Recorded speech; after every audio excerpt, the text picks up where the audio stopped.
Chapter 81. You won 4 battles. You killed 8,413 undead. You suffered 0 casualties. Jiao Town Battle Rating B, Taishur Village Battle Rating D, 2nd Village Battle Rating D, 3rd Village Battle Rating D. Points increased by 72%. Professional experience increased by 72%. Obtained a Platinum Treasure Chest and 3 Silver Treasure Chests. First open the Platinum Treasure Chest, and after looking through all the 36 cards in the Platinum Treasure Chest, Zhao Yi's eyes lit up. The number of undeads killed in Zhaozhen battlefield last night was about 7,200, and the number of Platinum cards in the Platinum Treasure Chest must be more. In the Platinum Treasure Chest that Zhao Yi just opened, there were 5 Platinum cards and 5 Gold cards, 6 Silver cards and 6 Bronze cards, and 7 Black Iron cards and Ordinary cards. With so many Platinum cards and Gold cards, there are naturally many good things. In addition to the 3 Silver Treasure Chests, Zhao Yi chose a total of 18 cards, namely 3 Platinum cards, 100 first-level Heavy Cavalry Recruitment Scrolls, Silver Longsword *16, 1,000 kilograms of low-grade Fire Crystals, 3 Gold cards, 3-star first-level Priest Recruitment Scroll, Wind Warship, Intermediate Alchemical Airship Construction Blueprint, 5 Silver cards, first-level Archer Recruitment Scroll *4, 0-level Wind Mage Recruitment Scroll *4, Bronze Spear *5, Medium Horse *99, Water Mist Inheritance Stone. 3 Bronze cards, 0-level Assassin Recruitment Scroll *4, First-level Swordsman Recruitment Scroll, Black Iron Crossbow *10. 4 Black Iron cards, Level 1 Advancement Stone, 0-level Archer Recruitment Scroll, 0-level Spearman Recruitment Scroll, Pig Beast *40. Fire Crystal, one of the main raw materials for making explosive arrows. Low-grade fire crystal is used to make primary explosive arrows. About 1 gene of low-grade fire crystal can be used to make 100 primary explosive arrows, and 1,000 gene is 100,000. Of course, this does not mean that the value of 1,000 gene of low-grade fire crystal is equal to 100,000 primary explosive arrows. Making explosive arrows also requires other raw materials and labor. In the market, 1 gene of low-grade fire crystal is sold for about 20 low-grade magic crystals.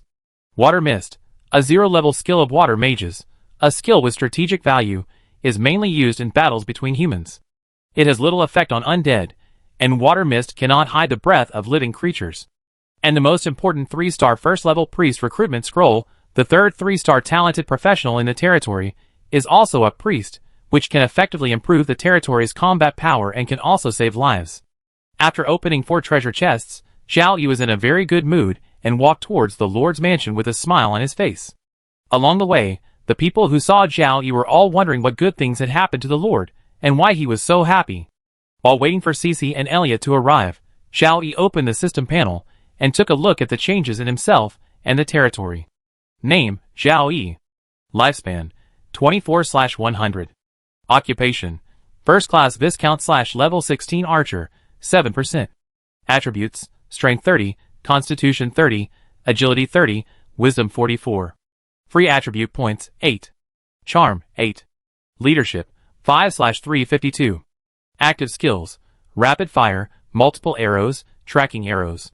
Legion skills, Arrows Never Miss, Unmovable as a Mountain, Wind, Forest, Fire, and Mountain. Equipment. Already a level 16 archer, only a few levels away from the 2nd level, with a level 2 advancement stone in hand, he can be promoted to the 2nd level smoothly. The upper limit of the number of people under command is 352, and the actual number of people under command is only 5. Joanna commands all the 1st level professionals in Zhao Town. Elliot is the garrison officer of Zhao Town. In name, he commands all the professionals in Zhao Town, but in fact he mainly commands the remaining 0-level professionals in Zhao Town, as well as the garrisons of 3 affiliated villages. There are only 6 skills, 3 archer professional skills, and 3 legion skills. Zhao Yi does not pursue archer skills for the time being, mainly because the weapon is too good, and direct ordinary attacks are enough. The more legion skills, the better. First Class Viscount Territory. Lord Zhao Yi. Territory area, 200 square kilometers. Main city, Zhao Town, a 1st level town, covering an area of 400,000 square meters. Subsidiaries, Taishur Village, 2nd Village, 3rd Village. Population, 10785/20,000. Military, 1,352. Public support, 78. Public security, 76. Buildings. A first-level town has 9 subordinate villages. If all 9 subordinate villages are built, up to 10 treasure chests can be obtained in one day. Even though the 9 extra treasure chests are all silver treasure chests, the things in the treasure chests are very helpful for the development of the territory, especially the advancement stones, the more the better. As the area of Zhao Town increases, the defense line must be moved outward. This was considered when the 4 defense lines of Zhao Town were established. The first defense line can be directly dismantled, and then all the traps between the first and second defense lines can be filled, and the second defense line can be used as the city wall of Zhao Town. However, Zhao Town still needs to have 4 defense lines, and it is necessary to add another defense line outside the original 4th defense line. Today, the 4 subsidiary village of Zhao Town will be officially established. Now we have to build and demolish a defense line and build a new one. The amount of work is not small, but for a territory with a population of over 10,000, it can be easily undertaken. If we recruit another wave of people today, the territory can even reach the level of building 2 subsidiary villages in 2 days. Strength in numbers is applicable everywhere, but in the origin continent, we cannot only recruit civilians, but also a certain number of professionals, especially earth magicians, who are the main force of various earthworks. Elliot and Cece arrived one after another. Zhao Yi finished thinking. The 3 of them had breakfast first, and then discussed the various matters of the territory today. The things Zhao Yi had thought about before were all important matters to be carried out in the territory today. After careful discussion, the 3 of them made decisions one by one, and they would officially proceed after the meeting. The last item of the meeting every day was personnel recruitment. This time, Zhao Yi had 370,000 points in his hand, which could recruit more first-level professionals. Recruiting ordinary civilians does not require too many points. Zhao Yi's card pack also has a silver card 1000 civilian recruitment scroll that can be used. Among the 1000 civilian households, there are farmers, woodcutters, miners, blacksmiths, carpenters, stonemasons, and other civilians who master various skills. The number of farmers must be the largest. However, if the territory adds 1000 civilian households, it will also add 1000 professional households. The 2000 new households will be about 9,000 people, and the total population of the territory will almost reach the upper limit of the first-class Viscount territory. This is definitely not allowed. The population of the territory almost doubled at once, which put a huge pressure on the territory, and the people's morale and public security plummeted. You can choose to increase the population by 3,000 people every day, and the population of the territory will reach the upper limit after 3 days. You can also choose to increase the population by 2,300 people every day, and the population of the territory will reach the upper limit after 4 days. Both recruitment plans do not put much pressure on the territory. The main city Zhaozhen is promoted to a first-level town, which requires more population, and the newly built affiliated villages also need population. The newly recruited population every day will be directly diverted. After the 3 people discussed, Zhao Yi finally made a decision to recruit 660 households today, and the territory will increase the population by at least 3,000. In the next 3 days, 440 households will be recruited every day, and the population limit of the territory will be reached in 4 days. The most people were recruited today, mainly because of the territory promotion war, which earned more points. As long as the territory can bear it, the faster the development, the better, and the strength of the territory will also increase rapidly. After confirming the recruitment of people today, Cece left first, and Zhao Yi and Elliot continued to discuss one thing: to attack the first-class baron in the northwest of the territory. Last night, the assassins had determined the direction of the undead's attack, and most of the assassins in the territory could be sent out this afternoon to help the enemy attract more undead at night. If you can't destroy them once, come a few more times, or change the plan. Since you have identified the other party as an enemy, you must get rid of them as soon as possible. Chapter 82. Today we need to recruit a lot of people. Just for recruiting professionals, including the recruitment scrolls we got today, we need to recruit 60 archers, 60 shield warriors, 60 spearmen, 23 swordsmen, 60 archers, 40 assassins, 20 mages of each of the 5 categories, 7 priests, a total of 330 people. In addition to the professionals, we also need to recruit 20 officials, 20 merchants, 30 teachers, 60 craftsmen, and 200 farmers, a total of 330 people. Among them, The recruited professionals include 21st level archers, 21st level shield warriors, 21st level spearmen, 1 first level swordsman, 10 first level archers, 21st level assassins, 8 first level fire, water, earth, and nature mages, 2 each, 1 first level priest, 5 2-star talented officials and merchants. After Zhao Yi went to the market to give the necessary supplies to Benson and Kino for purchase, he waited for a while beside the teleportation array. The guides finally gathered, and the recruitment began. As the teleportation array lit up, families walked out of it one by one. Among the recruits, Zhao Yi cared the most about the 3-star priest Randall. Name, Randall. Gender, male. Age, 24. Profession, level 10 priest. Talent, 3-star priest. Skills, minor injury treatment, purification, illumination treatment. Loyalty, 80. Salary, 5 gold/month. With a 3-star priest talent, he is the third 3-star talented professional in the territory after Joanna and Elliot. Even without using the advancement stone, he can grow to a 5th level priest.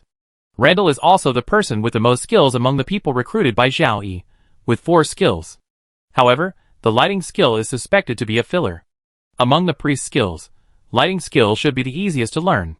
If you only learn lighting skill, you can't be considered a priest apprentice. After Zhao Yi had a cordial exchange with Randall, under the guidance of an official, he sent Randall and his family to a newly prepared house. There are several houses in Zhao Town that were prepared in advance, just for special talents like Randall, who have just joined the territory to live in. Simply put, it is the treatment of special talents. Other professionals and civilians still live in tents temporarily. Most of the people who have just joined the territory can understand this situation. Only a few people will have a decrease in loyalty, usually only 1 or 2 points. If the loyalty drops too much, there is something wrong with this person. After the recruitment, the original 370,000 points were only 825 left. In fact, Zhao Yi still wanted to recruit officials with 3-star management talents, but he couldn't recruit them at the current level. At least he had to enter the 2nd level before he could recruit officials with 3-star management talents. Officials with 2-star management talent can generally manage town-level cities in an orderly manner. If you want to manage small cities in an orderly manner, you need officials with 3-star management talent. Zhao Yi wants to recruit officials with 3-star management talent to prepare for the next promotion of the territory. The territory will be promoted to the 3rd-class earldom, and the main city will be promoted to the 3rd-class small city, which can accommodate more people. It's a pity that it is impossible to recruit now. Even if it can be recruited after entering the 2nd level, the newly recruited 3-star officials cannot be directly appointed as the governor of the main city. If Zhao Yi really directly appointed 3-star officials as governors of the main city, the loyalty of old men, such as Cece and Ian, would drop drastically. However, there is another option. 3-star officials can manage the small city in an orderly manner, and multiple 2-star officials can almost reach the same level. For example, the center of the kingdom and the empire is made up of dozens of 5-star officials working together to make a country run in an orderly manner. The territory has added 660 new households, making the total population of the territory only a little more than 100 people away from 14,000. Among them, the territory army has a total of 1,682 people, and the 1st-level professionals account for nearly 1/5, with 314 people already. It won't be long before even the 1st-level professionals can be reorganized, and the territory's main combat force can be formally formed. At that time, the territory army will be divided into the main combat force and the garrison force. On weekdays, both forces are responsible for guarding the territory. When it comes to actively waging war, the main combat force based on the 1st-level professionals will be the main force of the battle, and a part of the garrison force can be mobilized as an auxiliary. There is a shortage of 1st-level priests at present. There are 42 priests under his command, and only 5 of them are 1st-level priests, including the newly recruited 3-star priest Randall. The points for recruiting a 1st-level priest are too high, up to 30,000, which can recruit 10 1st-level archers. Zhao Yi has 74 1st-level archers under his command, and 17 1st-level archers. Recruiting archers is the most effective way to improve the combat power of the territory. At this stage, many player territories are still archer-oriented, focusing on the development of archers. The number of archers under Zhao Yi's command accounts for nearly 1/3 of the army, and the proportion of archers in some player territories directly exceeds 1/2. But compared to the beginning, the number of players who play archers has been declining rapidly, mainly because they don't have enough money to buy explosive arrows, and too many explosive arrows are consumed in each battle. If there is not enough money, you can only change your tactics and train more warriors, and the recruitment price of swordsmen, shield warriors, and spearmen is even less. In every battle, casualties are inevitable, resulting in lower battle evaluation and worse treasure chests. Since you don't have enough money, it is obvious that you are either an ordinary player or a non-African player, and the importance of treasure chests is reduced. Zhao Yi, the European emperors also have territories under the player forces, and have enough money to maintain the shooter flow. The territory is currently still mainly focused on improving combat power. Zhao Yi feels that he may have to wait until he is promoted to a third-class earldom, and gets more points every day before he can recruit a first-level priest. At this stage, he can only rely on luck to get a first-level priest recruitment scroll from the treasure chest. The rapid increase in the number of people in the territory, and the rapid improvement of the territory's strength make Zhao Yi feel quite accomplished. The territory is growing rapidly day by day. Among the newly added population, mainly civilians, there are about 130 households that need to be directly relocated to the fourth village that is being established. In addition, the garrison of the fourth village has been built, and the professionals will also move to the fourth village with their families. In this way, the remaining population of Zhao Town is close to 9,000, which is still a long way from the population standard of 12,000 for a first-level town. After the fourth village is officially built today, the territory will build 2 roads at the same time tomorrow, and the 5th and 6th villages will be built at the same time in 2 days. This speed of building subsidiary villages can be on par with the speed of building subsidiary villages in the territories at the top of the rankings. Compared with other players' territories, the establishment of affiliated villages is more important to Zhao Yi. At least 2/3 of the rapid development of the territory is contributed by the treasure chest. Zhao Yi also hopes that the treasure chest will become the main channel for obtaining advancement stones. The recruitment has ended. Zhao Yi took the carriage driven by Jimmy, and went to the fourth village under the escort of a team of cavalry to manually determine the establishment of the fourth village. The area of the territory is still small now, and Zhao Yi needs to run back and forth to determine the establishment of the affiliated territory. Zhao Yi feels that this situation will not last too long. Perhaps when the territory is promoted to the third-class earldom, it will change. Without leaving home, you can determine the establishment of new affiliated villages. Chapter 83. In Zhao Town, Taisher Village, and the second village, the influence of free education is expanding rapidly. The school has been built, desks and blackboards were set up yesterday, and even textbooks, paper, and pens are ready. The teachers are in place, and the only thing left is for the students to come to class. Since yesterday, teachers have been visiting door to door under the leadership of local officials or clerks, mainly to register the minors in the family in detail. After all the minors are registered, they will be divided into classes, and finally the school will officially start. During the registration process, teachers and clerks often had to spend a lot of time explaining the free education to parents, which made them dry mouth. There was nothing they could do about it, but the common people only knew how to farm, and could not imagine that their children could learn to read and write for free. After confirming it again and again, many people shed tears of excitement, mumbling to themselves and constantly repeating words of gratitude to the Lord. They clearly understood that it was the Lord who gave their children the opportunity to read and write for free. If the Lord appeared in front of them, they would kneel down and kiss the Lord's boots, a kind of etiquette that existed in ancient Blue Star and the Origin continent. No matter how stupid the civilians on the Origin continent are, they know that talent changes destiny, and reading changes destiny. As long as their children have the opportunity to read and write, they will not let it go.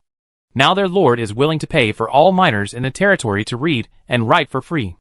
The Lord's generosity and kindness are beyond their imagination. It has come to this point, and they all believe that the Lord is really going to do this, and it will not be a false move. Loyalty and public sentiment have increased greatly.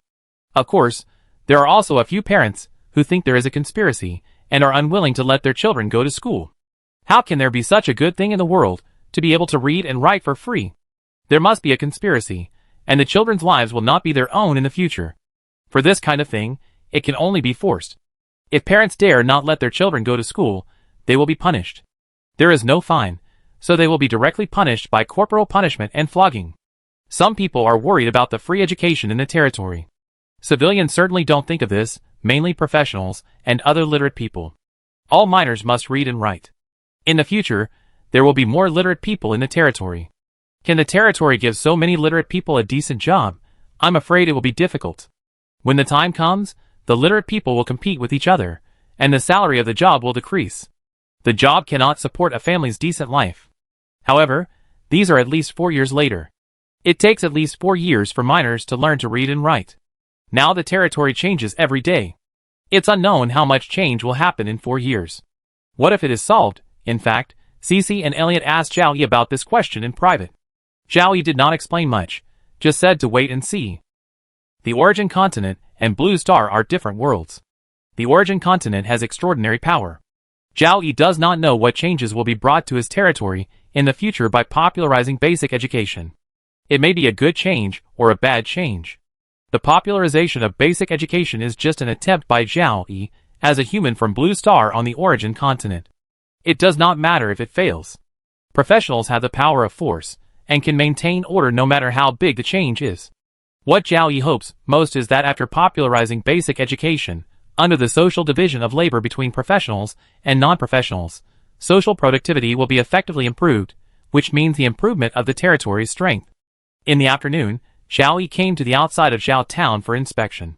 In order to resist the undead attack tonight, more than 10 earth mages and nearly 1,000 civilians were working outside Zhao Town. The old first line of defense has been dismantled, and the old second line of defense will serve as the new first line of defense. The high platforms placed around the old first line of defense will be moved back to the new first line of defense. The traps between the old first line of defense and the old second line of defense need to be filled and leveled again, and then houses, roads, and crops need to be built on it. There is also a new fourth line of defense outside the old fourth line of defense, and the number of traps and obstacles inside and outside the new fourth line of defense needs to be increased. Although these ordinary traps and metal fences are not very useful for blocking first level and second level undead, they will still exist for a long time in the future, even if the main city builds tall, wide, thick and solid walls. The territory army will try to eliminate all the second level undead, first level undead, and even skeleton archers in the undead army before the undead army approaches the defense line, and then give the melee troops a chance to kill the enemy. For Zhao Yi, the archer flow can effectively eliminate the incoming undead, but it cannot effectively eliminate other human armies. Now the enemy has appeared in Zhao Yi's territory. After the inspection outside Zhao Town, Zhao Yi and Elliot gathered all the assassins in Zhao Town and prepared to select assassins to perform a mission. Currently Zhao Yi has 134 assassins under his command, including 42 first-level assassins and 92 zero-level assassins. The 4 affiliated village garrisons each have 6 assassins, plus the assassins who are out on missions, so the number of assassins gathered in front of Zhao Yi is less than 100. Considering that assassins will be sent out at night to investigate the movements of the incoming undead army, and an 8-man first-level assassin team will assassinate the Lich, who commands the undead army. After Zhao Yi and Elliot discussed, they finally decided to select a total of 60 assassins, including 20 first-level assassins, to carry out the mission. 2 of the first-level assassins had scouted the enemy territory yesterday. This mission requires them to lead the way. This mission is commanded by the first-level assassin Savi. Savi joined the territory 3 days ago, and is considered a newcomer, but Savi is a double 1-star command assassin. Among the assassins recruited before Savi, there are also those with command talents and 2-star assassin talents, but their levels have just reached level 9, and Savi is about to reach level 11.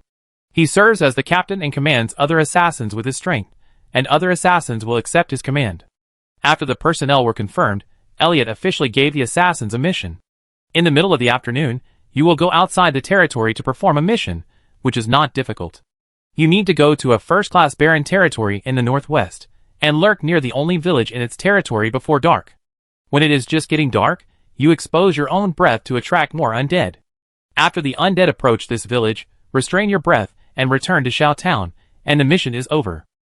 Yesterday, this territory sent 3 assassins to lurk here quietly, but they were discovered by the patrol team and shot by the patrol team while escaping. They are enemies. At the end of issuing the mission, Elliot explained to the assassins a little, letting them know that they were dealing with enemies in their own territory, and not to treat them as compatriots. In fact, there was no need for Elliot to explain. The assassins would not ask about the reason for the mission, and would be able to carry out the mission seriously, and with all their strength. However, after knowing that the other party was an enemy, they all became angry. The enemy must die. Chapter 84. About 3 hours before dark, Savi set out with the assassins. Without mounts, assassins are basically the fastest of all professions. This mission is just as Elliot said, it is not difficult for assassins. As long as they are careful, it is difficult to be discovered by the enemy. The first-class Baron territory identified as the enemy is very different from the first-class Viscount territory of their own side. There are not even a few first-class professionals among the enemies. To deal with such a territory, Sabi and a group of assassins can raid the enemy territory at night and eliminate the opponent. You must know that there are as many as 20 first-class assassins in the team. However, the assassins all knew that they couldn't do this. Although they had identified the other party as an enemy, they all belonged to the Violet Kingdom camp and couldn't attack directly. As long as they carried out the mission according to the orders of the adults, even if they were discovered, the Lord would not be punished by the kingdom. The only thing to blame was that the enemy was too weak. The original sin was that they couldn't resist the incoming undead. The assassin team consisting of 60 assassins was moving quickly.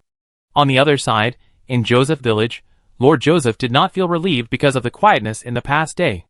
3 of his men died. The two sides were already hostile. More importantly, the enemy was obviously stronger. Things would definitely not end like this. Joseph had asked for help from above more than once. Even if they could not provide personnel support, they had to provide money or material resources. However, Joseph's rescue message only received a reply the first time, saying that money and resources had been allocated to other territories, and there was not enough money to support the transmission of reinforcements to Joseph's territory. No money, no materials, no reinforcements. Joseph did not give up and continued to rescue, but there was not even a reply afterwards, which obviously left Joseph to fend for himself. Joseph asked for help from several colleagues, and they all agreed to provide assistance, either money or resources, but everyone's territory was exploited by the higher-ups, and they simply couldn't spare much money or resources for support, and the shipping cost was too high, so Joseph simply gave up. Now Joseph could only wait quietly, hoping that the other party didn't know that the assassin was sent by him, or that the other party wouldn't attack his territory. But this hope was too small, and everything depended on fate. As time passed, Joseph's resentment towards the higher-ups grew. If there had been no exploitation from the higher-ups, Joseph's territory might have been a third-class Viscount territory, with its strength increased several times, and with more first-class professionals, and it wouldn't be as powerless as it is now. The country is really hopeless. The once great country has fallen to such a state. Many small countries in the game world are performing better than their own country. The country is not far from bankruptcy if it performs poorly on Blue Star, and it performs even worse in the game world. As far as Yasser knows, among the dozen or so territories that are focused on cultivation, only one territory has been promoted to the first-class Viscount territory with a lot of money and resources, and it suffered a lot of losses in the promotion battle. Among the other territories that are focused on cultivation, 1/3 are second-class Viscount territories, and the rest are third-class Viscount territories. If Joseph territory had enough money and resources to support it, Joseph would have the confidence to compete with the territories that other big countries have focused on cultivating. Unfortunately, the group of people above wanted to take everything into their own hands for their own interests, and the lords of the dozen or so territories that were focused on cultivating were all related by blood or interests. Joseph was just a small company commander, and was the object of exploitation. As another dark night came, Joseph felt that he had figured it out. The territory was his foundation, but he would not live and die with the territory. In this game world, everyone has only one life. If you die, you will have nothing. Even if you lose your territory, you can continue to fight in the native city. Of course, as long as there is a chance, you must keep the territory. The night is getting deeper, and Yasser has set assassins to investigate the situation of the incoming undead. The population of the territory has increased slowly recently. It has just exceeded 1,300 people so far, and the proportion of professionals is more than 1/6. Although there are many professionals, there are only 3 first-level professionals. There was not enough money to develop the archer flow, and the professions were mainly swordsmen, shield warriors, and spearmen. Even though a large number of traps and obstacles were set outside the village, there would be casualties in every battle. It was also because Joseph had some ability that the number of casualties was relatively small under his command. While waiting patiently, the assassin returned to report the military situation to Joseph. Seeing the assassin panic, Joseph felt something was wrong. "What's wrong? What happened?" Joseph asked hurriedly. "Captain, there are dozens more undead tonight than yesterday. I seem to see liches and second-level undead. There are more than 20 first-level undead. Can we defend the territory?" The young assassin voice was a little tearful. He felt that the territory could not be defended. Although the number of undead increased by only dozens compared to yesterday, liches, second-level undead, and even more first-level undead appeared, greatly increasing the strength of the undead army. We haven't promoted our territory, so how can the strength of the undead increase so much? You are sure you did not see it wrong? Yosef was also panicking. With the current strength of the territory, it would definitely not be able to resist the undead that would attack tonight. Soon, Yosef thought of something that he had been worried about for more than a day. The enemy has taken action. In the forum, Yosef also saw the way player lords use dirty tricks against each other. Using the undead to kill people was the simplest trick. His territory must have been hit. The enemy was so cruel. As the second and third assassins returned and confirmed the situation of the undead, Yosef had given up the fight and was ready to flee the territory. There is a teleportation array in the territory, and you can take it to escape to the native city, but the cost of taking the teleportation array is too high. Even if it is only the cost price, Yasser cannot afford the teleportation fee for everyone in the territory. The main reason is that he was exploited too much by the upper level. All the extra money and resources were taken away. Yasser has little money left, and other people in the territory don't have much money either. After thinking about it, Yasser made up his mind. He called a few confidants together, told them the current situation of the territory, and then told them his plan. Abandoning his family and letting them escape, Yasser took at most 110 professionals to the aboriginal city on the teleportation array. This is the fairest way Yasser thinks. If he took his family on the teleportation array, less than 30 families could be transported. If he only teleported professionals, nearly half of the people could be transported. So many professionals went to the aboriginal city together, so it would be better for the development of the aboriginal city in the future. More importantly, in order to highlight fairness, Yasser even gave up his own family. Joseph's plan was recognized by several confidants. Before the arrival of the undead, Joseph took quick action, and those who disagreed were directly suppressed. Quickly gather money to allow more than 110 professionals to leave on the teleportation array. Joseph was the last one to leave. He looked around with nostalgia, wanting to remember everything in the territory. He hated the enemy for being too cruel, and hated the group of people above him for exploiting him too much. If there is a chance, he must take revenge on the group of people above. As some professionals left the teleportation array, others left the territory with their few belongings, fleeing in different directions from the attacking undead. The assassins lurking near the Joseph village did not make any moves when they saw this scene. The wilderness at night was dominated by the undead, and the possibility of these people surviving was very slim. Chapter 85. When the assassins returned to Zhao Town, the battle in Zhao Town had already ended. Zhao Yi nodded with satisfaction after hearing Savi's report. The enemies fled before the arrival of the undead army. There must be a small number of people who chose to use the teleportation array to escape. Those who did not escape through the teleportation array were expected to be killed by the undead everywhere in the dark night. It didn't matter to Zhao Yi that there were still people alive in the enemy's territory. It was just a first-class barren territory. The gap in strength with his own territory was at least dozens of times, so there was no need to care. What Zhao Yi really cares about is land.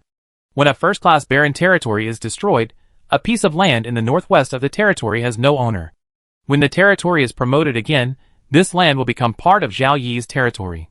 Then he can explore this land in advance to prepare for future occupation and development. And Zhao Yi took one thing into consideration. The undead that attacked the first-class barren territory, and the undead that attacked his own territory did not come from the same cemetery.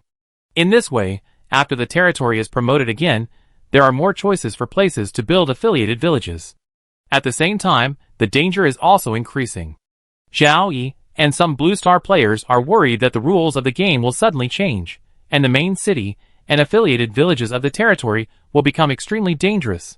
So Zhao Yi is already planning something, selling the things that are not important to him and have high value for the time being in exchange for money, and then use most of the money in his hand to purchase military supplies. Explosive arrows of all levels, attack spell scrolls, and enchantment scrolls must be purchased in large quantities, and it is best to purchase some alchemical bombs as a trump card. At least the military supplies needed to support the main city and the affiliated villages for 3 battles, the more the better. The more prepared you are, the higher your resistance to unexpected events will be. This is a game for the Blue Star players, but it is not just a game. At least the Blue Star players do not know all the rules of the game. Putting aside the plan to fight against unexpected events for the time being, Zhao Yi turned his attention to other player territories around his territory. As his territory was promoted to a first-class Viscount territory, it has bordered multiple player territories, which block the expansion direction of his territory. For Joseph territory, which has become an enemy, Zhao Yi can quickly make up his mind to destroy it by borrowing a knife to kill. But for other player territories, especially those of Chen players, Zhao Yi cannot make up his mind immediately. Moreover, some weak territories are on the verge of destruction. Maybe tomorrow, or the day after tomorrow, that piece of land will become a no-man's land. After a brief thought, there is only one word left in Zhao Yi's mind. Fight. The territory is still developing, and there will be more player territories in the future, including those of Chen players. Zhao Yi cannot stop the development of the territory just because of a compatriot. Everyone is fighting, developing territory, upgrading, and increasing strength, all for the purpose of gaining more benefits from the game world. No one is willing to take a step back, especially the new bulk force that is rising rapidly in the forum. These player lords do not want to be constrained by their own country, and will also take action when facing their compatriots. Anyway, dying in the game world has no impact on Blue Star.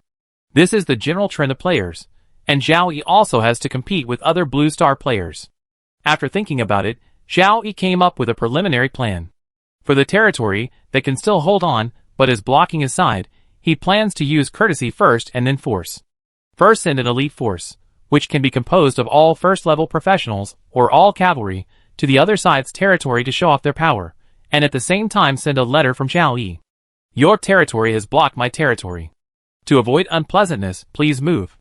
Moving is a huge loss for the lord, but no lord wants to have a more powerful lord near his territory, so that his territory becomes a piece of meat for the other side's territory, and can be bitten at any time. Lords who are unwilling to be neighbors with a powerful territory will definitely move away as soon as possible. For those territories that are unwilling to move away, they will be dealt with in the same way as they dealt with Joseph territory tonight. Territory relocation is a new game rule discovered by Blue Star players. As long as the territory of the player lord is not destroyed, he can give up this territory by consuming a certain number of points, obtain the territory of a territory of the same level in another unowned land of the indigenous country, and rebuild his own territory. It's just that the territory is moved, and the buildings on the original territory cannot be taken away. Everything has to start all over again in the new territory. And the distance between the new territory and the old territory should not be too far, and the people in the territory should also follow to the new territory. Of course, you could also give up all the people in the territory, which really means starting all over again, except for the territory level and title. Zhao Yi feels that he has been good enough to other Blue Star players. He gives you a chance with courtesy first and then force. Other players may not even give you a chance. The main reason is that other territories are not hostile to him, and the hostile Joseph territory has been destroyed as soon as possible. After confirming the plan, Zhao Yi called Elliot over and the two continued to discuss the matter. The newly established 4th village was led by other people to support the troops. After learning the specific content of the Lord's plan, Elliot fully supported the Lord's plan. At the same time, Elliot felt more and more honored to be able to be loyal to such a lord. It is necessary to use any means to deal with the enemy, but it is not advisable to use any means to deal with others. Elliot does not want the lord he is loyal to be a person who uses any means. Elliot knows some people who will do anything to win. For example, they can sacrifice some lives directly for victory, and even give up the lives of their own subordinates if necessary. People who will do anything to win should be avoided. In Elliot's eyes, Zhao Yi is a kind and wise lord, unlike other, indigenous, lords who use zero-level professionals as cannon fodder. Even when weak, he will not let weak professionals go forward to fight with the undead, but spend a lot of money to buy explosive arrows, spell scrolls, enchantment scrolls, and other props to eliminate the undead, greatly reducing the casualties of his own personnel. As for how to treat civilians, Elliot didn't care. The Lord's plan of using courtesy before force was very normal in the origin continent before the undead disaster. This was called the noble style. When the nobles of two neighboring countries conflicted over something, they would first send messengers to contact each other. If the conflict could not be resolved verbally, the two sides would agree on a time to resolve the conflict by force in the border area. Or each side would send out several professionals to duel, or each side would gather an army to go to war. If one side was defeated and the lord was captured, he would not kill people, but would send people to the other side's territory to redeem the people with ransom. On weekdays, few nobles were killed. Only when two countries went to war and wanted to annex the enemy's territory would a large number of nobles be killed and injured. Chapter 86. A new day has arrived. As the battle settlement page appears, Zhao Yi obtains a platinum treasure chest and 4 silver treasure chests. Previously, Zhao Jin had killed more than 7,000 undead in the battlefield, which resulted in 5 platinum cards in the platinum treasure chest. Last night, the number of undead killed in the battlefield was only over 3,000, and there were only 2 platinum cards in the platinum treasure chest. Of the 2 platinum cards, only one was selected by Zhao Yi, which was a platinum level storage ring with a storage space of up to 100 cubic meters, which was 10 times the storage space of the gold level storage bracelet currently used by Zhao Yi. The territory is not short of money to the point of selling storage equipment, even if this is a valuable platinum storage ring. Zhao Yi directly used the card to summon the storage ring, and put it on his finger. The platinum storage ring was not the biggest gain of Zhao Yi's treasure chest this time. The biggest gain was the silver card first level alchemist recruitment scroll. With the start of the primary smelting plant, there were only 2 alchemist apprentices. Zhao Yi planned to recruit a first level alchemist in the aboriginal city, but he didn't expect to get a first level alchemist recruitment scroll directly from the treasure chest. With a first level alchemist in charge, even if the primary smelting plant still lacks an alchemist apprentice, the smelting plant's operating efficiency can reach more than 80%. The only problem now is iron ore mining. In addition to the storage ring, alchemist recruitment scroll, there is also a water-attributed golden staff that is intended to be sold for money, a full 7 cards of various professional recruitment scrolls, 2 advancement stones, 1 level 1 advancement stone, 1 level 2 advancement stone, and lower level equipment, materials, potions, etc. A total of 22 cards were drawn. There are more and more things, and Zhao Yi's vision has also risen. Bronze cards and black iron cards only care about advancement stones, and the main focus is on cards above the silver level. However, as more treasure chests are obtained in the future, more and more time will be spent on opening treasure chests and drawing cards. Other player lords don't care. They open treasure chests to see their luck and draw cards at the same time. However, Zhao Yi needs to look at the cards one by one, which is quite troublesome. But this is also the basis for Zhao Yi to stand out from many individual player lords. Even if it takes more time, he has to continue. At the 3-person meeting after breakfast, after further discussion, Zhao Yi decided to temporarily organize a 100-man cavalry. All the 100-man cavalry are light cavalry with faster movement. The 27 first-level archers under his command will be included. If there are not enough archers, heavy cavalry will make up for it. If heavy cavalry does not wear armor, it will be light cavalry. In addition, 3 first-level wind mages, 3 first-level earth mages, and 3 first-level priests are required, totaling 100 people. With the help of wind mages, the cavalrymen move faster, and the earth mages and priests are equipped to prevent the outbreak of battles. These 9 mages all have to ride horses. They are already first level, so they still know how to ride. Zhao Yi himself is also learning riding. Such a cavalry team appeared in those small territories that are not even Viscount territories. It is conceivable that the shock to those player lords can be imagined. From this cavalry team, we can know that the territory behind it is so powerful. At this time, the other lord sent a letter asking him to move. The lord who received the moving letter must make a choice. It may take 10 days for Zhao Yi's territory to be promoted to the earldom. At least until Zhao Yi is promoted to the 2nd level, he can recruit 2nd level professionals, and can also open the 2nd level professional recruitment scroll from the treasure chest. With the addition of 2nd level professionals, the territory's strength will be further improved, and it will be able to face the 3rd level undead that may appear during the promotion war. Even with the support of the forces behind them, the territories at the top of the rankings have no plans to be promoted in the short term, and are all accumulating strength. Now forming a cavalry unit to send moving letters to the surrounding player territories is also to make these player territories vacant earlier. In addition, the player territories cannot be moved at will. At least the player lords must be given time to find a new home and move. In this way, when the surrounding player territories have moved, it will not be long before Zhao Yi's territory is promoted. Elliot was given the task of temporarily organizing a cavalry unit. After the meeting, Zhao Yi had to do the same 2 things as before. He first went to the market to put down the items, and wait for them to be put up for auction, and then handed the list of purchased military supplies to Benson and Kino.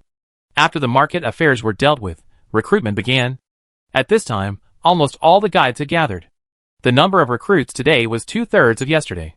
Yesterday, the territory added 660 families, and today the territory will add 440 families, of which 220 were professional families. Zhao Yi recruited 40 archers, 40 shield warriors, 40 spearmen, 40 archers, 20 swordsmen, 20 assassins, 3 mages of each of the 5 systems, 5 priests, a total of 220 people. Among them, there are 10 first-level archers, 10 first-level shield warriors, 10 first-level spearmen, 10 first-level archers, 10 first-level assassins, 2 first-level mages of each of the 5 systems, 10 people, and 1 first-level priest. After the recruitment, the total population of the territory reached 15,877 people, and the territory's military strength reached 1,902 people, including 375 first-level professionals. With the end of recruitment, Zhao Yi territory's ranking on the list has advanced by at least 200, but when other territories finish recruiting one after another, the territory's ranking will drop. In fact, in recent days, Zhao Yi territory's ranking has been rising, mainly because the people in the previous territories are mainly players, and the first-level professionals among the players are all owned, so they can't be recruited at all. Only players with perfect combat professions at level 0 in the territory can be promoted through advancement stones. However, the value of advancement stones has been rising, and it is not so easy to obtain them on a large scale. The various player forces cannot use blue star currency to make an offer indiscriminately. Once the offer is made and it is not paid, the credit will be gone. If it is paid, the economy will be seriously affected. Except for some player forces that have more advancement stones in their hands to ensure the supply to the key territories under them, other player forces can only reduce the number of key territories, so that Zhao Yi's territory ranking is constantly improving. Alchemist Lead, report to the Lord. Alchemist Lead, welcome to join. Swear to serve the Lord until death. Lead, you came at the right time. There is a primary smelting plant in the territory that needs you to manage it. Lord, leave it to me, and I guarantee it will be no problem. Okay, your home will be settled in Xiao Town first. The smelter is very close to Xiao Town, so you can go there every morning and evening. There is a mage tower in Xiao Town, and you can enter the mage tower to practice. After hearing the words of the Lord, Lieda's loyalty increased wildly. When he walked out of the teleportation array, he saw the towering mage tower not far away. He was an alchemist and a fire mage. He really wanted to enter the mage tower to practice, and even hoped to have a mage tower of his own in the future, even though this hope was very slim. After letting the officials send the Led family away, Zhao Yi took a look at Led's information. Name, Led. Gender, male. Age, 28. Occupation, first level alchemist / level 10 fire mage. Talent, alchemy 1 star / fire mage 2 stars 1 star alchemy talent, 2 star fire mage talent, not bad. Chapter 87. Dingwenlin's second-class barren territory is located southeast of Zhao Yi's territory. After Zhao Yi's territory was promoted to first-class Viscount territory, the two territories have been bordering each other. But as the lord of the second-class barren territory, Dingwenlin has not yet discovered this. It is just a territory for individual players, and Dingwenlin has been busy for the territory. When he was on Blue Star, Dingwenlin was just a junior student at school. He liked to read novels and play games. He always thought about how great it would be if the world ended one day, the spiritual energy revived, or he traveled through time. The game world descended, and God pulled all the Blue Star humans into the game world. Dingwenlin successfully passed the Lord assessment, and came to the Origin continent to become a Lord. At that time, Dingwenlin thought he could kill everyone and become the most powerful Lord on the Origin continent. Unexpectedly, the following development gave Dingwenlin a blow. As a casual player lord and a young man who is easy to accept new things, Dingwenlin did not rashly recruit Blue Star players as his territory.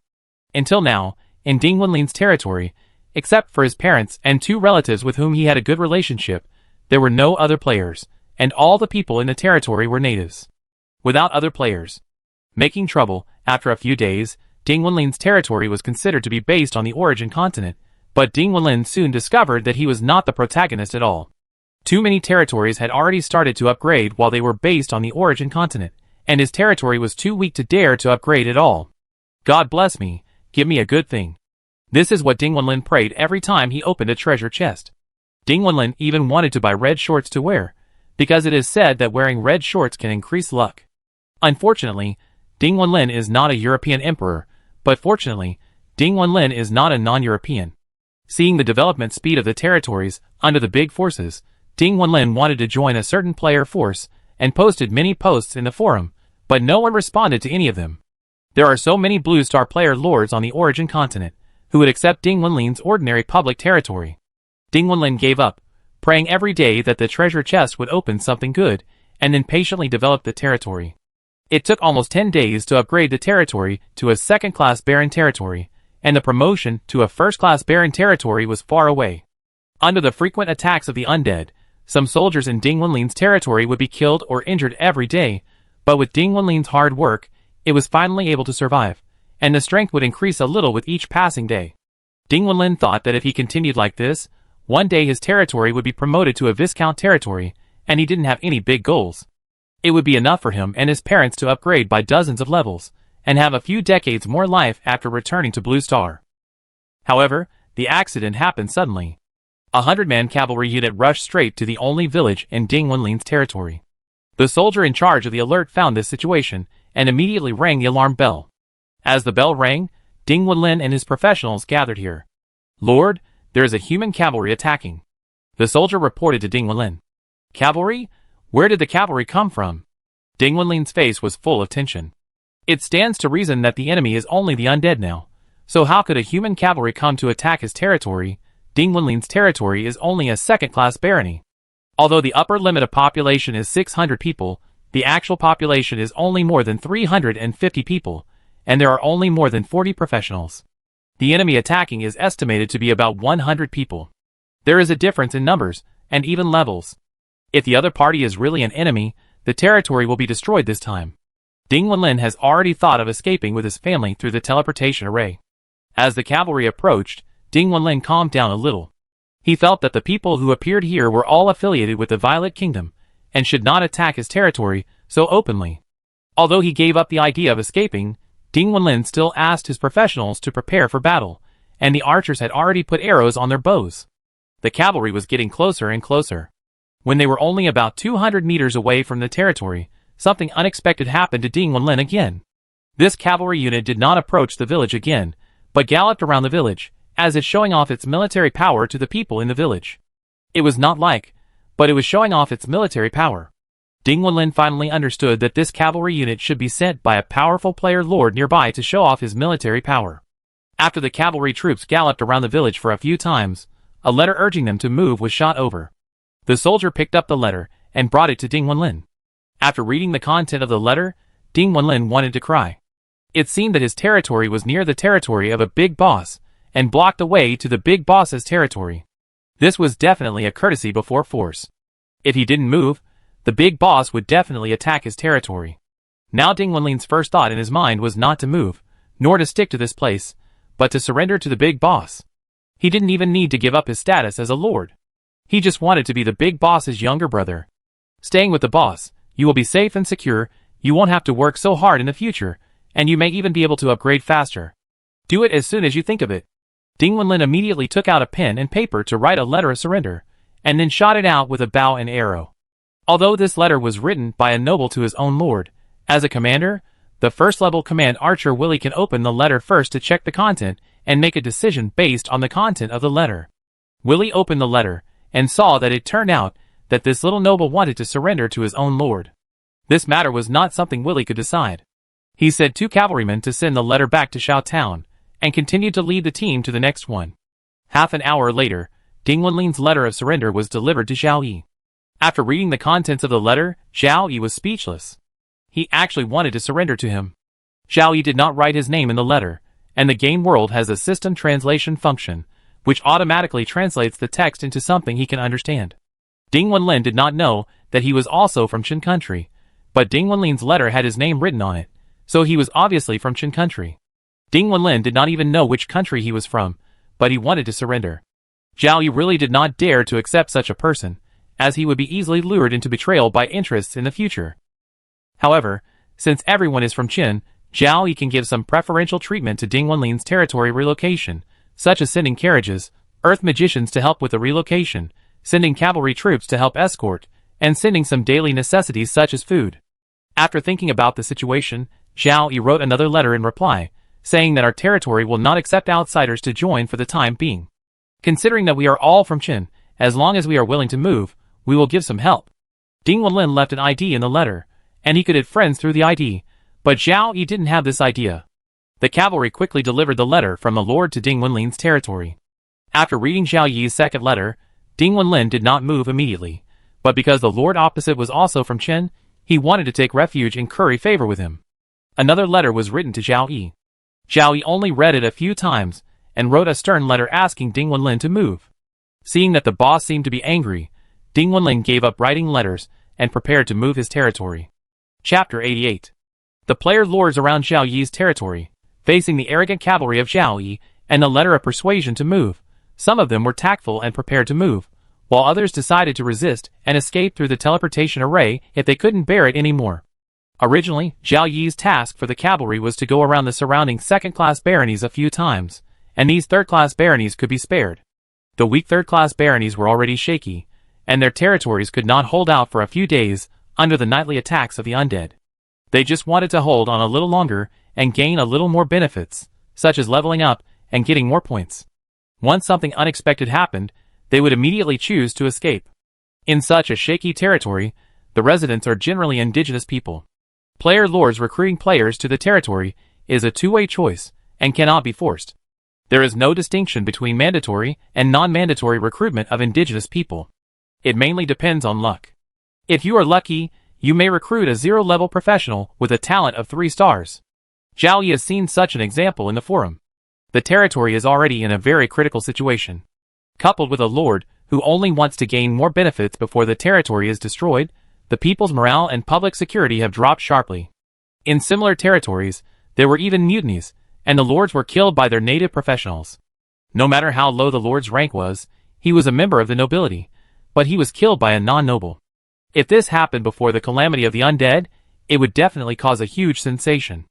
Now, under the calamity of the undead, it happened in the territories far away from the native cities, and it hardly caused much disturbance. Only some Blue Star players were shocked and always paid attention to the loyalty of their native professionals. Once someone's loyalty dropped to 60 or below, they had to find a way to kill him. The cavalry sent by Zhao Yi quickly visited 2 second-class baronies around the territory. They felt that the task was too easy and was completed so quickly, so they asked Zhao Yi to visit those third-class baronies, and Zhao Yi agreed. As the cavalry went to those shaky third-class baronies, the cavalry became the last straw that broke the camel's back for these lords. My territory is actually bordering the boss's territory, and the boss's cavalry has more people than all the professionals in my territory. Fuck, the boss's cavalry has so many first-level professionals. Run away quickly. If you run slowly you will be eaten by the boss. With the deterrence of the cavalry, plus a letter of persuasion to move, the lords of these third-class baron territories suddenly thought of giving up their territories. 2 lords also planned to move, leaving only 1 third-class baron with a tough attitude, pretending to defend the territory with his life, and resolutely refused to move. Zhao Yi didn't care about the situation reported by the cavalry. Those who were willing to run away and give up their territories were the best. Those who were willing to move, if they were also Chen country players, Zhao Yi could give some help. Those who didn't want to move, wait until there was time, and let the undead send them away. What Zhao Yi didn't know was that some lords in the surrounding territories actually posted in the forum to accuse him of his evil deeds. We are all compatriots on Blue Star. I am just a weak lord of a third-class barony. Why do you treat me like this? Your cavalry unit has a full 100 people, and the number of professionals under my command is less than 30. Shouldn't you protect us weaklings? Why are you bullying us weaklings now, just because my territory is in the way of your territory? This kind of person is not worthy of being called a big boss, so I want to expose him. I don't know his name, but I can send out the location of my own territory. His territory must be near my territory. Everyone should pay attention to this despicable player. It would be best if the surrounding player territories unite to fight against him and drive him out of the game world. A 1,000-word accusation still attracted the attention of some players, and also attracted the support of many weak players, but then nothing happened. A slightly stronger player lord replied to the post. It's your fault that you are too weak, and it's your fault that you are too close to the big boss's territory. Weakness is the original sin. If you have time to post so many words, you might as well pack up and move away early. Maybe after starting over, your territory will soon be able to develop into a second-class barony. This accusation post was not very popular in the forum. After that, no one cared about this kind of post. Everyone was thinking about working hard to upgrade and develop, so who would care about others? Moreover, the accused boss seemed to be a good guy, who was able to use courtesy before force. If it were someone else, he would not tell anyone and would just attack directly. Zhao Yi, who occasionally entered the forum to collect information, did not see the post accusing him. The person who wrote the post was dumbfounded when he saw that only some people supported him, did not give him any practical help, and even advised him to move. He felt that the post was in vain. With the undead in front and the boss behind, the territory would definitely not be able to hold on. With his luck and ability, it was difficult to run a territory, and he no longer thought about moving the territory. He prepared to pack up his belongings and take his family to the aboriginal city. The combat profession has been perfected at level 0, and I have accumulated some money. I want to see if I can buy a level 1 advancement stone to become a level 1 professional, so that I won't become cannon fodder when I go to the native city. The big guys bullying the weak is just a very small thing on the origin continent. In the process of players' development, such things will continue to happen. Some players still think about the idea of loud voice is truth on Blue Star, hoping to change their situation through public opinion, but they have never thought that the players of the origin continent and Blue Star are two different worlds. On Blue Star, the loudest voice is the truth, while on the origin continent, the strongest is the truth. If you don't have the strength, it's better to listen to the boss. Those who don't listen are expected to leave the game world soon.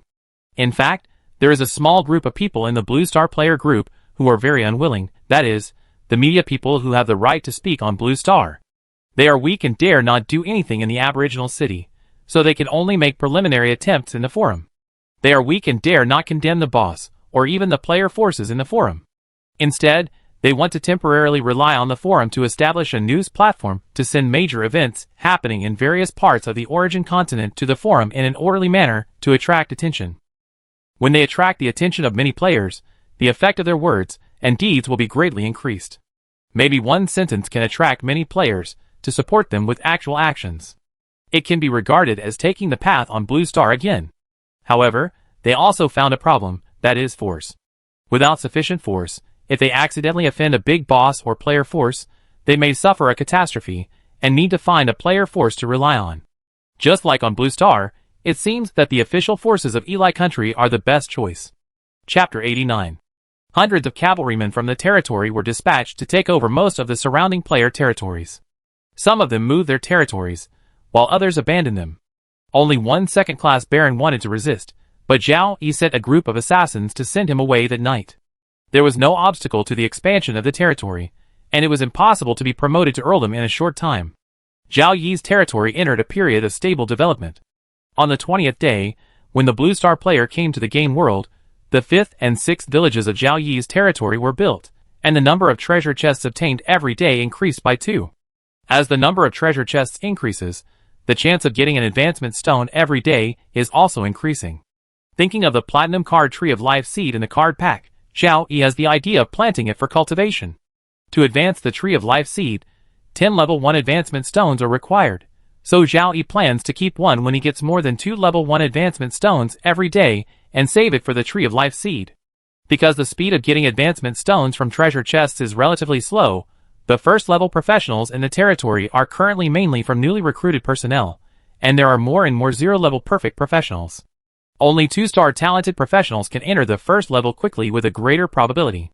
It is too difficult for 1-star talented professionals to advance in a short period of time. If these level 0 perfect professionals want to advance quickly, they can only rely on advancement stones. Zhao Yi takes out at least 1 level 1 advancement stone every day to help the level 0 perfect professionals in line to advance, which can be regarded as giving them some hope. As long as they wait, they will definitely be able to advance. Thanks to the experience bonus of the 6 affiliated villages, although the experience required for each level is increasing, Zhao Yi's upgrade speed is getting faster and faster, and Zhao Yi intends to increase the upgrade speed.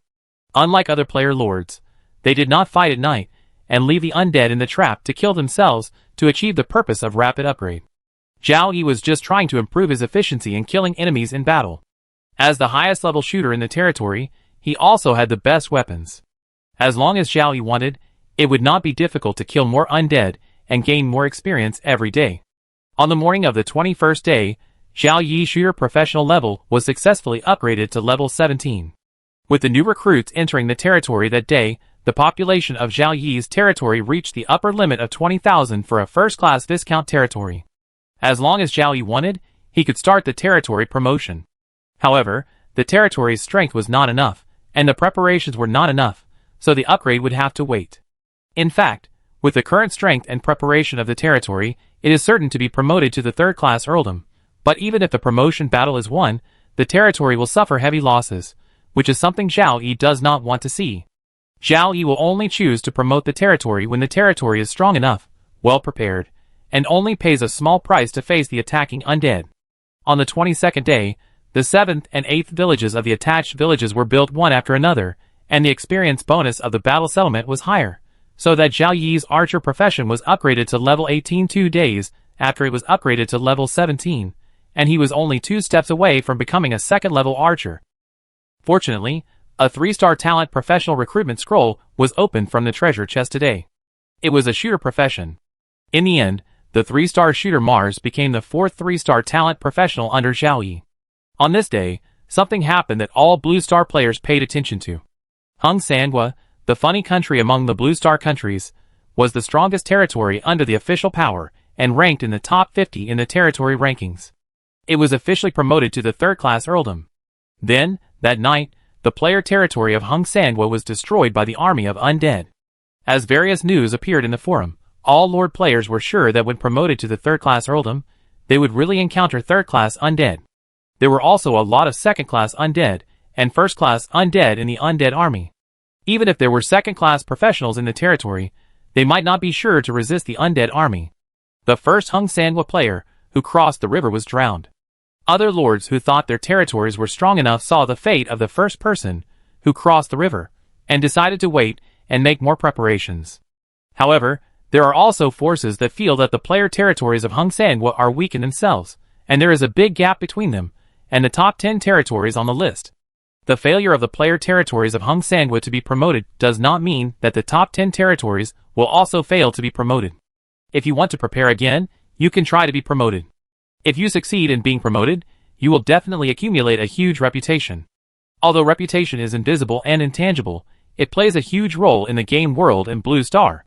Moreover, if you are promoted to the earldom earlier, you can open up a little distance with the territories that are promoted later. As long as you open up a little distance, the gap will become larger and larger, and you will establish a leading position. Therefore, on the 24th day after the Blue Star players enter the game world, the strongest territory under the official power of the Elite Kingdom, the Friend territory, ranked 9th on the list, was officially promoted to the third-class earldom. All players are watching whether the territory of the Elite Kingdom players can be successfully promoted. If it is successfully promoted, the top 10 or even the top 20 player territories on the list will follow tomorrow. On this day, the last affiliated village of Zhao Yi territory, the 9th village, was built, and all the quotas for affiliated villages were used up. It is expected to be the first among all player territories to achieve this step. With one main city, Zhaozhen, and 9 affiliated villages, the total population of Zhao Yi's territory exceeds 23,000 people, and the army has more than 2,800 soldiers. The territory is so strong, but it has just entered the top 100 on the list. Zhao Yi doesn't care about this at all. Rankings don't mean everything. After all, his territory has to develop other industries while developing the military. And those territories that focus on the cultivation of player forces can only develop the military. There are more combat professional players in the territory, even more than 1/5 of the proportion. Although the number of professionals is not as good as those in the previous territories, Zhao Yi believes that his territory can surpass the top 10 territories in terms of the number of first-level professionals, and even the preparation of military supplies. Don't forget that there is also the Mage Tower as one of the killers. In terms of comprehensive strength, Zhao Yi's territory can be ranked in the top 10 player territories. The main gap is in the second-level professionals. Next, Zhao Yi will make his territory catch up. The total population of the territory has exceeded 23,000 people. The main city Zhao Town and the 10 affiliated villages are all full, but the daily recruitment will not end. With so many points in hand, he must recruit people to increase the strength of the territory. Therefore, before being promoted to the third-class earldom, Zhao Yi plans to no longer recruit civilians. Among the recruits, he will only recruit officials and merchants besides professionals. The professionals he recruits are only first-level professionals. A first-level priest requires 30,000 points, and at least one is recruited every day. That night, the strongest territory under the official power of the Elite Kingdom, Fran territory, was destroyed by the army of undead. The Lord players at the top of the list were stunned by this result. The second taller person drowned when crossing the river. The people behind him must not dare to cross the river. The people in front are also worried that they are not tall enough and need to prepare more. On the morning of the 25th day, Zhao Yi's archer profession reached level 19. After another round of recruitment, the territory ranking was about to enter the top 40. The territories at the top of the list were watched by various player forces, but Zhao Yi set anonymity, so no matter how much attention he paid, he could not find out the specific information. Today, the first-class Viscount territory chose to be promoted to the third-class Earl territory and develop quietly. Chapter 90. After 2 days of silence, on the 26th day, the strongest territory under the official power of Los Country, Ivanov territory, ranked second in the ranking, was officially promoted to the third-class earldom. Then, nothing happened. Ivanov territory was also destroyed by the undead army. The strongest territories of the three major military powers on Blue Star, Eli and Los, were successively destroyed by the undead army. Although the strength of the official power of the two countries can continue to launch player territories that enter the top 10 of the ranking, the destruction of the strongest territory before is a heavy blow to morale. Now only the first-class Viscount territory of Chongjin, which ranks first in the ranking, is left, the strongest territory under the official forces of Qin State. According to the speculation of players in the forum, there are 5 territories with hidden information in the top 10 of the territory ranking, at least 3 of which belong to the official forces of Qin State, and the official forces of Qin State only launched the strongest first-class Viscount territory of Chongjin. According to the revelation of intelligence personnel of Eli State, Chongjin is a colonel in the army of Qin State. It is reasonable that the Lord is an officer. Basically, only the territories established by the armies of various countries on Blue Star are more suitable for the official forces of various countries to cultivate. With sufficient money and materials, they can rise at the fastest speed. The strongest territories of the two great powers are gone, and now only Qin State is left. Many players are speculating when Chongjin, the first-class Viscount, will be officially promoted, but there has been no movement. On the morning of the 27th day, with the 96% experience bonus of the battle evaluation, Zhao Yi's archer level directly reached level 19 100%. After consuming a level 2 advancement stone, he was successfully promoted to level 20, and became a second-level archer. Name, Zhao Yi. Lifespan, 24-150. Occupation, first-class Viscount / level 20 archer, 0%. Attributes, Strength 39, Constitution 39, Agility 39, Wisdom 53. Free attribute points, 17. Charm, 9. Command, 11/477. Compared with the first-level archer, the second-level archer has an additional 50 years of lifespan. When the second-level archer is upgraded by 1 level, the 4 dimensions each increase by 3 points of attribute, and the free attribute also increases by 3 points. Charm increases by 1 point when entering the first stage, and increases by 1 point again when entering the second stage. In the battle professional level ranking, Zhao Yi once again entered the top 10,000, and behind him, there are tens of thousands of battle professional players who have perfected the first stage. The number of level 2 advancement stones is much less than that of level 1 advancement stones, and they are bought up by major player forces. Even if they cannot be used up, they will not be released. As a result, many players have reached the level, but have no advancement stones to use, and can only wait patiently. And Zhao Yi, who opened 10 treasure chests a day, still had 1 level 4 advancement stone, 2 level 3 advancement stones, 5 level 2 advancement stones, and 7 level 1 advancement stones left to be used for the seeds of the Tree of Life. The promotion to the second-level shooter is very important to Zhao Yi, which means that Zhao Yi can recruit second-level professionals next. He cannot recruit second-level priests and mages, but he can always recruit second-level shooters, assassins, shield warriors, spearmen, and swordsmen. Moreover, there are still 10 treasure chests to be opened. Although the second-level professional recruitment scroll can only appear in silver and above cards, with so many treasure chests in hand, if nothing unexpected happens, the second-level professional recruitment scroll can always be opened. As Zhao Yi opened a platinum treasure chest and 9 silver treasure chests, the second-level professional recruitment scroll appeared. Gold card second-level fire mage recruitment scroll, silver card second-level archer recruitment scroll, second-level swordsman recruitment scroll, second-level assassin scroll.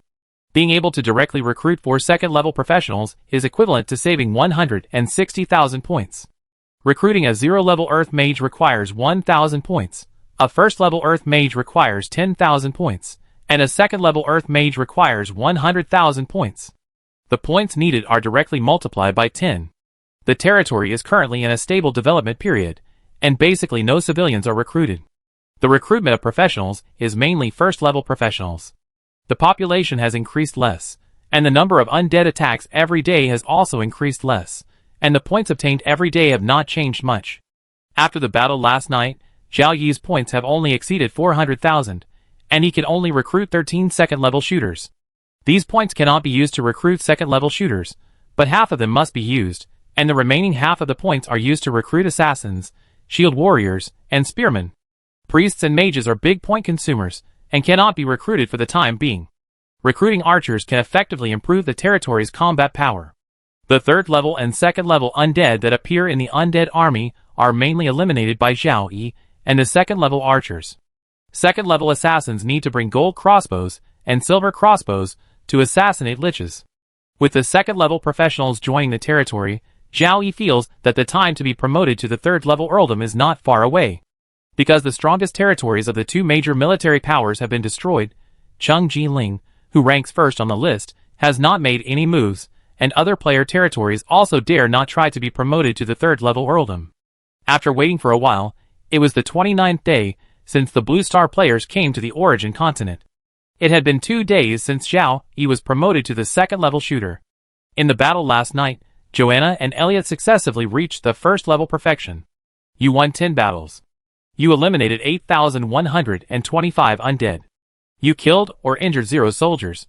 Zhao Town Battle Rating B, Taisher Village Battle Rating D. Points increased by 96%. Professional experience increased by 96%.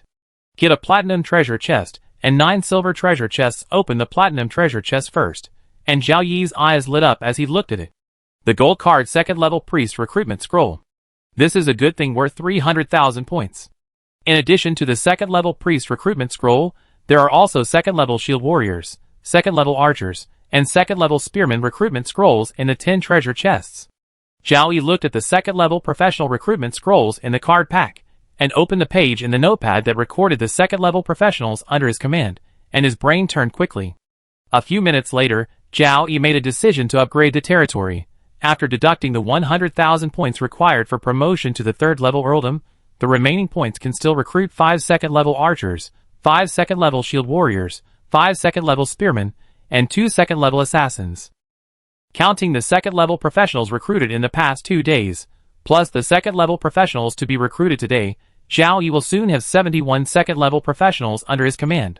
There are also Joanna and Elliot, both of whom are 3-star talents. They directly entered the 1st level from the 0-level perfection without any pause. If there is a pause at the 1st-level perfection, it should not take long for them to break through. But Zhao Yi can't wait, and he wants to upgrade the territory today.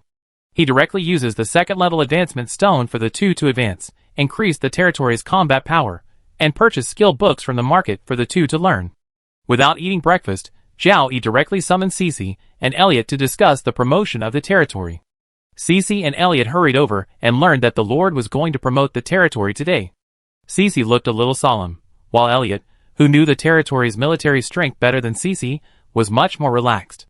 Under the leadership of the Lord, the territory will definitely be able to eliminate all the attacking undead, Elliot said directly. Chapter 91. Having made the decision, we must strive to upgrade the territory. As Zhao Yi's confidants, Cece and Elliot, both civil and military, must fully cooperate. After the small meeting, Zhao Yi handed a level 2 advancement stone to Elliot and asked him to be promoted to a 2nd-level swordsman immediately. Elliot was promoted to a 2nd-level swordsman, and soon after, in the mage tower, Joanna used a level 2 advancement stone to become a 2nd-level wind mage. Zhao Yi continued to go to the market for large purchases, spending most of the money in his hands, and also purchasing Joanna and Elliot's 2nd-level professional skill books. Even so, after the big purchase, Zhao Yi still had more than 2,000 low-grade magic crystals in his hands. The magic gun was a big consumer of magic crystals. Using the magic gun to shoot a 3rd-level undead would consume 100 low-grade magic crystals at a time, and it might not be able to kill them in one go, so you have to shoot again. The super explosive arrow, which was priced at 500 low-grade magic crystals, and could kill third-level professionals and undead, was a very cost-effective item. Zhao Yi also bought 12 of them, 8 of which were prepared for the second-level assassin team. Each member of the second-level assassin team is equipped with an archer crossbow and a storage ring. Each of them carries one of the 8 super explosive arrows, and each of them also carries 3 advanced explosive arrows. The Lich commanding the undead army tonight must be a third-level Lich. The higher the level, the harder it is to kill. Both the magic gun and the super explosive arrow have the power to kill third-level undead, but power is power. It is no problem to kill other third-level undead, but it is much more difficult to destroy the Lich with the wisdom of his life.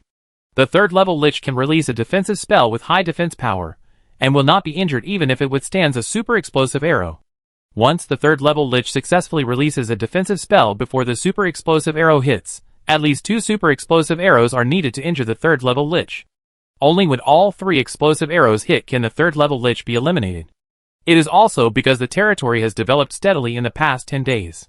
By opening treasure chests and selling things that are not needed in the territory, Zhao Yi has obtained a lot of money, which allows him to buy super explosive arrows equivalent to silver equipment. He bought 12 at a time. After the Hill Chamber of Commerce gave a 10% discount, it still requires 54 medium-grade magic crystals. Zhao Yi is no longer a potential customer of Hill Chamber of Commerce, but a real big customer. Every time he buys something, he will be given a 10% discount at the worst, and gifts are given to him for free. He will even give Zhao Yi gifts regularly, hoping that Zhao Yi will continue to purchase from Hill Chamber of Commerce. In the territory, it is not only the magic gun and super explosive arrows that are used to kill the third-level undead, but also the purchase of high-level attack spell scrolls. Even the magic tower, which has accumulated a lot of energy, can release a third-level attack spell equivalent to an enhanced version, with an attack range of more than 1,000 meters, which can attack almost all places in the battlefield of Zhao Town. In order to eliminate the third-level undead, Zhao Yi made very thorough preparations, and spent a lot of money. None of the top 10 territories on the list could compare to him. Although Zhao Yi's territory still has not entered the top 10, Zhao Yi believes that the overall strength of his territory is better than Cheng Jinling, who ranks first on the list. Individual player territories, or even small and medium-sized player forces, cannot compare with Zhao Yi's financial resources. Those big forces have more financial resources than Zhao Yi, but they cannot invest so much financial resources in one territory. After leaving the market and coming to the teleportation array, Zhao Yi started recruiting today. There were very few recruits, all of whom were second-level professionals. Using recruitment scrolls and points recruitment, a total of 6 second-level shooters, 6 second-level shield warriors, 6 second-level spearmen, 2 second-level assassins, and 1 second-level priest were recruited. With 21 families joining the territory, the total population of the territory has reached 24,695 people, and the strength of the territory army has already exceeded 3,000, reaching 3,051 people, including Joanna and Elliot, 2 second-level professionals, who have just been promoted. Zhao Yi has 73 second-level professionals under his command. They are 21 second-level archers, 20 second-level shield warriors, 18 second-level spearmen, 2 second-level swordsmen, 9 second-level assassins, 1 second-level fire mage, 1 second-level earth mage, 1 second-level wind mage, and 1 second-level priest. There are so many second-level professionals, and the number of first-level professionals is directly 10 times that of second-level professionals, as many as 764. In terms of comprehensive strength, Zhao Yi believes that his territory ranks first.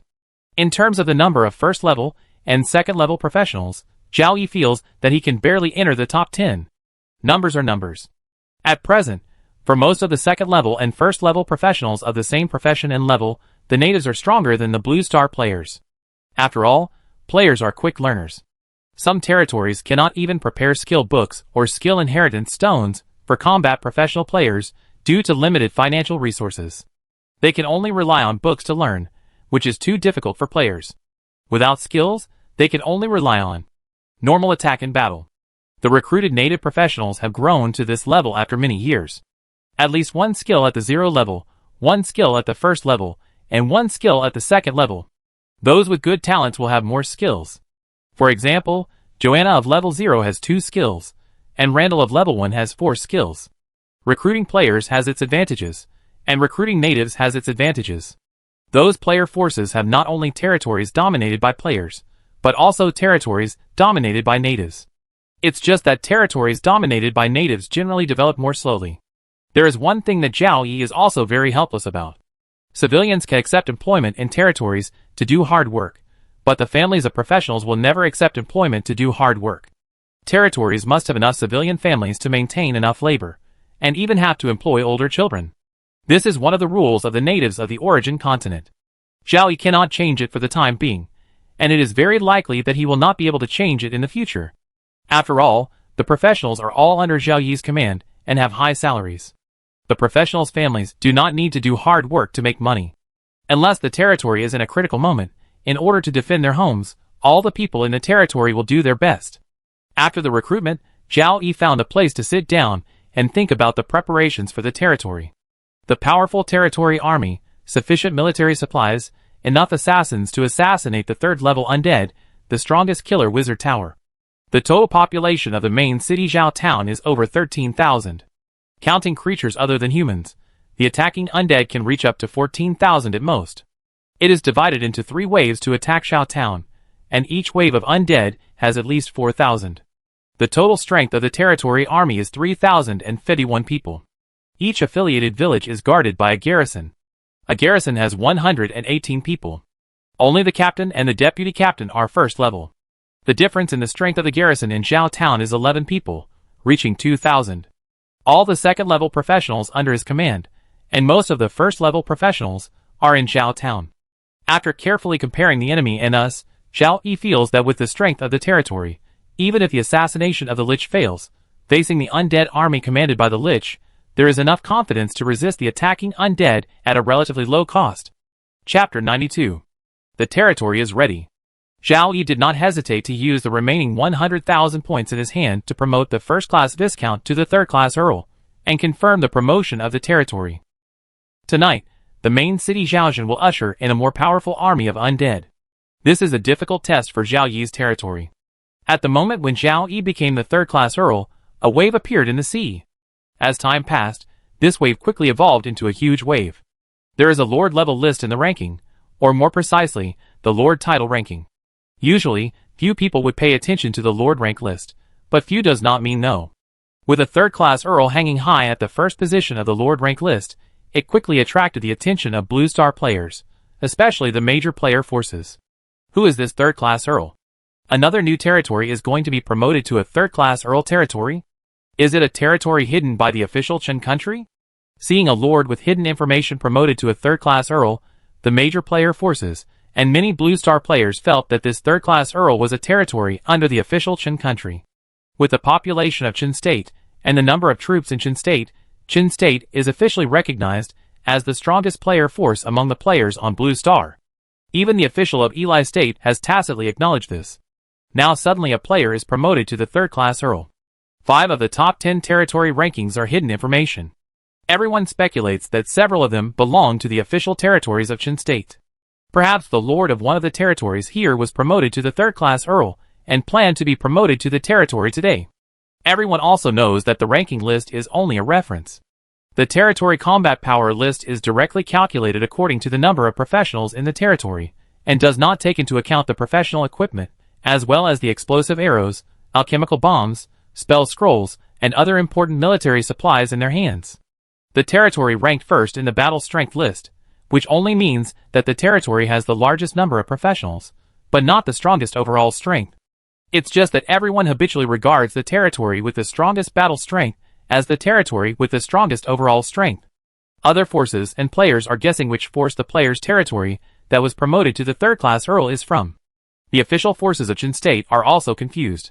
Without the approval from above, the lower territories will definitely not choose to be promoted.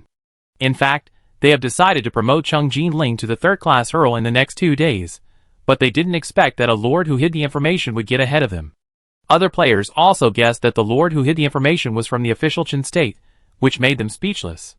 In this case, Cheng Jinling was almost ready and chose to be promoted today. Cheng Jinling's actual actions showed that the lord who hid the information was not theirs. They could not promote 2 territories to third-class earldoms at the same time. As the above order was conveyed to Cheng Jin spent 100,000 points in the Points Mall without hesitation to upgrade his title to third-class Earl. Another third-class Earl appeared on the Lord level list, And it was Chung Jin who did not hide the information.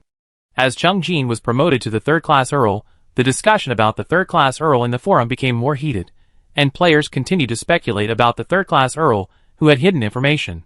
Chung Jin was promoted to the third-class Earl, and the other third-class Earl should not be from the official Chen state. The official Chen state would not take the risk of letting two places be promoted to the third-class Earl at the same time. If it is not from the official Chen state, who else could it be? Is there a hidden player force that is stronger than the official Chen kingdom? It is possible that a slightly weaker player force has invested all its resources in one territory and decided to upgrade to a third-class earldom now, and then become famous in one fell swoop. Could it be that a lord spent 100,000 points to be promoted to a third-class earldom, but did not plan to be promoted to a third-class earldom immediately?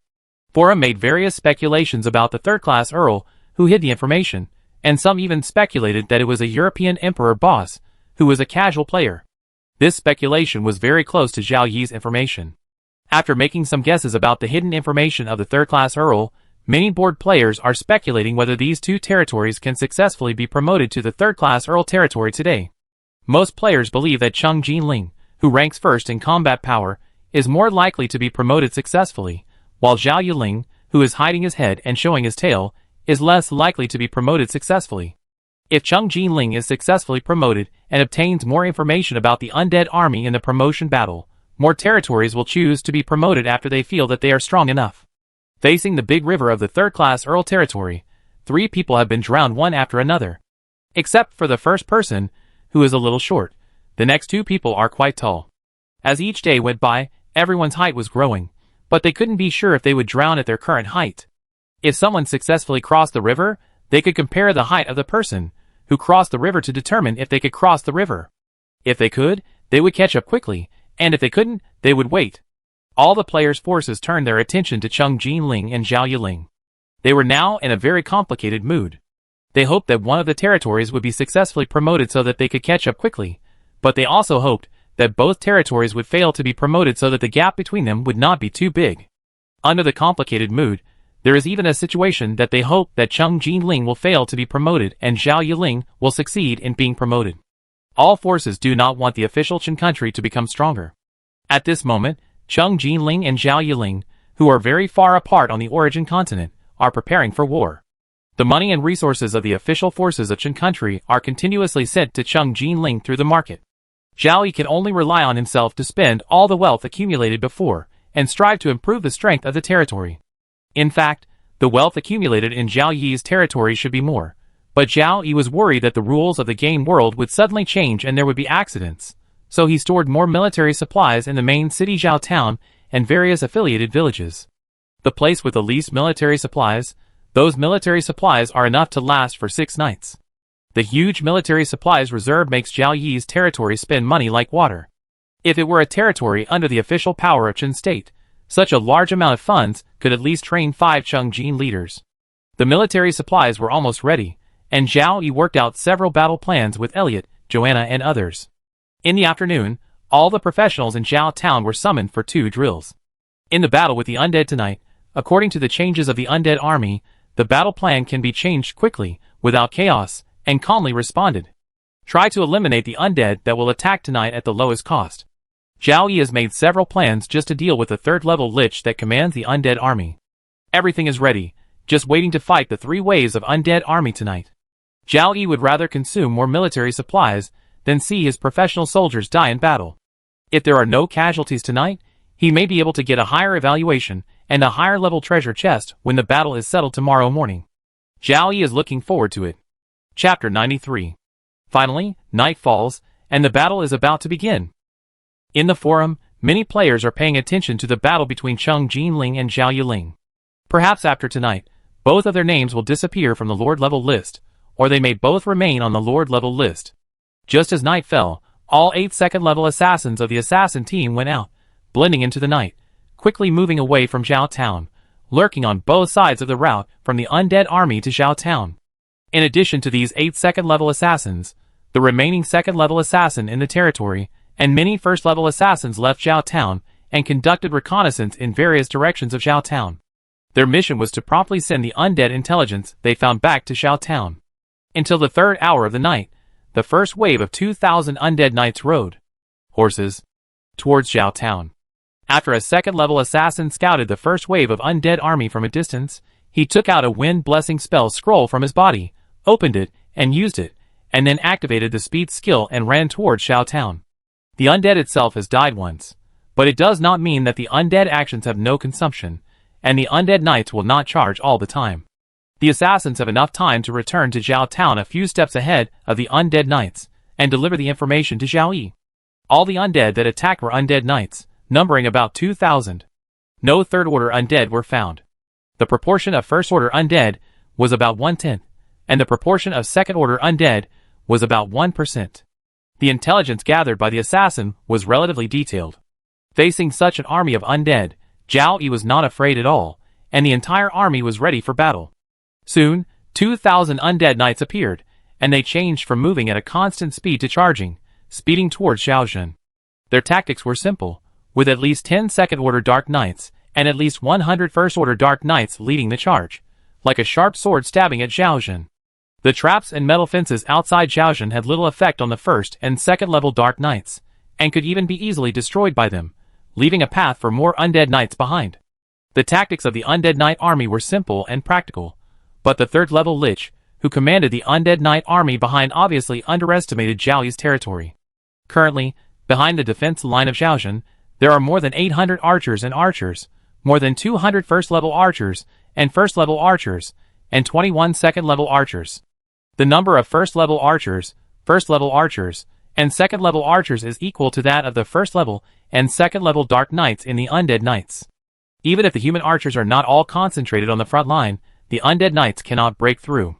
Under Zhao Yi's command, all the zero-level archers and archers on the front battlefield are divided into 4 waves, shooting alternately, and the first-level and second-level archers and archers each find the corresponding first-level and second-level Dark Knights. As the leading second-level Dark Knight enters the 200-meter range, Zhao Yi uses an energy beam that consumes 30 low-grade magic crystals to directly take away the second-level Dark Knight in the front. Following Zhao Yi, the second-level archers, first-level archers, and first-level archers all use the tracking arrow skill to attack. In the continuous explosions, in just a few seconds, the first-level and second-level Dark Knights leading the Undead Knight army were all wiped out. The zero-level archers and zero-level archers began to shoot alternately. Under the powerful firepower of Zhao Yi's territory, the Undead Knights could not move forward at all. It seemed that there was an abyss in front of them. If they continued to move forward, they would be swallowed up by the abyss. After suffering more than 500 casualties, the Undead Knight army finally changed its tactics. The Undead Knights were divided into 2 teams, one on the left and one on the right, trying to attack from the left and right sides of Zhao Town. At this time, Zhao Yi was holding a magic gun to destroy the undead, and Elliot was commanding the battle. Under Elliot's command, half of the archers and archers on the front line continued to shoot alternately, and the remaining half of the personnel were divided into 2 halves, each supporting the 2 sides of the defense line. The wind mages blessed the reinforcements with wind. In order to resist the undead army that attacked tonight, there were already 12 high platforms on the first line of defense in Zhao Town. The archers and archers on the high platform stayed there, and did not leave at all. As the undead army circled to the left and right sides of Zhao Town, the archers and archers on the corresponding high platforms shot explosive arrows one after another, effectively hindering the undead army's impact on the left and right sides of Zhao Town. Then, reinforcements arrived from the front line, and with their combined strength, the undead army could not move forward. On the battlefield, the number of casualties of the Undead Knight army increased. When there were less than 500 Undead Knights left on the battlefield, even the Lich gave up and allowed the Undead Knights to charge toward Zhao Town at will. After all the first and second level Dark Knights among the remaining Undead Knights were eliminated, Elliot had already stepped down from the high platform and personally led the shield warriors, spearmen, swordsmen, and priests to eliminate the remaining undead, giving the archers and bow riders more time to rest. The battle with the first wave of undead army went smoothly. After destroying all the undead, the professionals retreated to the first line of defense to rest and wait for the arrival of the second wave of undead army. 10 minutes later, the assassin brought Zhao Yi some bad news. It was not that the second wave of undead was too strong, but that the second wave of undead was too troublesome. It turned out to be a rare zombie army, among which there was a 3rd-level rotten zombie. You should know that zombies are transformed from corpses of living beings that have died not long ago. If the body is completely rotten and only bones are left, it can only be transformed into skeleton soldiers. Therefore, among the undead, skeletons are the most numerous, while zombies are far less numerous than skeletons. Among the undead that attack every night, zombies appear less frequently. Although zombies appear less frequently, and are easier to kill than skeletons of the same level, zombies are too disgusting. They are full of germs. If you fight zombies in close combat, you have to ask a priest to purify them after the battle. Moreover, after all the zombies are eliminated, you may have to fight the third wave of undead in close combat at the place where a large number of zombies died. Zhao Yi and Elliot made a decision after a discussion. Zombies move slowly, so all the archers and archers should attack with all their strength and shoot all the zombies before they enter the trap area. And there is one benefit of shooting zombies, which is to reduce the consumption of primary explosive arrows, and ordinary arrows can be used to kill zero-level zombies. The two most important points are that Zhao Yi has many archers under his command, and half of them have the skill of multi-arrow shooting. Using the multi-arrow shooting skill, you can shoot multiple arrows at the same time, and the arrow hit rate will decrease. It doesn't matter if the hit rate decreases, anyway, it consumes ordinary arrows, and Zhao Yi doesn't mind consuming more. Under multiple factors, Zhao Yi is absolutely sure that he can kill all zombies before they enter the trap area. Zhao Yi's mission was to eliminate the only third-level rotten zombie in the zombie army. 20 minutes later, more than 4,000 zombies slowly arrived. The slow-moving zombies had just entered the 200-meter range.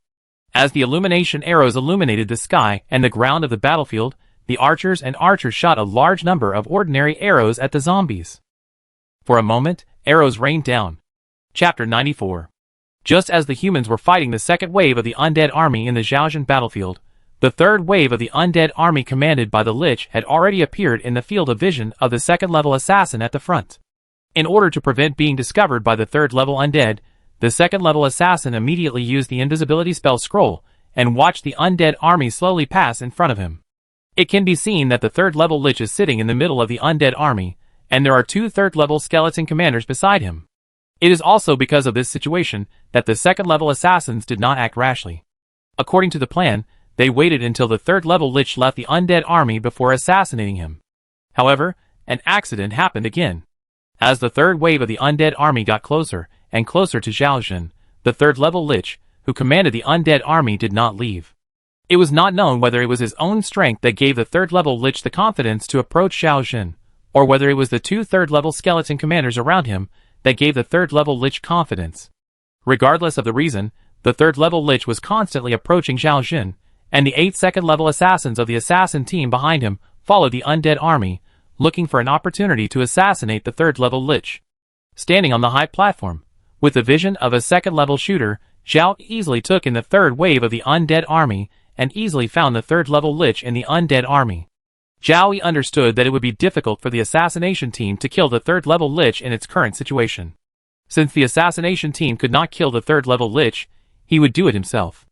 100 low-grade magic crystals were charged. When the third-level Lich entered the 500-meter range, he aimed and fired. A beam of energy shot at the third-level Lich at a high speed. The energy beam was fast, and the third-level Lich who felt the danger reacted faster, or the third-level Lich had been prepared in advance. A dark magic shield protected the third-level Lich firmly. The next moment, the energy beam hit the magic shield, and a few seconds later, there was even a violent explosion on the shield. As the explosion ended, the shield was still intact, and the third-level Lich inside was not hurt at all. The Lich seemed to be angry because of the attack. It waved its staff, and the undead army rushed toward Zhaozhen at a faster speed. The undead army still maintained its formation during the charge. Hundreds of second-level and first-level undead were at the front, and hundreds of ghosts were mixed in the undead army. The skeleton archers slightly behind were preparing to shoot arrows. 10 seconds later, the fully charged magic gun fired at the third-level Lich again. The energy beam hit the Lich's spell shield, and after the explosion, the spell shield was still intact. Zhao understood that the spell shield would definitely be consumed, but it took time for the magic gun to charge, and during the charging time, the Lich could quickly restore the spell shield. Zhao could put the third-level Lich closer, and other second-level shooters could fire super explosive arrows to assist the attack, and the chance of destroying the third-level Lich could be increased a little. However, Zhao did not intend to use this strategy. There were two third-level skeletons beside the third-level Lich. They were very wary of the attack from Zhaozhen, so they had stopped and were about to separate from the undead army. This was an opportunity. There was an assassin team behind the undead army. As long as the next two third-level skeletons did not leave the Lich, Zhao Yi would continue to attack the Lich and pin it down. Elliot commanded the professionals to fight the undead army. 15 seconds later, the third energy beam hit the spell shield and was blocked. 15 seconds later, the fourth energy beam hit the spell shield and was blocked. Just when the third-level Lich was very proud of his defensive spells that continuously block human attacks, two super explosive arrows attacked from behind the Lich. After being hit by two super explosive arrows in succession, the spell shield was finally broken, and the Lich was also injured. The injured Lich hurriedly wanted to cast another defensive spell, and the next moment, the third and fourth super explosive arrows attacked from behind again. Under the violent explosion, the Lich and a third-level skeleton were directly killed, and another third-level skeleton was injured. The Lich who commanded the undead army finally died. The undead army that maintained the formation and charge gradually became scattered, but the undead army at this time was still very powerful, with a very high proportion of first-level undead and second-level undead. It's time to use the killer. The four shield warriors put down their heavy weapons and climbed onto the four high platforms on the front line of defense. A first-level mage beside them took out a spherical alchemical creation with a diameter of at least 10 centimeters from the storage ring and handed it to the shield warrior after activating it. Alchemical bomb. It was not the weakest primary alchemical bomb, but an intermediate alchemical bomb with an explosion damage radius of up to 9 meters, and the center of the explosion could kill the second-level undead. The price of this intermediate alchemical bomb in the market was almost catching up with the super explosive arrow. Zhao Yi had never bought it, but he had opened it from the treasure chest twice, and he had 20 intermediate alchemical bombs in his hand. The second-level shield warriors were all strong men. They took the alchemical bombs and threw them to the undead army in front of them. The heavy alchemical bomb flew over 120 meters and hit the army of undead. At the moment it hit the army of undead, the first-level mage directly detonated the alchemical bomb remotely. Boom! An intermediate alchemical bomb exploded, directly clearing nearly 100 zero-level undead and first-level undead within a radius of 9 meters and an area of more than 250 square meters. If the second-level shield warrior threw the alchemical bomb closer, the trap area outside the fourth line of defense would be affected. Intermediate alchemical bombs exploded one after another, and each alchemical bomb could take away nearly 100 undead. With the bombing of 10 alchemical bombs, nearly 1,000 undead had been reduced on the battlefield, and the pressure on the professionals was reduced sharply. Even Zhao Yi was relieved by the death of the third-level Lich. If under the command of the third-level Lich, even if the first few alchemical bombs can still cause such great damage, the damage caused by subsequent alchemical bombs will be reduced. The Lich can directly command the undead army to disperse. The third wave of undead army has 5,000 undead, and there is also an elite cavalry unit composed of first-level and second-level Dark Knights. If there is a Lich in command, they will definitely look for opportunities to attack the defense line, causing great trouble to Zhao Yi's side. Now, with the Lich dead, this elite cavalry unit rushed directly to Zhao Jin, and suffered heavy casualties under the attack of alchemical bombs. If the Lich was not killed, it was expected that not only would all the alchemical bombs be thrown out in this battle, but even the energy of the magic tower would be completely exhausted. Fortunately, the Lich was dead, and under the attack of more than 2,000 low-grade magic crystals, the third-level Lich was killed. Of course, the Lich underestimated the enemy, and did not find that there were humans behind him. Otherwise, if he wanted to kill the Lich, he would have to consume several times the low-grade magic crystals. The Lich was dead. Facing the chaotic charging army of the undead, coupled with the bombardment of 10 intermediate alchemical bombs, under the command of Elliot, the professionals continued to quickly eliminate the undead that rushed up. Chapter 95. The spearmen smashed the skeleton soldier's head with one shot, and the last soul fire on the battlefield was extinguished, and the battle was finally over. In order to win the battle, Zhao Yiling also paid some price. 2 people died in the battle, and hundreds of people were injured. The lightly injured people have been treated by the priests one after another, and the seriously injured people have also recovered from their injuries after drinking life potions. This is not the first time that people have died in Zhao Yi's territory. 8 days ago, the spearman of the 4th village garrison accidentally fell into a trap and was killed by the skeleton that was not dead in the trap. 5 days ago, in the battlefield of Xiaozhen, a level 2 swordsman was killed instantly by a level 8 skeleton. As the population of the territory increases, more and more undead are attacking. It is impossible to avoid the death of soldiers in battle. The only way is to reduce the loss as much as possible. A man is the backbone of a family. If the backbone falls, the family is not far from falling apart. After the first soldier died in battle, Zhao Yi made a decision to give a high pension to the family of the dead. Based on the current salary of the dead soldiers, the same amount of money will be paid to the families of the dead soldiers on a regular basis every month for the next 10 years. After 10 years, the amount will be halved and paid for another 10 years, for a total of 20 years of pensions. One thing to note is that the pension is given to all members of the family of the soldier who died in battle. The parents, wife, and children are the direct beneficiaries. The pension is divided into multiple parts, one for adults and half for minors. If the family has not changed, it doesn't matter how the family uses the pension. If the wife remarries with the children, the wife will no longer receive the pension, but the children will still receive the pension. When the pension regulations were issued, the loyalty of the professionals generally increased, and there were even more diehards, who reached the full value of 100 points of loyalty. The professionals no longer have any worries. They fight bravely against the undead. Of course, they have to be careful, and not throw away their lives easily. The territory is not yet at the point where they need to fight desperately. As for the impact of the dead on the battle evaluation, the small number of casualties will have a small impact on the battle evaluation, while the large number of casualties will have a large impact on the battle evaluation. The injured who are cured before dawn are not counted as injured. Before, a soldier died in the battlefield of Zhaozhen, and the battle evaluation did not change. But the platinum treasure chest, that was supposed to have 3 platinum cards, only had 1 platinum card left. In the 3 battles tonight, at least 14,000 undeads were killed, plus the rewards from the promotion battle. Even if 2 soldiers died in the battle, Zhao Yi was more confident that he would get an A rating tomorrow morning and get a treasure chest better than a platinum treasure chest, but it was expected that only 1 better card would appear in the treasure chest. The battle was over, and the soldiers retreated to the defense line to rest. The bodies of the 2 dead soldiers were carried aside, and their families would be notified when the sun rose. Sitting on the ground, Zhao Yi opened the system panel, and did not look at the changes in personal, territory, and points mall, but opened the forum to see what other players were talking about. It is conceivable that most players are paying attention to, and discussing the 2-player territories that were promoted to the 3rd-class earldom tonight. The battle in Zhao Yi's own territory is ended, but because the information is hidden, and only 2 people died in the battle, the combat power value displayed on the leaderboard will not change much. Other territories at the top of the leaderboard have not been promoted, and the daily undead attacks will not cause many casualties in these territories, and the combat power value will not change much either. Therefore, it is impossible to find the ranking of Zhao Yi's territory through the drastic fluctuations in combat power value. At first, a few people thought that Zhao Yi only upgraded his title, and did not upgrade his territory today.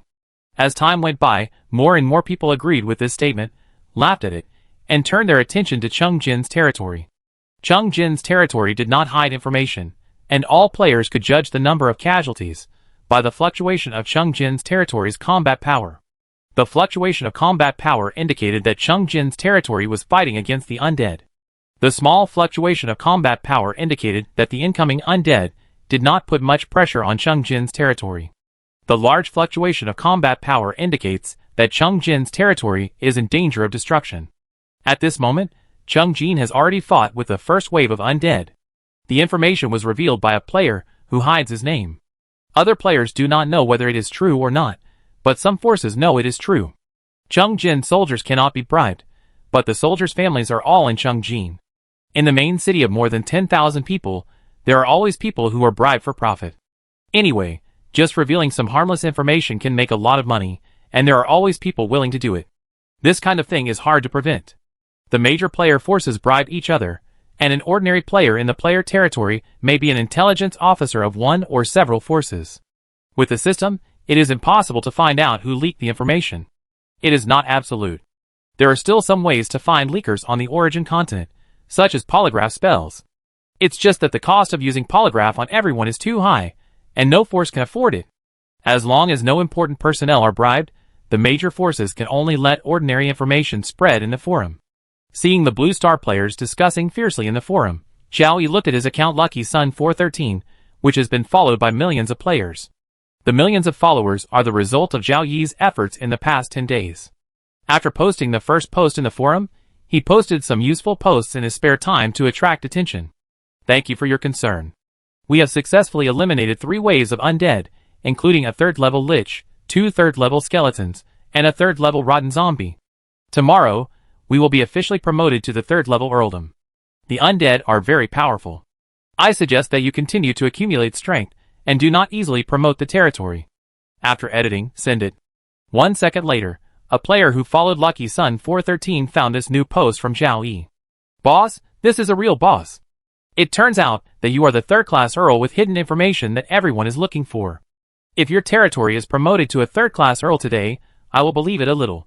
What is the ranking of your territory in the territory combat power ranking? It is so well hidden. Lucky Sun 413, please private message me if you see the reply. I am the boss of a listed company in Qin State, with a net worth of over 100 million. I am willing to exchange 1/10 of my wealth for your protection, and I can add money according to the upgrade level. Hello, I am a staff member of the Ministry of Foreign Affairs of Eli Country. Our country wants to discuss cooperation with you. Please see the private chat. Soon, there were countless replies under the post, admiring, envious, jealous, seeking asylum, and discussing cooperation. Lucky Sun 413, only a few million followers in the forum, not much, but many player forces have paid attention to Zhao Yi's posts. Through the analysis of previous posts, a group of player forces judged that it is highly likely that Lucky Sun 413 is a Qin countryman, a casual lord player, a European emperor. His territory is among the top 100 in the rankings, and the people in the territory are mainly indigenous people. If such a player can be recruited, it will definitely be a good supplement. Many forces, including the Qin state official, have sent private messages to Zhao Yi, wanting to take Zhao Yi's territory under their command with real benefits. Even the Qin state official, which has national justice, will not let Qin state players accept the jurisdiction for nothing. The benefits that should be given must be given, and most of the time, they are more than other forces. Many experts have made bold guesses that players get more than level up 1 in the game, increase 1 year of life after returning, level up 20, all physical illnesses disappear, level up 50, return to youth in the game world. These may be more. Let all forces pay more attention to the game world, and even do not hesitate to make great changes to the real economy when they return to reality in the future. The game world is a great opportunity. If you can get more from the game world, the pattern on Blue Star will also change significantly. Chapter 96. Zhao Yi posted a post, and the number of followers of Son of Fortune 413 doubled. In less than half an hour, the number of followers reached nearly 100 million. Of course, the number of new followers is not stable, and it is necessary to continue to post useful content in the future to keep some people. Zhao Yi did not have the heart to concentrate on running Son of Fortune 413. He would post when he had time, and his main time was still spent on managing the territory and practicing.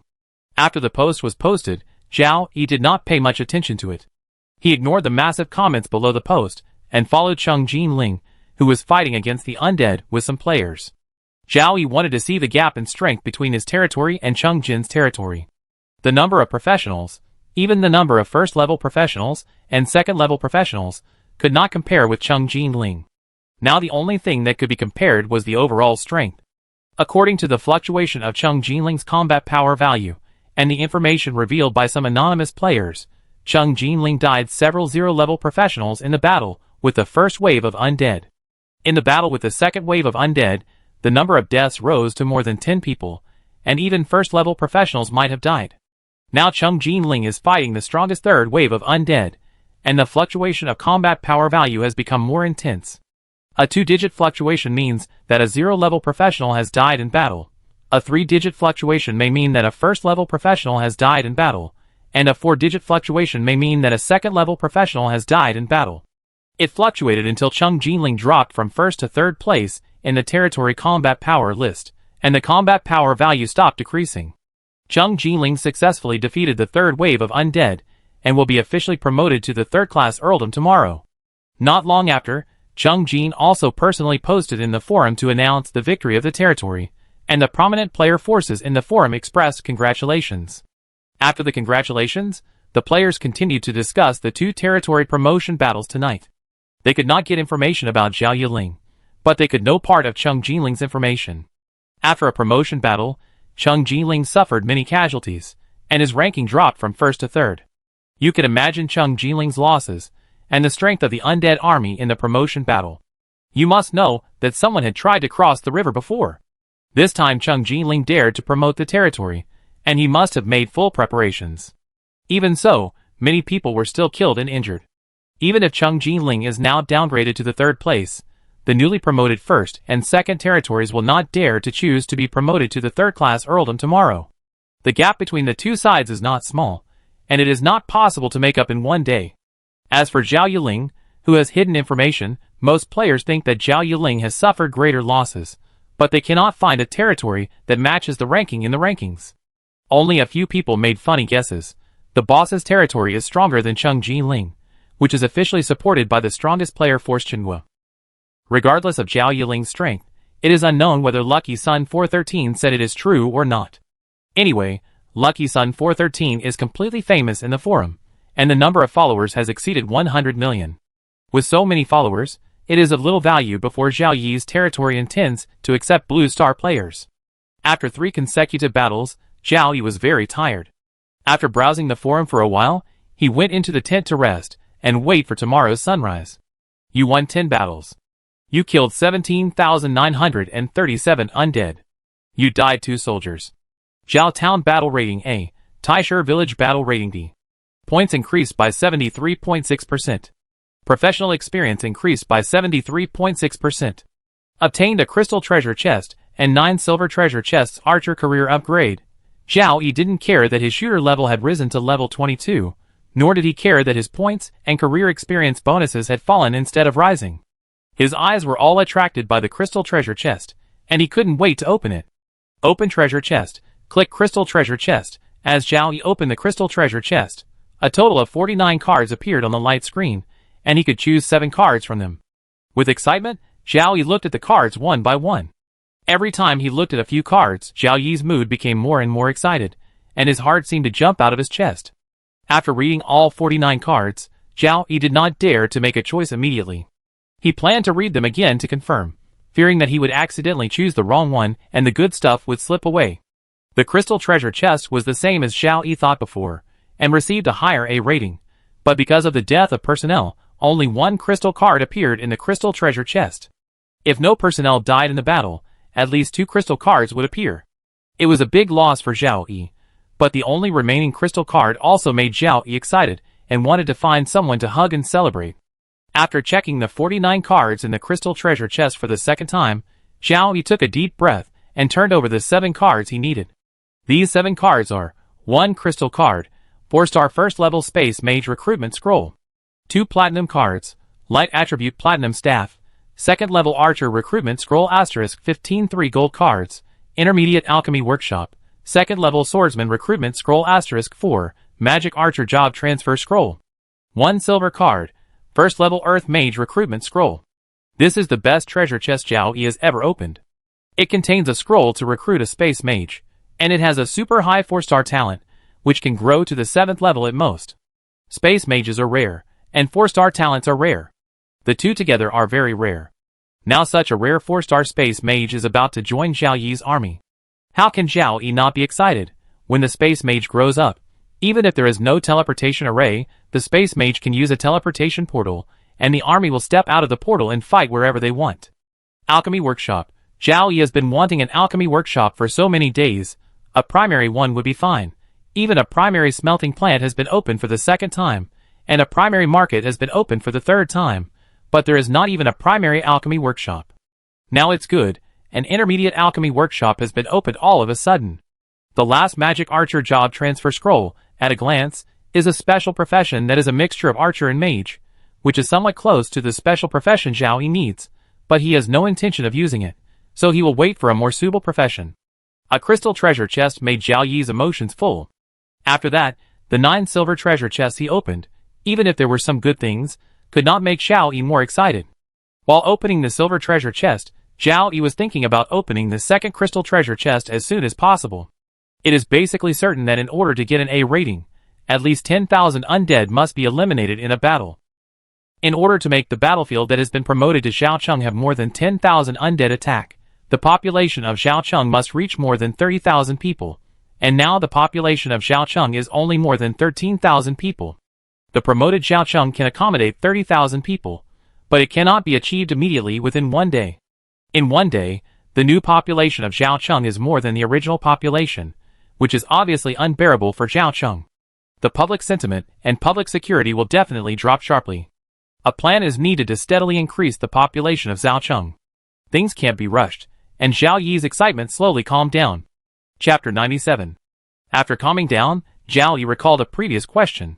In the battle settlement yesterday morning, 1B rating and 9D ratings, the points and career experience bonus were as high as 96%. How come today the B rating was upgraded to a rating, and the 9D ratings did not change, and the points and career experience bonus dropped to 73.6%? It dropped instead of rising. There's a problem here, but Zhao Yi does not know where the problem lies. Perhaps it is a rule of the game world. It is more likely caused by the promotion to the third-class earldom. Putting this question aside for the time being, Zhao Yi stood up and walked towards the Lord's mansion, continuing to browse the contents of the system panel as he walked. Name, Zhao Yi. Lifespan, 24-150. Profession, third-class Earl/level 22 Archer 2%. Attributes, Strength 45, Constitution 45, Agility 45, Wisdom 59. Free attribute points, 23. Charm, 9. Leadership, 11/531. Active skills, Rapid Fire, Multiple Arrows, Tracking Arrow, Charge Strike, Armor-Piercing Arrow. Legion skills, Arrows Never Miss, Unmovable as a Mountain, Wind, Forest, Fire, and Mountain, Invigorate. Equipment. In the past 10 days, Zhao Yi has learned several more skills, 2 Archer professional skills, and 1 Legion skill. The effect of the Invigorate skill is very simple, which is to increase morale. As for the professional skills of the shooter, Zhao Yi prefers a skill of the third-level shooter, Eagle Eye, which can increase the shooter's field of vision and is suitable for long-range sniping, as well as observing the battlefield and commanding battles. Third-class Earl Territory. Lord Zhao Yi. Territory area, 500 square kilometers. Main city, Zhaocheng, a third-level small city, covering an area of 1 square kilometer. Subsidiaries, Taisher Village, the second village, the third village. Population, 24695/50,000. Military, 3,051. Public opinion, 83. Public security, 82. Buildings, Lord's Mansion, Teleportation Array, Mage Tower Market. Compared to the first-class Viscount territory, the third-class Earl territory has increased its area by 300 square kilometers. The upgraded Zhaocheng covers an area of 1 square kilometer, which can easily accommodate 30,000 people. The most important point is that after upgrading to a level 3 town, there are 3 additional affiliated towns. You can build 3 affiliated towns in the territory, or upgrade the original affiliated villages to towns, and the town level is not restricted. And after building a town, you can continue to build affiliated villages of the town. A level 3 town can have 3 affiliated villages, and a level 1 town can have 9 affiliated villages. A thought flashed through Zhao Yi's mind, and he seemed to understand why the points and career experience bonus decreased instead of increasing after obtaining an A rating. It is certain that with the establishment of subsidiary towns and their subsidiary villages, Zhao Yi's points and professional experience bonus will become higher. A third-level town can accommodate 3,000 people.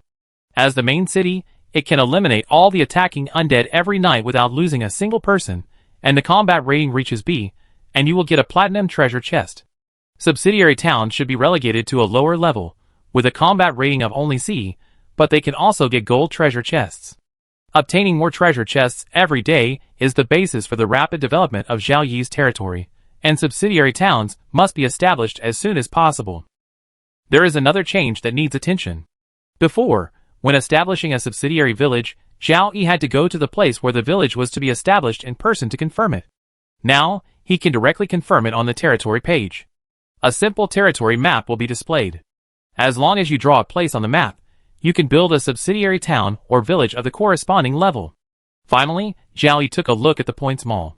Last night, 17,937 undead were eliminated, and there were 4 third-level undead alone. Eliminating a level 30 undead can earn 10,000 points.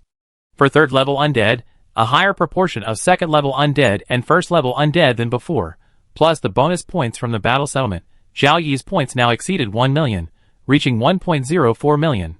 1.04 million points are a lot, which can recruit 10,000 zero-level swordsmen, but very few, which can only recruit 3 second-level priests. In order to use so many points well and recruit enough people, on the one hand, to support the territory to build more affiliated towns and villages, and on the other hand, to keep the territory's strength growing rapidly.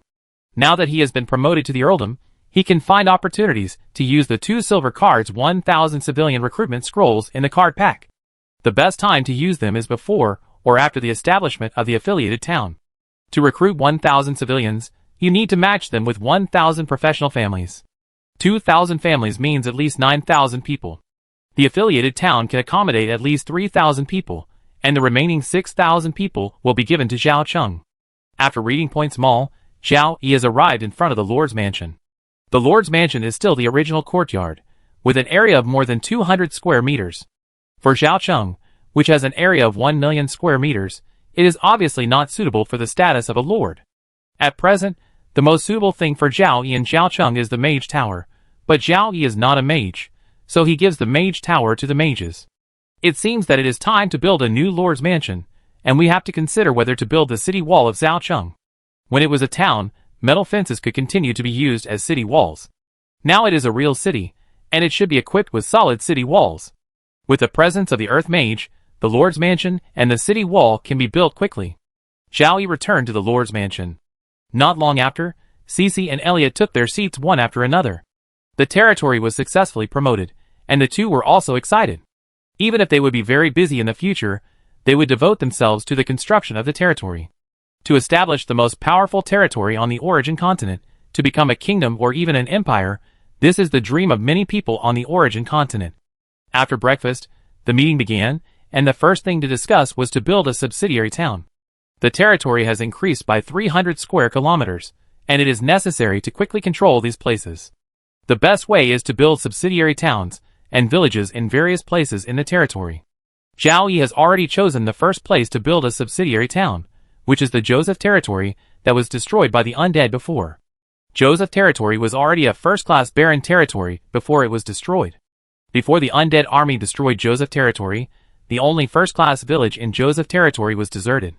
The undead army will definitely not go to a village that has no breath of life, and disperse to follow the breath of life to chase Joseph territory, who has fled.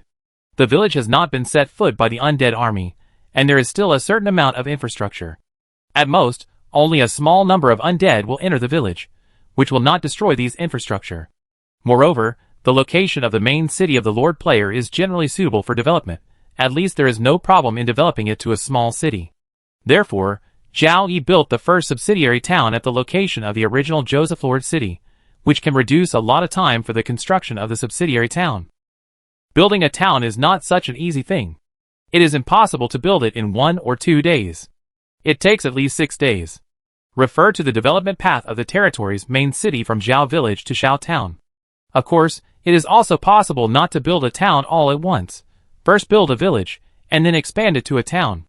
Zhao Yi, Elliot, and Cece carefully discussed how to build a town. Chapter 98. There are 2 options. Build a town directly or build a village first, and then expand it to a town. Each has its own advantages and disadvantages. The former builds a town faster, but a town will have thousands of people all at once, and even an official with 3-star management talent cannot manage it all at once. The latter is slower to build, but its advantage is stability, and the possibility of chaos is greatly reduced, giving officials enough time to take care of everything. It took Zhao Yi 12 days to upgrade his territory from a first-class Viscount territory to a third-class Earl territory. If he wanted to upgrade from a third-class Earl territory to a second-class Earl territory, it might take several times more than 12 days. The main reason was that third-level undead had already appeared in the undead army. If he was promoted to a second-class Earl territory, there might not be 4th-level undead, but the proportion of 3rd-level undead would definitely increase greatly. Zhao Yi had only a few ways to eliminate 3rd-level undead, and each method was costly, especially for the Mage Tower. It took a lot of time to accumulate energy, and what Zhao Yi lacked was time. In addition, with a hard-to-kill 3rd-level Lich in command, the territory will be severely damaged if it is not careful. There is no rush to promote to the second-class earldom. Zhao Yi has enough time to build all 3 affiliated towns. Moreover, when Zhao Yi manages the territory, he often emphasizes the word stable. He must be more confident before he can promote the territory, so Zhao Yi prefers to build a village first, and then upgrade it to a town. If he chooses the latter, and wants to speed up the construction of the town, Cici makes a suggestion. Lord, with the current strength of the territory, we can build 3 affiliated villages at the same time. After the 3 affiliated villages are built, we could expand the 3 villages into towns in turn, which can effectively reduce the time required to build a town. Elliot agreed with Cici's suggestion, and Zhao Yi nodded, and this suggestion was directly passed. In fact, there is a third option for building a town, which is to choose the original affiliated villages to expand into towns. There are indeed villages suitable for expansion, such as Taisher Village. However, Taisher Village also has disadvantages. It is too close to the main city. As the main city continues to upgrade, the distance between the 2 places will become closer and closer. Maybe in the future, the main city will include Taisher Village. There are super cities with an area of more than 100 square kilometers on the origin continent. Another purpose of building a subsidiary town is to control the newly added land in the territory, so it must be as far away from the main city as possible, so the previously built subsidiary villages are not suitable for expansion and upgrading. After making the decision to build a village first, and then expand it into a town, the 3 of them looked at a simple map and wanted to determine the location of the second and third towns. Similar to the establishment of the first town in Joseph's territory, the original main city locations of other players' territories around the territory are more suitable for building towns. If you want to select 2 more locations, you need to consider the most important thing, the direction of the undead attack at night, and never let the 2 undead armies merge. The 2 undead armies that attack the village and the town merge and attack the town together. With the strength of the town, all the attacking undead can be eliminated at a relatively low cost. The key is that if there is no undead attack in the village behind, you will get 1 less treasure chest the next day, and the points and career experience bonus will also be reduced a little. It is relatively easy to choose the location of towns and villages in the territory now. When the territory continues to expand, it will be much more difficult to choose the location of towns and villages. In the future, it is inevitable to build a special military stronghold to resist the undead army attacking from one direction. The towns and villages behind the military stronghold will not need much garrison force. Although this will reduce the number of treasure chests obtained, it can increase the quality of treasure chests. These are things that need to be considered in an unknown period of time, but they just flashed through Zhao Yi's mind. With the location of the second and third towns determined, and the governors and garrisons of the 3 towns determined, the 3 continue to discuss other matters. The walls of Zhaocheng will still use metal fences for a short period of time. The main problem is that the walls of the current indigenous cities are not ordinary walls. Brick and stone walls existed before the undead plague. After the undead plague, if the city wants to resist the attack of the undead army, it must use magic materials. Magic materials are common and precious, and they are in large quantities and small quantities. The tower body of the primary wizard tower in the territory is built with slightly more precious magic materials. For small cities, the most common magic materials with the largest stock can be used to build the walls. The attack of the 0-level undead can only make some scratches on the city wall, and the 1st-level undead cannot cause much damage to the city wall. If you want to cause greater damage to the city wall, you need at least the 3rd-level undead. Alchemists can also draw runes with enhanced defense effects on the city walls built with magic materials. It can be said that the city with walls built with magic materials is considered a real city on the origin continent.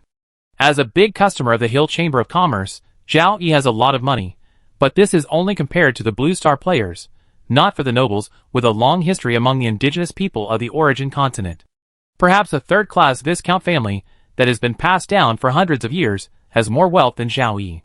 Those small-town level indigenous cities are the foundations of Earl families that have been passed down for hundreds or even thousands of years. In order to resist the undead, the family will generally spend the wealth accumulated for hundreds or thousands of years to make the city have a highly defensive wall, so that the city can last longer under the disaster of the undead. Of course, it is not only the high defense wall that can defend the city. Mage towers, formations, alchemy props, high-level professionals, etc., the means of indigenous cities to resist the undead are more than the Blue Star players, who have just landed on the origin continent for a month can imagine. Zhao Yi's financial resources are not enough, and Zhaocheng cannot afford to build a city wall now. It is better to use metal fences as city walls than to build ordinary city walls. You can choose to spend more money to replace the ordinary metal fences with the lowest grade magic metal fences, which can also have a certain blocking effect on the 1st-level undead. The city wall cannot be built for the time being, but the Lord's Mansion must be built. However, the Lord's Mansion of the third-level village level is far from being in line with Zhao Yi's third-class Earl status. The Lord's Mansion located in the main city does not need to be the strongest, but only the most gorgeous. This matter can be left to the Earth Magicians. Zhao Yi has the largest number of Earth Mages, accounting for almost a quarter of the mages, with a total of 73, including a second-level Earth Mage, and 2 Earth Mages who are part-time prospectors. There are so many Earth Mages, many of whom have artistic talent, and it is no problem to build a gorgeous Lord's Mansion that matches Zhao Yi's third-class Earl status. There is no need for Cece and Elliot to participate in the construction of the Lord's Mansion. Just send a message to the Mage Tower, and Joanna will arrange for the Earth Mages to go out. Chapter 99. Zhao Yi, Cece, and Elliot discussed one thing after another. An hour had passed since the meeting. Only the last thing was left, which was also the most important thing, today's recruitment. For today's recruitment, the first thing to do was to determine the number of recruits. The construction plan for the 3 affiliated towns will start today. First, 3 roads will be built at the same time, and then 3 villages will be built at the same time. These 2 steps will take 2 days. There is no other place in the territory that needs to increase the population, only Zhaocheng needs to increase, and the population of Zhaocheng is currently more than 13,000 people. It is best not to increase the population by more than 1/3 of the previous population at one time, so that the newly added population can be accommodated as quickly as possible, and at the same time, the public sentiment and public security will not decline too seriously. So it is decided that Zhaocheng will add 900 households today, and it is expected to have about 4,000 people. 900 households, 450 non-professional families, and 450 professional families. 450 professionals need to be recruited, and the number of zero-level professionals will definitely be the largest, but first-level professionals and second-level professionals must also be recruited. With 1.04 million points in hand, I cannot afford to recruit a second-level priest, so I must recruit the first-level priests that I can afford. The final recruitment on paper: 100 archers, 100 shield warriors, 100 spearmen, 19 swordsmen, 20 heavy cavalry, 30 archers, 30 assassins, 8 mages of each of the 5 systems plus 1 space mage, a total of 41 people, 10 priests, officials, merchants, teachers, craftsmen, and farmers. Among them, the first-level professionals account for 3/10 of the total number of professionals, and the second-level professionals include 15 archers, 10 shield warriors, 10 spearmen, 4 swordsmen, 2 archers, and 4 assassins. Among the other officials, there are 3 people with 3-star management talent and 8 people with 2-star management talent. The latter only needs 1,000 points to recruit 1 person, while the former needs 10,000 points. As the recruits were determined, the meeting officially ended. Cece and Elliot left and went about their own business. Zhao Yi also had a lot of things to do. Before leaving the Lord's Mansion, Zhao Yi asked his maid Eve to go to the Mage Tower and tell Miss Joanna that Zhaocheng needed a new Lord's Mansion and was preparing to welcome a space mage to join. The guides were gathering. Zhao Yi came to the market first and gave Benson and Kino a task. Last night, the territory fought against the undead in various places, and nearly 18,000 undead were eliminated, especially in the main city battlefield, which consumed a lot of military supplies. Although the remaining military supplies can still support 2 or 3 nights, Zhao Yi always has a sense of crisis, worried that the rules of the game will suddenly change, and the main city and various affiliated villages must prepare enough supplies. In order to promote the territory, there is not much money in hand, and it is very reluctant to give up the light attribute platinum staff, but in order to develop the territory, it must be sold in exchange for funds. Zhao Yi can also obtain funds for territory development by opening treasure chests. If there is no force to support him, he can only rely on points to exchange for supplies directly, or exchange points for things of slightly higher value to exchange for money, and then buy supplies. The light attribute platinum staff is the most valuable thing in Zhao Yi's hand at present. Even if he did not draw the platinum staff, today's 9 silver treasure chests, as well as the treasure chests opened in the past, let Zhao Yi accumulate a batch of silver equipment. Some of the silver equipment will be equipped to the second-level professionals to improve their combat power. There are also some that have no equipment, which can be sold for a considerable amount of money, at least to support the normal development of the territory in the next 2 days. The treasure chests of tomorrow and the day after tomorrow can be opened to exchange for money, so it is impossible to be short of money. The platinum staff was given to Benson and Kino to be put up for auction, and a list of materials to be purchased was given to the two.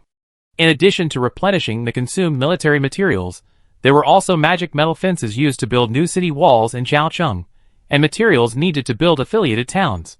As for daily necessities, Zhao Yi didn't need to say anything.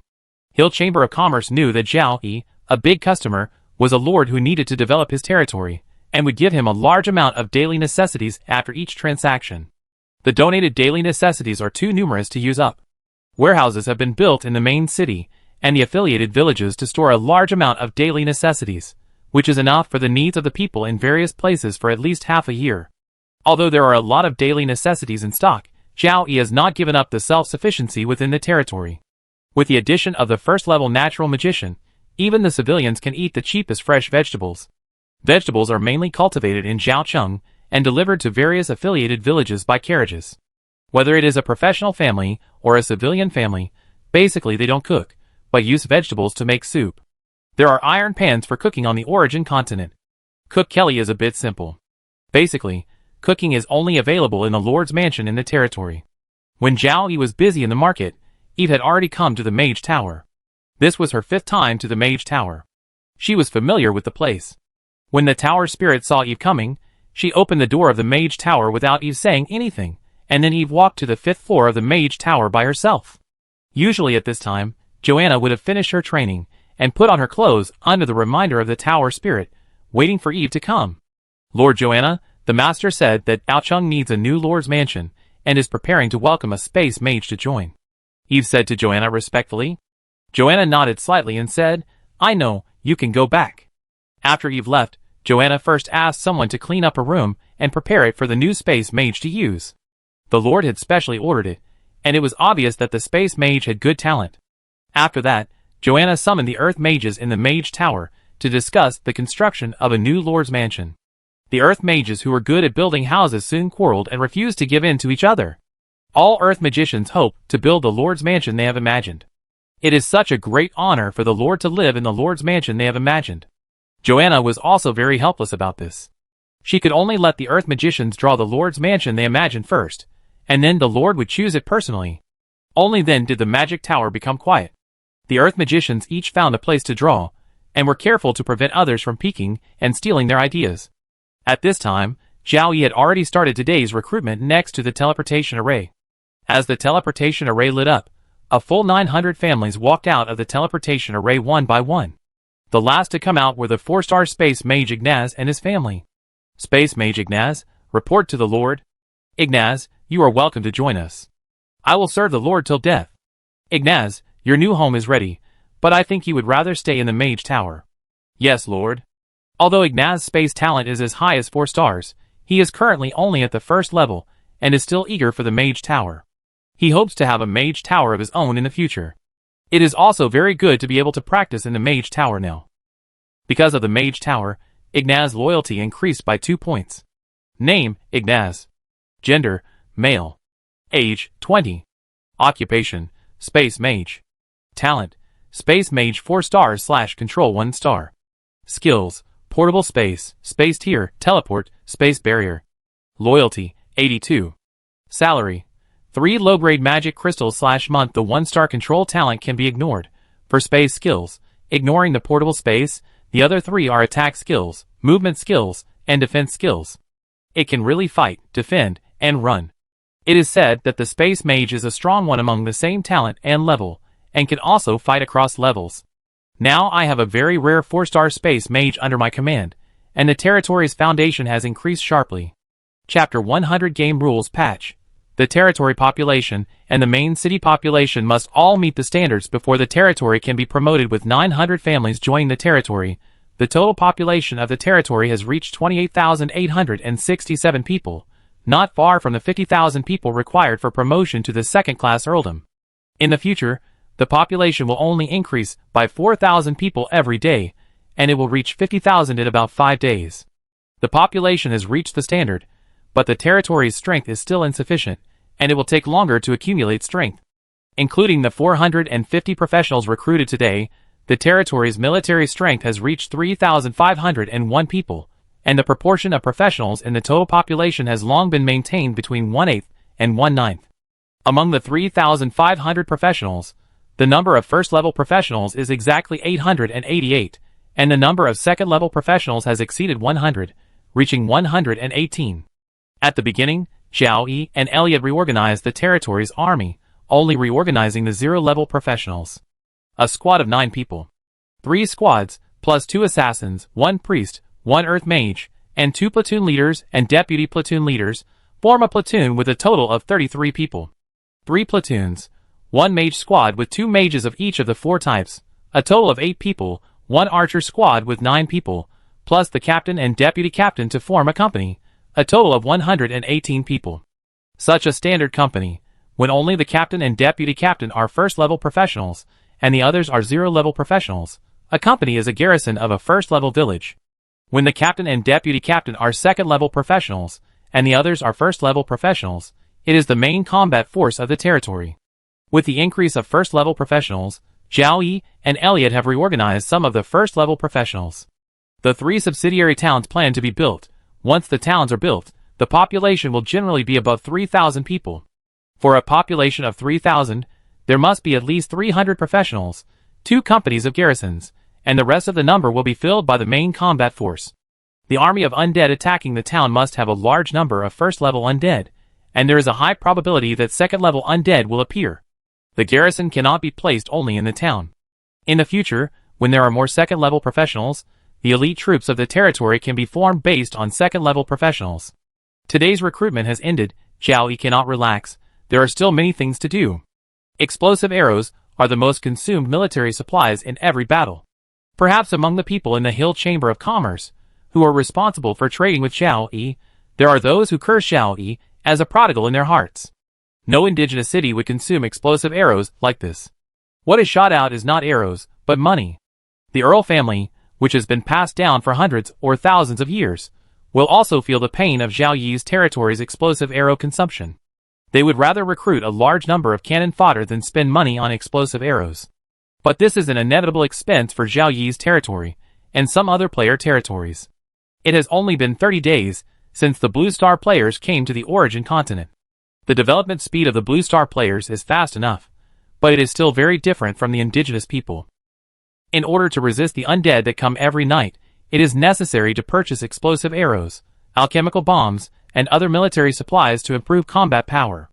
Explosive arrows are indispensable. Zhao Yi has been thinking about how to reduce the financial expenditure on explosive arrows. The best choice is for the territory to make explosive arrows by itself. It is best to be self-sufficient, so that it will not be affected if it becomes hostile to the natives in the future.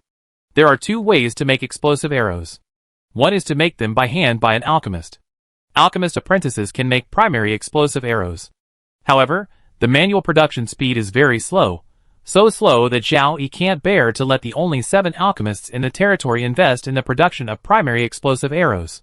Another way is to use the alchemy workshop to mass produce. The alchemy workshop is equivalent to the modern assembly line factory on Blue Star. Only a certain number of alchemists are needed to quickly mass produce explosive arrows. At first, a player opened a primary alchemy workshop from the treasure chest. Zhao Yi was very envious and wondered when he could open an alchemy workshop, as long as it was a primary one. The primary alchemy workshop can be opened from a silver treasure chest. Now Zhao Yi can get 9 silver treasure chests every day. In the past 29 days, he has never seen the shadow of the primary alchemy workshop.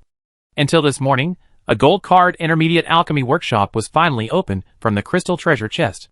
The production efficiency of the intermediate alchemy workshop is 10 times higher than that of the primary alchemy workshop. Under the full efficiency of the primary alchemy workshop, it can produce up to 1,000 primary explosive arrows a day, and the intermediate alchemy workshop can produce 10,000 a day. 1,000 per day, 360 days per year. That's 360,000, which is a lot. The main reason is that the primary explosive arrow, which is only a black iron level alchemical item, is relatively simple to make. You should know that the alchemy workshop can not only make explosive arrows, but most other alchemical items can be made as long as there are drawings, raw materials, and personnel. These magic equipment are also alchemical items, and can also be made in the alchemy workshop. However, compared with the simple primary explosive arrow, the complexity of making a black iron equipment is several times higher. 1,000 primary explosive arrows can be manufactured in a day. If it is replaced with the simplest black iron equipment, the number of manufactured per day will not exceed 100. It is also because Zhao Yi's territory is developing rapidly, and the consumption of explosive arrows is large. The primary alchemy workshop cannot meet the needs of Zhao Yi's territory. If it is replaced by other indigenous cities, the productivity of a primary alchemy workshop is enough to support the daily needs of a third-level small city. The primary smelting plant is placed in the area where the iron mine is located. Zhao Yi plans to place the intermediate alchemy workshop directly in Zhaocheng. This matter has been discussed in the meeting after breakfast, and the location has been determined. The upgraded Zhaocheng covers an area of 1 million square meters. The ratio of population to the main city area has not changed since the third-level village. In addition, the newly built houses in Zhaocheng will mainly be 2-story and 3-story. Excluding the residential area, there will be more land available, and it will not be a problem to put down an intermediate alchemy workshop. Currently, Zhao Yi has 7 alchemists under his command, 2 first-level alchemists, and 5 zero-level alchemists. The primary smelting plant requires a first-level alchemist and 3 alchemist apprentices. The alchemy workshop can only have 1 first-level alchemist and 2 alchemist apprentices for the time being, which cannot even meet the full efficiency of the primary alchemy workshop, let alone the intermediate alchemy workshop. This time Zhao Yi really wants to recruit alchemists in Lotus City. In order to prevent accidents, Zhao Yi will not recruit alchemists with a magician professional level above level 2, but must be below level 2. Such magicians are mostly at level 0, and only a few with higher talents or older people are level 1 alchemists.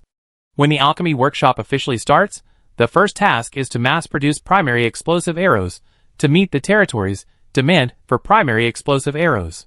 After producing enough primary explosive arrows every day, there is still time to produce black iron equipment. Zhao Yi's goal is to let all zero-level professionals change to black iron equipment. After the alchemy workshop is proficient in relatively simple alchemy creations such as primary explosive arrows and black iron level equipment, it will further manufacture intermediate explosive arrows and bronze level equipment. The missing manufacturing drawings can be purchased in the market, and most of the raw materials also need to be purchased from the market. The area of Zhao Yi's territory is already 500 square kilometers. The 2 earth magicians and prospectors have discovered a lot of minerals, but only a few are suitable for mining, which is far from meeting the alchemy workshop's demand for various raw materials. The territory of 500 square kilometers is still too small. Chapter 101. Mr. Mike, the Lord wants to see you. Mr. Mike, a first-level alchemist who was practicing in the Mage Tower, was awakened by the voice of the tower spirit. Hearing that it was the Lord's summons, he immediately ended his practice, packed up his luggage, and walked out of the Mage Tower. There was a young clerk waiting outside. Mr. Mike, the Lord wants to see you.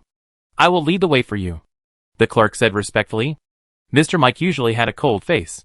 He was okay with professionals of the same level, but for non-professional clerks, he just nodded and signaled the clerk to lead the way. The clerk led the way in front, and Mike followed behind, thinking about why the Lord summoned him. After walking for a few minutes, Mike finally saw the intermediate alchemy workshop standing in front of him, and the indifference on his face was replaced by surprise. When did an intermediate alchemy workshop appear in the city? The appearance of a magic tower in a first-level town increased Mike's loyalty, and now the appearance of an intermediate alchemy workshop has once again increased Mike's loyalty. Mike has deeply realized that under the leadership of the Lord, the territory will continue to develop rapidly, and the future is limitless. When Mike was about to reach the door of the alchemy workshop, Zhao Yi came out after seeing the novelty. Mike saluted Zhao Yi with excitement. Mike, I have an important task for you. This intermediate alchemy workshop is temporarily handed over to you. 2 apprentices will come soon. In the next 2 days, I will send people to Lotus City to recruit first-level alchemists and apprentices. I need you to lead people to run the alchemy workshop and produce the primary explosive arrows and black iron equipment that the territory urgently needs. Listening to the words of the Lord, Mike understood that what he had just thought of had come true. Such an important alchemy workshop was handed over to a first-level alchemist like him. This is the trust of the Lord in himself. Lord, Mike promises to complete the task. Zhao Yi nodded and said, very good, you lead people to familiarize themselves with the alchemy workshop as soon as possible, start production as soon as possible, and report directly to the market for purchase if anything is missing. Yes, after handing the alchemy workshop to Mike, Zhao Yi left here. There are still many things to be completed one by one. The next thing to do is that Zhao Yi will focus on the card pack. Platinum Card Tree of Life Seed. Including the treasure chest opened this morning, Zhao Yi has more than 10 level 1 advanced stones in his hand. It's time to plant the Tree of Life seed. The growth cycle of the Tree of Life is too long, and each stage takes thousands of years to grow, and the seed stage of the 0 stage can't provide any benefits to Zhao Yi. Now, 10 pieces of the same level advancement stones can be used to accelerate the rapid growth of the Tree of Life. When it enters the first stage, the Tree of Life can already provide some benefits, such as the Water of Life, and accelerate the growth of plants in the surrounding area. As the Tree of Life continues to grow, the production of the Water of Life increases, and it can also provide precious branches and leaves, and even resist the invasion of the power of death. Where should we plant the Tree of Life? Zhao Yi was stuck in a choice question. After thinking about it, it seemed that only his yard was the most suitable place to plant the Tree of Life. However, Zhao Yi had already ordered people to build a new Lord's Mansion. The Tree of Life should be planted in the new Lord's Mansion. It seems that we have to wait for the planting of the Tree of Life. It shouldn't take long. It will only take 2 days. With so many Earth magicians here, no matter how big and magnificent the Lord's Mansion is, it will be no problem to build it in 2 days. After that, it will be the decoration of the interior of the Lord's Mansion. Put aside the tree planting and continue to work on the next thing. Busy and busy, busy until noon, only to take time to rest after lunch. Already a second-level professional, he can withstand a few days without sleep. It can only be said that Zhao Yi is taking a break from his busy schedule. Even when he is resting, Zhao Yi has to open the forum to collect useful information. Half a day has passed since Zhao Yiling and Cheng Jinling were officially promoted to the 3rd-level earldom, and many players are still discussing this matter. Guess the specific situation of Zhao Yiling, guess the speed of Cheng Jinling's development in the future, and guess when other territories at the top of the list will be promoted to the 3rd-class earldom. Thanks to the points obtained by destroying the undead last night, Cheng Jinling, who had previously dropped to 3rd place in the list, has returned to 1st place. After being promoted to the 3rd-class earldom, Cheng Jinling's importance to the Qin state officials has become irreplaceable, and the support for Cheng Jinling will only increase, not decrease, allowing Cheng Jinling to recover and even improve quickly. However, the Qin state officials will also increase their support for other important territories in the future. With the experience of Cheng Jinling's promotion to the 3rd-class earldom, they have figured out the depth of the river. When other territories are strong enough, they can choose to be promoted without hesitation. As for Zhao Yiling, the only 3rd-class earldom among the players on Blue Star, he has not even entered the top 10 in the territory combat power list, and is temporarily staying at the 12th place. This shows how high the proportion of combat professional players in the total population of the player territories ahead of Zhao Yiling is. There is no official post announcing the promotion of the 3rd-class earldom for the time being. The territories at the top of the list need to accumulate strength again, and it would be best if the loss is smaller than when Cheng Jinling was promoted. Zhao Yi was still browsing the forum when Joanna brought a team of Earth magicians to the Lord's Mansion to ask for an interview. Seeing the drawings in the hands of the Earth magicians, Zhao Yi understood their intention. Lord, please choose the style of the new Lord's Mansion. Joanna was the first to speak. Oh, then let's take a look. As Zhao Yi finished speaking, the Earth magicians wanted to grab the first place and show their drawings to the Lord. But in front of the Lord, they didn't dare to be presumptuous, and the first move was to be fast. The first Earth magician handed over his drawing, and the other Earth magicians behind him also lined up. The last Earth magician was full of disdain. What's the point of being ranked first? It depends on whether the Lord likes it or not. If he doesn't like it, it's useless to be ranked first. If he likes it, he will be selected even if he is ranked last. Zhao Yi patiently looked through the drawings handed over by the Earth magicians one by one. There are indeed quite a few Lord's Mansion-style drawings that Zhao Yi feels good about. The Earth magicians saw the changes in the Lord's facial expressions, and their inner emotions fluctuated violently. They all hoped that the new Lord's Mansion would be designed and built by themselves. It is such an honor for the Lord to live in the Lord's Mansion designed and built by them. Zhao Yi picked, and finally selected 3 drawings. The authors of these 3 drawings were full of excitement and anxiety. After all, only one could be selected in the end, and the other Earth magicians, who were not selected, could only watch the fun on the side. Zhao Yi himself really didn't know which one to choose. After hesitating for a while, he handed the multiple-choice question to Joanna. I like the house styles on these 3 drawings. I don't know which one to choose for a while.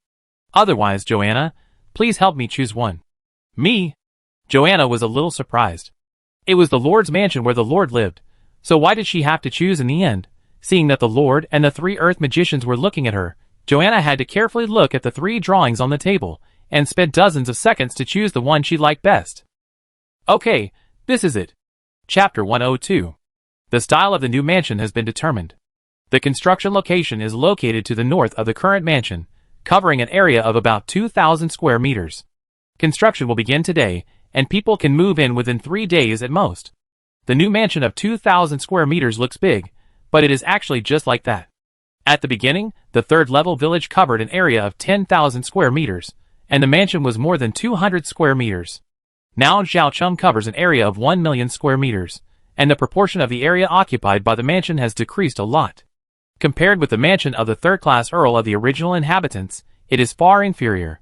After the butler Jim learned about the construction of the new lord's mansion, he asked Xiao Yi for instructions.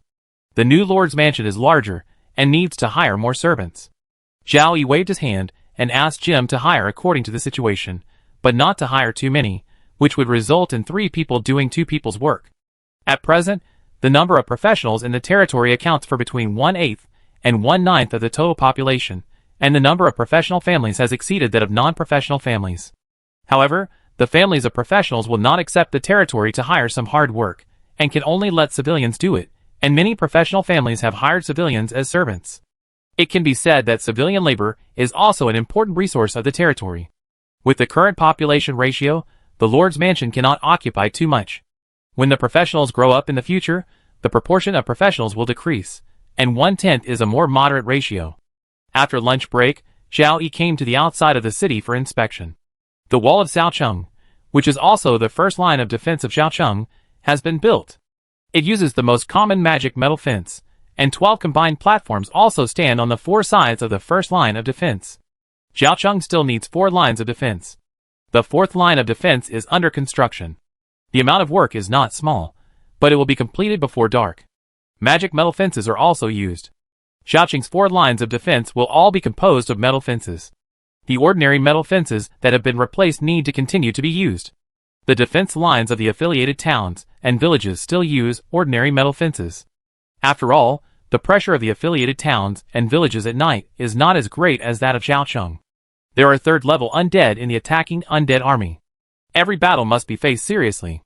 If you are negligent, you will cause heavy casualties to your side. The roads from Zhaocheng to the 3 scheduled affiliated towns are under construction, and the earth magicians take turns to come. Previously, the roads were village-level roads, which could only accommodate 2 carriages side by side. Now the town-level roads are being built, which can accommodate 4 carriages side by side. In the future, these town-level roads may be upgraded to the main roads in the territory, which can accommodate at least 6 carriages side by side. The teleportation array is convenient for professionals with sufficient financial resources. Professionals and civilians with insufficient financial resources still have to walk or take a carriage to travel between the 2 places, and roads are indispensable. The total length of the 3 town-level roads is over 30 kilometers. With the efforts of the earth magicians, they can be completed by the middle of the afternoon at the latest, and the preliminary construction of the 3 pre-selected towns can also be started. By tomorrow, 3 first-level villages will be built and enough people will be moved there. 3 first-level villages require 3,600 people, about 800 families.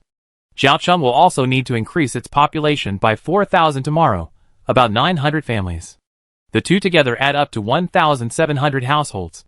1,000 civilian recruitment scroll it still cannot be used. If you want to use 1,000 civilian recruitment scroll, you need to match 1,000 professional families, which exceeds the scheduled demand by 300 households. Another thing to consider is that the points obtained by eliminating the undead tonight will definitely not be comparable to yesterday, and it is estimated to be around 500,000. It is possible to recruit 1,000 professionals with 500,000 points. Basically, they are mainly 0-level professionals. There are not many first-level professionals, let alone second-level professionals. With so many rank 0 professionals appearing all of a sudden, the territory is at a disadvantage in the face of the incoming army of undead. There is a solution, as the card pack also contains 100 rank 1 heavy cavalry recruitment scrolls, 100 rank 0 spearmen recruitment scrolls, 100 rank 0 archers recruitment scrolls, and other professional recruitment scrolls. Using these recruitment scrolls, you can occupy the professional recruitment quota and save a lot of points, especially 100 rank 1 heavy cavalry recruitment scrolls, which is equivalent to 500,000 points. We still need to think carefully about recruiting people tomorrow, and we also need the opinions of Cece and Elliot for reference. There are quite a few recruitment scrolls in the card pack, as well as 3 sets of teleportation arrays, 2 sets of micro-teleportation arrays, and 1 set of small teleportation arrays. The gold card small teleportation array has 2 array bases in total, which is the same level as the teleportation array in Jiaocheng. You can choose to place the 2 array bases in 2 affiliated towns respectively, which will facilitate the information transmission and important personnel exchanges between the 2 places, and even facilitate the recruitment of personnel. As the Lord, Zhao Yi is in which city, and this city has the lowest small teleportation array, and recruits personnel, and the recruited personnel will walk out directly from the teleportation array of this city. After thinking carefully, Zhao Yi gave up again. He only had 1 small teleportation array in his hand, and it could not be completely disassembled after it was placed. Forced disassembly could only obtain some materials. The 3 subsidiary towns are relatively close to the main city. It is better to build a city farther away from the main city, and then place a teleportation array. The 2 extra primary markets in hand can be placed there as alchemical creations, which can be put away and put away freely. Because the use of the market requires high tolls, it is usually only used for information transmission, and only in emergencies can the market be used to transmit materials. As the territory expands, the importance of cavalry is also increasing. If an accident occurs in a town and there is no teleportation array available, only cavalry troops can rush to support quickly. Zhao Yi wrote down in the notebook that the proportion of knight recruitment has increased in the daily personnel recruitment, archers are needed, and heavy cavalry is also indispensable. Recruiting personnel every day is the most important thing for the territory, and it is also the most laborious thing for Zhao Yi. He must carefully arrange the number of professionals and non-professionals among the recruits, and also arrange the number of people in each combat profession. The territory army also has different needs for different professional arms. In order to resist the undead army that attacks every night, the 3 professions of archers, shield warriors, and spearmen need the most people, while swordsmen and heavy cavalry have the least demand. In the past 10 days, for the recruitment of professionals, the proportion of each profession has largely been based on the standard company of reorganization. After all, the territory army has been reorganizing, and this ratio is the most appropriate. If the ratio is far from the standard company, it will be very troublesome for the professional to reorganize. Zhao Yi felt a headache from thinking about it, and pounded his forehead with his hand. The territory is getting bigger and bigger, and the population is getting bigger and bigger. Zhao Yi deeply feels that his ability is insufficient. Zhao Yi can't take the position of Cece and Elliot. Fortunately, he is a lord and has subordinates to do things. Except Cece and Elliot, everyone else is growing rapidly, especially several officials with 3-star management talents. It won't be long before new people join the morning meeting every day. For now, Elliot is the only one with 3-star leadership talent in the army, so it can still be maintained. After all, the army has only 3,500 soldiers. If it exceeds 10,000, 1 Elliot will not be enough. I really want that day to come sooner, so that my subordinates can handle everything as long as they speak. Zhao Yi only needs to decide some important things, and does not need to overwork. Chapter 103. Lord, the number of the attacking undead is over 5,000, mainly skeletons, mixed with nearly 100 ghosts.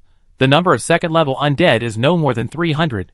The number of first-level undead is no more than 300, and no lich is found. A second-level assassin reported the situation of the undead army to Zhao Yi one by one. After listening to the assassin report, Zhao Yi and Elliot frowned. The undead that attacked tonight seemed very weak. Where are the liches? Could it be that the liches died one after another, and the liches dared not come over? It is also possible that the lich is ambushing with a team of elite undead. Counting the undead army that has been discovered so far, there is quantity but no quality. Even in the first wave of undead last night, the proportion of first-level undead reached 1/10, and the proportion of second-level undead reached 1%. The third wave of undead exceeded this proportion, and there were even third-level undead. If these are the only undead that attacked tonight, it feels like sending a bunch of cannon fodder to fool Zhao Yi under the rules of the game. Keep vigilant against the possible existence of liches and elite undead troops. With the arrival of the undead army, the 2 sides officially started fighting. Facing the first wave of attacks by human archers, the undead rushed directly to Jiaocheng as if there was no lich to command. Facing the chaotically charging undead army, no matter how many there are, it is relatively easy to deal with them. Not to mention that Jiaocheng's defense line has now been replaced with magic metal fences, which have a blocking effect on first-level undead. It is still the same way of fighting every night in the past. The second-level shooters deal with the second-level undead, the first-level shooters deal with the first-level undead, the zero-level shooters first eliminate the skeleton shooters in the undead army, the mages and priests deal with the ghosts that rush up, and the remaining undead are left to the warriors to deal with. A battle between nearly 2,000 human professionals and more than 5,000 undead was finally over in less than half an hour. 2 people died on the human side, 1 rank 0 heavy cavalry, 1 rank 0 spearman, and nearly 100 people were injured. From the beginning to the end of the battle, the possible lich and elite undead troops did not appear. Perhaps they were hiding somewhere and wanted to give Zhao Cheng a fatal blow. In order to allow the soldiers guarding Zhao Cheng to have enough rest time, the assassins need to continue to lurk outside and report back immediately if they find any problems. This wait lasted a whole night. Looking at the light screen in front of him, Zhao Yi was speechless. It seemed that the lich really did not come. The lich who has retained his wisdom from his lifetime is really difficult to deal with. When commanding the undead army's combat power doubles. When the undead army is about to be defeated, the lich will flee. If there are too many liches killed in front, the liches behind will simply not come. But it's good this way. It's easier to deal with the undead army without the lich's command. The number of undead killed in the Zhaocheng battlefield last night was more than the last wave of undead in the promotion battle. When the number is too large, it is impossible to avoid casualties on one side. If there was a lich in command, and the lich was not eliminated quickly, the human side would not be as simple as the death of 2 soldiers. It was also because of the death of 2 soldiers that Zhao Yi felt that there were only 1 or 2 platinum cards in the platinum treasure chest obtained today. You won 10 battles. You eliminated 9,834 undead. You died 2 soldiers. Zhao Town Battle Rating B, Taisher Village Battle Rating B. Points increased by 63.6%. Professional experience increased by 63.6%. Obtained a platinum treasure chest and 9 silver treasure chests from a rating to B rating. The points and professional bonus have been reduced again. I don't know when it will be able to exceed the 96% of the day before yesterday. After opening the platinum treasure chest and looking through it, it was just as Zhao Yi expected. If no soldiers died in the battle, there should be 4 platinum cards in the platinum treasure chest, but now there are only 2. Select 1 platinum card, platinum bow. Select 3 gold cards, 1 star talent stone, first level assassin recruitment scroll *15, primary life potion *100. Select 2 silver cards, level 3 advanced stone, second level heavy cavalry recruitment scroll. This is the first time Zhao Yi has seen the talent stone, and it seems that he has not seen related content in the forum. Players don't have talent. They can only rely on advancement stones to upgrade, but talent is very important to the natives and can determine a person's fate. Talent stones can improve the talents of the natives, to be precise, the talents related to the body, the talents of combat professions such as warriors, archers, assassins, mages, and priests. Talents such as management, business, and domination are related to people's thinking, and talent stones cannot change this kind of talent. There are non-professionals with 5-star domination talents and management talents, but in the origin continent, where the strong are respected, no matter how high this kind of talent is, it is still just a civilian, and it is almost impossible to become an official or an officer. Even if a businessman has a high business talent, he cannot keep the wealth he has earned without strength. A 1-star talent stone can improve the original sporadic combat professional talent of the natives to 1 star. It seems to be of little use, and no lord is willing to improve the combat professional talent of civilians. But Zhao Yi feels that this talent stone, even if it is only 1 star, can be sold at a high price in the market. If both husband and wife are professionals, the probability of their children having a certain professional talent is greatly increased, but there are also children of high-level professionals who do not have combat professional talent, and no matter how many training resources they have, they cannot improve their strength much. As long as high-level professionals love their children who don't have combat professional talents, they will definitely rush to buy this kind of magical item that can improve combat professional talents. Talent stones can be sold for money. Zhao Yi thought that if a 1-star talent stone appears now, he will draw a better talent stone in the future. Joanna and Elliot's combat professional talents are both 3 stars, and there are 4 stars and 5 stars above.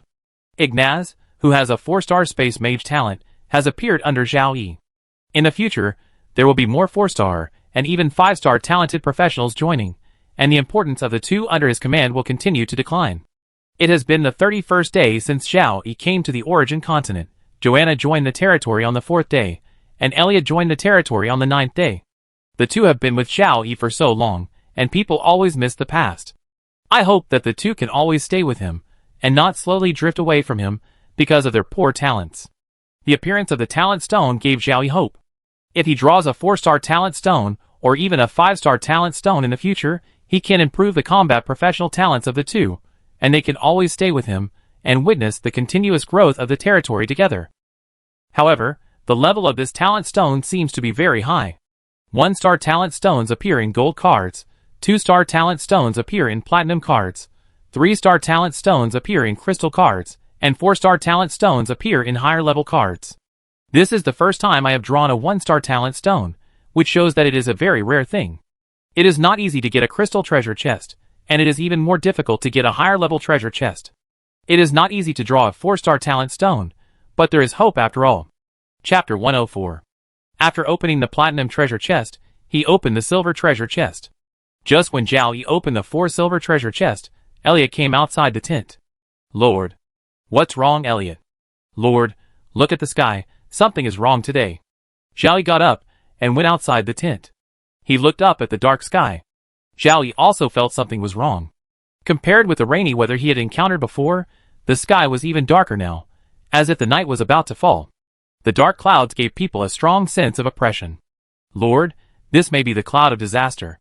Joanna's face was full of solemnity as she walked towards Xiao Yi and Elliot. She made a terrible guess about the dark clouds in the sky. After hearing Joanna's guess, Xiao Yi didn't feel anything yet, and Elliot's face immediately became ugly.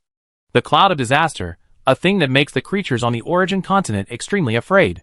The sun in the game world can shine the sunlight that purifies the power of death, which is called holy light by the priest. Even the dark clouds and rainy weather only weaken the purifying ability of the sunlight, and the low-level undead still cannot bear it. Therefore, during the day, you can hardly see the undead, as they hide in the cemetery. If you can see the undead, most of them are mid-level or high-level undead that can resist the purification of sunlight. Only at night, when there is no purification of sunlight, will the undead appear in groups, heading towards the location of living beings and destroying all living beings. But this is only the majority of cases. In very rare cases, the undead can also come out during the day. The clouds of disaster formed by the spells cast by high-level undead can almost completely block the purification from sunlight. The sky is covered by the clouds of disaster, and the undead can move freely on the origin continent during the day. The key is that the high-level undead spent a lot of effort to cover the sky with the clouds of disaster, which is obviously a big move. Before and after the arrival of the Blue Star players, some rules on the origin continent have not changed. Every night, a large number of undead will attack the gathering places of living beings. It is difficult to break through human cities with an attack of this scale. Civilians on the origin continent can reproduce a generation in 20 years at most, and 100 years means at least 5 generations. Over the past thousands of years, the society of the origin continent has been relatively stable. 1,000 years ago, the population was maintained at a scale of tens of billions, and 1,000 years later, the population was still maintained at a scale of tens of billions. If there are too many people, and they cannot be fed, they will starve to death. Over the past thousands of years, trillions of humans have died. Even though most of them were non-professionals during their lifetime, they can be transformed into zero-level undead after death. In addition to humans, there are other ordinary animals, and even monsters. The total number of undead is an unimaginable astronomical figure. Although there are many undead, they cannot be consumed like this every day, and they cannot effectively kill the creatures on the origin continent. Consuming tens of billions a day, hundreds of billions a year, and continuing to consume like this, it is impossible to kill many creatures. One day, the creatures will win the war. Therefore, the undead attack the gathering place of creatures every night is intended by the undead leaders. Fatigue tactics, continuous and uninterrupted attacks day after day, it is best to break through the human city, but if it cannot be broken, it will make humans tired to cope with it. When humans are tired, the undead will mobilize more and stronger undead to break through human cities in one fell swoop. The fatigue tactic is that the undead leaders make changes when facing a stalemate in the war. Every time the disaster cloud covers the sky, a human city will be destroyed by the undead army. A very important point is that with the appearance of the disaster cloud, all teleportation arrays on the origin continent cannot be used. The teleportation array connects the indigenous cities one by one. The unusable teleportation array means that the indigenous cities have become isolated cities, and can only resist the undead army alone. Of course, there are also ways to support, such as space mages teleporting the army, airships transporting reinforcements, air cavalry, land cavalry, etc. It's just that the most convenient teleportation array is lacking, and rescue is often impossible in time. Now, it will be the first time that the Blue Star players, who have descended on the Origin continent, will encounter a large-scale attack by the undead. Countless undead will attack human cities day and night, until the human city is breached, or the high-level undead take the initiative to withdraw the disaster cloud. Listening to Elliot and Joanna's story, Zhao Yi also remembered that he had seen a related post in the forum, and his face became worse and worse. It turned out that the previous 30 days were also the novice period for Blue Star players. Today, the novice period officially ended, and a more difficult test came. Now the sky has been covered by the cloud of disaster. It is impossible to determine when the undead will attack the main city and 9 affiliated villages of Zhao Yi's territory. Before the cloud of disaster is withdrawn, all professionals must hold on to the defense line. Faced with the undead army that might arrive at any time, Zhao Yi immediately took action. First, he found 9 groups of light cavalry and ordered them to go to the 9 affiliated villages, asking the garrisons of each affiliated village to prepare for battle. He thought about going to the market to purchase supplies and recruit personnel, but then he thought that the teleportation array could not be used now, so he could not buy supplies and recruit personnel. He had money, but could not spend it. If the territory was closer to the indigenous city, he might have time to buy some military supplies at a high price. When the undead army arrived, the indigenous city would not let anyone in. Zhao Yi couldn't help but feel lucky. Because of the sense of crisis, the main city and the affiliated villages have more military supplies, which can at least last longer than other players' territories. He couldn't continue to recruit with points, but he could use points to exchange for various supplies, which gave some hope to some Lord players. Even if it was not worth it to exchange points for supplies, he had to continue to do so in order to defend the territory. Feeling that the 9 affiliated villages in the territory were not strong enough to face the upcoming undead army, Zhao Yi and Elliot discussed and prepared to transfer some personnel from the main city to support the 9 affiliated villages. The support personnel are composed of shooters. 3 first-level shooters and 6 zero-level shooters form a support team to support one village. The shooters' families stay in Xiaocheng. With Xiaocheng's strength, this burden is equivalent to nothing, but the second-level shooters cannot be transferred to the affiliated villages. There are no second-level professionals in the 9 affiliated villages. If there are second-level professionals, there will be second-level professionals in the attacking undead army. This is a kind of game rule that players have figured out. In fact, the emergence of this game rule has its own reasons. There are strong people among the indigenous people of the Origin continent, and there are also strong people among the undead. The strong confronted the strong and reached an agreement that they were not allowed to attack the low-level ones. If they dared to attack, the high-level ones would also attack without restraint. Therefore, in the undead army that the player's territory faces on a daily basis, at most only the high-level undead will appear, but during the territory promotion war, the rules may change. For example, a certain undead attacked himself because of anger. Before the undead launched an attack, 81 archers immediately set off on horseback, and should be able to reach the affiliated villages they support before the undead army launched an attack. The assassins also have to move.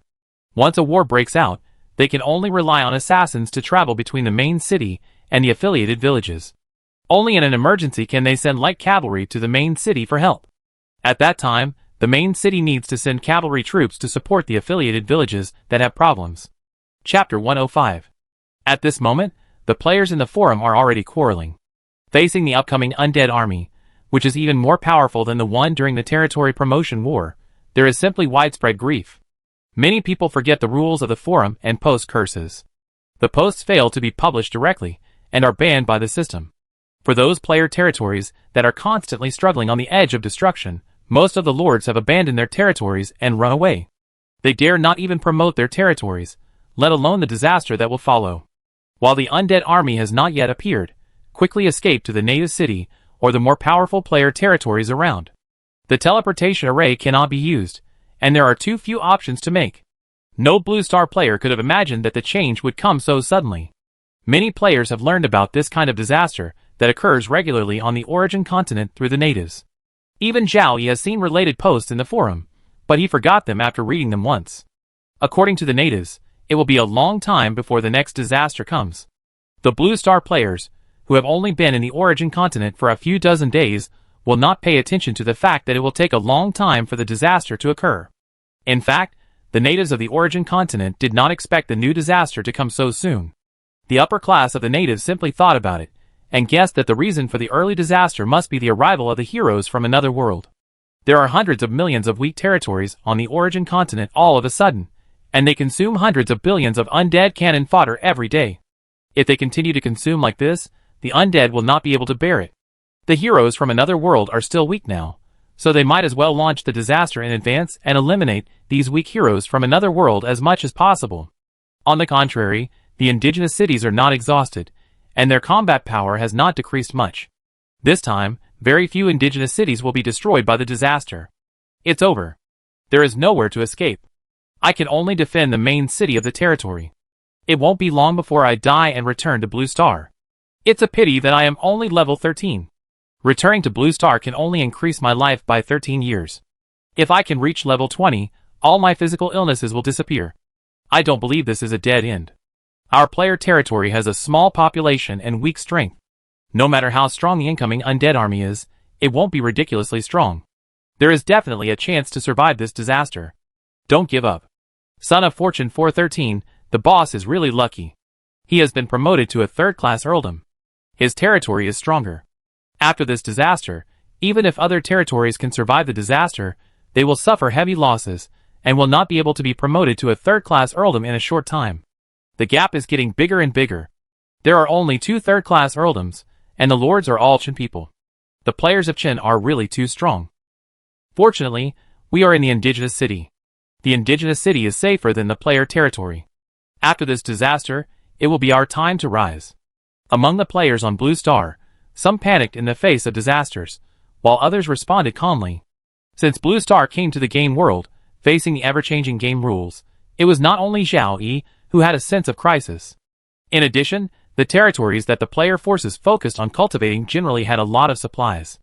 On the contrary, some of the territories of individual players, who accounted for the largest number, were struggling on the edge of destruction, and some of them were striving for promotion. The military supplies reserves of these player territories were very small, basically only enough for one battle. Therefore, in the face of the sudden change, these player lords panicked. They were about to face a stronger army of undead. The territory could not be defended at all. If the territory was gone, it was gone. People had to survive and find their own way out. Players with a little foresight could see that after this wave of disasters, there would not be many player lords left, and the weak ones would be eliminated. Zhao Yi did not pay attention to the debate among the players in the forum, and was commanding the entire territory to actively face the upcoming enemy. Military preparations were ranked first, and the appeasement of the people was also in progress. After all, this is a newly emerged territory. Even though they have defeated the attacking undead time, and again under the leadership of the Lord, which has given them some confidence, many people are still very worried about the impending disaster. Many people even prepare farm tools, and participate in the battle, when necessary to defend their homes, with farm tools in their hands. This is the benefit of high loyalty of the people. If the loyalty is low, I am afraid that some people are planning to escape from the territory at any time and escape to a safe place. In the sky, the dark clouds of disaster blocked the sky tightly, as if the night had come again, even darker than the previous night, and non-professionals could not see their hands in front of their faces. By now, the pre-war preparations of the undead have been completed, and it is time to send troops. Nearly 20 minutes later, a second-level assassin reported that an army of undead attacked Xiaocheng, with a number of more than 5,000, mainly skeleton soldiers, more than 1,000 skeleton archers, and at least 300 ghosts. The proportion of first-level undead is more than 1/10. The proportion of second-level undead is more than 1%, and there is also a third-level skeleton commander. According to intelligence analysis, the upcoming undead army is much stronger than the undead army last night, but with the strength of the Xiaocheng defenders, it is not a problem to eliminate this wave of undead. The key lies in the situation after eliminating this wave of undead. There are 3 waves of undead in the territory promotion war. Under the disaster, there will be more undead attacking. However, there is also good news. There are no dense undead rushing up at once. It seems that they are still attacking in batches. If that's the case, as long as the undead in the next wave are not too strong, Xiaocheng can be defended. When Zhao Yi's territory encountered the undead army, Other players' territories also encountered the undead army one after another. Seeing the situation of the undead army, many Lord players temporarily breathed a sigh of relief. At least they could withstand this first wave of undead. As long as they can withstand it, they can get points by destroying the undead. If they lack supplies, they can immediately exchange them from the points mall. Fight to support the war, maybe they can survive this disaster. In the battlefield of Zhaocheng, as the undead army approached, 2 lighting arrows illuminated the sky and the earth, and the battle officially started. Zhao Yi held a magic gun and, after consuming 100 low-grade magic crystals to store energy, he directly fired at the only 3rd-level skeleton commander in the undead army. The attacked undead seemed to have no lich command, and rushed directly to Zhaocheng. Seeing this situation, the pressure on the human side suddenly decreased. Nearly half an hour later, after consuming a large amount of military supplies, Zhao Yi led the territory army to successfully eliminate the first wave of undead that attacked, and no soldiers died in the battle. A soldier was seriously injured and dying, but was saved by a life potion, and the lightly injured soldiers were also healed by a mixture of priests and life potions. The priest's mana cannot be consumed too much. The priest is also a combat force, and there must be more than one wave of undead that attacked. The priest and the mage must maintain their mana. If the mana is exhausted, use the mana potion to recover if there is not enough time. If there is enough time, return to the mage tower. An hour after the first wave of undead, the second wave of undead still had more than 5,000 people, all of them were skeleton soldiers, and the number of skeleton archers was less than 1,000. The ratio of first-level undead to second-level undead did not change, and there was only one third-level skeleton leader. It seems that the second wave of undead is a little weaker than the first wave of undead. However, when the second wave of undead was about 500 meters away from Zhaocheng, it did not continue to approach Zhaocheng, but split into 2 groups and went to the left and right wings of Zhaocheng. No, after arriving on both sides of Zhaocheng, the 2 teams of undead continued to advance, which was to surround Zhaocheng. With the changes in the undead army, the human defenders also kept changing under the command of Zhao Yi and Elliot, but this change would accelerate the physical consumption of human professionals. The weaker second wave of undead brought more trouble to Zhao Yi than the first wave of undead. Chapter 106. The Lich who was commanding the army of undead from nowhere was really amazing. He could make the undead, who hated living beings, change their tactics from such a long distance. Until more than 5,000 undead surrounded Zhaocheng, the undead on all sides of Zhaocheng charged towards Zhaocheng almost at the same time. Under the blessing of the Wind Mage, the professionals in Zhaocheng quickly moved their positions in companies, dispersing the large number of professionals, who were originally concentrated on the front line, to the other 3 lines of defense. Facing the incoming undead calmly, there was no confusion at all. Zhao Yi guessed that the tactical changes of the undead army might be commanded by a 4th-level undead. I hope the game rules limit the undead above level 3 from appearing on the battlefield. If I just want to command the undead army, it's acceptable. While thinking, Zhao Yi used the platinum bow to shoot high-level explosive arrows to eliminate the level 2 undead. The only level 3 skeleton leader in the undead army had been eliminated by the magic gun. Aim before shooting, don't waste explosive arrows, we have enough time to eliminate the undead. Kill the skeleton archer, level 1 undead, and level 2 undead first, and leave the rest to the soldiers. You eat the meat, and the soldiers should also drink some soup. Don't kill all the undead. Hearing the words of the company commander commanding the battle, if it weren't for the intense battle, the soldiers would have wanted to laugh. However, the company commander's words also highlighted one thing. Even if Zhaocheng has a large reserve of military supplies, it cannot be wasted at will, and must be used sparingly. After eliminating all the threatening units in the undead army, the rest will be dealt with by the soldiers. Facing the 0-level undead, no matter how many there are, if the shield warriors, spearmen, swordsmen, and heavy cavalry cooperate well, it is difficult for people to die in battle. There is only 1 hour between the first and second waves of undead. The sky is covered with clouds of disaster. It is impossible to determine how long this disaster will last, and it is impossible to determine how many batches of undead will attack. Basically, all player territories are the same, unable to get personnel replenishment, and at most can only use points to exchange various materials in the points mall that have no cost effectiveness. Using points to buy materials in the mall, even Zhao Yi, a big point holder, will feel the pain, so it is better to save military supplies under the current circumstances. When the military supplies and reserve reach a warning line, exchange a batch from the points mall. Not only Zhaocheng, But also the 9 affiliated villages need to pay attention. If the military supplies of the affiliated villages are consumed too much, Xiao Cheng will send assassins or light cavalry, using large space storage equipment, to transport the military supplies. Without the possibility of personnel replenishment, it stands to reason that in order to hold out longer, it would be better to consume more military supplies, but also reduce the number of close combats and casualties. But there are also trade-offs here. Soldiers need to kill the undead to gain experience and upgrade. Archers and archers frequently draw their bows and shoot arrows, which consumes a lot of physical strength. The remaining undead are killed by the warriors, which can give archers and archers more time to recover their physical strength. The most important thing is that there are no first level and second level undead among the remaining undead. As long as the 0-level warriors on our side pay attention, it is difficult to be killed by the undead. As long as they are not killed instantly, even if they are seriously injured, they can use life potions to recover from their injuries. Life potions were expensive, and Zhao Yi was reluctant to buy them. Fortunately, he got a lot of them from the treasure chest, which was enough to treat the seriously injured soldiers. Kill! The archers and archers had stopped shooting. The warriors, who had already prepared for battle, carefully crossed the traps and bypassed the metal fences under the command of their respective captains, and killed the undead blocked by the outermost magic metal fences. The vision of the professionals was beyond that of ordinary people. As long as they paid attention, it was difficult to fall into the traps. However, the dense traps forced the warriors to form a group of 2, with shield warriors or heavy cavalry in front and spearmen or swordsmen in the back, to kill the undead. In the battle, a large number of 2-star professional talents stood out, killed more undead, and gained more experience. And with outstanding performance on the battlefield, they will be promoted to military rank faster than 1-star professional talents. Of course, there are also soldiers with good talents, but mediocre performance. If you don't fight hard, don't complain that your position is still standing still. Because the undead army used different tactics, the battle to eliminate the second wave of undead in the Xiaocheng battlefield lasted much shorter than the first wave of undead, but it also successfully increased the physical consumption of the soldiers.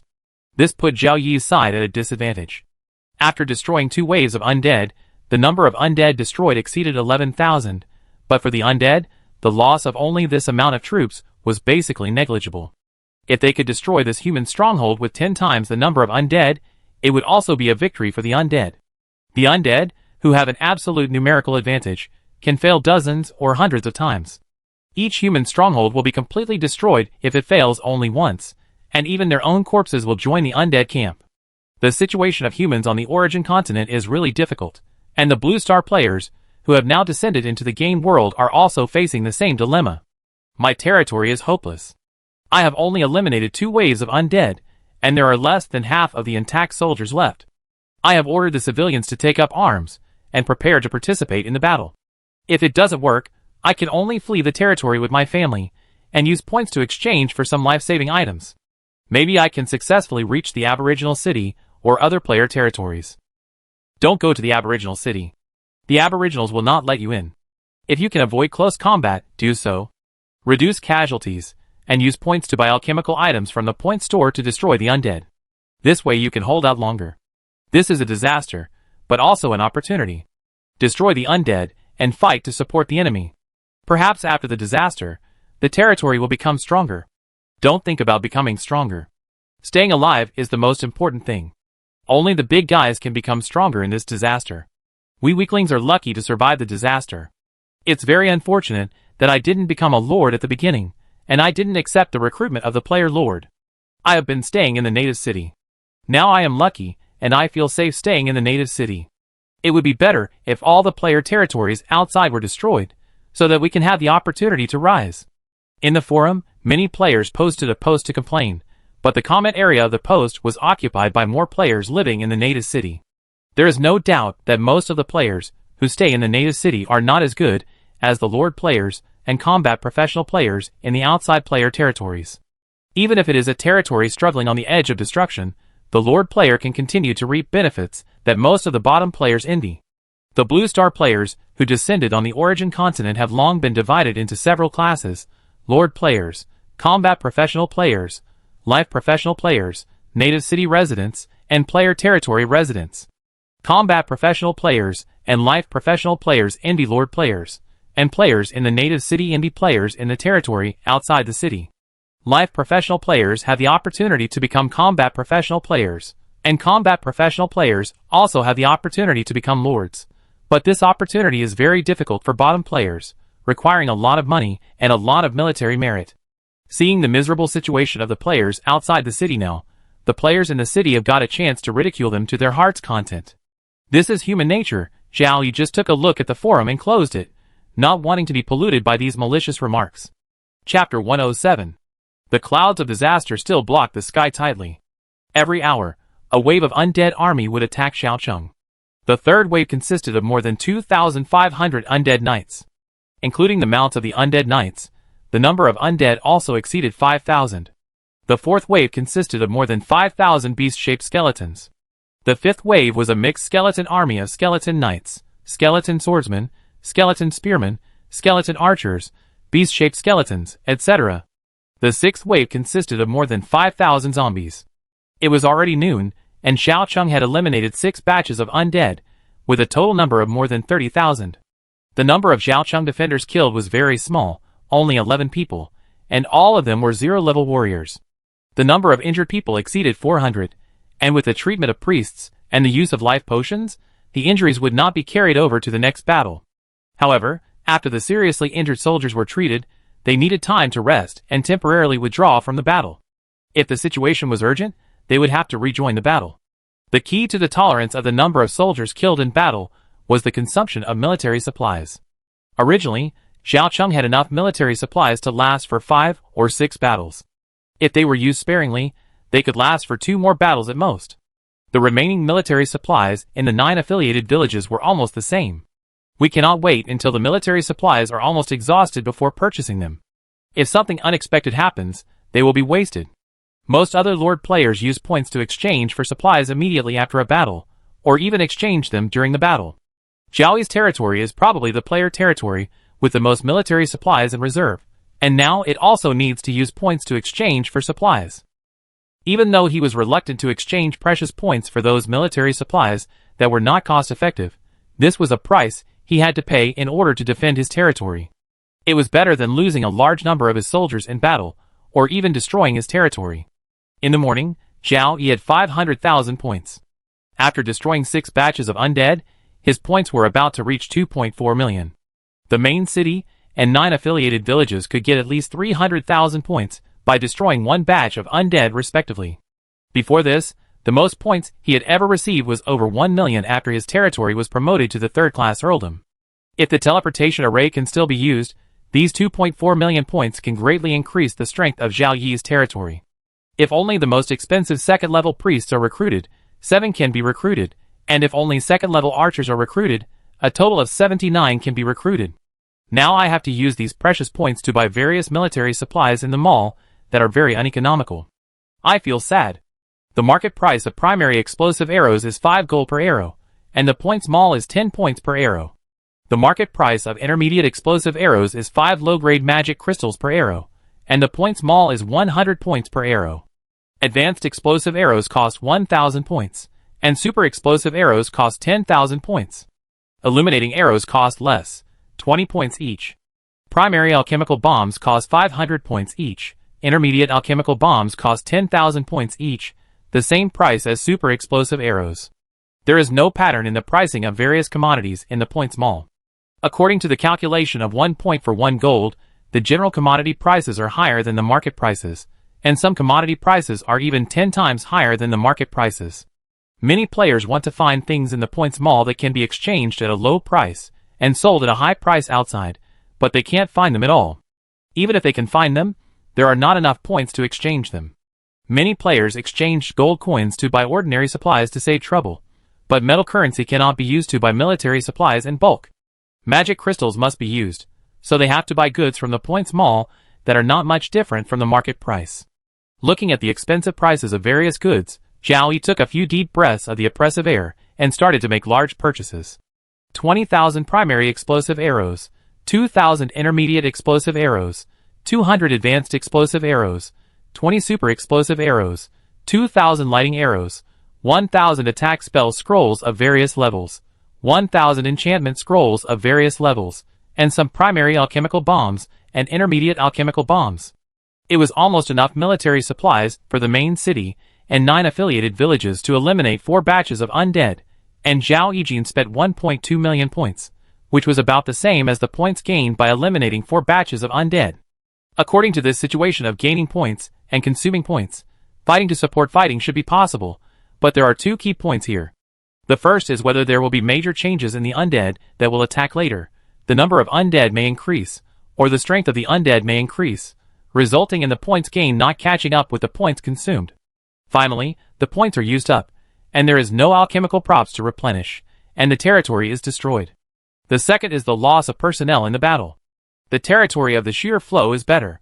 If you don't play the shooter flow, you can only focus on melee or a combination of shooter flow and melee. There is no player territory that can afford the mage flow for the time being.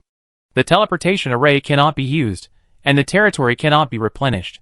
As the soldiers in the territory continue to die in battle, even if you have a large amount of points, and can buy powerful alchemical props, you will eventually be outnumbered and destroyed by the army of undead. Perhaps you can choose to use your points to buy life-saving items, and quickly escape from the territory if you can't hold on any longer, and there is still a chance of survival. But the territory that serves as the foundation is gone, and the future is uncertain. Not only the consumption of one-time alchemy items, but also the use of equipment. Equipment will also be worn out, especially the weapons of swordsmen, shield warriors, spearmen, and knights, which wear out very quickly in the battle with the undead. Ordinary weapons wear out the fastest, but players generally recruit blacksmiths in their territories, and blacksmiths can repair ordinary weapons. The trouble is that for weapons above the black iron level, if the damage is minor, such as a blunt blade, the blacksmith can still polish it. If the runes on the weapon that increase the magic effect are damaged, the only way is to ask the alchemist to repair it. If the weapon is seriously damaged, even the alchemist cannot repair it, so it can only be replaced with a new one. Moreover, not all player territories have alchemists. Some player territories have alchemists, but they are only apprentices. Zhao Yi's territory is relatively better. With the arrival of all the alchemists, the primary smelting plant in Taisher village is running at full efficiency, producing enough steel for the territory. There are enough blacksmiths in the territory to forge a large number of ironware, including ordinary weapons. In Zhao Yi's plan, all the zero-level professionals in the territory will be equipped with black iron weapons.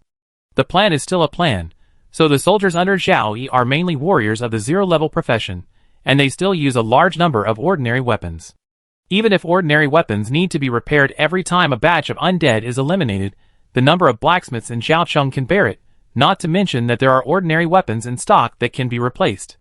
The intermediate alchemy workshop was already established in Zhaocheng yesterday. With Mike leading 2 apprentices to familiarize themselves with the alchemy workshop, it will start soon. It can start now. The key is the lack of raw materials. Fortunately, black iron weapons are more wear-resistant than ordinary weapons, and the warriors mainly kill zero-level undead, so black iron weapons can last longer. This is the case for Zhao Yi's territory, not to mention other player territories, which have no smelters or alchemy workshops. Even Cheng Jin's territory, which is still ranked first, has a high proportion of combat players in the territory, and all other aspects are shortcomings. It is expected that after this disaster, the player lords, who can keep their territories, will carefully consider the development of their territories. Chapter 108. As Zhao Yi began to exchange various items in the Points Mall, military supplies soon piled up around him. More than a dozen soldiers took up the military supplies and stuffed them into the storage equipment. Next, most of the storage equipment in Zhaocheng will be used to store various military supplies and prepare to send them to the 9 affiliated villages. The 100 cubic meter storage ring on Zhao Yi's finger is no exception. The 7th batch of undead has not arrived yet, and the military supplies to be sent to the 9 affiliated villages have been loaded. 18 first-level assassins came out, 2 in a group, carrying invisibility scrolls, wind blessing scrolls, and storage equipment containing military supplies. After the wind mage gave them a wind blessing, they used the speed skill to set off directly. Even if it was the farthest affiliated village from Zhaocheng, the first-level assassins could reach it in half an hour at most. The second-level assassins were faster, but they could not go to the affiliated villages at will, and the Zhaocheng battlefield needed second-level assassins more, and they could not send cavalry that could not hide their own breath. It was enough to dispatch the first-level assassins. The military supplies stored in the 9 affiliated villages could not be used up now. The situation was similar to that of Aocheng. If they were used sparingly, they could last 2 more battles. Only 15 minutes after the 9 groups of assassins left, the 7th wave of the undead army arrived. There were more than 5,000 skeleton soldiers. The soldiers who had only rested for half an hour once again fought with the incoming undead. The strength of Jiao territory was strong enough. Facing the incoming undead army, it seemed to be at ease. There were also some player territories similar to Jiao territory, which were probably the top 1,000 big guys in the territory combat power ranking. But more player territories were barely able to maintain themselves before. After a daily battle, the territory lost some professionals, and then recruited professionals with points to fill the vacancies. The families of the professionals who died in the battle were directly sent out of the territory. With each passing day, the strength of the territory only improved slightly, or did not improve, or even declined. Such territorial player lords did not dare to be promoted at all, but now they have to face an even more terrifying army of undead than when the territory was promoted. The most important thing is that the personnel who lost in resisting the undead army last night just wanted to recruit this morning, but found that with the appearance of the disaster cloud, the teleportation array could no longer be used, and personnel could not be replenished. They could only use points to buy various supplies. Some player lords simply fled in the face of this situation, either to the native city or to other player territories. It is not easy to find a player territory that can accept you. If you finally find one, you have to pay a large amount of blessing money. If you are unlucky, you will be killed and robbed. More player lords still choose to stick to their territories, and they will destroy the first wave of undead army with difficulty, and then fall under the attack of the second wave of undead army. There are even a small number of player territories that can't even withstand the first wave of undead army. There are liches behind each batch of undeads to command. Every time a batch of undead appeared, a large number of players' territories were destroyed. Few player lords were willing to live and die with their territories, and they directly used their points to buy life-saving props and run away, such as expensive random teleportation scrolls. But if the player was unlucky, he might be teleported directly to the pile of undead. On the forum, lord players whose territories had been destroyed or were about to collapse were furious, and the native city players laughed and mocked them, and some big guys posted to help players' territories better resist the army of undead. Zhao Yi's territory had the least number of soldiers killed in battle. Cheng Jin, who ranked first, had more than 40 soldiers killed in battle. At the same time, he also found that various troubles needed to be solved one by one. Even worn ordinary weapons had to be exchanged for points. The points obtained now could still maintain the mode of fighting to support the war. If the disaster lasted for a long time, it would be more than enough to cover the expenses. It seemed that endless groups of undead came out of the cemetery and rushed to all the gathering places of living beings. Under the cover of the disaster cloud, it was no longer possible to tell whether it was day or night. Xiao Cheng successively eliminated the 8th, 9th, and 10th waves of undead armies. More than 20 soldiers on his side had been killed in battle, all of whom were 0-level professionals, but there were already cases of first-level professionals being seriously injured by the undead. It can be predicted that as the battle continues, the soldiers' physical strength will continue to decline, and the number of deaths will increase. Out in the wild, Lin Se, a soldier of the 6th village garrison, carefully lurked to explore the next wave of undead. When the 11th batch of undead appeared in Lin Se's field of vision, Lin Se was stunned. How can there be so many undead? Lin Se roughly judged that the number of undead was definitely more than 1,000, and it might even be close to 1,500. There were more than 100 first-level undead, and the figure of second-level undead was also found. Lince immediately turned around, tore open a scroll of wind blessing, and used the speed skill to run to the 6th village. In the 6th village, the captain of the garrison, Heli, received Lince's report and sent 2 light cavalrymen to rescue Zhao Cheng from different routes without hesitation. There were too many undead attacking, and with the 9-man archer team that Zhao Cheng had supported before, there were less than 130 professionals. The first 10 batches of undead, each batch had more than 400 undead, and the garrison eliminated all the attacking undead without losing a single person. But this time, more than 1,000 undead attacked, which was more than the current population of the 6th village. The garrison could not resist so many undead at the same time. The 6th village was in danger of being destroyed. Even if it could hold on, it would suffer heavy casualties. It had to ask Xiao Cheng for help. It was unknown when the reinforcements would arrive, so they had to save themselves before that. The 6th village had sufficient military supplies, as well as 2 intermediate alchemical bombs and 20 primary alchemical bombs as killer weapons. Healy did not expect these killer weapons to stop the enemy, but only hoped to use them to delay time until the reinforcements arrived. The straight line distance between the 6th village and Xiaocheng is only 6 kilometers. With the blessing of the wind, the zero-level light cavalry can run from the 6th village to Xiaocheng in 10 minutes at most. The light cavalry that arrived at Xiaocheng first took only 8 minutes on the road, and the warhorse was almost dead, but it was all worth it. At most, a warhorse was exhausted to death. People are much more important than warhorses, not to mention that it was a village. After receiving the call for help, Zhao Yi had no time to think about it, and immediately sent out the rescue team that had been on standby. The rescue team consisted of 81 archers, 9 wind mages, 6 earth mages, and 4 priests, a total of 100 people, no second-level professionals, but there were 20 first-level professionals, accounting for 1/5 of the total. Captain Sarmu's space equipment contained a large number of military supplies including explosive arrows, attack spell scrolls, and alchemical bombs. If only more than 1,000 undead attacked the 6th village, the rescue team could complete the rescue mission. From the time the rescue cavalry arrived in Xiaocheng, to Zhao Yi receiving the rescue of the 6th village, and then to Xiaocheng sending out the rescue team, only 3 minutes had passed. The stroke mages in the rescue team gave all the horses the blessing of wind with all their strength, and the rescue team of 100 cavalry rushed towards the 6th village like an arrow from a bow. However, the dispatch of the rescue team also caused a slight change in the 11th batch of undead that attacked Xiaocheng.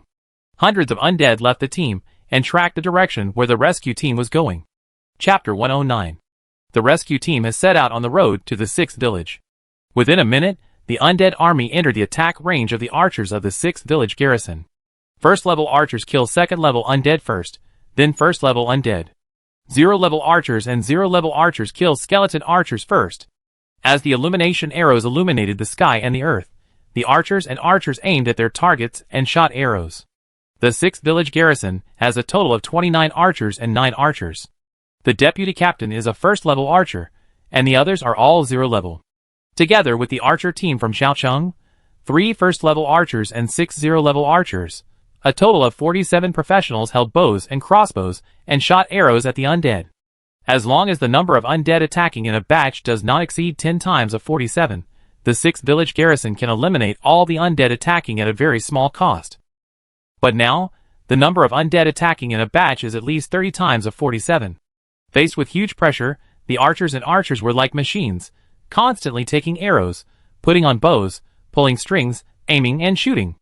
Eliminate the most threatening targets, such as the second-order undead, the first-order undead, and the skeleton archers. But there are too many undead attacking. There are relatively few second-order undead in the undead army, only 7, and 4 first-order archers can eliminate them in about 3 waves of shooting using the tracking arrows skill and advanced explosive arrows. After the second-order undead, the number of first-order undead exceeds 100, and the number of skeleton archers is about 200. With the defense force of the 6th village, the skeleton archers can be eliminated at most, and the first-order undead will rush into the trap area with a larger number of zero-order undead. The defense lines of the affiliated villages were just ordinary metal fences, which had little effect on blocking the first-level undead. The archers and archers kept shooting arrows. Captain Harry, who was originally responsible for commanding the battle, stood with a squad of spearmen. In front of them were the earth magicians, water magicians, and nature magicians of the garrison, as well as the alchemical bombs placed on the ground. The disaster cloud showed no signs of retreating. If luck was good, the reinforcements would arrive in time and eliminate this batch of undead without many casualties, and then the next batch of undead would arrive. The defense line formed by ordinary metal fences is very effective in blocking the zero-level undead. It is necessary to prevent the first-level undead from damaging the defense line as much as possible. So Healy planned to use alchemical bombs when the first-level undead rushed to the trap area of the outermost defense line to protect the defense line as much as possible, which can also be regarded as delaying time.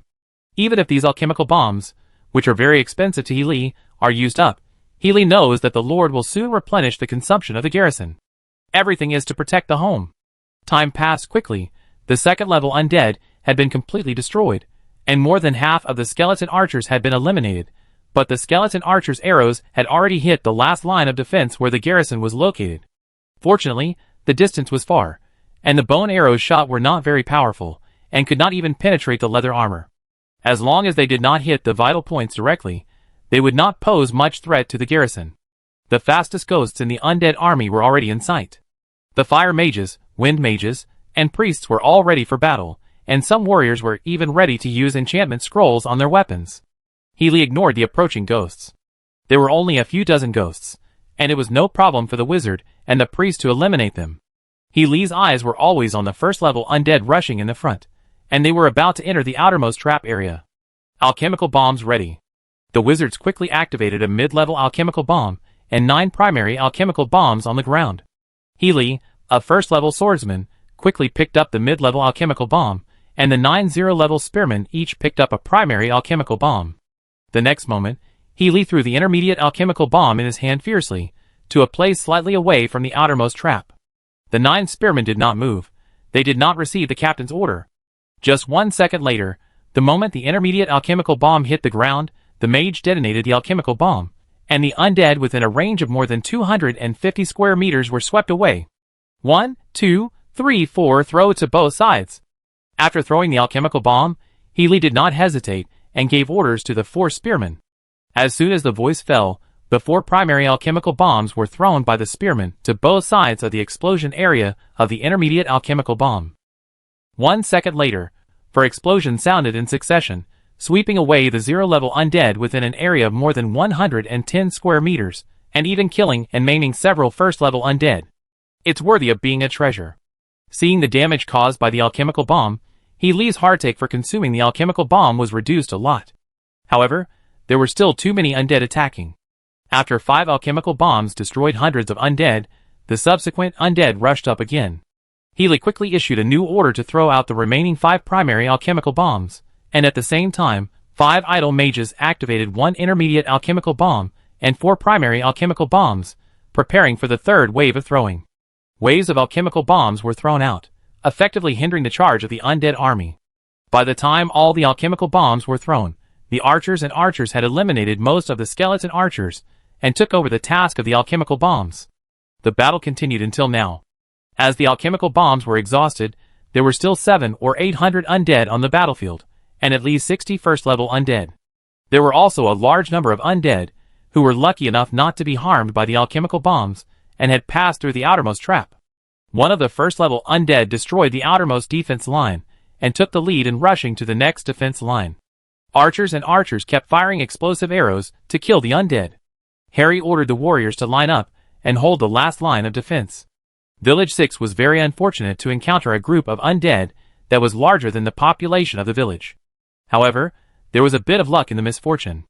There was no lich to command the undead army, so half of the undead were killed without anyone dying in battle. If faced with a wave of 700 or 800 undead under normal circumstances, Village 6 would not need reinforcements or even alchemical bombs to kill all the attacking undead at a relatively low cost. The most difficult moment has arrived. The archers are shooting arrows continuously, and the frequency of archery is rapidly decreasing. The undead continue to fall into the trap, climb out of the trap, and fall into the trap again, repeating the cycle, and constantly approaching the last line of defense of the 6th village. Melee seems to be inevitable. The archers try their best to shoot the remaining first-level undead in the undead army. Among the professionals guarding the 6th village, only the Captain Helly is a first-level warrior. When a zero-level warrior faces a first-level undead, the undead does not need a second trick at all. Facing the approaching undead, the soldiers gritted their teeth. Their families were all in the village. They could not retreat, let alone run away. They had to stop the undead. As long as they held on for 1 more minute, reinforcements would surely arrive. 20 meters. 15 meters. 10 meters. There were less than 400 undead coming, and only a few first-level undead were left.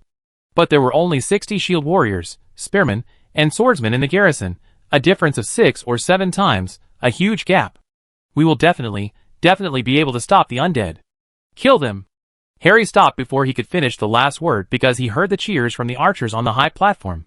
Reinforcements are coming. Reinforcements are coming. Chapter 110.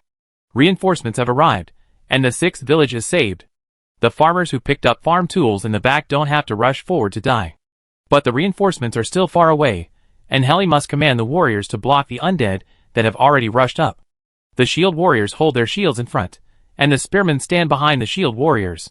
The mages who have exhausted their mana drink mana potions to restore their mana while holding attack spell scrolls and attacking the undead. Only a few first-level undead, who rushed to the strongest side, were directly eliminated by the mages holding first-level attack spell scrolls. Without the First Order undead, the pressure on the warriors was reduced. A large number of Zero-Order undead had already pounced on the metal fence, and the spearmen with long spears passed through the gaps in the metal fence and stabbed at the heads of the undead. There were too many undead, and they were constantly eliminated by the spearmen, mages, archers, and more undead crowded in. Without the First Order undead to destroy the metal fence, the Zero-Order undead directly stepped over the metal fence and pounced on the warriors. Raise your shield quickly and block the undead. The spearmen and shield warriors cooperated. The shield warriors blocked the undead, and the spearmen looked for gaps to attack the undead with their spears. The mages, archers were still attacking, and even the assassins used crossbows to join the battle. The first casualty of the 6th village garrison appeared, a spearman, who was accidentally stabbed in the face by the skeleton spearman's spear. The battle was intense, and the number of casualties increased rapidly. When the 4th casualty appeared, reinforcements finally arrived. The archers on war horses shot explosive arrows directly at the undead. A wave of attacks by 81 archers reduced the number of remaining undead by a quarter. The reinforcements stopped at the trap area of the 6th village, riding on war horses, and the archers kept shooting explosive arrows to support the 6th village garrison in the battle. Heli commanded the soldiers to fight and retreat at the same time. When the reinforcements arrived, each archer shot almost 5 explosive arrows, and finally there were no undead standing on the battlefield. The 6th village garrison paid a heavy price for this, with 6 soldiers killed, all shield warriors and spearmen. If the reinforcements had not arrived in time, there would be more casualties. If there were no reinforcements, the 6th village would probably be destroyed. The rescue mission has been completed. Salma did not leave with the reinforcements. He needed to lead his men to help the garrison eliminate 1 or 2 more groups of undead. There is only one rescue team on standby in Jiaocheng, but after the rescue team sets out for rescue, a new rescue team will be prepared. Once the second rescue team sets out for rescue, the first rescue team must return. Only 6 people died in the 6th village garrison, and they were all warriors. It seems that the loss is acceptable, but the actual combat power loss is very large. The archers, who are the main force of the battle, are almost unable to draw their bows. At least 1 hour of rest time is needed. The mana of the mages is almost consumed. Fortunately, there are mana potions and attack spell scrolls, so the combat power of the mages will basically not be reduced. Without reinforcements staying in the 6th village, the garrison would find it difficult to resist the next batch of undead, even if there were less than 500 of them. Sarma led his men to carefully pass through the trap area and several lines of defense and entered the 6th village. The war horses were placed not far away, and the archers took over the exhausted archers.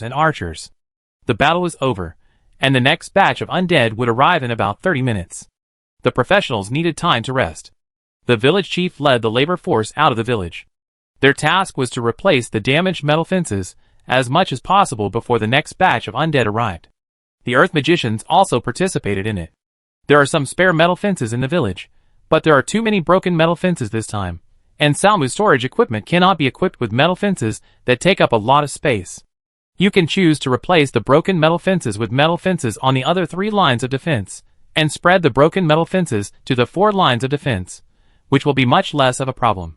20 minutes later, several assassins returned to report that there were 2 teams of undead attacking the 6th village from 2 directions.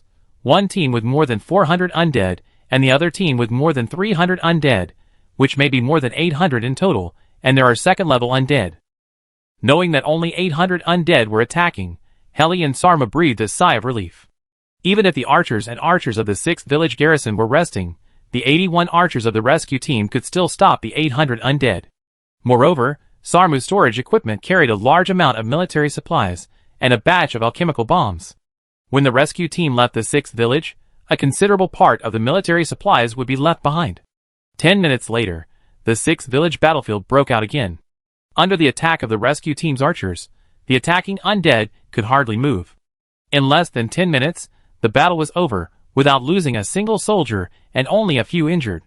Jiaocheng did not send anyone to recall the rescue team, but Sarma still ordered 1/3 of the rescue team to return to Jiaocheng first. They did not withdraw all at once. The number of the attacking undead changed according to the strength of the living spirits in this area.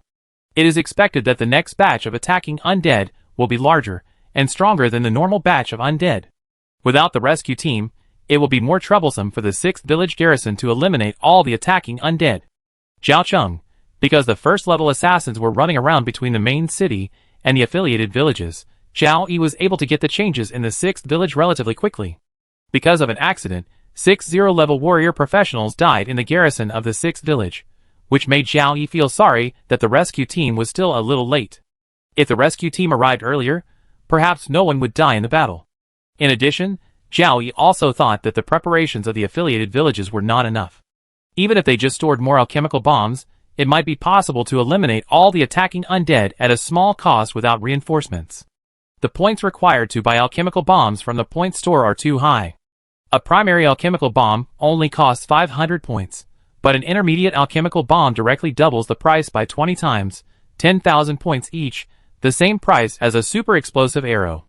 The price of an intermediate alchemical bomb is high, but it is indeed useful. It can blow up a large area, sweeping away the 0-level undead and the 1st-level undead. Even the 2nd-level undead in the core area can be killed. After discussing with Elliot, Zhao Yi decided to exchange more alchemical bombs to increase the reserves of the 9 affiliated villages. Increasing the reserve of alchemical bombs does not mean that they will be used. Under normal circumstances, alchemical bombs are not needed at all. Only explosive arrows and attack spell scrolls are consumed. The 6th village had an accident, and the number of attacking undead increased sharply, so the reserve of alchemical bombs was consumed. There was only one accident in 11 batches of undead, 1 main city, and 9 affiliated villages. The probability of this accident is relatively low. You can even not increase the reserve of alchemical bombs. When an accident occurs, the rescue team will be dispatched directly. As long as the rescue team arrives in time, the affiliated village where the accident occurs will not suffer too much loss. However, considering that it is unknown when the disaster cloud will retreat, perhaps the probability of accidents will increase in the future. It is best to increase the strength of each affiliated village as much as possible. Increasing the reserve of alchemical bombs is the best choice. Chapter 111. Batch after batch of undeads kept coming. At the beginning, Zhao Yi could still remember which wave it was, but gradually he could not remember it clearly. He only knew to mechanically repeat the battle command, issue orders, shoot arrows, rest, and buy supplies. Occasionally Zhao Yi would open the forum to see the situation of other players' territories. It can only be said that it was as bad as it could be. When the Blue Star players first arrived, there were hundreds of millions of player territories. Before the disaster, there must have been 60 to 70 million player territories. By now, it should have dropped below 10 million. Not all territories are like Zhao Yi's territory, where there is no lich personally commanding the undead army. Basically, the undead army faced by the Viscount's territory has a lich personally commanding it. These liches are difficult to kill. After killing a wave of undead, they will quickly escape back and then command the next wave of undead army. But there are also territories that have mastered the method of eliminating liches. If more liches die in a territory, the number of times they appear will decrease until they disappear. The weak territorial liches disdain to come, and the powerful territorial liches dare not come. They are indeed liches that retain their wisdom from their lifetime. Zhao Yi also saw some posts in the forum. There were players living in the aboriginal city who specifically watched the territorial combat power rankings to see that the combat power of the territories at the top of the rankings was constantly declining. The decline in combat power means that professionals in the territory have died in battle. Until now, it is impossible for a player's territory to have no professionals killed in battle. There is only a distinction based on the number of deaths. The most obvious change for Zhao Yi is that his territory has entered the top 10 of the territorial combat power rankings, and its ranking is still rising. According to the current situation, it won't take long for Zhao Yi to achieve the first place in the territory combat power ranking. There are also players who concentrate on studying the ranking. Zhao Yi hides information, but he is still noticed, and is constantly being paid attention to by more and more players. The reason for the attention is simple, that is, Zhao Yi's territory combat power decreases very slowly, much slower than the top 10 bosses. Could it be that the territory of this boss, who hides information, is stronger than Cheng Jinling? Many players speculated and believed that this boss was the only third-class Earl Lucky Sun 413. The boss is worthy of being the boss. Although his combat power is far behind Cheng Jinling, his casualties are much less than Cheng Jinling's. I believe that the strength of the boss's territory is even stronger than Cheng Jinling's. The discussion among the players also increased the attention of the major player forces to Son of Fortune 413, and they wanted to find out where the territory of Son of Fortune 413 is on the origin continent. However, this will have to wait until the disaster is over. The most important thing now is to survive the disaster. For the territories under the command of various player forces, the forces can no longer provide much help. At most, they can give advice and suggestions. Everything still depends on the territory itself. As long as they can survive this disaster, no matter how high or low the territory is, they will do their best to cultivate it. There are too many territories destroyed in the disaster, and even player lords who abandoned their territories fled to Zhao Yi's territory and asked for asylum. Before the player could communicate with Zhao Yi's people, the 8th Village Garrison Officer Janelle ordered the archers to shoot arrows to drive them away, and if they dared to continue to approach, they would be shot directly. It is not one of us to approach, there are too many dangers, and all dangers must be eliminated. After the incident, the assassin reported the information to Zhao Yi. Zhao Yi judged that it was the player who escaped, and at the same time gave Janelle a verbal commendation for his actions. Janelle did the right thing in dealing with outsiders, and required all affiliated villages to adopt the same approach to outsiders. Shoot arrows to drive them away first, then shoot them directly when you get close. Zhao Yi doesn't mind killing a former lord to increase the territory's income. As for letting the player enter the territory first, and then killing the player, Zhao Yi disdains to use this method. And it is impossible to determine whether the player has any powerful props.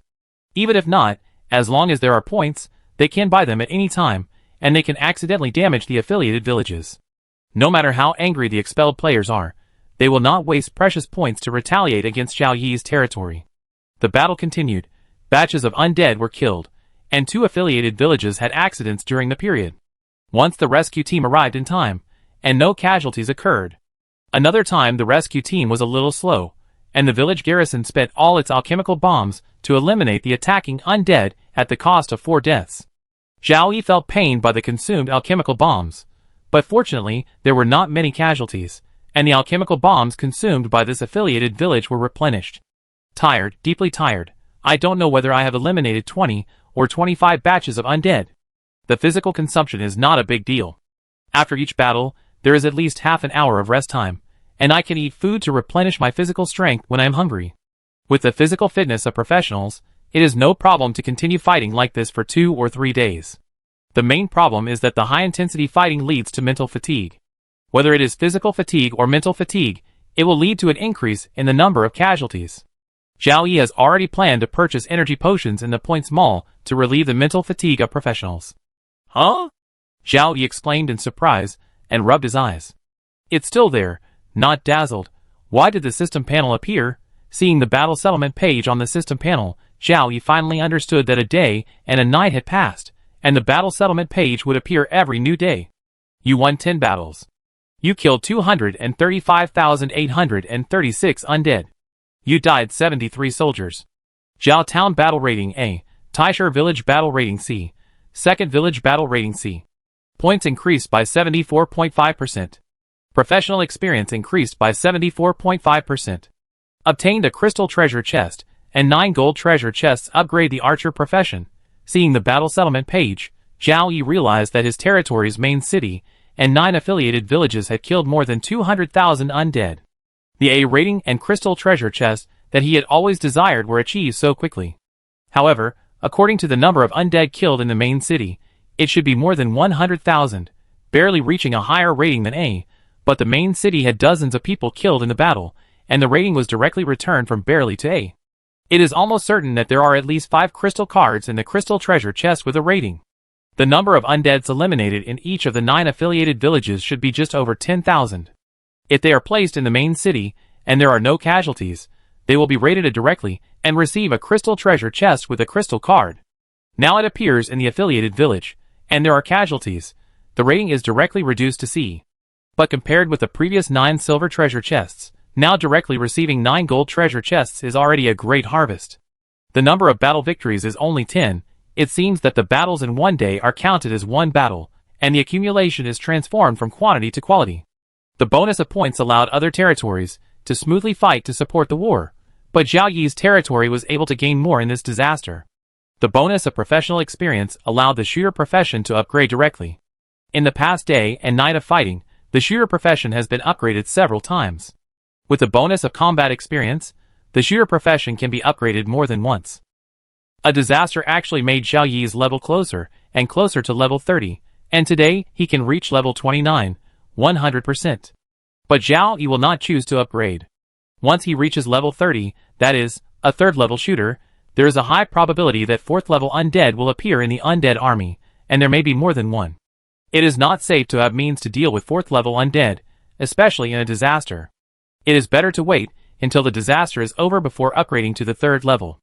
There are already hundreds of players on the leaderboard whose combat professional level has reached level 29, 100%, and no one has chosen to upgrade. It is impossible that the reason is the lack of level 3 advancement stones. Chapter 112. Almost all Blue Star players have the most intense emotional fluctuations when they open treasure chests. If they open something bad, they will be very disappointed, and if they open something good, they will shout excitedly. Facing the treasure chest, Xiao Yi's emotions are also fluctuating violently, hoping that there will be good things in the treasure chest. The next batch of undead will arrive soon, and Xiao Yi has no time to delay opening treasure chests for too long. There are 10 treasure chests, so he will open the crystal treasure chest first, and the 9 gold treasure chests will be discussed later. After opening the crystal treasure chest, 49 cards popped out. He quickly looked through all the cards, and found that there were 7 cards of each level. Xiao Yi directly picked out 7 cards. 4 crystal cards, small magic cannon, 3-star level 2 shield warrior recruitment scroll *3, advanced market, level 6 advancement stone. 3 gold cards, platinum leather armor, level 2 priest recruitment scroll *3, level 2 Pegasus *15. Only the items on the 2 cards small magic cannon and platinum leather armor can be used now. Magic cannon, the father of the magic gun. Of course, this is just a joke. In fact, the magic gun is also a magic cannon. The correct name should be the micro magic cannon, but because of the power and cost of the micro magic cannon, it was expelled from the magic cannon category. Compared to the rare magic guns, the small magic cannon is the most produced type in the magic cannon family. One shot can kill a 4th level professional or undead, and injure a 5th level professional, provided that it can hit accurately. If multiple small magic cannons hit a target at the same time, a 5th level professional can be killed. It is just a small magic cannon, but its power is so huge, and the energy consumed is also extremely terrifying. 10 medium-grade magic crystals are only the most basic one shot. Even if a 4th level professional is hit accurately, it cannot be guaranteed to be killed with one shot. The correct way to use the magic cannon is to install it on the mage tower, and use the energy pool of the mage tower to provide energy to keep the magic cannon firing. Xiao Yi also has a mage tower, but with such a short time, the energy accumulated by the mage tower can only allow the magic cannon to fire 3 or 4 times at the minimum standard. Although the magic cannon consumes a lot, the addition of the magic cannon adds one more killer to Xiao Yi, and also adds one more means to deal with 4th level professionals or undead. With so many points in hand, Xiao Yi is always on guard against the appearance of 4th level undead, and he must first consume some points to prepare means to deal with 4th level undead. If there is no preparation, the 4th level undead will suddenly appear, and Xiao Cheng will be in danger. The second time I opened the crystal treasure box, I got a lot of good things. 3 3-star talent 2nd level shield warrior recruitment scrolls came out directly, and the advanced market that can conduct international trade is the highest level of the market. There is no higher level supermarket. It's too early to use the level 6 advancement stone. It's a pity that 3 2nd level priests cannot be recruited now. If they are recruited, it can effectively reduce casualties. Level 2 Pegasus *15. The appearance of the 2nd level Pegasus *15 has made it possible for Xiao Yi's territory to form its first air cavalry. At the same level, it is difficult for those who run on land to beat those who fly in the sky. Just imagine the air cavalry shooting arrows and dropping bombs at the enemies on the ground from the sky, and you will understand the power of the air cavalry, provided that they have control over the air. Pegasus cannot be summoned for the time being, and the control over the air on the battlefield is in the hands of the undead. With the appearance of the beast-shaped undead, the flying undead will naturally appear. The number is relatively small, and if you dare to approach, you will be destroyed by the archers and archers. The battlefield air supremacy is in the hands of the undead, so there is no pressure on Xiao Yi's territory for the time being. In fact, there are other things in the crystal treasure chest that can be used in this war, but the value is relatively lower. As long as each batch of undead that attacks does not change too much, Xiao Yi is confident that he can survive this disaster. The confidence comes from the more than 8 million points in his hand. Originally, there were less than 3 million points, and the points bonus of the battle settlement directly increased by more than 5 million. With so many points in hand, Zhao Yi did not even choose the second-level professional recruitment scroll, but chose second-level Pegasus Asterisk 15. The next batch of undeads was about to arrive at the battlefield. Zhao Yi did not continue to open the treasure chest, but directly opened the card pack and used the crystal card small magic cannon and the platinum card platinum leather armor. He put on the platinum leather armor and put the small magic cannon into the temporary 3 cubic meter space storage ring. Because the market could not be used, Zhao Yi still had hundreds of medium-quality magic crystals in his hand, which could be used for the small magic cannon. It was better not to let the magic cannon consume the little energy accumulated in the magic tower. The 25th batch of undead officially arrived at the battlefield. On the high platform, Zhao Yi carefully observed the movements of the undead army. According to the current situation that half of his personnel are concentrated on the front line of defense, the Lich, who is commanding the undead army behind, will definitely let the undead army surround Xiaocheng first, and then launch an attack from all sides at the same time. As expected by Zhao Yi, the undead army that arrived at the battlefield did not continue to approach Xiaocheng, but split into 2 groups to surround Xiaocheng. Zhao Yi and his professionals have become accustomed to this situation in the past day and night of fighting. Once Xiaocheng's main forces are concentrated on the front defense line, the incoming undead will first surround and then attack. If Xiaocheng's forces are dispersed to the 4 defense lines, the incoming undead will directly attack from the front defense line, and occasionally send an elite undead force to attack from the back or the side. Due to the rules, the Lich cannot directly send a large number of undead armies to devour Xiaocheng. The batches of undead sent out cannot consume much of Xiaocheng's forces. The Lich constantly changes tactics, intending to accelerate the physical consumption of human professionals and eventually destroy Xiaocheng. As the defending side, the human side of Xiaocheng could only cope with it. The physical strength could still support it, but the mental fatigue was even more uncomfortable. After destroying the 25th batch of undead at the cost of 3 deaths, Zhao Yi began to buy energy potions from the Points Mall. There are hundreds of energy potions in the Points Mall. The cheapest one is only 100 points per bottle. It only has a simple excitement effect. After the excitement, it will only make people more tired and the effect is poor. There are also energy potions that are better at restoring energy, but the side effects are very large. It costs 500 points per bottle. After the effect of the medicine wears off, the spirit will be damaged. With 8 million points in hand, Zhao Yi finally chose a 1000 point energy potion, which was the same price as a high-level explosive arrow. This energy potion does not need to be drunk in one go.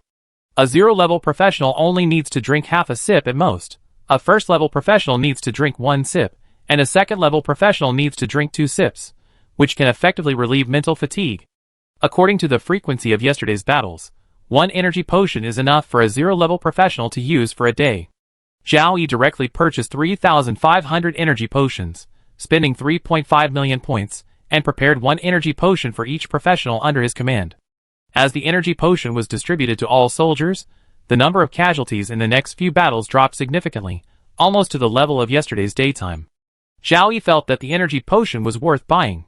Although 3.5 million points could recruit 1,000 first-level shooters if all were used, the teleportation array could not be used now, so it was impossible to recruit personnel. If there were no energy potions, the number of soldiers killed today would not be as small as 73 yesterday, at least 7 or 8 times more. With more casualties, the risk of the territory being destroyed by the undead army has greatly increased. The territory cannot be put in danger just to save points. Moreover, with more casualties, the loyalty of some soldiers will decline, and the people's hearts will also decline. The families of the dead soldiers will become a burden to the territory. Chapter 113. During the intervals between battles, Zhao Yi was busy buying various supplies in the Points Mall. Only during the short break could he open the gold treasure chest. There were 9 gold treasure chests, and each of them contained either 4 or 5 gold cards. The best gold treasure chest contained 5 gold cards. It was expected that the affiliated villages with fewer casualties would be given a gold treasure chest with 5 gold cards, and the affiliated villages with more casualties would be given a gold treasure chest with 4 gold cards. Zhao Yi had gradually figured out the rules between battle evaluation, treasure chests, and cards. This rule is probably only Zhao Yi himself among the Blue Star players who can figure it out. Even if he figured it out, he couldn't put it on the forum to make it known.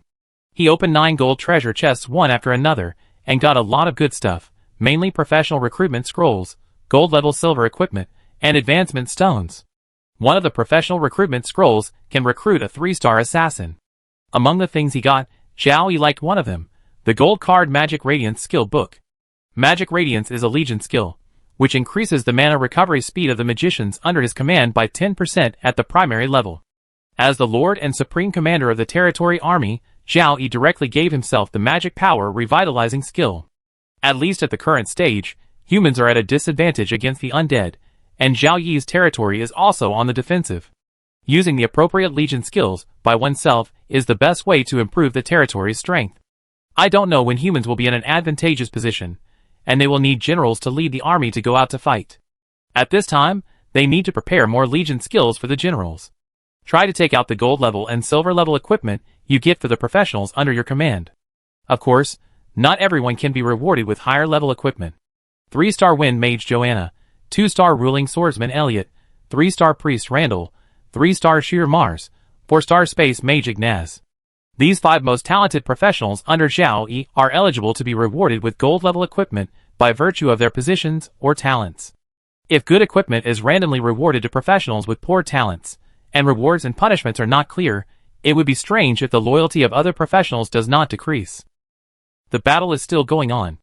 Zhao Yi, who is somewhat sensitive to time, can feel that the interval between 2 adjacent batches of undead is shortening. Yesterday morning, only 6 groups of undead attacked. This morning, 7 groups of undead attacked, and the time interval is still shortening. This is a big problem. Given the population of Zhaocheng and the situation of attracting undead, each batch of undead has more than 5,000, and it takes about half an hour to eliminate them all. The interval is only 1 hour, so the soldiers of Zhaocheng have half an hour to rest. The rest time of the soldiers after each battle is decreasing little by little. It is not obvious now, but if it is reduced to an interval of only 30 minutes or even shorter, then before one batch of undead is completely eliminated, the next batch of undead will come, which is equivalent to a continuous stream of undead launching attacks. It can still hold out for a short period of time, but if it lasts for a long time, even a strong territory like Zhao Yi will be destroyed. Many players in the forum have discovered this problem, but there is no solution. Some players' territories have established relationships with indigenous nobles by giving gifts, and now they want to ask for help from the nobles, but they are rejected by the nobles on the grounds that the undead are attacking the city and cannot provide support. In the eyes of many aboriginal nobles, the heroes from another world are not their own people, so it doesn't matter if they die. They will not waste their own lives to save the heroes from another world. They also hope that the heroes from another world will use their lives to consume more undead souls to relieve their pressure. The player territories that can be rescued by the aboriginals are very rare, and other player territories have to rely on themselves to survive this disaster. Fortunately, there was a battle settlement this morning, and with the bonus of points, a large amount of points were added, which can be regarded as some confidence to survive the disaster, but the confidence is still a little insufficient. Even the top 1,000 bosses on the list are no exception. At the end of the morning, Zhao Yi territory was already ranked 2nd in the territory combat power ranking. After a few more battles, it would be able to become the first. His first place was about to be taken away. During his breaks, Cheng Jin would think of Zhao Yi territory and wonder how his territory was inferior to Zhao Yi territory. There was no need to guess anymore. The second place boss in the hidden information ranking had a territory that was definitely stronger than Cheng Jin territory. This was recognized by many players in the forum. After all, Zhao Yi territory's combat power had dropped too little since the disaster. Through the decreasing combat value, it is possible to tell who is strong and who is weak at a glance. Many players are wondering, is this big guy really a free player lord? Without the support of a big force behind him, even the European emperor among free player lords would find it extremely difficult to reach this point. Perhaps a player force has spent all its resources to build a powerful territory. Not many people believe in this speculation. Many small and medium-sized player forces choose to concentrate their resources to build a powerful territory, which is qualified to enter the top 1,000 or even the top 100 of the rankings, but it is more difficult to enter the top 10. Could it be that the official forces of Los and Eli secretly used a lot of resources to cultivate the territory? Only those players living in the native cities have the leisure to speculate. Players living outside have to deal with the undead, who keep attacking. Weapon wear and tear, defense traps destroyed, combatants' energy and physical strength decline, etc. are problems that all Lord players need to face and solve. If they are not solved quickly, the number of combatants' casualties will continue to increase, and eventually lead to the destruction of the territory. Fortunately, these problems can be solved by points. As long as the points are enough, they can be easily solved. The key is that the points obtained according to the population of the territory are not enough, even with the bonus points of battle settlement. Player lords can only selectively solve the problem. For example, the energy potion purchased by Zhao Yi is 1,000 points per bottle, and other player lords buy energy potions, and they choose 500 points per bottle at most, and more choose 100 points per bottle. With few points, you can't afford good things, so you can only buy bad things. It's not that they can't be used. As long as you survive this disaster and keep the territory, you will have what you should have in the future. Only when the Lord is there will there be more future. The afternoon is almost over, and Zhao Yiling officially topped the territory combat power ranking, which is later than expected. Cheng Jinling also couldn't bear the large number of casualties, so he reduced casualties by consuming more points to buy alchemy props. Originally, the Qin state officials made a plan, hoping that Cheng Jinling would become stronger in this disaster, one of which was to accumulate more points, or to reduce the consumption of points. As the war situation changed, the Qin state officials had to change the plan, with the first goal of defending the territory and reducing casualties.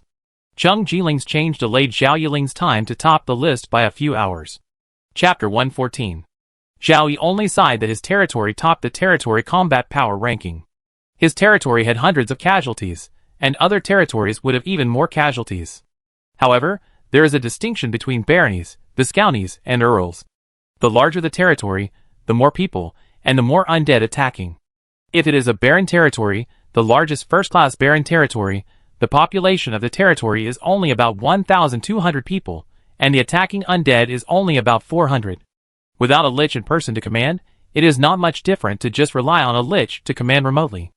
The scale of the battle is small, and as long as the territory is well developed, it is difficult to kill a professional after a few battles. The baronies that have been able to persist until now all have a good territory foundation.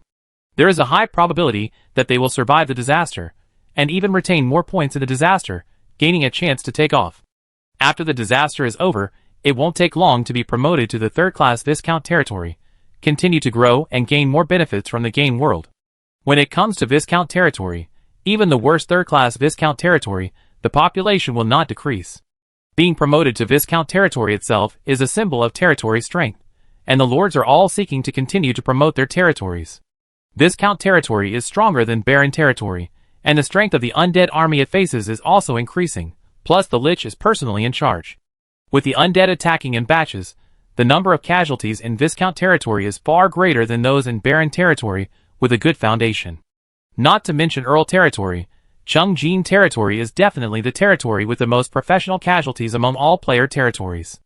Zhao Yi territory is strong, but there are many Baron territory with far fewer casualties than Zhao Yi territory. The gap between the territories is there. As long as the disaster is overcome, it is still difficult for the territories behind to catch up, especially the territories that the player forces focus on cultivating, which recover very quickly. Territory combat power ranking first is just a small goal for Zhao Yi. There are more goals ahead, to compete with a player force, to compete with an indigenous country. The game world is very large. Zhao Yi's territory is only a third-class earldom now. The road ahead is far from the end. Zhao Yi needs to work harder to make the territory stronger. The battle continued, and the interval between two adjacent batches of undead was still shrinking. 7 batches of undead attacked in the morning, and 9 batches of undead attacked in the afternoon. At night, the affiliated villages were better, and the soldiers on Zhao Qing's side did not have enough time to rest and recover their physical strength. Zhao Yi did not hesitate to buy physical potions from the points mall. The soldiers consumed a lot of physical strength, and drinking a sip of physical potion could quickly restore their physical strength. And Zhao Yi bought a more advanced physical potion, which was divided into 2 styles. On the basis of restoring physical strength, it can also speed up the recovery of fighting spirit or mana to a certain extent. If you are mentally exhausted, drink energy potions. If you are physically exhausted, drink physical potions. The various potions in the points mall and the market are beyond imagination, with various functions. All the problems encountered in the territory can be solved by points, and Zhao Yi happened to have enough points to use.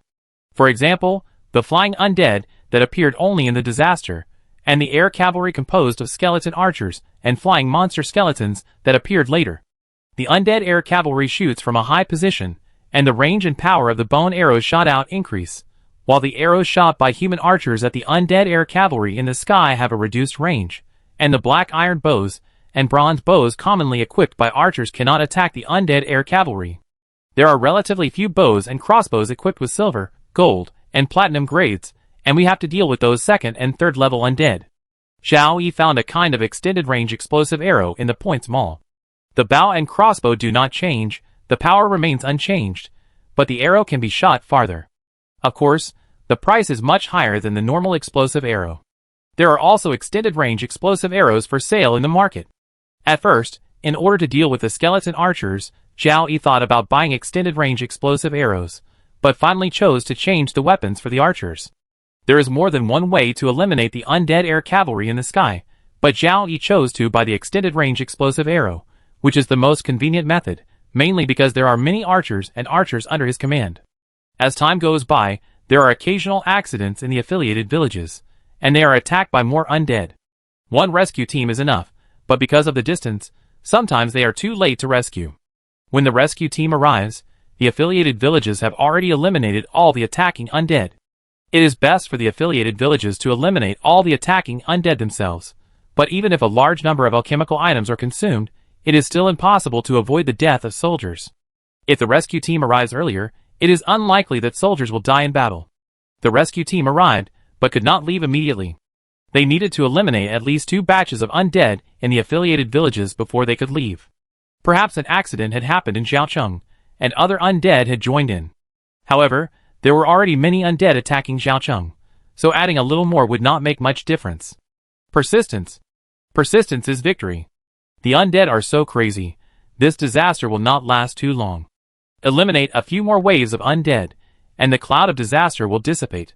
On the defense line of Zhaocheng and the defense lines of the 9 affiliated villages, officers shouted similar slogans from time to boost morale. Although these slogans are used to boost morale, they also have some truth. It has only been a few dozen days since the Blue Star players came to the Origin continent, and this is the first time they have encountered a disaster. It is not the first time for the professionals under Zhao Yi to encounter a disaster. Previous disasters lasted from 3 to 5 days, and groups of undead attacked the indigenous cities. However, at the beginning, the interval between 2 adjacent groups of undead was at least 3 hours, and then it was gradually reduced to less than 30 minutes. This time the disaster came too suddenly, and the interval was 1 hour at the beginning. By the night of the second day, the interval was less than 45 minutes, and in the second half of the night, it was less than 30 minutes. Joanna, Elliot and others speculated that perhaps this disaster would only last for 2 days, and the clouds of disaster would dissipate when the next sun rises. Based on past experience, many indigenous people made similar guesses, especially the leaders of various indigenous forces, who had previously judged that the sudden outbreak of the disaster was caused by the heroes from another world. The undead leaders wanted to eliminate the heroes from another world and directly bring the disaster forward. Moreover, the undead leaders wanted to create a cloud of disaster that covered the entire sky of the Origin continent, but it was not something that could be created just by saying it, and it also required a large amount of rare materials produced in the Death Realm. The disaster happened ahead of time, and there was not enough material prepared. The cloud of disaster could cover the sky for 2 days, which was considered too long. Maybe some high-ranking undead took out their private stocks. The hasty disaster also wanted to eliminate the heroes from the other world as much as possible. Under the limitation of the rules, the interval between the 2 batches of undead was shortened from the beginning. At least for now, this early disaster has preliminarily completed the plan of the high-ranking undead. The number of territories of heroes from the other world on the Origin continent has been greatly reduced, and a considerable number of the remaining territories have been severely damaged. The players who got the information from the natives posted it on the forum, asking the remaining player lords to hold on. Persistence is victory. It is about to enter the second half of the night, and the final madness of the undead is about to come. A large number of players will fall before dawn. Chapter 115. Another battle ended on the battlefield of Zhaocheng. The defenders killed all the attacking undead at the cost of 1 man's death. Only 1 man died. This battle was a relatively easy one among the battles of yesterday and today. If the soldier who died had been more cautious, he might not have died. After the battle, the soldiers quickly retreated to the first line of defense.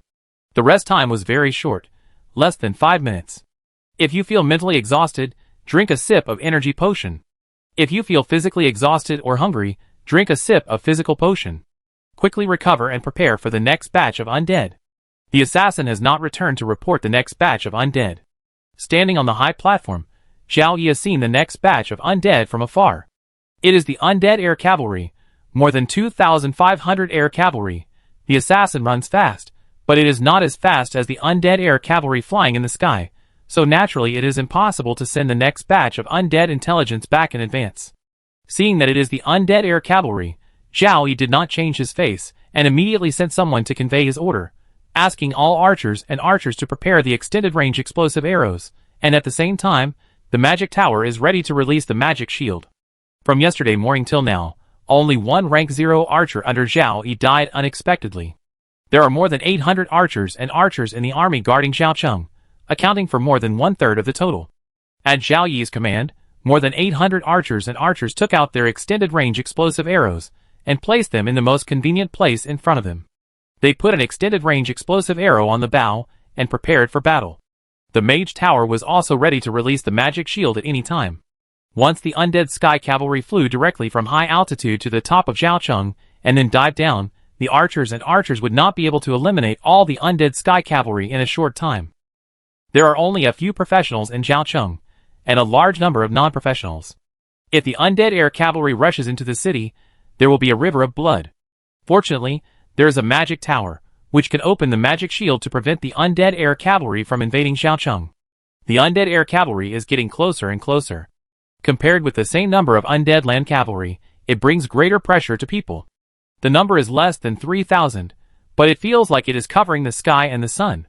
The main reason is that the undead air cavalry's mounts are extraordinary. The undead land cavalry's mounts are generally in the form of normal horses, while the air cavalry's mounts are not small because of their wings. If the wings are folded, the body size is not big. The undead sky cavalry is in a high position, and the cavalry is well protected by the mount. If you want to destroy the undead sky cavalry, you need to destroy the mount first. The explosive arrows suitable for shooting a single target are difficult to destroy the cavalry and the mount at the same time. At most, the cavalry will be injured and fall from the air. They may not die directly, but the 0-level undead will most likely fall directly. As the undead sky cavalry approached, the flight altitude of a part of the undead sky cavalry, about 600 in number, dropped, and the bone bows and bone arrows on them exposed the identity of these undead sky cavalry. More undead air cavalry maintained their flight altitude and attacked Zhaocheng. After dozens of days of fighting, Zhao Yi was able to judge the intentions of the undead very well. Some undead air cavalry that could only fight in close combat directly attacked Zhaocheng, and the smaller number of undead archers eliminated human professionals, and it was also possible that they wanted to contain human professionals and create opportunities for the undead air cavalry attacking Zhaocheng. As the undead archers got closer and closer to the first line of defense of Zhaocheng, they had entered the attack range of human archers. Zhao Yi used a platinum bow to shoot an ordinary super explosive arrow at the only 3rd-level undead knight in the sky. Immediately afterwards, more than 400 extended range explosive arrows were shot at the undead archers in the sky. As the continuous explosion sounded, hundreds of undead mounts with extinguished soul fire or severely damaged fell from the sky with their riders. When the human archers shot the second wave of extended range explosive arrows, a large group of undead air cavalry had already arrived above Zhaocheng. As the human archers shot the third wave of extended range explosive arrows, these undead air cavalry began to dive towards Zhaocheng. After the continuous explosions of the third wave of extended range explosive arrows, only a few dozen undead archers were still able to stay in the sky. Facing a large group of undead air cavalry diving towards Zhaocheng, all the archers on the north, east, and west defense lines fired extended range explosive arrows, and 3/4 of the archers on the front defense line also shifted their attack targets. Under the attack of more than 700 extended range explosive arrows, hundreds of undead air cavalry went from diving to free falling. After only 3 seconds, the number of free-falling undead air cavalry exceeded 1,000. Seeing that the undead air cavalry was about to rush into Zhaocheng, the next moment, a light blue beam of light shot out from the top of the magic tower about 3 meters away, and then turned into a sky curtain, magic shield, like an inverted bowl, covering Zhaocheng. Zhaocheng was covered, but the area where the first line of defense of Zhaocheng city wall was located was not covered. The archers were still attacking, and the magic shield would block all internal and external attacks. Just after the magic shield covered Xiaocheng, hundreds of undead air cavalry directly hit the magic shield. The magic shield released by the mage tower is not only for defense, but also for enemies that hit the magic shield, which will be damaged by magic and bounce back. The undead sky cavalry that hit the magic shield will be seriously injured even if they don't die, and finally bounce back and hit the ground. There are very few undead sky cavalry that can stand up again. The attacks of human archers and archers did not stop. With the energy reserves of the mage tower, the magic shield cannot be opened for a long time, and the undead in the sky must be eliminated as soon as possible. In order to prevent accidents, Xiao Yi also put half of the magic crystals in the mage tower. If the energy in the energy pool is about to run out, he can directly consume the magic crystals to increase the energy. Soon, the free-falling undead air cavalry also hit the magic shield and suffered secondary damage. All the mounts were killed, and the riders were also severely damaged by the magic shield. After a few waves of arrows, there were less than 300 undead air cavalry in the sky, and some archers turned to attack the undead that fell to the ground. It was a very easy battle, which lasted less than 10 minutes from the beginning to the end. The professionals would have at least 20 minutes of rest time. However, there were many accidents in this battle. There were 5 soldiers killed, 1 first-level warrior, 4 zero-level warriors, and more seriously injured warriors. They were mainly first-level and second-level undead, who were seriously injured and dying on the ground after being bounced by the magic shield. Under normal circumstances, all second-level undead and most first-level undead would be killed before they could enter the outermost trap area. Only 5 people died on the human side, which was a shock to the Lich, who was commanding the battle. The reason why zombies appeared less frequently was simply because there were fewer zombies, while the reason why the undead air cavalry appeared less frequently was because the undead air cavalry was the elite among the undead. It was normal that such an elite force could not break through the human city. The Lich could not imagine that consuming an elite undead air cavalry unit could not cause many casualties to humans. Obviously, the great contributor to Xiaocheng's easy victory over an elite undead force was the Mage Tower, one of Xiao Yi's trump cards. It was a pity that the Mage Tower accumulated energy too slowly. If it accumulated energy faster, the Mage Tower could be deployed in every battle, and the number of casualties in Xiaocheng would definitely be reduced. Chapter 116. The player territories that encountered the undead air cavalry were not only Xiao Yi territory, but also Viscount territories and above. In particular, Chengjian territory, who was at the same level as Xiao Yi territory, also encountered a batch of undead that were all composed of air cavalry. The territories that have been able to hold on until now will naturally not be easily defeated by the undead air cavalry, and they all quickly found ways to deal with the undead air cavalry. However, the undead air cavalry had too great an advantage over ground troops, causing considerable losses to various territories. Some player territories were eventually destroyed because of the participation of the undead air cavalry. Cheng Jiling faced an entire army of undead air cavalry, and won the victory at the cost of more than 50 deaths. During the promotion war to the third-class earldom, Cheng Jiling briefly lost the first place for the first time. During the disaster, Cheng Jiling lost the first place for the second time. The disaster has continued to this day, and Cheng Jiling can't even keep the second place. The promotion of the territory expands the territory area, can accommodate more people, increase strength, and can vigorously develop a certain industry.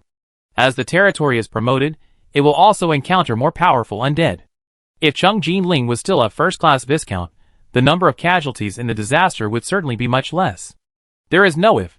Since Cheng Jiling has been promoted, he must face reality. So many good soldiers sacrificed, and Lord Cheng Jin was very sad. They were the foundation of the territory's strength, but they died one by one in front of him. In order to resist the undead, someone must make a sacrifice. Cheng Jin was heartbroken. Few of the soldiers who died in the battle complained before they died. The soldiers knew that if they died in the game world, they would not die on Blue Star. They could also increase their lifespan on Blue Star because of the upgrade of the game world. Maybe it's a little early to die now, but fighting alone is far from comparable to the level in Cheng Jiling, where the upgrade speed is much faster. Perhaps fighting alone until death, you can't reach the level before death, especially for the first-level professional who died in battle. For players fighting alone, it is extremely difficult to get even a level 1 advancement stone. In Cheng Jiling, as long as you reach the level, you can queue up to use the advancement stone.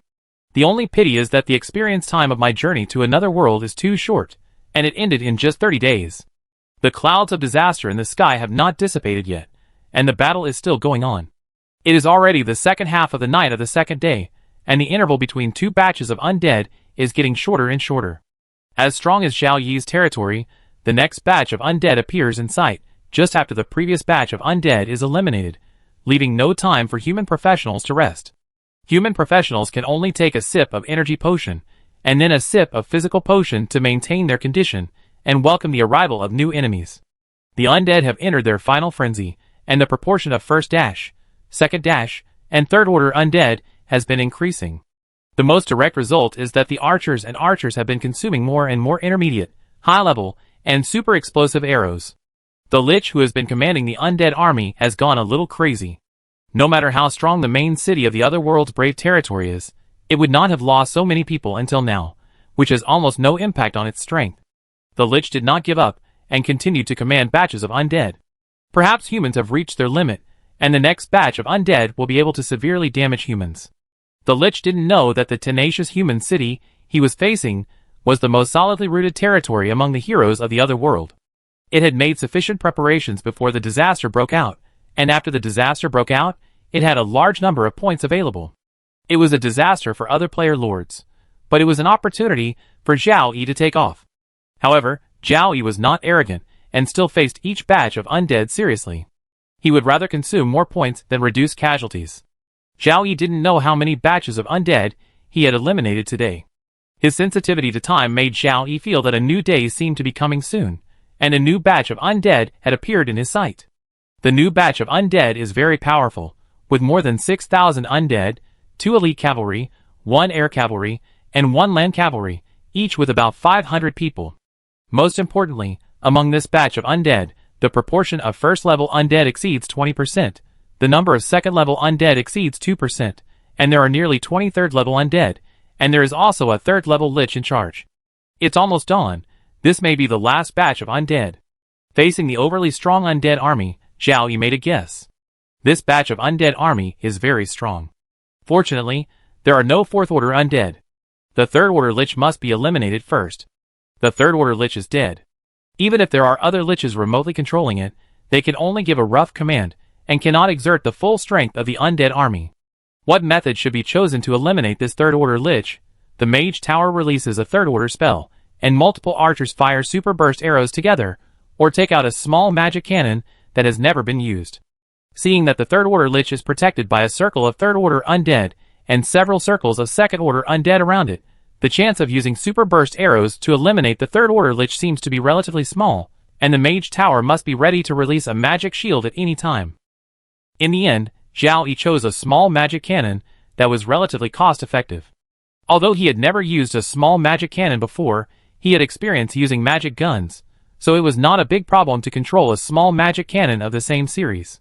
Most importantly, the attack and killing range of the small magic cannon was not small. Zhao Yi planned to destroy the Lich and its guards with one strike. It took 10 medium-grade magic crystals, equivalent to 1,000 low-grade magic crystals, to charge the small magic cannon, and it took about 10 seconds to charge. Aim at the third-level Lich and fire. The third-level Lich was still 700 or 800 meters away from Xiaocheng. He suddenly sensed danger and cast a defensive spell without hesitation, and asked the third-level undead and the second-level undead to protect him. The next moment, a light blue energy beam with a diameter of 50 millimeters directly hit the chest of a second-level undead, which was only 3 body lengths away from the third-level Lich. The energy beam penetrated 2 second-level undeads in a row, and was finally blocked by the third-level skeleton in front of the Lich. As the energy gathered, it exploded. Under the violent explosion, the third-level Lich, along with a circle of third-level undead and several circles of second-level undead around it, were all blown to pieces. This is a small magic cannon that has a chance to kill 4th-level human professionals and 4th-level undead at the lowest power. It only killed dozens of 3rd-level undead and 2nd-level undead. Zhao Yi was not surprised by this result. Zhao Yi was not surprised. The 4th-level Lich in the cemetery was angry and wanted to kill directly, but because of the restrictions of the rules, he could only stay in the cemetery and take over the command of the undead army, commanding the undead to attack Xiaocheng. The undead sky cavalry attacked Xiaocheng from the sky, and the land cavalry ran around Xiaocheng, ready to attack Xiaocheng from one direction at any time. The remaining half of the undead attacked from the front, and then 2 undead were separated to advance to the left and right sides of Xiaocheng. This was the greatest effort of the 4th level Lich under remote command. The self-consumption was very large, and it was basically impossible to change the tactics of the undead army. With a small magic cannon in hand, Zhao Yi did not put down the small magic cannon immediately after destroying the 3rd level Lich. He continued to take out the magic crystal to charge the small magic cannon, and fired at the undead sky cavalry. The energy beam penetrated first, and then exploded, directly destroying the only 3rd level undead among the undead air cavalry, and at least 50 undead air cavalry around were destroyed or severely injured, and almost 1/3 of the undead air cavalry were injured. Facing the undead land cavalry wandering around the periphery, soldiers on all 4 defense lines prepared intermediate alchemical bombs to be thrown at any time. Chapter 117. The undead land cavalry moves. When circling around Xiaocheng to the northeast, they suddenly turned to Xiaocheng and rushed straight over. As the undead territory cavalry approached, some archers on the high platform changed their targets and shot arrows at the undead cavalry. That was not enough. After losing dozens of 2nd level and 1st level undead, the undead cavalry was less than 20 meters away from the outermost trap area of Xiaocheng. The next second, 2 intermediate alchemical bombs hit the front team of the undead cavalry that was sprinting, and the mage instantly detonated the alchemical bombs. 2 intermediate alchemical bombs exploded, sweeping away the 1st level undead and 0 level undead within a range of more than 400 square meters, and even killed 2 2nd level undead. Many 2nd level undead were injured, and even the 3rd level Dark Knight was slightly injured. The 3rd level Dark Knight was in the greatest danger. A 2nd level archer on the high platform used the tracking arrow skill to shoot a super explosive arrow at the 3rd level Dark Knight. It hit directly. The 3rd level Dark Knight was seriously injured. Then the 2 1st level archers successively added a high level explosive arrow, and the 3rd level Dark Knight was finally eliminated. As the 3rd level Dark Knight died, 2 more intermediate alchemical bombs blew up the remaining less than 300 undead land cavalry. At the same time as the undead land cavalry changed, the undead air cavalry also changed. The undead air cavalry, which was destroyed by the small magic cannon, split into 2. One part wanted to shoot arrows at the human professionals on the defense line with bows, and the other part wanted to dive into Xiaocheng. 2 elite cavalry launched at the same time, and there were undead on the battlefield on all 4 sides attacking. If the territory was not strong enough, it would be severely damaged in this battle. But Xiaocheng was strong. They had destroyed all the attacks of more than 2,500 air cavalry at a very small cost before, and they were not afraid of the 2 undead cavalry units with only 1,000 cavalry in total. Some archers used extended range explosive arrows to attack the undead archers that entered the range. As another undead air cavalry dived and was about to enter Xiaocheng, the magic tower quickly opened the magic shield.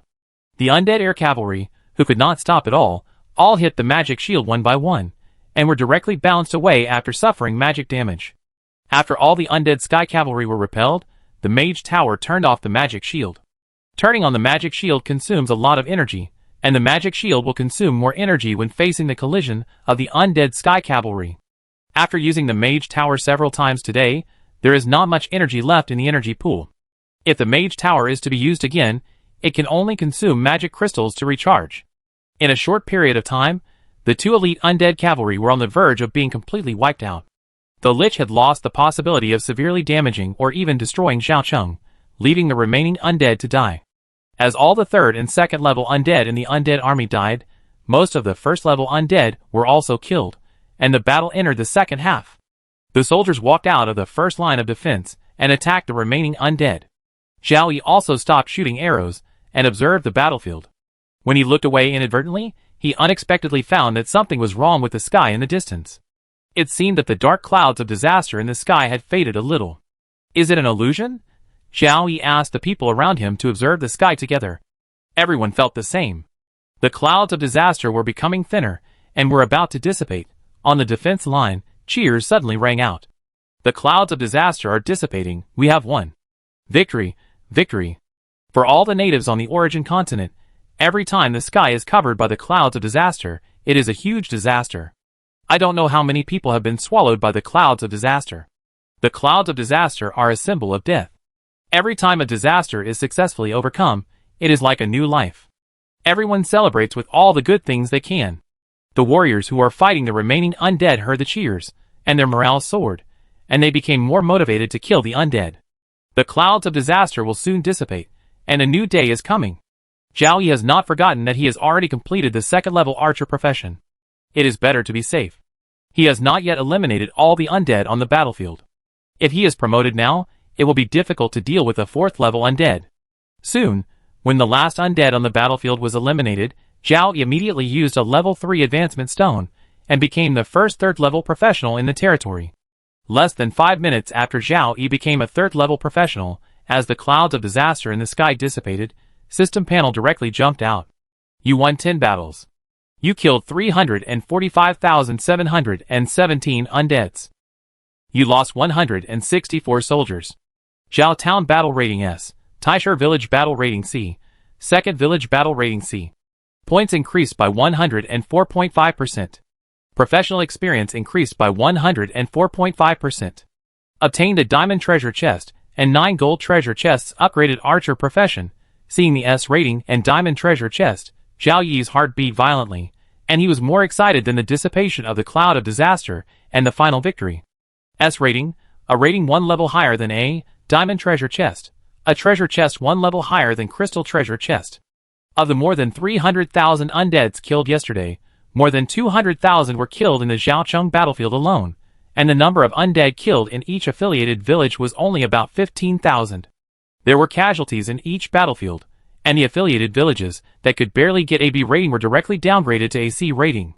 On the other hand, the Zhaocheng battlefield had killed more than 200,000 undead, which was enough to reduce the rating due to casualties, but it did not completely reduce the S rating. Zhao Yi was sure that there would only be 1 diamond card in the diamond treasure chest. May the God of creation and life bless you, and I will definitely get something good. Zhao Yi prayed silently in his heart. In addition to the diamond treasure chest, Zhao Yi felt that the most correct thing for him was to use the level 3 advancement stone to become a level 3 shooter before the new day came. The battle settlement added 104.5% of the professional experience, which was more than doubled. The shooter profession would soon reach level 33. If he did not choose to upgrade, his level would always be stuck at level 29, 100%, and so much experience would be wasted, which would make people regret it to death. Zhao Yi guessed that there must be players who didn't have time to choose to upgrade, wasting experience in vain. Maybe I have become the first in the professional level ranking. Zhao Yi guessed. Although Zhao Yi did not use any means to gain experience and upgrade like some players, he tried his best to kill enemies in every battle. In addition, all players were stuck at level 29, 100%, before, and the combat settlement professional experience bonus should be the highest among all players. 2 more first achievements were achieved so quickly. Comprehensive occupational level lists first place. Shooter occupational level lists first place. Zhao Yi didn't have time to look at the rankings and forums, and cheered directly with the soldiers. Everyone cheered happily and hugged each other after surviving the disaster alive again. Even Joanna hugged Zhao Yi excitedly, without shyness or embarrassment, and her face was full of joy of surviving the disaster. The cheers outside the city spread to the city, and the residents in the city had been paying attention to the battle outside the city. When the cheers outside the city sounded, the residents in the city walked out of the houses, felt the sunshine that they hadn't seen for 2 days, and joined in the cheers. Many people cheered and cheered until they burst into tears. It was great to be alive. Chapter 118. It's not easy. The cloud of disaster finally dissipated. After 2 days of continuous fighting, half of my professionals have died, and the remaining professionals are all injured. All the points have been used up, and I only got an E rating. The 30% bonus is not a small amount. If you can't kill me, I will become stronger in the future. The day before yesterday, a total of 24 batches of undead attacked, and yesterday a total of 36 batches of undead attacked, which is more than the total number of undead batches that attacked every day before the disaster. Tired, really tired, it seems like I slept all day. I feel bad that I spent so many points in 2 days, but there are still a lot of points left. Give me a few days, and the territory can be promoted to the 3rd class Viscount territory, and I will be a big boss in the future. I feel sorry for Cheng Jiling, who fell to 3rd place again. It is estimated that he will not be able to get the 1st place back this time. Son of Lucky 413, the big boss is invincible. In the forum, the players in the players' territory sighed for successfully surviving the disaster, and few people talked about the battle settlement evaluation. Zhao Yi's S rating is unique among all Blue Star players. There are also a few A ratings below that. Zheng Jin, who killed many undead and suffered many casualties, did not get an A rating. Instead, some Viscounts with solid foundations and fewer casualties received an A rating. The disaster is over, and after a few days of recuperation, they may try to be promoted to third-class Earls. There are more people who have reached the B rating, which can obtain platinum treasure chests, mainly mini Viscounts, who have suffered more losses, and baronies with solid foundations, just like these affiliated villages of Zhao. All territories with solid foundations did not suffer much loss in the disaster, and they had enough points left. A disaster gave these player territories the opportunity to take off and sprint towards Viscount territories and Earl territories. On the contrary, some player lords, who received F ratings, or even the worst G ratings, had their player territories severely damaged by the undead army, and were on the verge of destruction. The most important thing was that a large number of professionals under their command died in battle, and the families of the dead professionals were still alive, becoming a huge burden to the territory. It was not good to keep them, nor was it good to abandon them. These player lords made up their minds, and there was a 20% or 10% bonus on the battle settlement, which was equivalent to the points obtained by destroying 8 or 4 batches of undead. With so many points in hand, it would be better to abandon the current territory and all the personnel, change to another place, and build a new territory from scratch. Starting over, there is a very great chance to make your territory reach a new height. Of course, there are also some words of envy and jealousy from a small group of players living in the native cities in the forum. They wish that all these players, who are many times more developed than themselves, would be destroyed by the undead to make room for them. Zhao didn't know that the battle was over, but it was not time to rest yet. At least as a lord, he couldn't rest for the time being. Under Zhao Yi's order, most of the professionals had to go home and sleep, and it was no problem to sleep until noon or even afternoon, and rest well, leaving only a few people to patrol and guard. Even Joanna and Elliot, who had already reached the second level, were asked by Zhao Yi to rest for a morning before using the advancement stone to advance to the third level. At present, Zhao Yi has a reserve of 6 level advanced stones, 2 level advanced stones, 3 level advanced stones, 8 level advanced stones, and 15 level advanced stones. The 6 level and 4 level advanced stones are not used for the time being, and the 10 level 1 level advanced stones are reserved for the seeds of the Tree of Life. The other advanced stones will be consumed today. After 2 consecutive days of fighting, the archers who are the main force of the battle, as well as the professionals with better talents, have reached the perfect level of experience in this level, and are ready to be promoted. But it is not easy for most professionals to advance to the next level. It takes time to break through the bottleneck. Zhao Yi has some advancement stones, but it is far from meeting the needs of everyone. He can only let them queue up to use the advancement stones. Those with higher military ranks can jump the queue, or Zhao Yi will keep the advancement stones and give them privately. It is best to complete the breakthrough without using the advancement stones. If you want to break through the bottleneck by yourself in a short time, you must have a higher talent, at least 3 stars or above. When the 4-star space mage Ignaz was promoted to the second level, he did not stop at all and directly completed the breakthrough. Ignaz and the 3-star shooter Mars were both catching up with the people in front of him. The battlefield still needed to be cleaned up, the damaged defense line needed to be rearranged, and the traps and the corpses of the undead in the traps also needed to be dealt with. Let the sun shine for a few hours to purify the breath of death before sending non-professionals to work. The battle had just ended, and the professionals were very tired. The plans that were set and being implemented before the disaster should not be carried out today, and they should be carried out tomorrow. After arranging the supplies that needed to be purchased today, there were only 2 most important things left: opening treasure chests and recruiting personnel. If it weren't for the recruitment scrolls that could be opened in the treasure chest, opening the treasure chest could be put aside. 1 diamond treasure chest, 9 gold treasure chests. Zhao Yi was now more excited than when he opened the crystal treasure chest twice. This was a diamond treasure chest that was 1 level higher than the crystal treasure chest. I wonder what good things could be opened from it. With his trembling right hand, he clicked treasure chest, and then clicked the only diamond treasure chest to open it. A full 64 cards popped out, and he could choose 8 of them. Zhao Yi looked at the cards one by one. Every time he looked at a few cards, Zhao Yi's excitement increased. This was the first diamond treasure chest that appeared among billions of blue star players. After looking through the diamond treasure chest, as expected, there was only 1 diamond card, only 3 crystal cards, 5 platinum cards, and 9 gold cards. If it weren't for the 1 diamond card, it would be worse than the crystal treasure chest opened yesterday. You should know that yesterday's crystal treasure chest had 7 crystal cards. Stimulated by the good things in the diamond treasure chest, Zhao Yi took a deep breath, looked at it carefully again, and then selected the 8 cards in order. 1 diamond card, Dragon Knight Job Transfer Scroll. 2 crystal cards, Small Demiplane, 3-star Level 3 Nature Mage Recruitment Scroll.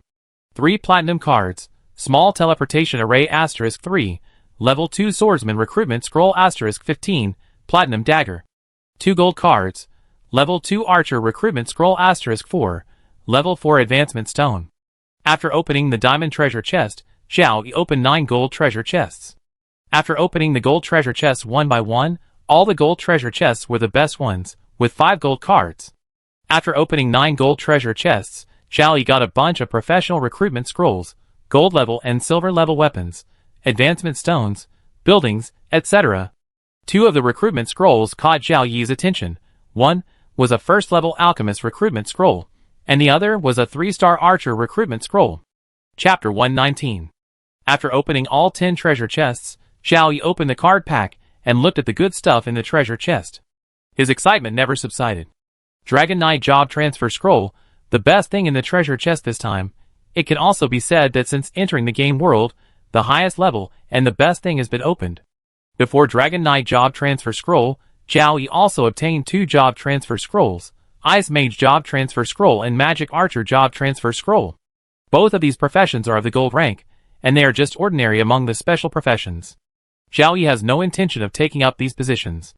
Now that the diamond rank Dragon Knight Job Change Scroll has appeared, Zhao Yi's idea of changing his job has wavered.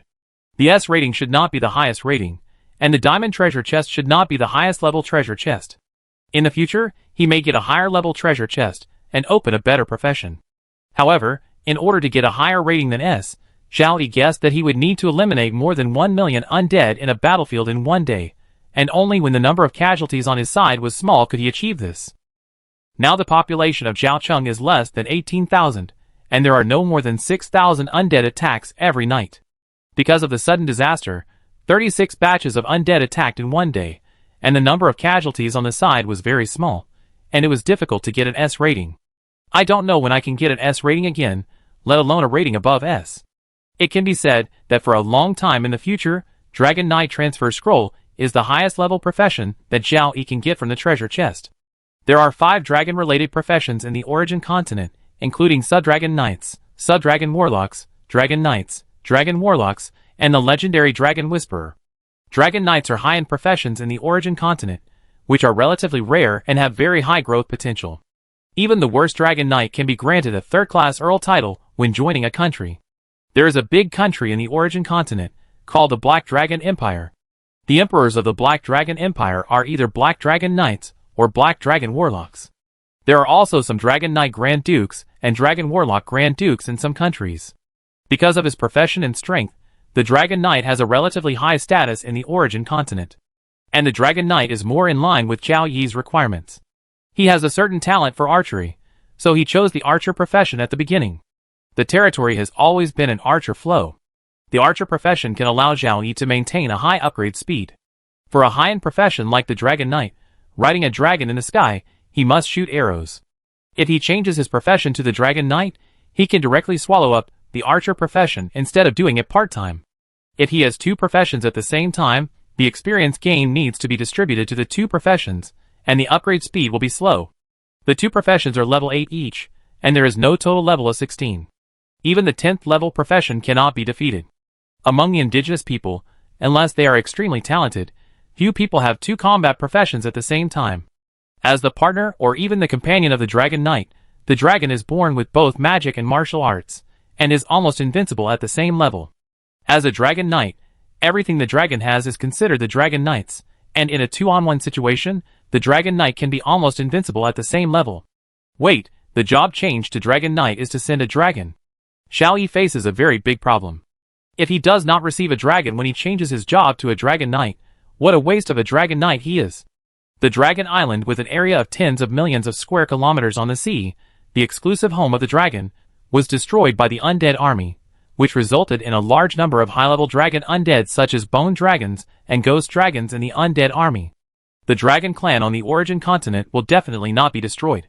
After all, the overall strength of the dragon clan is second only to the human race, and they also have a bottom-line means to preserve the racial heritage. Moreover, this Dragon Knight job change scroll was obtained by opening a treasure chest, so it is not that they will not even give a Dragon Knight job change scroll. This is the best thing that I got out of the treasure chest today, followed by small demi-plane. Xiaocheng, the main city of Jiaoyi territory, is only a third-level small city, covering an area of 1 square kilometer, and can normally accommodate 30,000 people. If the population exceeds 30,000, the city will become more and more crowded. In fact, this standard is the standard under the influence of the plague of the undead. As much as possible, the city is used as a base to protect more humans, so more people are poured into the originally spacious city. The current population density of the city is undoubtedly very crowded for the city before the plague of the undead, but under the plague of the undead, it must be done.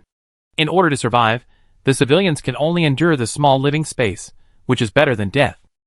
The average land area per person in the city is already so small, and they have to plant as many plants as possible to provide food, wood, etc.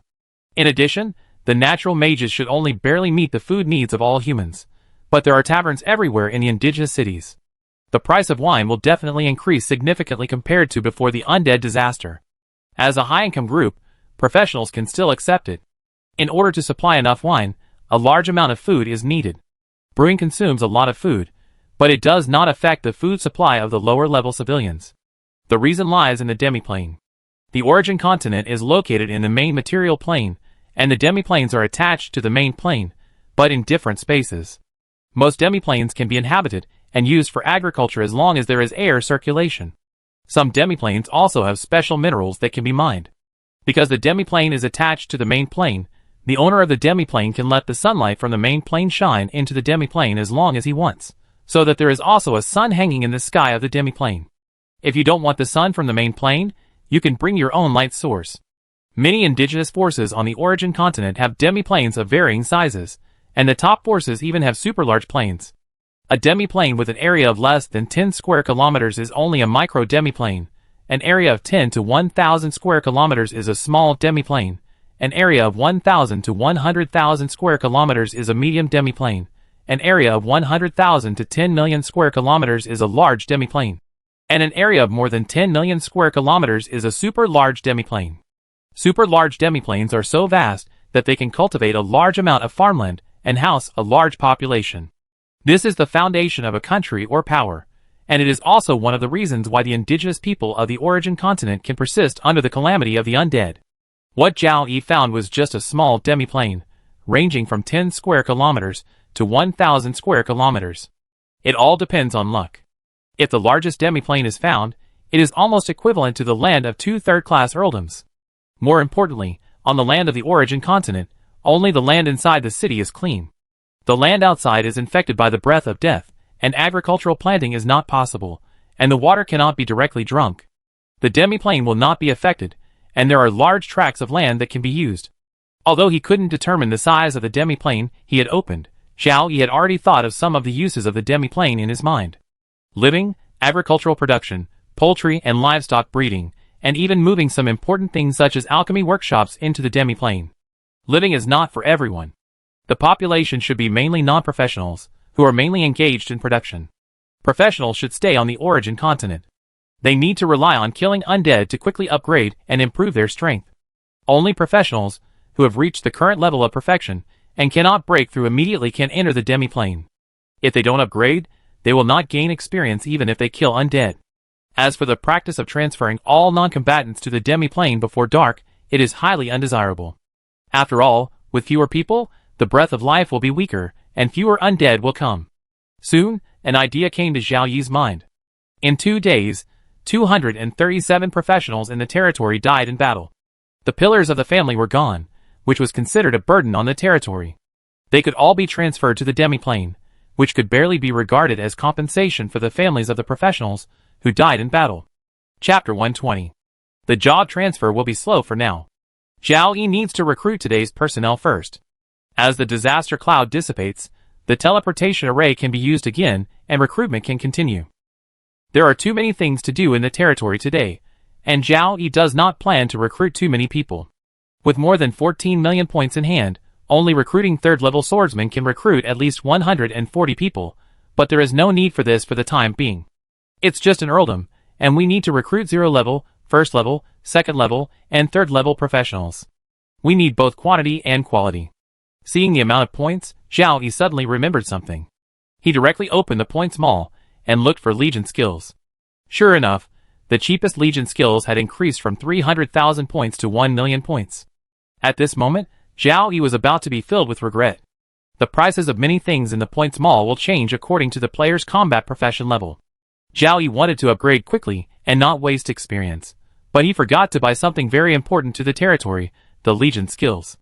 Now that it has been upgraded to the 3rd level, the most common Legion skill also requires 1 million points. With 14 million points in hand, Zhao Yi can afford it, but he is reluctant to buy it. Not only Zhao Yi is reluctant to use points to buy Legion skills, but other players are also reluctant to do so. If it is still the 2nd level, Zhao Yi can at least spend 1/3 of his points to buy Legion skills. After upgrading to the 3rd level, these Legion skills will be appreciated by at least 3 times. After thinking about it for a while, Zhao Yi feels that he still needs to buy Legion skills, even though 1 million points can recruit 10,000 0-level swordsmen or 1,000 1st-level swordsmen or 100 2nd-level swordsmen or 10 3rd-level swordsmen. When the number of troops in the territory is small, the Legion skill bonus is not great, but as the number of troops continues to increase, the importance of Legion skills also increases. After a quick look, Zhao Yi clicked to buy the cheapest Legion skill that can effectively improve the strength of the territory, left and right shot. The primary effect is that the archers under his command, including archers, the same below, increase the shooting frequency by 10% without additional physical consumption. Just after purchasing left and right shot, Zhao Yi suddenly found that the price of Legion skills has risen again, directly doubling. Zhao Yi had a Chinese curse on his lips. He had never known about it, nor had he seen it on the forum. I'm afraid that there were not many players who bought Legion skills these days. That's right, Legion skills are so important that players won't buy a lot of them so easily. Swallowing the Chinese curse, Zhao Yi clicked to buy 100 steps through the willow for 2 million points. The primary increase in the hit rate of the archers under his command was 10%, which was similar to the effect of no false strike. After buying 100 steps through the willow, the price of Legion skills doubled again. Zhao Yi could still buy it for 1 million points or 2 million points, but 4 million points was too high, so he gave up. It seemed that he could only obtain Legion skills by opening treasure chests in the future.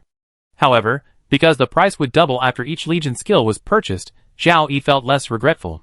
After learning the 2 Legion skills that added to the shooter, Zhao Yi took a few deep breaths to get rid of the annoying things and continued to look at the card pack and think about today's recruitment. Today's recruitment does not use points, only recruitment scrolls. Even so, the recruitment scrolls in the card pack cannot be used up. After all, there are 1,000 civilian recruitment scrolls, 100 first-class heavy cavalry recruitment scrolls. Because Zhao Yi's own combat profession has been promoted to the 3rd level, there may be 4th level undead among the undead attacking tonight. If there are no 4th level undead, the proportion of 3rd level undead will also increase, and the territory needs more 3rd level professionals. Therefore, this time the recruitment focuses on quality and despises quantity. The 3rd level, 2nd level, and 1st level professionals are mainly recruited. It is okay to recruit a few 0-level professionals, and those with high talents must also be recruited. 3-star 3rd level natural mage recruitment scroll, 3-star 2nd level shield warrior recruitment scroll *3, 3-star assassin recruitment scroll, 3-star archer recruitment scroll, 2nd level priest recruitment scroll *3, 2nd level swordsman recruitment scroll *15, 2nd level archer recruitment scroll *4. 3-star talented professionals alone can recruit 6 people, one of whom is a 3rd level natural mage. There are even more 2nd level professionals to recruit. In 2 days, 18 gold treasure chests were opened, and a large number of 2nd level professional recruitment scrolls were obtained. All the 2nd level professional recruitment scrolls were used, and nearly 100 people could be recruited.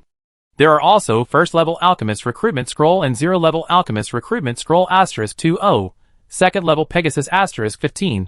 Don't forget this. With them, the territory can form air cavalry, which will be more convenient in reconnaissance, information transmission and other matters. Take out all the recruitment scrolls needed from the card pack. Zhao Yi walked towards the teleportation array. The officials and clerks responsible for guiding the personnel had already gathered, just waiting for the newcomers to come out of the teleportation array.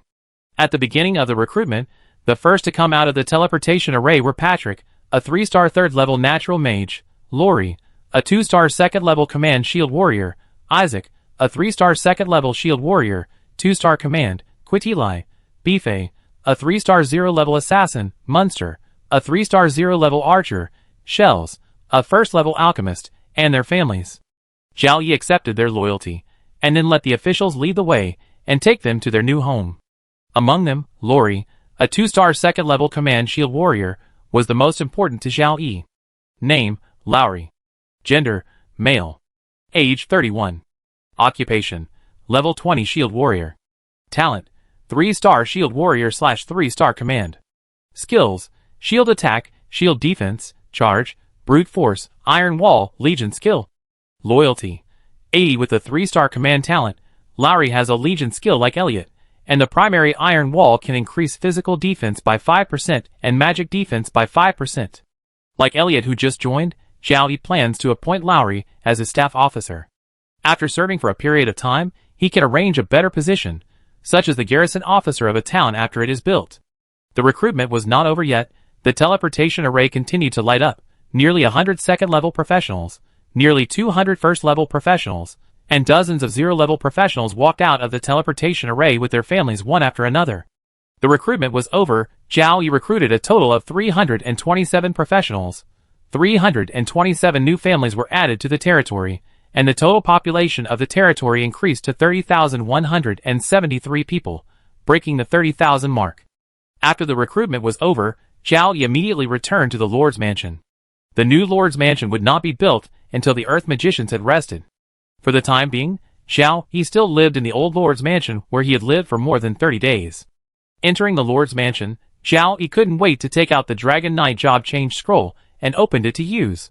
The next moment, colorful light enveloped Zhao Yi's whole body, and a strong sense of comfort spread throughout his body with the colorful light, and Zhao Yi almost cried out in comfort.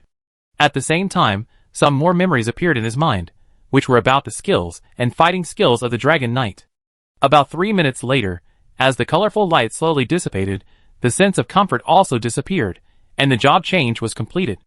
Zhao Yi felt that the power contained in his body had increased a lot. Chapter 121. When the colorful light completely dissipated, the system panel automatically emerged. Zhao Yi looked closely, and saw that it was another card draw. He was familiar with this thing, but this time he drew the Dragon Knight's companion dragon. There were not many cards on the light screen, only 16. Zhao Yi focused his attention, and could see the dragon behind the card just like looking at the cards in the treasure chest. The first card was a 4-star fire dragon, male. The second card was a 4-star gold dragon, female, and the third card was a 5-star blue dragon, male. After reading the 16 cards, Zhao Yi was filled with admiration. They were indeed the second most powerful dragon race on the continent of origin after the human race. The human race was huge in number, and reproduced very quickly. Generally, they reproduce 5 generations in 100 years, and 6 generations in 100 years at the fastest. The average talent level of the human race was very poor, but they relied on their large population to produce many strong people. Compared with the human race that relied on quantity, the dragon race relied on quality. The dragon race was born at the 1st level, with a general 4-star talent, and could grow to the 7th level. A small number of 5-star talents could grow into 9th level legendary dragons, and only a very small number of defective products had 3-star talents. The dragon race's cultivation method is also quite peculiar. Sleeping is equivalent to cultivation. Moreover, they can enter a new level after sleeping for several days, dozens of days, hundreds of days, or even several years or decades. If they actively cultivate, the advancement speed will be faster. However, most dragons are lazy, and like to cultivate and advance by sleeping. One of the main reasons is that the lifespan of dragons is generally 3 times that of humans of the same level. They are a famous long-lived race on the origin continent. The lifespan of human legendary strongmen is generally about 1,000 years, and the lifespan of legendary dragons is directly 3,000 years. Dragon sorcerers with dragon blood also have a lifespan much longer than humans of the same level. Although the number is small, the dragon race has a high talent and long lifespan, and has enough strong people. After the human race became the master of the origin continent and conquered almost all races, only the dragon race was left unconquered. With the overall strength of the human race, it is not a problem to destroy the dragon race. The key is that the human race is also divided into large and small forces. If you want to conquer the dragon race, a large number of human strongmen will be killed and injured, and the matter will be left unresolved. In addition, the giant dragons who like to sleep have no intention of conquering the origin continent. Most dragons stay on Dragon Island and sleep. It's a pity that it was severely damaged by the army of undead in the disaster of the undead. Among the 16 cards, there is only one 3-star talent dragon, 11 4-star talent dragons, and the remaining 4 are 5-star talents.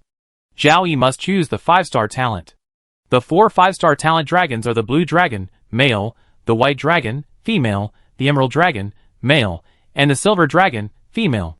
Faced with a choice of partner or partner, Zhao Yi chose the latter without hesitation. The 2 male dragons were eliminated, leaving the White Dragon, the shame of the Dragon Clan, and the elegant and kind Silver Dragon. Zhao Yi directly clicked on the card representing the Silver Dragon. As the card turned over, a red light went straight into Zhao Yi's brow, and then a mysterious pattern appeared on his forehead. After a few seconds, the mysterious pattern disappeared again. At the moment when the mysterious pattern appeared on his forehead, Zhao Yi had some more information in his mind. These mysterious patterns represented a contract. Dragon Knights and their partner dragons would sign a contract, which was often just an equal contract. Above the equal contract, there were also time-limited contracts, slavery contracts, and even life-sharing contracts. The life-sharing contract is the highest-level contract signed between the Dragon Rider and the dragon. The Dragon Rider, whose lifespan is only 1/3 of the dragon of the same level, shares more life from the dragon, but the dragon's lifespan will be reduced. No matter who is injured, the Dragon Rider and the dragon will bear the damage together. If they can't bear the damage, both the man and the dragon will die. Therefore, the life-sharing contract is also called the contract of living and dying together. It is often humans with short lifespans who are willing to sign the life-sharing contract, and the dragons are very reluctant. Zhao Yi signed the highest level of life-sharing contract with the dragon partner he had not met yet. Zhao Yi could feel a little bit of his own vitality increasing. Because of the connection of the life-sharing contract, the next moment, Zhao Yi directly felt that the other party of the contract appeared in Aocheng, and the distance was relatively close. It should have appeared from the teleportation array and headed straight for the city lord's mansion. Zhao Yi walked into the yard, and just a few seconds later, a silver-haired, silver-eyed, snow-white skin, and a silver dragon girl wearing silver light armor fell from the sky, and her target was Zhao Yi. This girl seems to be quite lively. Zhao Yi, who was already a dragon knight, stretched out his hands to welcome the arrival of the silver dragon girl. The two hugged each other, and Zhao Yi was knocked back several steps before stopping. Fortunately, it was not the real body of the silver dragon, and the silver dragon girl did not want to hurt her contractor as soon as they met, so she cast the feather fall technique on herself. Being held in Zhao Yi's arms, the girl, who was a giant dragon, did not know what shyness was. She sniffed Zhao Yi's breath deeply for a few times before raising her head and asking, "Are you my contractor?"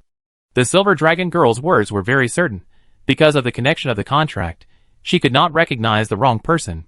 Zhao Yi, who was wearing leather armor, felt the slight chill on the girl's body, as well as the deep connection brought by the contract, and then smiled and replied, "Hello, my name is Zhao Yi.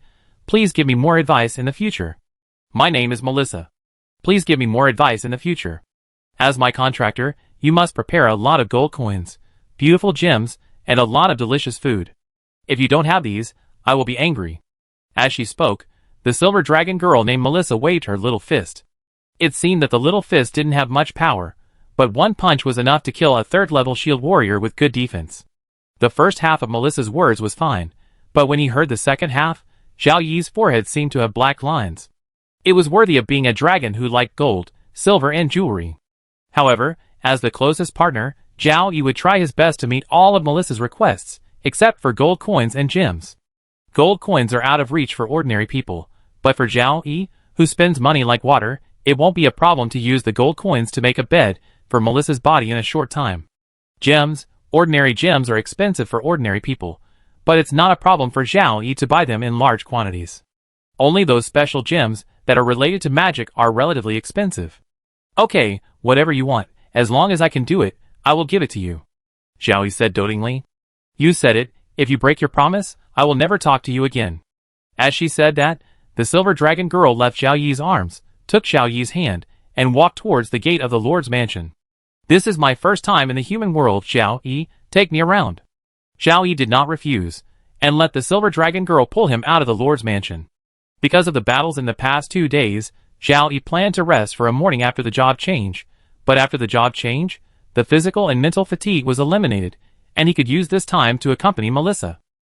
As he walked, Zhao Yi opened the system panel to check Melissa's attributes. Name, Melissa. Gender, female mother. Age, 42. Race, level 30 Silver Dragon Ice. Talent, 5-star. Skills, Breath, Transformation, Flying, Feather Fall, Water Mist, Ice Shield, Ice Wall, Ice Arrow. Loyalty, 100 constant. A dragon's 42 years old is equivalent to a human's 14 years old. Melissa is not yet an adult among dragons, but among humans, she is already middle-aged and seems to be able to do something. What surprised Zhao Yi the most was Melissa's skill list. There were more than 10 skills, worthy of being a 5-star talent dragon. In addition, it seemed that those grabbing attacks and tail swinging were not considered skills. Chapter 122. Zhao Yi, who was being pulled by Melissa, didn't know that his job change to Dragon Knight had caused many players to discuss in the forum. Before the job change, Zhao Yi's combat occupation level ranked first in the comprehensive occupation level list and shooter occupation level list. Although Zhao Yi hid the information, his occupation could not be hidden. Players knew that the first place in the two rankings was the same person through the shooter occupation. As Zhao Yi changed his job to Dragon Knight, the first place in the two rankings suddenly disappeared. Zhao Yi completely disappeared from the shooter occupation level list, but did not disappear from the comprehensive occupation level list, but his ranking dropped. Soon, some players discovered that there was an extra Dragon Knight in the comprehensive occupation level list, and guessed that this was the player who was ranked first in the archer level before, and he changed his job to Dragon Knight. All players who know more about the Origin continent know that Dragon Knight is a high-end profession. Even if they don't know, there will be players who popularize it in the forum. Previously, a few players changed their jobs to special professions, which are almost the same level as Ice Mage, Magic Archer, Berserker, Magic Swordsman, etc., and are relatively common among special professions. At the same level, ordinary professional players with good skills can beat special professional players with poor skills. But the Dragon Knight is different. This is a high-end profession, and is very special among special professions. Even if the skills are a little worse, it can still be crushed by strength. The big man who hid the information can become the first in the level ranking. He must be a Lord player, and the territory is very strong. He may also be a big man on the territory ranking. Some players even linked it with Lucky Sun 413. After all, this big man has been hiding information. The most important point is that the Dragon Knight can ride a dragon. I wonder if the player who changed his job to the Dragon Knight has a dragon, whether the Dragon Knight player is male or female, and whether the dragon is male or female. Gradually, the topic of discussion began to deviate. Zhao Yi, who was pulled by Melissa, took a look at Melissa's attributes, then opened personal and found that his attribute list had also changed a lot. Name, Zhao Yi. Lifespan, 24/391. Profession, 3rd class Earl/30th class Dragon Knight, 38%. Attributes, Strength 133, Constitution 133, Agility 70, Wisdom 69. Free attribute points, 63. Charm, 13. Leadership, 12/897. Active skills, Charge, Heavy Stab, Continuous Stab, Dragon Spear, Flying Slash, Unparalleled, Rapid Fire, Multiple Arrows, Tracking Arrow. Legion skills, Arrows Never Miss, Unmovable, Wind, Forest, Fire, Excitement, Magical Radiance, Shooting Left and Right, 100 steps through the arrow. Equipment. Under normal circumstances, the lifespan of a 3rd class professional should be around 200 years.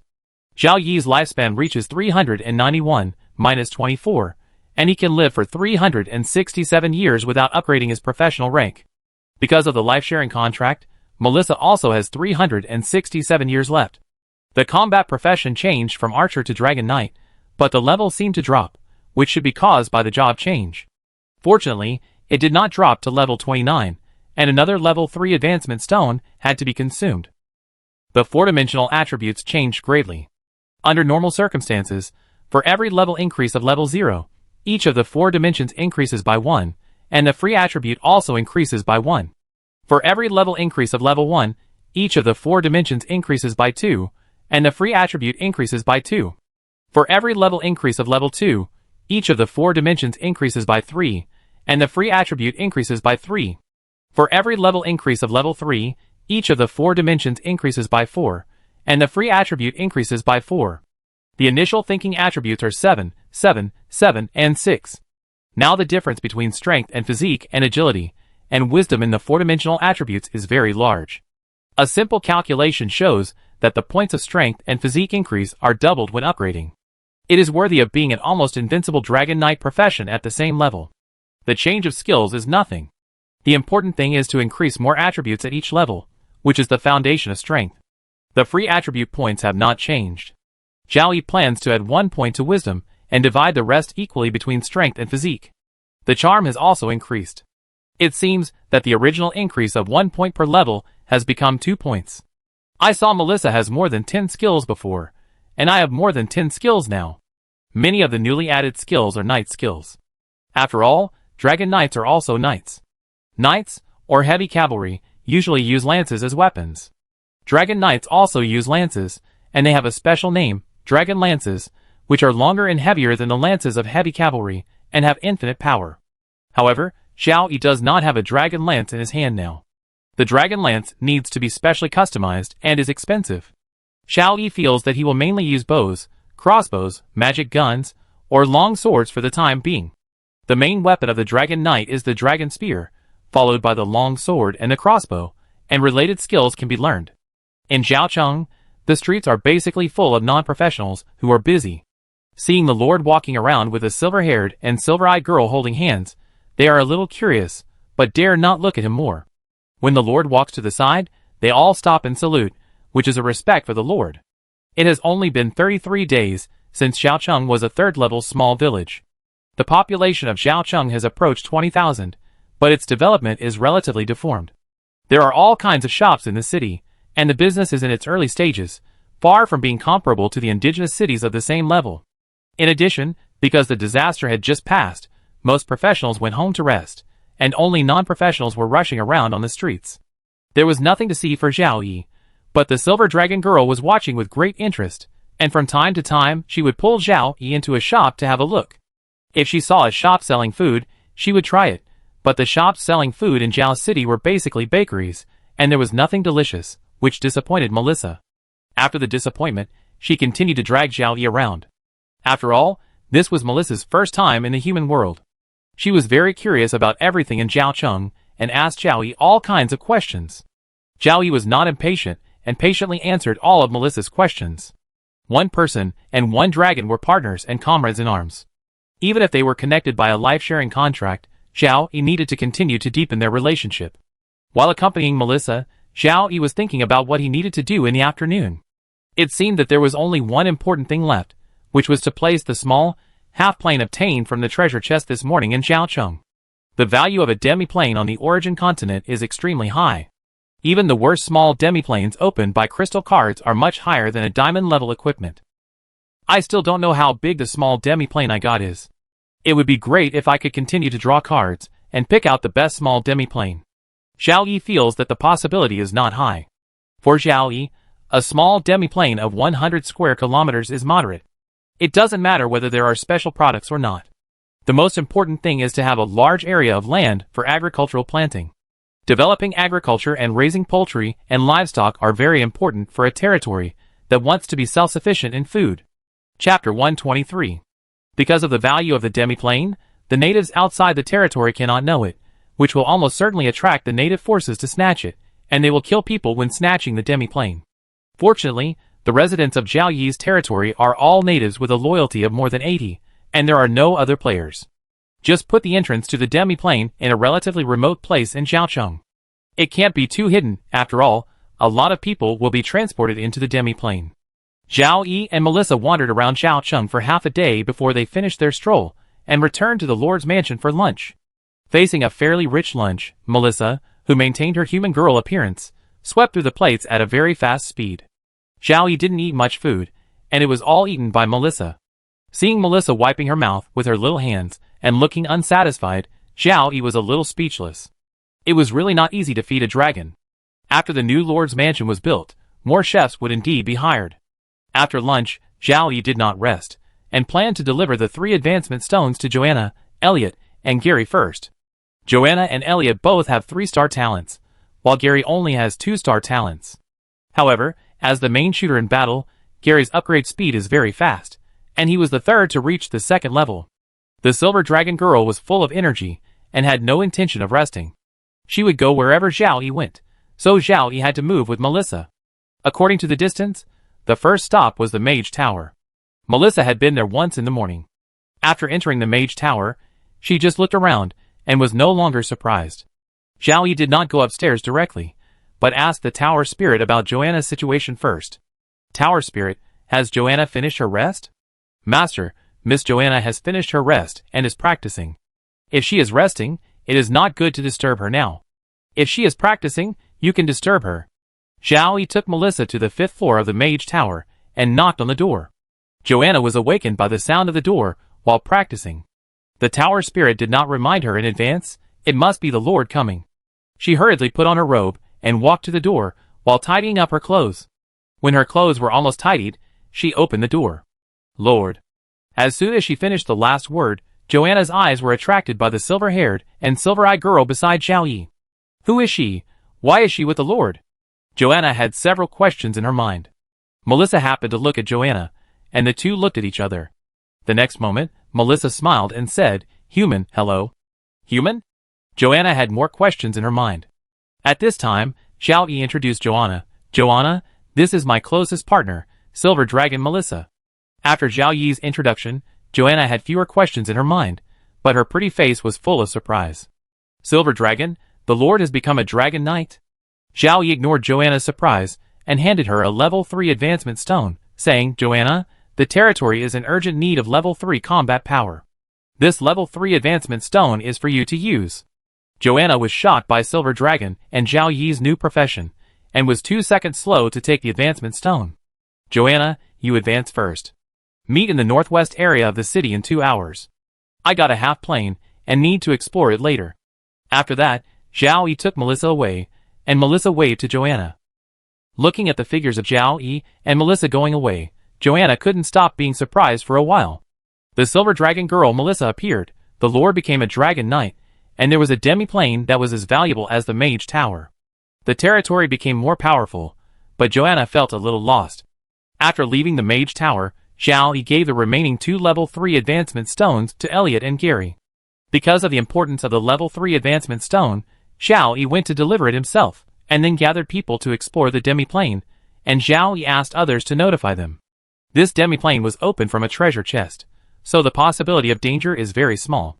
However, Zhao Yi still needs to summon all the 3rd level professionals in the territory, plus at least 32nd level professionals, and the Earth Magician who is a part-time prospector. There is still some time before exploring the demi-plane. Zhao Yi dragged Melissa to the market, preparing to add a new skill to himself, the Eagle Eye technique. Although he has changed his job to become a Dragon Knight, Zhao Yi has not given up archery, and the Eagle Eye technique is of great help in commanding the battle from a bird's eye view, so he must learn the Eagle Eye technique. The 3rd level Eagle Eye and the 4th level Demon Breaking Arrow are both important skills for the archer profession. Arriving at the market, Zhao Yi asked Benson and Gino to purchase skill books. He needed the Eagle Eye, and Joanna and Elliot also needed the 3rd level skills to advance to the 3rd level. Gary, on the other hand, did not need the 3rd level skills for the time being. They were all common skills, and the price was not low when they reached the 3rd level. However, the territory was not short of money now. 20 treasure chests were opened yesterday morning and this morning, and there were many equipments that could be sold. Platinum leather armor is temporarily worn by myself. I have become a Dragon Knight. I will wear armor with higher defense in the future battles. I can wear light armor at ordinary times. Not wearing armor is a waste of the Dragon Knight's strength and physique. What can be sold are platinum daggers and gold equipment that other territories do not need for the time being. Black iron, bronze, silver, gold, converted into numbers are 1st level, 2nd level, 3rd level, and 4th level. Only when the 4th level professionals have sufficient financial resources will they buy gold equipment. Many 4th level professionals with insufficient financial resources may not even have a set of silver equipment. For example, the 0 level archers and 0 level swordsmen, their initial equipment bamboo bows and iron swords do not even reach the black iron level, they are all ordinary equipment. Now the highest professional under Zhao Yi is only the 3rd level. It is okay to give gold equipment to the 3rd level professional. If you want to give platinum equipment, you need to make a great contribution to at least save an affiliated village. Of course, this is only relatively speaking. An affiliated village with a population of at least 1,200 people is very important to Zhao Yi and is worth a platinum equipment. For other lords, such an affiliated village may not even be worth a gold equipment.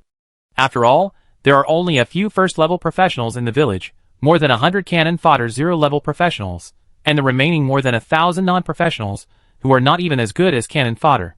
Sell platinum equipment, and temporarily unused gold equipment to exchange for enough money for the territory.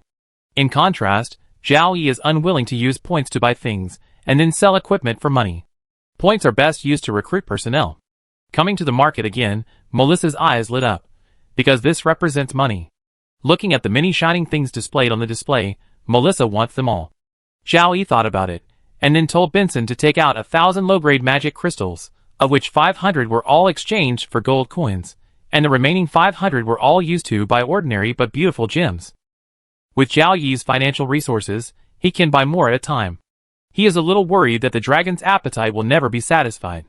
Zhao Yi will not give all the things worth 1,000 low-grade magic crystals to Melissa at once. From a little to a lot, slowly, as the territory grows, Zhao Yi's wealth will also increase rapidly. Chapter 124. An hour later, Zhao Yi and Melissa arrived at the northwest area of Zhaocheng ahead of everyone else and chose a relatively remote open space, intending to place the entrance to the demi-plane here. After the entrance to the demi-plane was fixed, mobilize the Earth Magician to surround it with earth walls on the sides and top, leaving only one entrance and exit. Use the crystal card small demi-plane, and after a few seconds, a crystal ball was teleported in front of Zhao Yi, and the small demi-plane Zhao Yi obtained was placed in the crystal ball. The crystal ball was very beautiful. Melissa stared at it with her dragon eyes, wanting to possess it. Zhao Yi picked up the crystal ball. As soon as his hand touched the crystal ball, some information came into Zhao Yi's mind, including the method of placing the half-plane. The crystal ball was a one-time space-time prop that sealed a half-plane with an area of nearly 400 square kilometers. Touching the crystal ball, one can roughly observe the situation on the half-plane through mental power. The small land of nearly 400 square kilometers has mountains, water, forests, grasslands, and some ordinary animals. There may also be fish and shrimp in the water. On the surface, this demi-plane is a very ordinary low-magic demi-plane, suitable for the development of agriculture and animal husbandry. The only thing that needs to be explored is the situation underground in the demi-plane. Perhaps there are some ordinary minerals. In this way, it seems that not so many people are needed to explore the demi-plane, but the exploration of the demi-plane can be regarded as a short trip. The area of the third-class earldom is only 500 square kilometers, and the area of the demi-plane in hand is nearly 400 square kilometers. More importantly, most of the land in the third-class earldom is eroded by the breath of death, but the land in the demi-plane can be used. The small demi-plane in the crystal ball did not disappoint Zhao Yi. Instead, he studied it with great interest. Such ordinary demi-planes are what the territory needs most at present. 3 to 4 towns and 15 to 20 villages can be built in the demi-plane, and all the land in the demi-plane can be used as much as possible. There are no rules or restrictions on building villages, towns, and even cities in the demi-plane. The specific plan will be discussed with Cece and others after exploring the demi-plane. Zhao Yi did not have to wait for long. Elliot, Joanna, Ignaz and others arrived in the northwest area of Zhaocheng before the stipulated time. When they saw Zhao Yi, they immediately came over. Only Elliot, Joanna, and Gary saw Melissa for the second time, and the others saw her for the first time. Although they were a little curious about the silver-haired and silver-eyed girl following the Lord, as subordinates, they would not ask about these things. Many people were a little confused. The aura of this girl seemed very strong, not weaker than that of a third-level professional. The silver hair and silver eyes seemed to be caused by some bloodline. They could not imagine that Melissa would be a silver dragon. After everyone arrived, Zhao Yi used his mental power to activate the crystal ball prop. At the selected location, a space door appeared out of thin air. From a small needle tip, it gradually expanded under Zhao Yi's control until it reached a height of 4 meters and a width of 8 meters before stopping. As the space gate was fixed, the crystal ball in Zhao Yi's hand shattered directly, and the demi-plane sealed in the crystal ball disappeared. Among all the people present, only the space mage Ignaz could sense that the demi-plane had entered another space. Walking into the portal, one could enter the demi-plane. Watching her beloved crystal ball shatter, Melissa felt as if her heart was also shattered, and her little hands tightly grasped Zhao Yi's clothes. Fortunately, Zhao Yi was wearing platinum leather armor, Otherwise, with Melissa's strength, the silver-level equipment might be damaged. Let's go in and take a look. As soon as Xiao Yi finished speaking, Elliot, Gary and others all tried to stop him. Although the possibility of danger in this half-plane is very small, how can the Lord take the risk? He must let others explore first to make sure there is no danger before the Lord can go in. Faced with his subordinate's obstruction, Xiao Yi had to order a second-level shield warrior to enter the half-plane through the space gate to explore first. The courageous second-level shield warrior Hanks, who always likes to be the first to do anything, volunteered to be the first to enter the space gate. The space gate is different from the teleportation array. When using the teleportation array for the first time, weak people will feel dizzy. The space gate is just a door. Step into the space gate, and you can reach the other side of the space gate. Hanks, who had just entered the other side of the space gate, was so excited that he almost cried when he saw the scene in front of him. The scene that was everywhere before the undead disaster was no longer seen with the arrival of the undead disaster. Fake, the sun was hanging in the sky. Under the warm sunlight, green plants were everywhere, dotted with clusters of flowers, birds, butterflies, and bees were flying everywhere. There is no such scene on the Origin continent, but there are still a lot of such scenes in those demi-planes. But Hanks has never entered a demi-plane before. It is not surprising that Hanks is excited to see this familiar yet unfamiliar scene again after many years. Hanks did not forget his mission in excitement. Just when everyone on the other side of the space gate thought that Hanks was in trouble, Hanks finally walked out of the space gate. Seeing Hanks' excited face, many people present guessed why Hanks came back a few seconds late. Lord, there is no problem on the other side of the door. There, I seem to have returned to the time before the calamity of the undead came. After confirming that there was no problem on the other side of the space door, Xiao Yi was about to enter the demi-plane. 5 second-level shield warriors were in front, followed closely by Gary, Lori, Elliot, Joanna, Ignaz and others. They accompanied Xiao Yi and Melissa to enter the space door together, and the others followed Xiao Yi. After entering the demi-plane and seeing the scene in front of them, many of the people in the group were as excited as Hanks, and the scene reminded them of the things before the calamity of the undead came. Whether it is a professional family or a civilian family, the impact of the undead disaster on the Origin continent is too great, and no one can avoid it. The continent that was originally covered with vegetation has become barren, and the birds flying freely have disappeared. Everyone can only crowd into cities, and the professionals need to fight the incoming undead every night. It would be great if the undead disaster had not come. What is lost is always the most precious. I really want my family to move here to live. Probably only Xiao Yi and Melissa don't have much feeling about the scene of the demi-plane. Xiao Yi has only been in the game world for more than 30 days, and Melissa has been living in the super-large demi-plane of the Dragon Clan before, and there is no shortage of such scenes. Xiao Yi gave everyone some time to calm down before continuing to explore, but Melissa pulled at the corner of Xiao Yi's clothes, seeming to disagree. Xiao Yi, do you want to go to the sky to have a look? Xiao Yi's eyes lit up when he heard Melissa's words. Melissa actually offered to let him ride, and this kind of thing could not be refused, so Xiao Yi readily agreed. You guys move aside and make some space. Except for Joanna, the others didn't know what was going to happen, but just followed the Lord's words and walked a few steps to the side to make some space. Only Joanna walked a little further away. Chapter 125. As Xiao Yi also made way, Melissa began to transform from human form to dragon form. Horns grew on her head, her neck, limbs became thicker, and wings like bat wings grew on her back. Her body became bigger and bigger, and she even had a tail behind her. Silver scales covered her whole body. Seeing Melissa's changes, everyone realized that the girl who followed the Lord today was not a human. Melissa's transformation was not over yet. It was impossible to confirm Melissa's true form for a while. It felt like it might be some kind of sub-dragon species. Since Melissa was born, she has used the transformation technique only a few times, and she is not very proficient in it. If she is proficient, whether it is a dragon to a human or a human to a dragon, it will only take a moment, but now it takes several seconds. Another point to note is that the transformation technique changes not only the appearance, but also the internal structure. Melissa in the form of a girl is almost the same as a human. When Melissa's transformation was completed, from a human girl to a silver dragon with a body length of 8 meters, a height of 2 meters, and a maximum wingspan of nearly 10 meters, Xiao Yi's men were stunned. What is this? This is a real dragon. None of the professionals had ever come into contact with a real dragon before, but they had heard descriptions of real dragons, and even seen pictures of real dragons. Even if they were blind, they could tell that the creature in front of them was a real dragon. How could the Lord have a real dragon? Could it be that the Lord became a dragon knight, and this silver dragon was the Lord's mount? The word mount. Everyone just thought about it in their hearts, and could not say it out loud. Even the dragon knight himself could not call his companion a mount. Mount is a great insult to a dragon. In any case, the Lord has become a dragon knight, and there is this half-plane. Under the leadership of the Lord, the territory has a brighter future, and the loyalty of the people has increased. Zhao Yi didn't know what his professional staff thought. After carefully looking at Melissa in the form of a silver dragon, Zhao Yi carefully touched the silver scales on the silver dragon with his hands. It was cold, sharp, smooth, with a metallic luster, and extremely strong.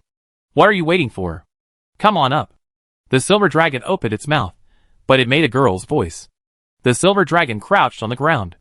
Zhao Yi found a suitable position on the silver dragon and sat on it directly. After riding on the silver dragon, Zhao Yi was a little dazed. Ordinary knights have reins on their mounts, but his mount does not. He would not be thrown off the dragon. Zhao Yi quickly cleared this idea from his mind. As a third-level dragon knight, how could he be thrown off by a dragon? Woohoo, take off! The girl shouted and began to flap her wings, while casting the flying spell on herself. Dragons don't fly only by wings. If they did, it would be so tiring. The next second, the silver dragon carried Zhao Yi into the sky. The people on the ground watched the man and the dragon go away, looking at each other, not knowing what to say. There is nothing in this demi-plane that can threaten the Lord. Let's move on. We can treat this exploration as an outing, Elliot said with a smile, and the others agreed. In the sky, Zhao Yi tried to clamp his legs together, fearing that he would fall. As Melissa carried Zhao Yi around in the sky of the demi-plane for several circles, Zhao Yi quickly got used to it. While talking to Melissa, he looked at the ground of the demi-plane. Zhao Yi, am I flying fast? Fast, very fast. Zhao Yi, am I flying high? High, very high. After receiving Zhao Yi's praise, the silver dragon girl's mood became very good, and even the sadness of the broken crystal ball disappeared without a trace. Melissa was still the leader in the first few laps of flight, and slowly Zhao Yi became the leader. Melissa followed Zhao Yi's command, and flew to various places in the demi-plane. Zhao Yi carefully observed the situation on the ground, and gradually had some plans for the development of the demi-plane. The first air cavalry unit of the territory was being formed. After the formation was completed, it could be sent to the demi-plane to draw the topographic map of the demi-plane in the sky, which would facilitate the development of the demi-plane. Melissa took Zhao Yi around in the sky for more than an hour. Melissa was not tired yet, and her words were full of excitement, but Zhao Yi planned to end the flight. Command Melissa to fall towards the location where Elliot, Joanna, and the others are. At this time, they are in the central area of the demi-plane, and several people are eating wild fruits in their hands. The silver dragon landed, Zhao Yi got off the silver dragon, and Melissa also began to perform the transformation technique, changing from the silver dragon form to the human girl form. Lord, Miss Melissa. A group of professionals greeted Zhao Yi and Melissa. Melissa's identity as a real dragon was enough for a group of professionals to respect her. Did you find anything? Zhao Yi asked. Indeed, there is a discovery. Yalloway discovered a metal vein, which is a gold, silver and copper symbiotic ore. The grade is relatively high and suitable for mining. The specific reserves need to be further explored, Elliot reported. As an Earth mage and part-time prospector, Yalloway's main task in entering the demi-plane is to find a vein. Unexpectedly, he really found it. It is not a magic vein, but a gold, silver and copper symbiotic ore, which is enough to surprise people. The human countries on the origin continent have few restrictions on the manufacture of gold coins, silver coins, and copper coins. Civilians certainly cannot do this. The nobles can make metal coins at will. At most, there are standards for metal coins. In the same country, metal coins with the same standard must be made, so that it is convenient to use. The main reason why there are not many restrictions on metal currency is the existence of professionals.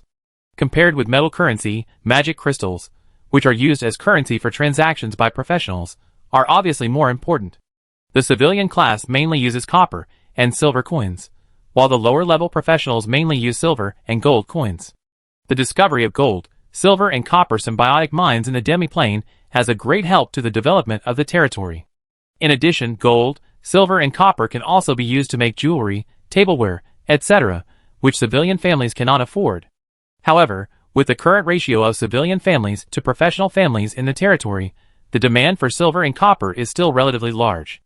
At this point, the first exploration of the demi-plane is almost over, and the group walked towards the location of the space gate. Zhao Yi did not let Melissa fly again, and planned to walk around the land himself. Compared with a large area of land in the outside world that was infected by the breath of death, the situation of the land in the demi-plane should be the original appearance of the origin continent. Walking on such a land gives people a completely different feeling.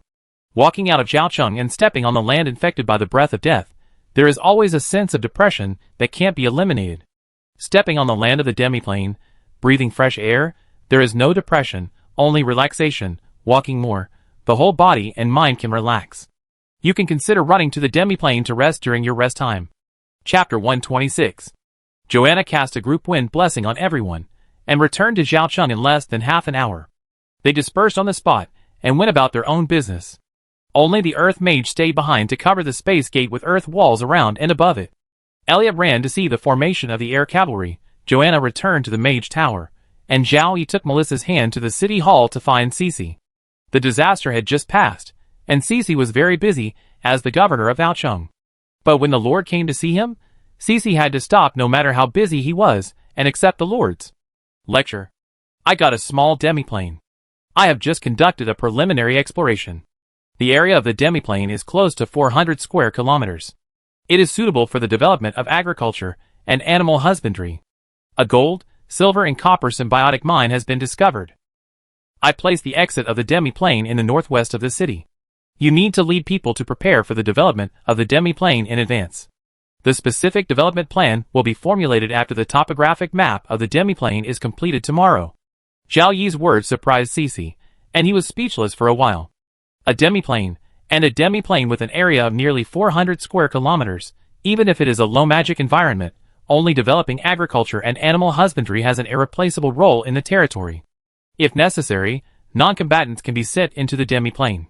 My lord, I will lead people to prepare for the development of the demi-plane as soon as possible. However, which of the two things should come first, developing the demi-plane or building a subsidiary town? Ceci asked a small question. Building a subsidiary town is the first priority. The origin continent is our foundation. If the territories on the origin continent are lost, hiding in the demi-plane is useless.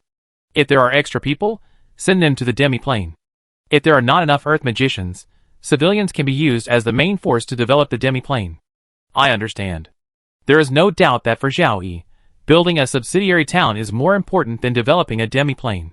Developing a demi-plane is for future planning, but building a subsidiary town is a way to quickly increase the strength of the territory.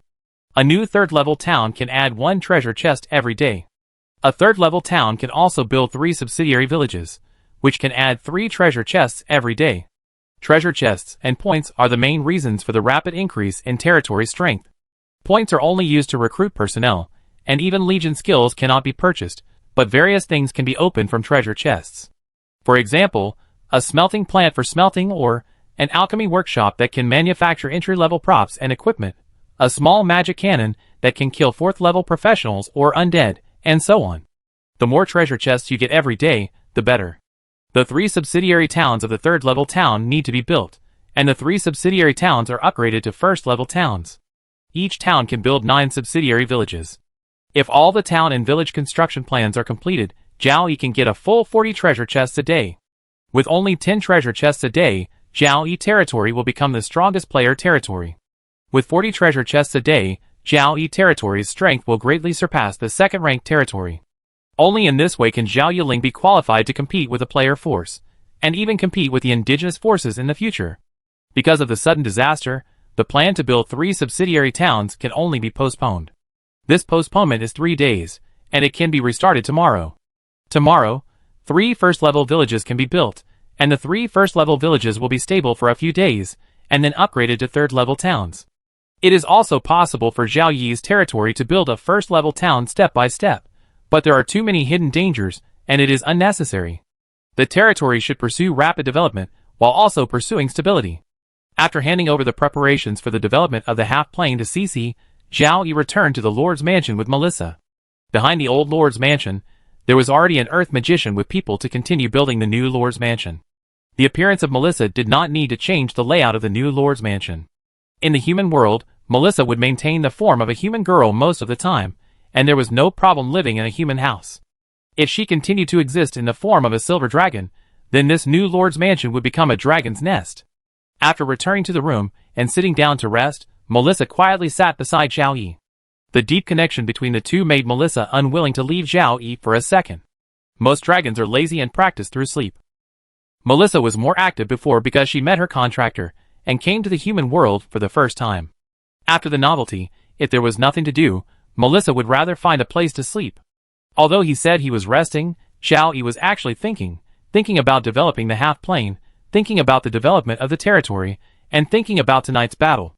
The disaster is over, and the invasion of the undead has returned to normal levels. The number of undead attacking every night is just a little more than 1/3 of the population of Xiaocheng. There are also horses, pigs and other creatures in Xiaocheng, which can attract undead, but the number is far less than that of humans and is almost negligible.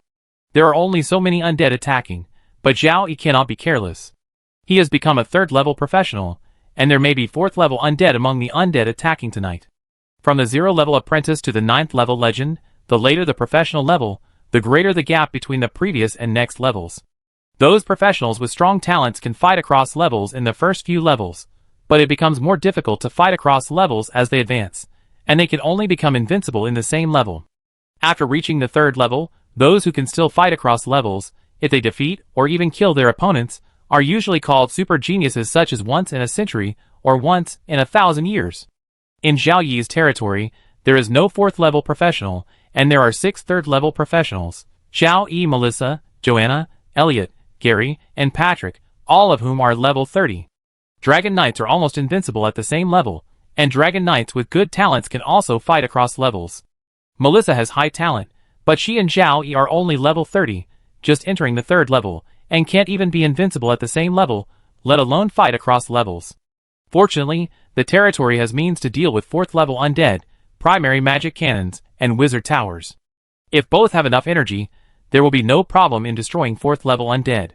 Zhao Yi sold all the platinum and gold equipment that he didn't need for the time being, and after buying the necessary supplies, the remaining magic crystals were used to prepare for charging the wizard tower and primary magic cannon. Whether it is human or undead, the higher the level, the more skills, the more diverse means, and it is hard to defend, especially for magic professions, including liches. Once the enemy cannot be killed quickly, and the enemy breaks through the defense line, it will cause huge losses to the own side. It must be said that the mage tower is the real treasure of the town, with both offensive and defensive capabilities. When necessary, the mage tower will open the magic shield to cover the entire Xiaocheng. Even if there are 4th-level undead among the attacking undead, they will be blocked by the magic shield, delaying time, allowing Zhao Yi to lead people to prepare to kill the attacking 4th-level undead. After thinking for a while, Zhao Yi turned his head and looked at the silver dragon girl. Melissa was playing with a few beautiful gems in her hands, and her dragon eyes were full of gems. Melissa was very poor when she first came to the human world. Other dragons, including Melissa's parents, would not share their wealth with Melissa. Now Melissa finally has her own wealth. Chapter 127. At night, more than 6,000 undead attacked Xiaocheng. There were no 4th-level undead or lich figures, and only 12 3rd-level undead. This time, Zhao Yi did not stand on the high platform, but appeared on the battlefield riding a silver dragon. The silver dragon exhaled a breath of frost, and wiped out a 3rd-level undead, and a large number of 0-level to 2nd-level undead around it. 10,000 wins. 10,000 wins. Seeing the heroic figure of the Lord riding a dragon to join the battle, the soldiers cheered. The Lord is a dragon rider, the legendary Dragon Knight. On the Origin continent, dragon slayers and dragon knights are the most common protagonists in novels. Even civilians know about them, and professionals understand the power of dragon knights. So when Zhao Yi just appeared on the battlefield riding a silver dragon, his morale was greatly boosted, and the loyalty of the soldiers increased greatly. When the sun rises, the rumor that the Lord is a dragon knight will spread. It would be best if Zhao Yi rode a dragon around Xiaocheng again, and the loyalty of the people would increase greatly. It was an easy battle, and there were no 4th-level undead. With the strength of the Xiaocheng defenders, they easily eliminated all the attacking undead, and not even a single soldier died in the battle. No one died in battle, or very few died in battle. These two situations are very common in player territories. After 2 days of disaster, the number of Lord players is less than 5 million, which is a few tenths of the number when the Blue Star players first ascended, and less than 1/10 of the number before the disaster. A disaster will clear out those weak and weak player territories. Even if the remaining player territories are rebuilt after the disaster, they will not have many casualties in the face of the daily attacks of the undead army. Because a large number of player territories were destroyed by the undead army, the remaining player territories have enough space for expansion, and the competition between player lords is much lower than before the disaster. After the battle tonight, Zhao Yi waited for more than an hour, worried about accidents, and looked at the forum, but there was nothing useful, so he went back to the tent to rest. Melissa was inseparable from Zhao Yi. Wherever Zhao Yi went, she went there. When Zhao Yi wanted to rest, Melissa curled up beside Zhao Yi to rest, as obedient as a kitten. You won 10 battles. You killed 10,438 undead. You lost 0 soldiers. Zhao Town Battle Rating B, Taisher Village Battle Rating D, Second Village Battle Rating D. Points increased by 63.6%. Professional experience increased by 63.6%. Obtained a platinum treasure chest and 9 silver treasure chests. The points bonus and professional experience bonus are so small, and the platinum treasure chest is also so bad. After opening a diamond treasure chest and 2 crystal treasure chests, Zhao Yi has no interest in opening a platinum treasure chest. According to Zhaoqing's current population, it will take another 3 days to reach 30,000 people, and then it is possible to reach a rating and get the crystal treasure chest. Open the platinum treasure chest and look through the 36 cards. There are good things, but for Zhao Yi's current situation, the value is average. Select 3 platinum cards, 2-star talent stone, 3rd level swordsman recruitment scroll *4, monument of abundance, level 1. Select 2 gold cards, 2nd level earth mage recruitment scroll, golden long sword. Select a silver card, 2nd level archer recruitment scroll. At present, 3rd level swordsman recruitment scroll *4 has the greatest value. If you use points to recruit for 3rd level swordsman, you need a full 400,000 points. Talent stone, good stuff. A 1-star talent stone was opened before, which can increase a person's combat professional talent from 0 to 1 star, and a 2-star talent stone can increase combat talent from 1 star to 2 stars. However, Zhao Yi wants to get a 4-star talent stone, or even a 5-star talent stone. 2-star talent stones need to appear in platinum cards, and 4-star talent stones must at least appear in diamond cards. It is unknown how long it will take to get the next diamond treasure chest. Getting a diamond treasure chest is a problem, and the probability of talent stones appearing in the treasure chest is also a problem. During the 2-day disaster, Zhao Yi opened a diamond treasure chest, a crystal treasure chest, and 18 gold treasure chests, but did not see a talent stone. The Monument of Plenty is also a good thing. The effect is to increase the growth rate of plants on the land within a radius of 50 kilometers by 10%. It cannot be superimposed with the effects of other monuments of plenty, but it can be superimposed with the rapid growth effect cast by the nature mage. The radius is 50 kilometers, and the area is close to 8,000 square kilometers, which is more than 10 times the area of Zhao Yi's territory. However, most of the land within Zhao Yi's territory cannot grow crops, and the Monument of Plenty is more suitable for use in the demi-plane that has just been obtained. The area of the territory can still be increased, and the area of the demi-plane has been limited. It is just a level 1 Monument of Plenty, and the effect is so good, but its value to Zhao Yi is just that, and it cannot improve the strength of the territory for the time being. If all the undead on the origin continent are eliminated in the future, the land will no longer be infected by the breath of death, and the role of the Monument of Plenty can be maximized. The Monument of Plenty should be like the Advanced Stone and the Talent Stone, all of which are created by God. Only God can create something. The professionals on the origin continent do not have the ability to create a secret treasure that can greatly increase the growth rate of plants without consuming any energy. Golden Long Sword, Zhao Yi plans to use it himself. Since he is already a Dragon Knight, he can no longer use the Archer's short sword. He should use a long sword. After the Platinum treasure chest was opened, there were still 9 silver treasure chests to be opened. Zhao Yi patiently opened all the treasure chests and harvested a lot of recruitment scrolls, equipment, blueprints, etc., as well as a few level 1 and level 2 advanced stones. There was nothing special, after all, it was just a silver treasure chest. Melissa was still sleeping. Zhao Yi didn't intend to wake her up. He carried the heavy girl on his back and walked towards the Lord's house step by step. Joanna, who saw the scene, silently gave Zhao Yi a blessing of wind. Melissa woke up the moment Zhao Yi wanted to carry her, but Melissa didn't move, letting her contractor carry her on his back, and she felt very comfortable with Zhao Yi. Back at the Lord's house, part of the breakfast was ready, which was several times the amount of breakfast for 3 people in the past, and the cook Kelly continued to cook. After changing his job to Dragon Knight, Zhao Yi's appetite increased greatly, but it was far from comparable to Melissa's.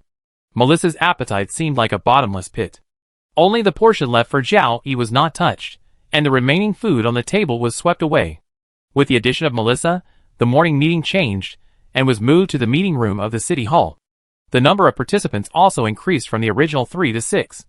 The new additions included Staff Officer Lori, 3-star Management Talent Officers Andrew and Cody. After breakfast, Zhao Yi hurried to the city hall. Among the 6 people, Zhao Yi was the last to arrive. The other 5 had no objection to the late arrival of the Lord, and they dared not to have any objection. There are 2 major events in the territory today. One is the establishment of 3 first-level villages, and the other is the recruitment of personnel. At the same time, 3 villages need to be established, and at least 1,200 people need to be relocated to each village. The number of people recruited today is also very large, and it is expected to be around 7,500. Chapter 128. Before discussing the establishment of 3 villages and recruiting personnel, Zhao Yi made a decision to place a small teleportation array in each of the 3 villages to be established. Originally, there was no plan to place a teleportation array, mainly because Zhao Yi only had one small teleportation array, and the 3 affiliated towns were not far from Maocheng, so there was no need to place a teleportation array if they were just villages. Yesterday morning, I opened a diamond treasure chest and found 3 more small teleportation arrays. I had a total of 4 small teleportation arrays and 8 array bases, which could be placed in the 8 affiliated towns. When Zhaocheng is upgraded to a first-level small city, it will have 9 affiliated towns. If no small teleportation arrays are opened from the treasure chest, when it is upgraded to a first-level small city, only 8 affiliated towns can be built. Although building 1 more affiliated town and 9 villages attached to the first-level town can increase 10 treasure chests, it is not a problem to build 1 less town and 9 villages for the sake of safety. After all, 8 affiliated towns have been built before. Placing teleportation arrays in the 3 villages to be built will make it much more convenient to migrate the population. Half of the professional families needed for the new village must be relocated from Zhaocheng, and half of the civilian families can be recruited after Zhao Yi arrives at the village, without having to transfer through Zhaocheng. As for the placement of teleportation arrays in the 3 villages, it can be handed over to Ignaz. Fortunately, there is a space mage in the territory.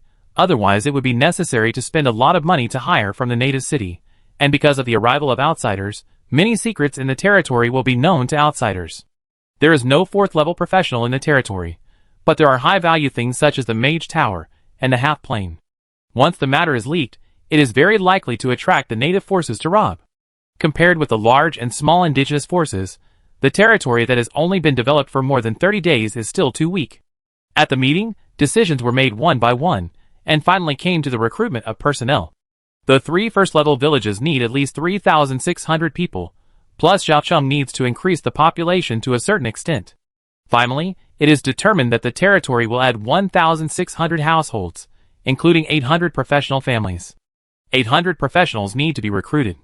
The proportion of each profession has been determined during the daily recruitment, which is similar to the proportion of each professional personnel in a standard company of the territory army. In this case, we need to recruit 200 archers, shield warriors, spearmen, 200 archers, assassins, mages, priests, swordsmen and heavy cavalry, a total of 800 people. The points for recruiting 3rd-level professionals are too high. After last night's battle, Zhao Yi's points are close to 12 million, and he can't recruit many 3rd-level professionals. Especially for 3rd-level priests, one needs 3 million points. In the short term, we still hope to get the 3rd-level professional recruitment scroll from the Platinum Treasure Chest. Therefore, today's personnel recruitment only uses the recruitment scroll to recruit for 3rd-level swordsmen. Compared with the 3rd-level professionals, the number of 2nd-level professionals recruited is more: 20 archers, shield warriors, spearmen, 2 heavy cavalry, 6 archers, for assassins, 2 mages of each of the 5 systems, a total of 10 people, 2 priests, a total of 84 people. The number of 1st-level professionals recruited is almost 4 times the number of 2nd-level professionals, reaching 318 people, and the rest are 0-level professionals, less than 400 people. The remaining 800 households, officials, merchants, and teachers occupy a certain number of places, and most of them are to recruit artisans and farmers. Among the recruited officials, 3 have 3-star management talents, and 10 have 2-star management talents. On paper, the total cost is more than 4 million points, and this is still using 4 3rd-level swordsman recruitment scrolls, 2nd-level heavy cavalry recruitment scrolls, 100 0-level spearman recruitment scrolls, 100 0-level archers recruitment scrolls, and many other recruitment scrolls, saving a lot of points. With the points in Zhao Yi's hand, and calculating the points added every day, such a large recruitment can only be maintained for 3 or 4 times.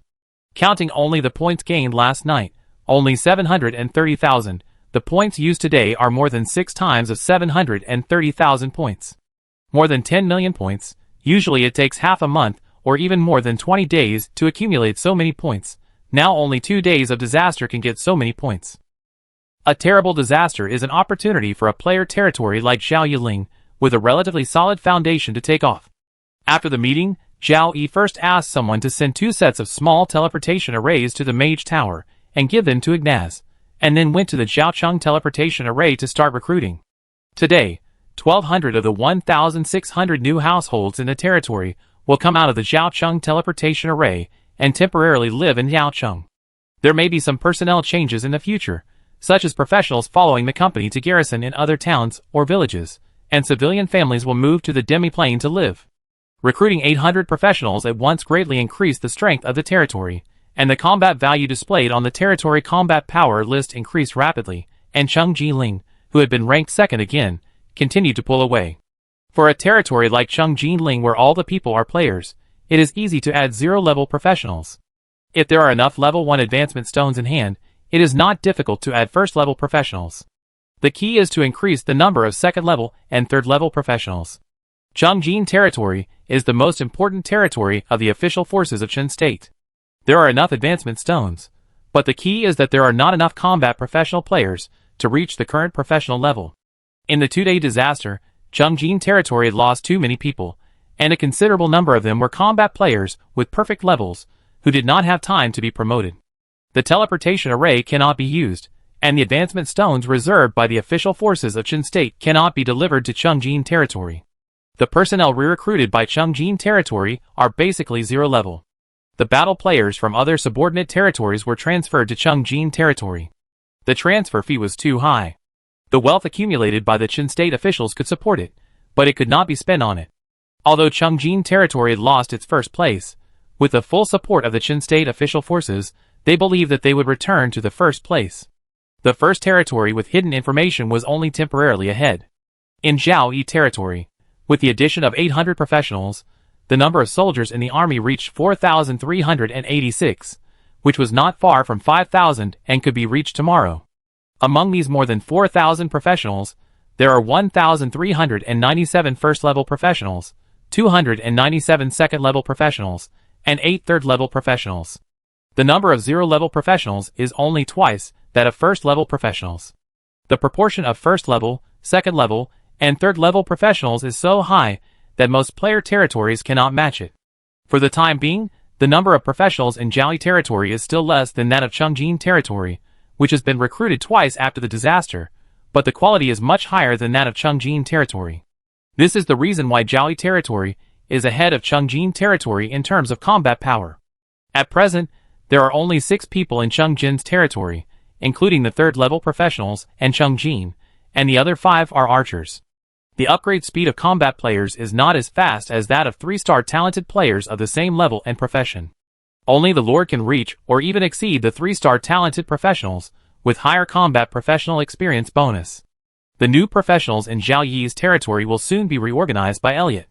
Instead of organizing all the newcomers into companies, some people will be transferred out of the old company, and some newcomers will be added. The transferred old people and some newcomers will form a new company, and the old will lead the new, so that the newcomers can quickly integrate. Facing the undead that attack every night, the human side has been on the defensive. The way of old leading the new has not had much impact on the territory's resistance to the attacking undead. Chapter 129. The recruitment of Zhaocheng personnel is over, and it took nearly an hour in total. The main reason is that Zhaocheng only has a small teleportation array, which can only teleport 1 family at a time, and the interval between each family is only about 3 seconds. Today, Zhaocheng has added 1,200 new families, which took nearly an hour. Zhao Yi recruited personnel quickly, but the personnel came out of the teleportation array slowly. It seems that Yaocheng needs more teleportation arrays. More small teleportation arrays are needed, not larger medium-sized teleportation arrays. No matter whether it is a small teleportation array or a medium-sized teleportation array, it only teleports one family at a time. However, there are still a few small teleportation arrays in hand.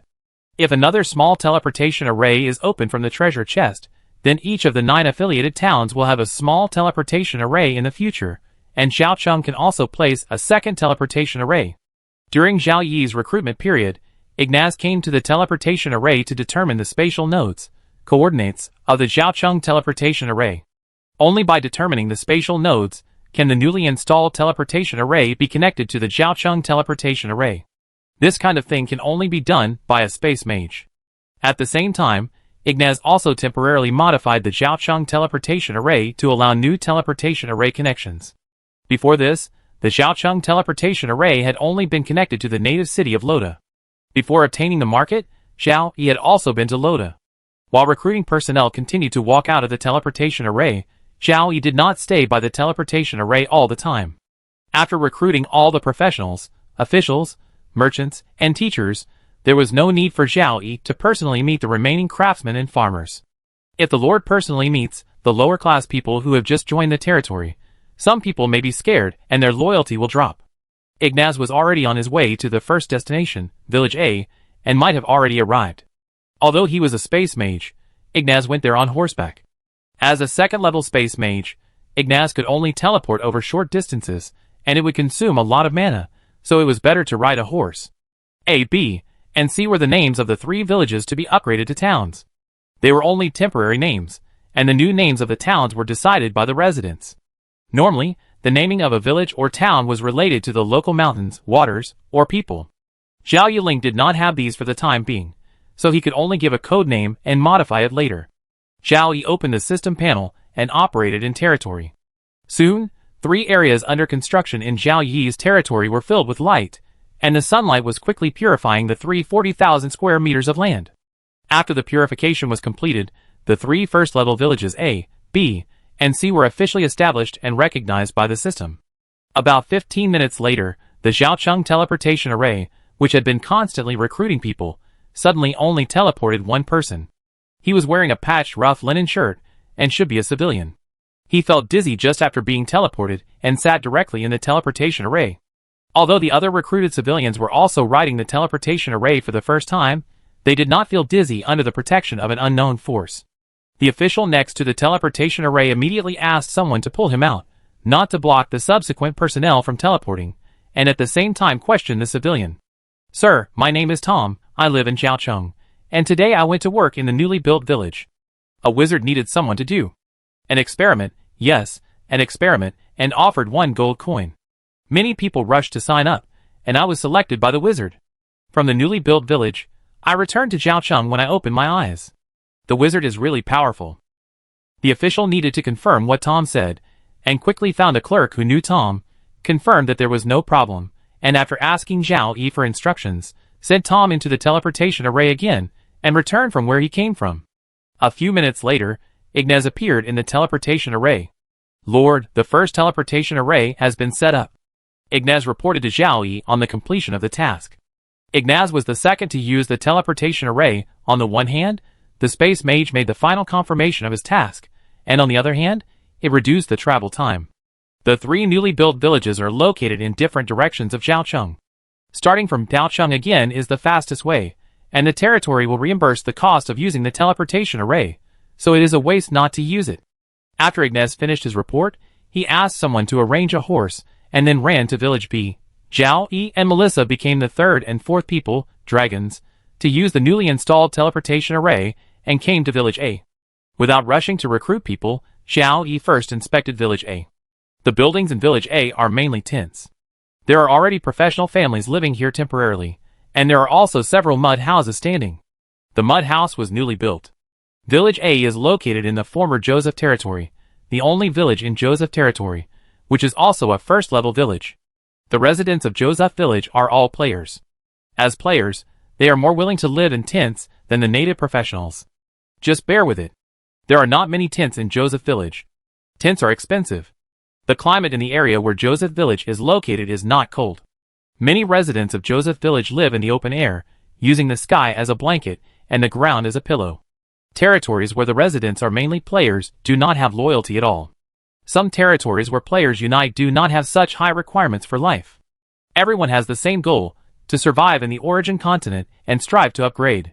If the native professional and his family live in a tent for a long time, their loyalty will inevitably decrease. How can a noble professional live in a tent like a commoner all the time? Therefore, in Zhao Yi's territory, after the new house is built, the professionals are arranged first. After the professional families are arranged, the commoner families will be arranged, and the professional family houses are much larger than the commoner family houses. There are no new professionals who come to Village A. Basically, they have survived the disaster with the territory, and have seen the heroic figure of the Lord riding a dragon. Their loyalty is above 90 points. Living in a tent for a while will not change their loyalty. The choice to build Village A at the location of Joseph Village was mainly based on two considerations. One was that there was a lot of room for development around Joseph Village, so it was no problem to build a small city. The other was the trap area outside Joseph Village. From Zhao Village to Zhao City, there were traps all over the city, which had a good effect on blocking the zero-level undead. There were a lot of traps outside Joseph Village, and there were also a lot of traps outside the main cities of other players' territories. It hadn't been long since the past, and the original traps could still be used after repairs, which reduced Xiao Yiling's workload. In fact, Zhao Yi has been considering filling all the traps outside Xiaocheng, leaving only the magic metal fence. Among the undead that attack every night, the zero-level undead as cannon fodder still account for about 90% of the proportion. Ordinary traps have a good blocking effect on zero-level undead. The key lies in the growth of Zhao Yi's territory army. Among the more than 4,000 professionals, the number of first-level professionals accounts for nearly one-third. There were only more than 600 first-level undead in the undead army that attacked last night. In the first half, human archers and archers will eliminate the third-level, second-level, and first-level undead as much as possible. In the second half, human warriors will eliminate the remaining zero-level undead in close combat. Because of the existence of traps, human warriors can only act in groups of 2. If there were no traps, human warriors could form a formation of dozens or hundreds of people to deal with the undead rushing over. Both can effectively eliminate the remaining undead. The latter has no traps to hinder it, and can eliminate the remaining undead more quickly. There are basically no such ordinary traps outside the aboriginal city, and Xiaocheng will also develop in this direction. Chapter 130. After the inspection of Village A, Zhao Yi came to the teleportation array and began to recruit. He would recruit about 140 households. The number of households is uncertain. After all, the number of people in each household is also uncertain. He needs to recruit enough households to make the population of Village A exceed 1,200, but not too much. While Zhao Yi was busy, the rumor that the Lord is a Dragon Knight spread quickly in Xiaocheng. The Lord is actually the legendary Dragon Knight. I want to be a Dragon Knight when I grow up. The Lord is a Dragon Rider. The undead will definitely not be the Lord's opponent. I don't know if I have the talent of a professional. I want to become a professional, join the territory army, and destroy those hateful undead under the command of the Lord. Although I didn't see the Lord riding a dragon in person, these words were spread by the professional, and the professional's family and civilians believe them. Dragon slayers and dragon riders are the most common protagonists in novels. They are all legendary heroes. Civilians have heard more than one story about dragon slayers or dragon riders.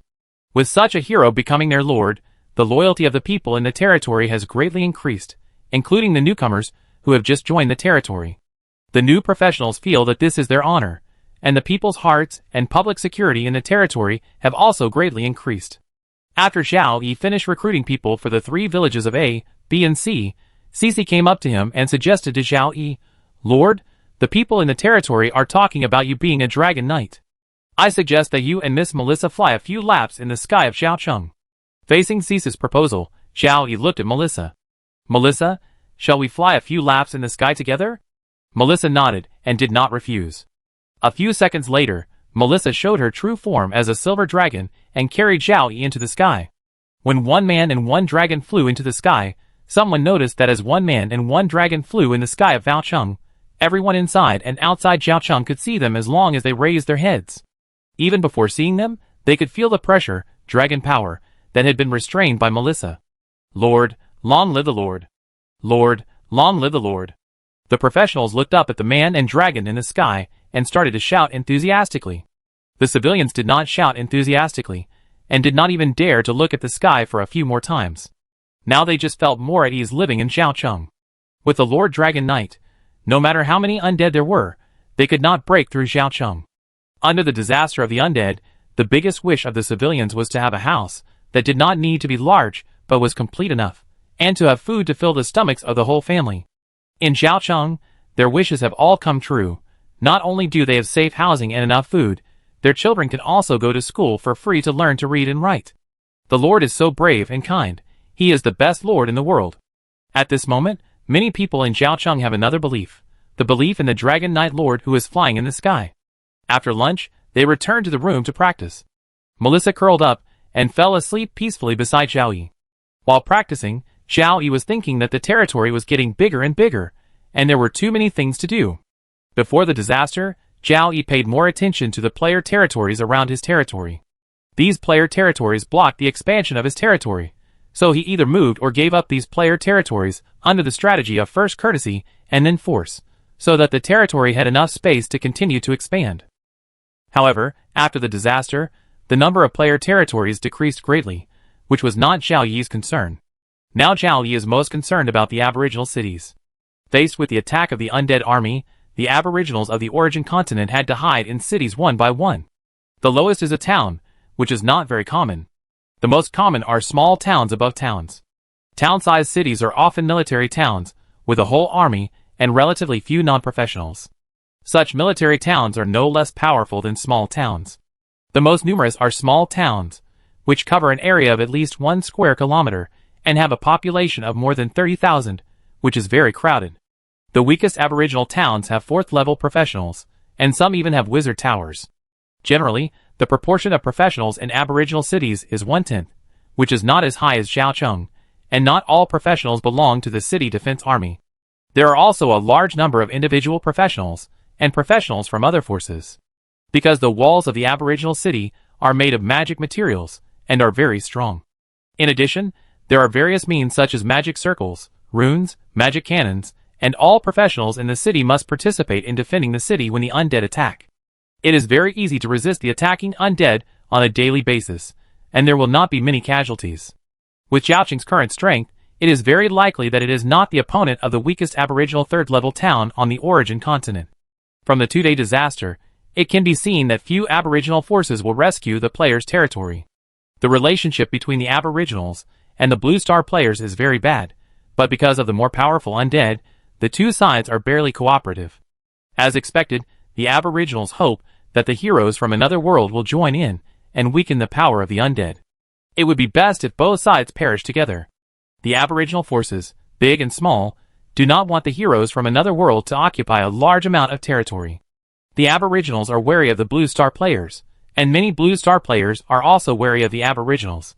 Zhao Yi is one of the Blue Star players, who is most wary of the aboriginal forces. After all, compared with the aboriginal forces, the strength of Zhao Yi's territory is still too weak. Even so, it is already the territory of the strongest player. If a few aboriginal 4th-level professionals sneak attack Zhao Yi's territory, it may be destroyed. Zhao Yi was very wary of the indigenous forces. He went to the indigenous cities several times at first, and then stopped going there. If he went there, it was his subordinates. After he had a market, he would not even send his subordinates to the indigenous cities. The territory was still growing. The nearest indigenous city was still dozens of kilometers away. When the territory was promoted to a 2nd-class earldom, a 1st-class earldom, or even a marquisate, the territories of both sides would eventually border each other. Before that, Zhao Yi needed to send people to investigate the situation of the surrounding indigenous cities, and be prepared before the border was established, so that he could deal with various possible events. It is not difficult for Zhao Yi to investigate the detailed information of the aboriginal city. The market is a good thing. He can buy various information from some merchants, provided that he knows the name or exact location of the aboriginal city. Of course, it costs a lot to buy information. The more detailed the information, the more money is needed. Although he cannot buy the underwear that someone wears on a certain day, he can get information such as occupation level, weapons, and equipment. Sometimes Zhao Yi is worried that there will be strong people from the aboriginal forces watching outside, and they planned to harvest his territory after raising it for a while. What a terrible idea. The territory has no chance of defending against the attacking enemy. Fortunately, the territory has been developing silently. No information has been revealed in the forum, and no indigenous people or players have been recruited from the outside world to come to the territory. Territory information will not be passed on. It can minimize the possibility of being noticed by the indigenous forces. I hope that on the day when the indigenous forces notice it, the territory will have enough strength. Chapter 131. Finally, another player territory is preparing to be promoted to a third-class earldom. After Zhao Yi opened the forum, he found that the hottest topic at the moment was that a new player territory was challenging a third-class earldom. More than a dozen player lords in the forum had officially announced that their territories were promoted to third-class earldoms today. Los and Eli, which had failed in the challenge, had another player territory to challenge. However, Los's player territory still belonged to Los's official government, while Eli's player territory did not belong to Eli's official government, but was cultivated by a large consortium. The players from Blue Star have only been in the origin continent for more than 30 days, but the official power of Eli country seems to be failing, which has aroused discussion among many players. Of course, this is only on the surface. Eli country is relatively scattered on Blue Star, and the major financial groups are the real leaders of Eli country's development. The official power of Eli country is not good, but the combination of official power and major financial groups is still very powerful, and it is not easy for other player forces to shake it.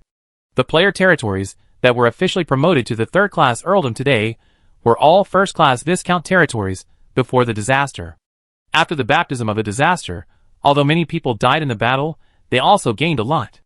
There are two main gains. One is that many combat professional players have reached their current level, and they will get advancement stones after the disaster, which will improve the quality of the combatants in these players' territories. The other is that after the disaster, they have a lot of points in their hands, and they can spend a lot of points in 2 days to effectively improve the strength of the territory. Only 2 days after the disaster, many first-class viscounts, who feel that they have accumulated enough strength, can't wait to challenge the third-class earldom. Compared with the first-class viscountdom, the third-class earldom means a larger territory, accommodating more people, obtaining more treasure chests, and faster growth in strength. At the same time, they can also develop some industries, or focus on developing one industry, and get rid of the clamp from the natives. Zhao Yi felt that after the baptism of the disaster, at least 2/3 of the player territories that were to be promoted to the third-class earldom would succeed, and the number of casualties in many territories would be less than that of Cheng Jinling when he was promoted to the third-class earldom before. The official announcement did not show any player territories under the official forces of Qin State, but a large number of players made a positive guess that there would be territories under the official forces of Qin State promoted to the third-class earldom today, but they did not know whether it would be 1, 2, or 3 or 4. Compared with the individual player forces, the official forces of Qin country are in the lead. Many player forces have to take the initiative to confront the official forces of Qin country under the leadership of the official forces of Eli country. The purpose is just to prevent the official forces of Qin country from occupying too much advantage in this game world. Internal strife is the nature of intelligent life and can never be avoided. Even the indigenous people on the origin continent face the disaster of the undead, and there is endless internal fighting. Blue Star players will use the undead to kill and eliminate competitors, and the indigenous forces will do the same. The undead are constantly consuming human strength, and human internal friction is also constantly consuming their own strength. At night, the battle began. Compared with last night, the number of undead troops attacking Zhaocheng tonight has increased by at least 1,000. The number has increased, but the quality has not increased much. At least the ratio of first level, second level, and third level undead has not changed much. There are no liches, no undead cavalry, no zombies, and fewer ghosts, but more skeleton archers. To Zhao Yi, it feels like a perfunctory game. If it weren't for the restrictions of the rules, Zhaocheng might be quiet until dawn. Zhao Yi was helpless about this. In daily life, Zhao Yi hoped that there would be more undead attacking, and when the territory was promoted, there would be fewer undead attacking. But it was not possible to make people's wishes come true.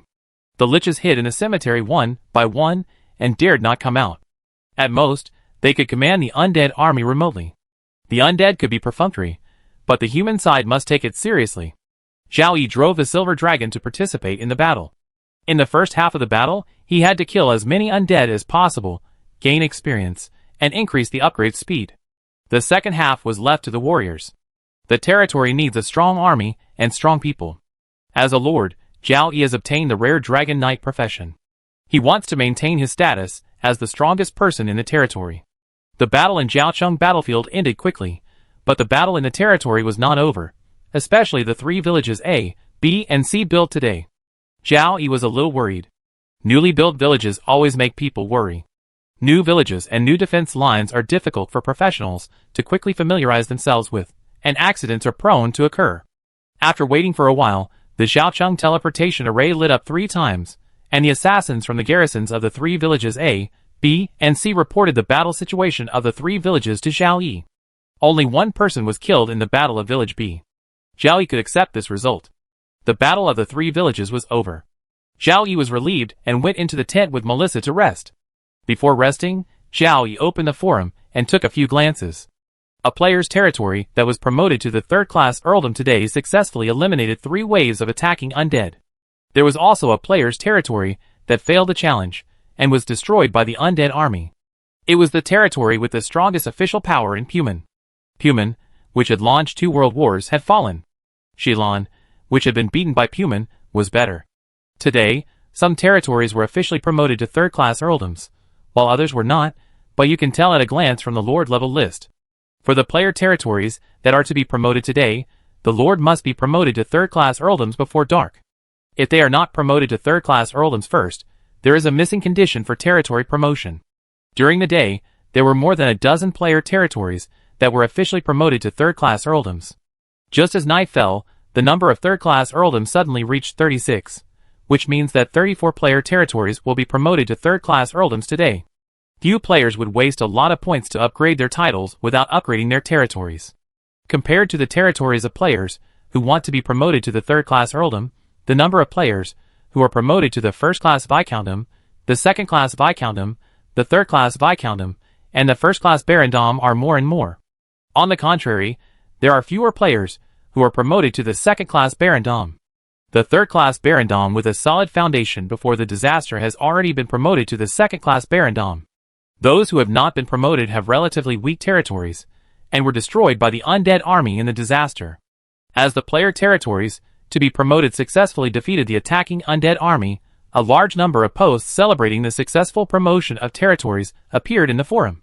Some players living in the native cities said sour words in the posts, but there were more words of congratulations. After a disaster, there were less than 5 million player lords left, and each one was precious.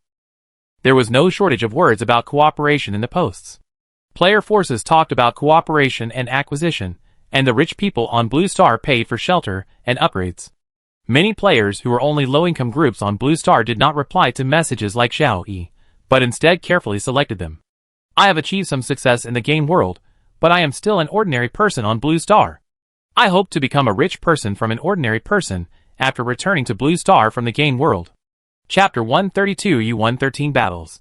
You killed 12,829 undeads. You lost 2 soldiers.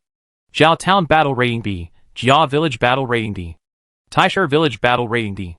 Points increased by 75.6%. Professional experience increased by 75.6%.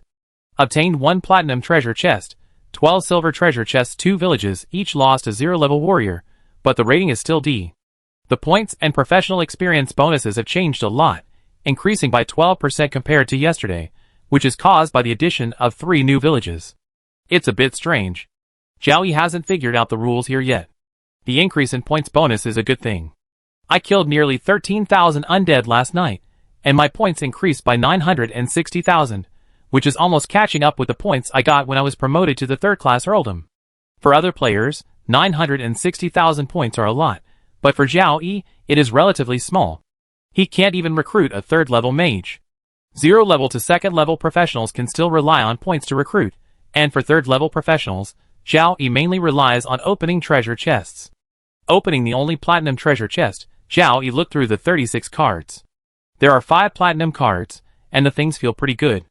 Select 3 platinum cards, Shadow Leopard Bloodline, 2nd level Heavy Cavalry Recruitment Scroll *15, Platinum Leather Boots. Select 3 gold cards, 3rd level Archer Recruitment Scroll, Intermediate Alchemical Bomb Manufacturing Blueprint, Level 4 Advancement Stone. Shadow Leopard Bloodline, Shadow Leopard is a magical beast that can grow to the 5th level at most. Under the plague of the undead, there are not many Shadow Leopards on the Origin continent.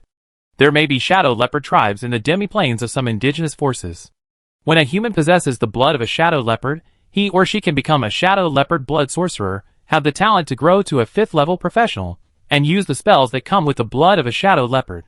There are usually 2 ways to make a human obtain the blood of a certain magical beast on the Origin continent.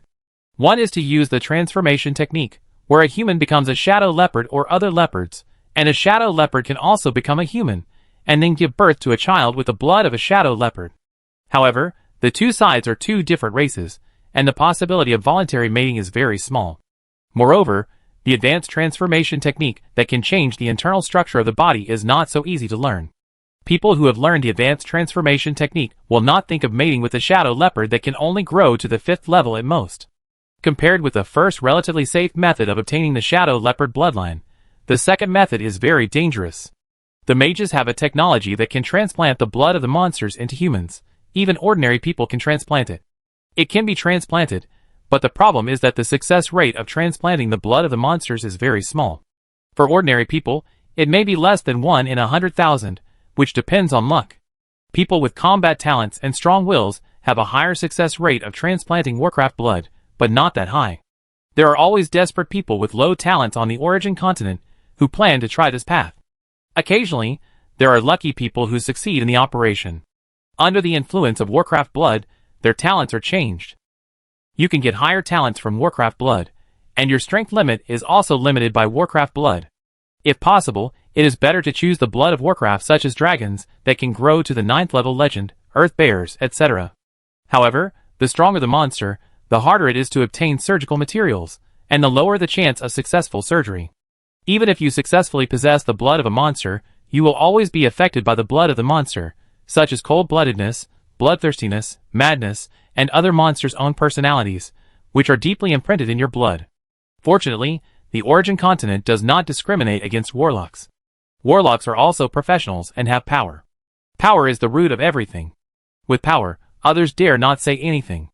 There are many 9th level warlocks among humans. There are 2 ways to obtain the blood of monsters on the Origin continent. With the emergence of players, a 3rd method has emerged. The blood of monsters opened from the treasure chest is not painful to use, and it is guaranteed to obtain the blood of monsters 100%, and the change of one's own personality is minimal. For Blue Star players, it is equivalent to obtaining a new profession. Although the upper limit of strength will be affected by the bloodline of Warcraft, some lucky players will use it themselves, or give it to their subordinates after opening the bloodline of Warcraft.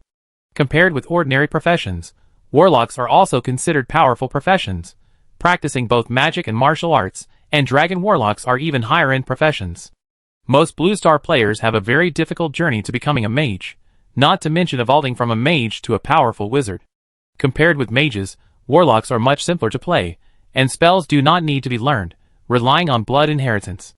If you can reach the upper limit of the strength of this bloodline, there is also a way to continue to improve it, adding a second magic beast bloodline to the body, and the 2 magic beast bloodlines cannot conflict with each other. It is best for the 2 bloodlines to merge, or one to devour the other. If the 2 magic beast bloodlines conflict, they may explode and die directly. Shadow Leopard bloodline belongs to the Dark System, the most suitable for the professional assassin. The highest can become a 5th level professional, equivalent to 3-star talent, and the natives with less than 3-star talent can take up the job.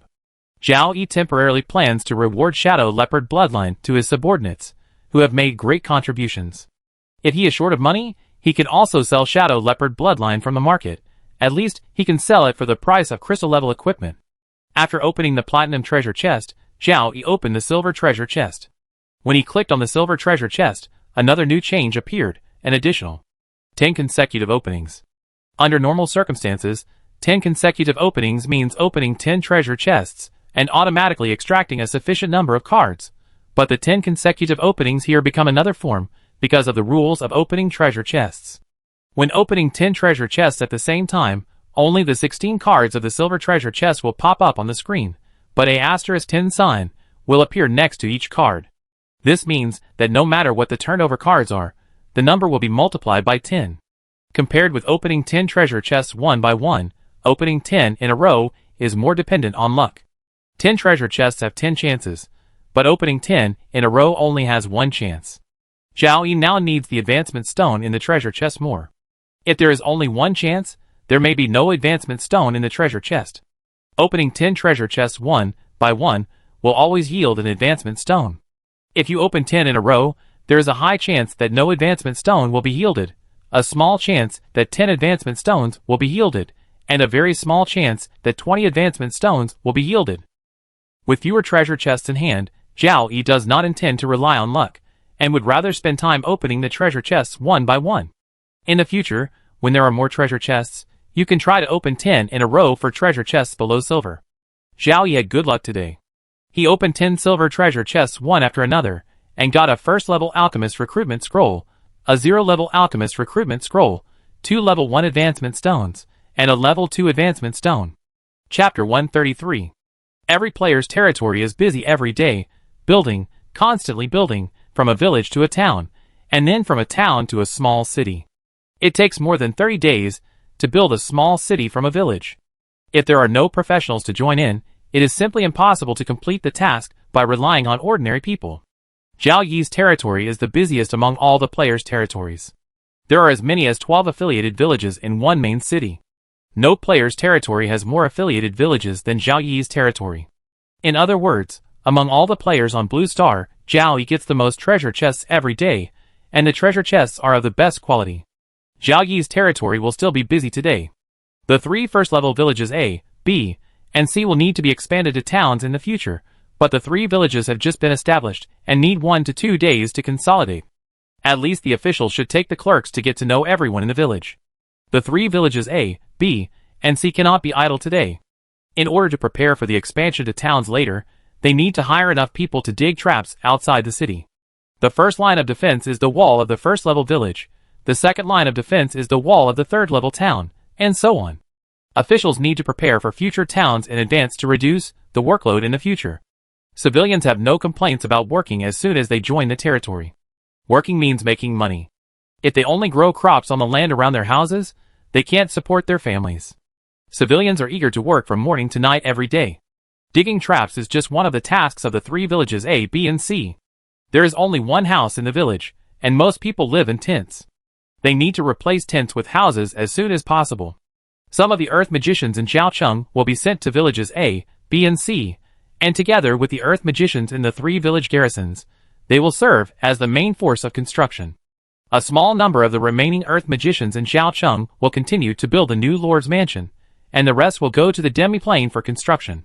Today, they will first build a road in the demi-plane, and then build towns and villages in the demi-plane depending on the time. Compared with towns and villages in the outside world, towns and villages built in the demi-plane can occupy a larger area, restoring to the level before the disaster of the undead on the origin continent. As the air cavalry, which was just formed yesterday, went to the demi-plane to carry out the task of drawing topographic maps, the officials of the city hall immediately formulated a development plan for the demi-plane after obtaining the topographic map of the demi-plane. Here, cattle, horses, and sheep are raised. There is a pig and beast farm. This area is used for agricultural planting, and that area is suitable for aquatic product breeding. Soon, the comprehensive development plan of the demi-plane was released, and the development of the demi-plane was officially carried out today. First, build roads, then build towns, with 4 towns in 4 regions as the center, and then build dozens of villages, and migrate a large number of people to towns and villages, and let these people develop agriculture, animal husbandry, and fishery in the demi-plane. According to today's construction progress, it is difficult to migrate people to the demi-plane today, so the only place in the territory that has increased population today is Zhaocheng, so the number of recruited people is smaller, only 1,200 households. Although only 1,200 households have been added, the number of professional families has not changed from yesterday, and the number of civilian families has decreased. Moreover, the proportion of each level of recruited professionals is roughly the same as yesterday. There is a reason why 800 professionals are still recruited today, and the reason is the 3 villages A, B, and C. The 3 villages need to stabilize for a few days before they can continue to increase their population, mainly by increasing the number of newly recruited civilian families. In today's meeting, Cody proposed a plan to upgrade the 3 villages to 3rd-level towns first, increase the available land, and gradually increase the population. From a 1st-level village to a 3rd-level town, The available land area is increased, which also means that the length of the defense line is increased. The number of professionals guarding the town is not enough, and more troops are needed. The plan is feasible and was directly passed at the meeting, so the next step is to continue to increase troops in the 3 villages of A, B, and C. Each village will not increase its troops too much at a time. At most, it will add another company on the basis of 1 company of the garrison. At least 2/3 of the newly added company are veterans, and the remaining 1/3 are newcomers, who have just joined the territory not long ago. Their families may still live in tents, and it will not be a problem to move to another place to continue living in tents. Recruiting 800 professionals again, spending more than 4 million points, Zhao Yi only has 4.6 million points left. Such a large-scale recruitment can only be carried out once more. With the end of the second major recruitment, the gap between Zhao Yiling and Cheng Jinling on the territory combat power list continued to widen. Seeing this, Cheng Jin felt that if the country's support for his territory did not change, there might be no hope of catching up with Zhao Yiling. Before, Zhao Yiling's strength was higher than Cheng Jinling's, but now Cheng Jinling can't even catch up with Zhao Yiling in combat power, and the gap in strength will only get bigger. For this kind of change, the Qin state officials are temporarily unable to make changes. With a large family and a large business, there are many things to consider. Even if Cheng Jinling is the strongest among all the subordinate territories, the Qin state officials are temporarily unable to allocate more resources to Cheng Jinling. After all, the official Qin country is also divided into several factions. In order not to allocate more resources to Cheng Jinling, there is another reason. The lord of the first territory in the ranking is most likely a Qin countryman. We are all Qin countrymen. There is no need to compete for the first place. Just keep the second place. One territory is not really strong. It is truly strong when all territories are strong. It seems to be right. Cheng Jin also agreed with this reason. We are all Qin countrymen. There is really no need to compete with each other. The new lord's mansion in Jiaocheng is still under construction. It should be completed today. Some of the built areas have begun to be renovated. Zhao Yi will be able to move into his new home as early as tomorrow afternoon. Zhao Yi took Melissa to walk around the new lord's mansion. It was a simple walk-in inspection, and he couldn't give any opinions. Zhao Yi did not forget the Tree of Life seeds in the card pack. When the new lord's mansion was built, he would plant the Tree of Life seeds, and then use 10 level 1 advancement stones to upgrade the seeds into saplings. The main reason was that Zhao Yi thought that a first level Tree of Life might not be of much help to the territory, so he had not planted it. This delay lasted for several days. Inspected the new lord's mansion and the air cavalry. The first air cavalry in the territory had only 15 riders, and only 5 riders were in the city for the time being. The other 10 riders were sent out to perform tasks, and they were trained while performing tasks. The tasks of the air cavalry were not complicated. There were 2 main tasks. One was to patrol the sky over the territory, and the other was to draw a terrain map in the sky. It won't be long before the 3 villages A, B, and C are upgraded to towns. Once upgraded to towns, they can continue to build affiliated villages. Detailed topographic maps are very important for choosing the location of village establishment. Drawing topographic maps on the ground is far from being as detailed and easy as drawing graphic maps in the sky. The mission of the air cavalry is not complicated, but it is very important. Chapter 134. After inspecting the market, Zhao Yi and Melissa came to the market again. Zhao Yi went online and found a store selling intelligence. He first bought brief intelligence about the Violet Kingdom's Lothal province, where his territory was located. If this kind of intelligence was in Lothal City, it would not cost money. You could easily get a lot of superficial information in the tavern. This kind of intelligence in the store was very cheap. Facing Zhao Yi, who was buying intelligence for the first time, it was given to him for free. The total area of Lothal province was about 170,000 square kilometers. The total population before the undead disaster was more than 8 million. Currently, there are about 3.2 million people, indigenous people. The 3.2 million people are distributed in 1 big city, 5 medium cities, and 16 small cities. Loda City is the only big city in Loda province. According to the area, it is only a second-class big city, but it is crowded with about 1 million people. Compared with other small cities, Loda City is safer, so it attracts more people. In order to have a safe residence, the lower-class people would rather live with their families in small houses of up to 20 square meters, and the per capita living area is only a few square meters. Most of the Blue Star players, who came to Loda City more than 30 days ago, lived in the same environment as the lower-class natives. Some people couldn't stand the crowded living environment and disgusting food, so they gave up the opportunity and left the game world. In the Lota province map given by the merchant, Zhao Yi found the area where his territory was located, and found his territory, and there was a simple information marked next to it. Lord Zhao Yi, a brave warrior from another world, is suspected to be a first-class Viscount territory or a third-class Earl territory. Seeing this information, Zhao Yi was extremely alert. His name was actually known by the merchants. It seems that the only people in Lotus City who knew his name were the market in Lotus City and the Hill Chamber of Commerce that had been trading with the territory. I don't know where they knew his name, maybe from 2 channels. Maybe it was because they knew the information about the transaction with the Hill Chamber of Commerce, and guessed the size of the territory by the amount of materials purchased, and even further guessed the population and strength of the territory. These intelligence organizations on the origin continent are really powerful and omnipresent.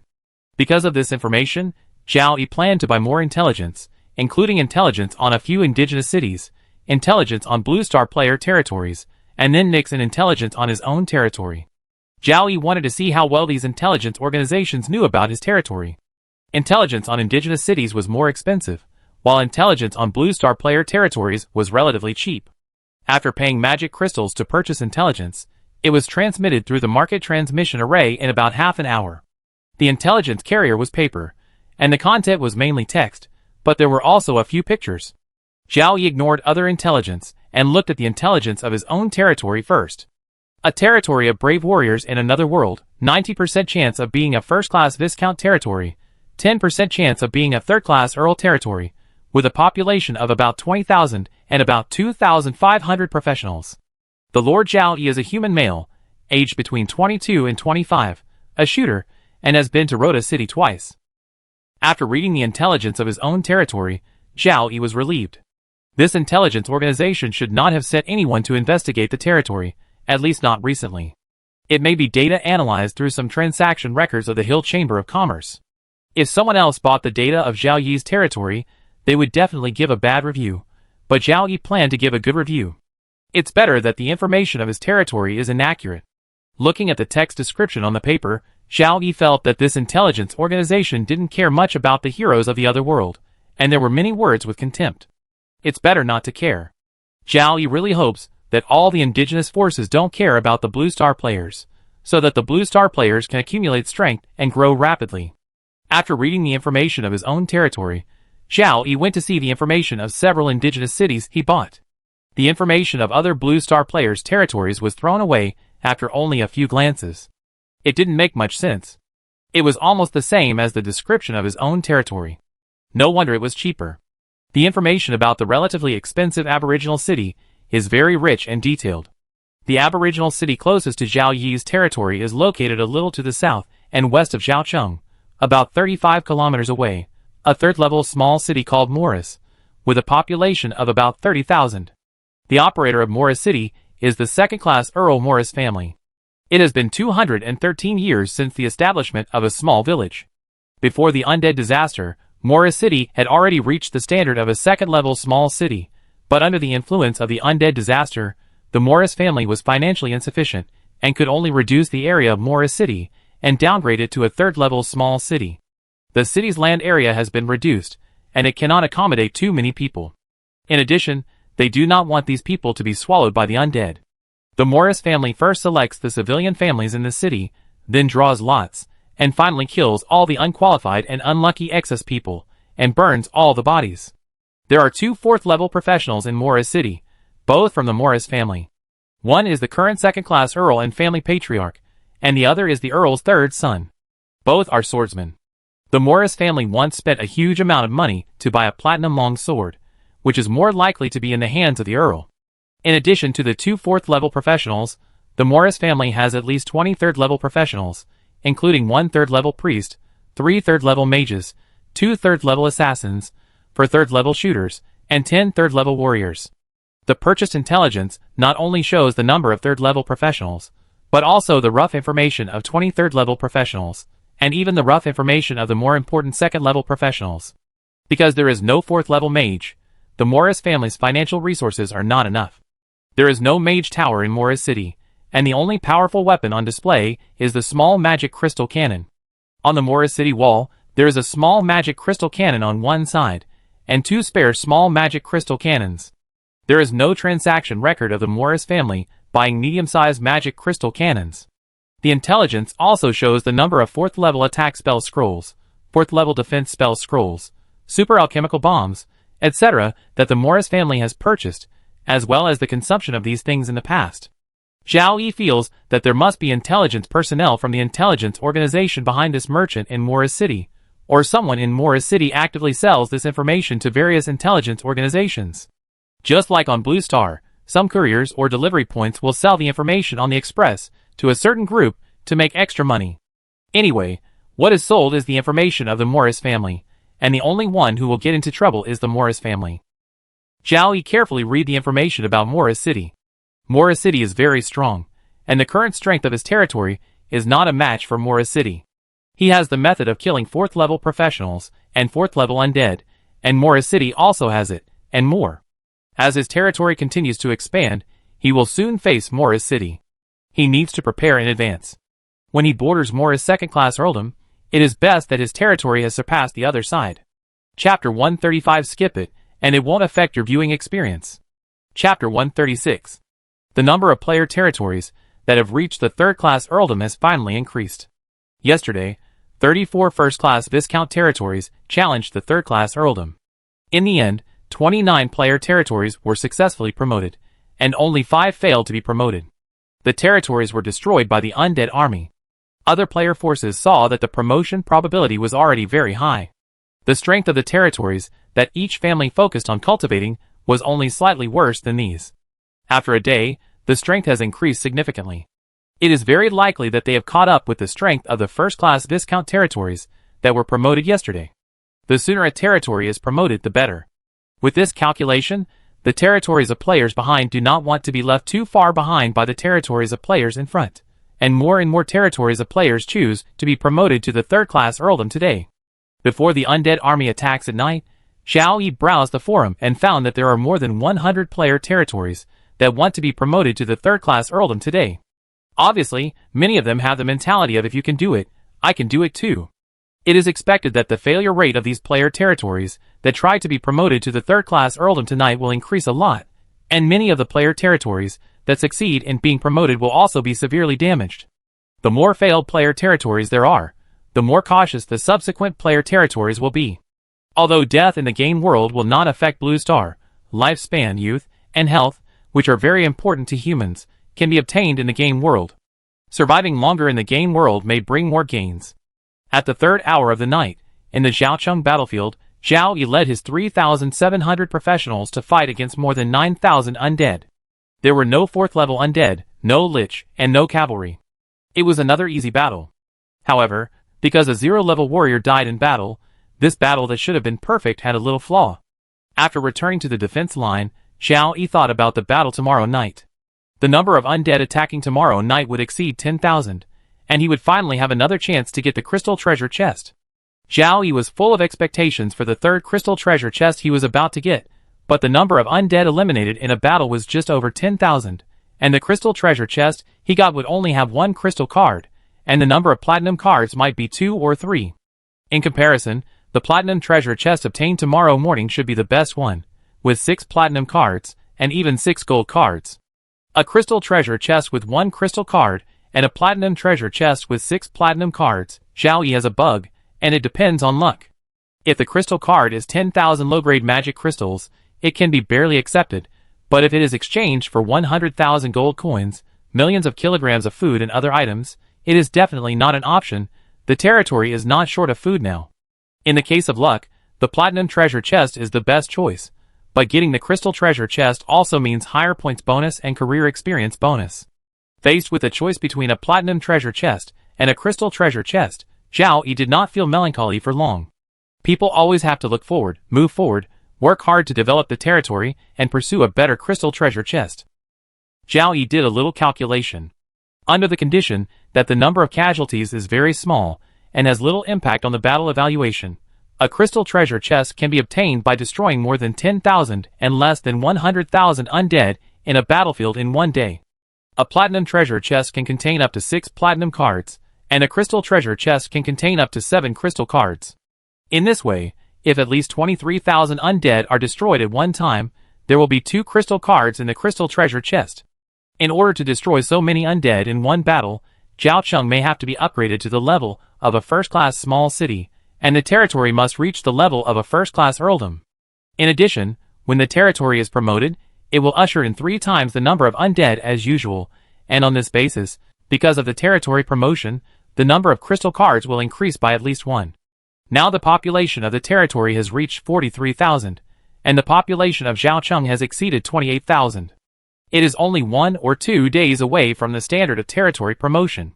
The population is enough, and the next step is to work hard to improve the quality of the territory army. In the next territory promotion battle, the 4th level lich that has not appeared will appear.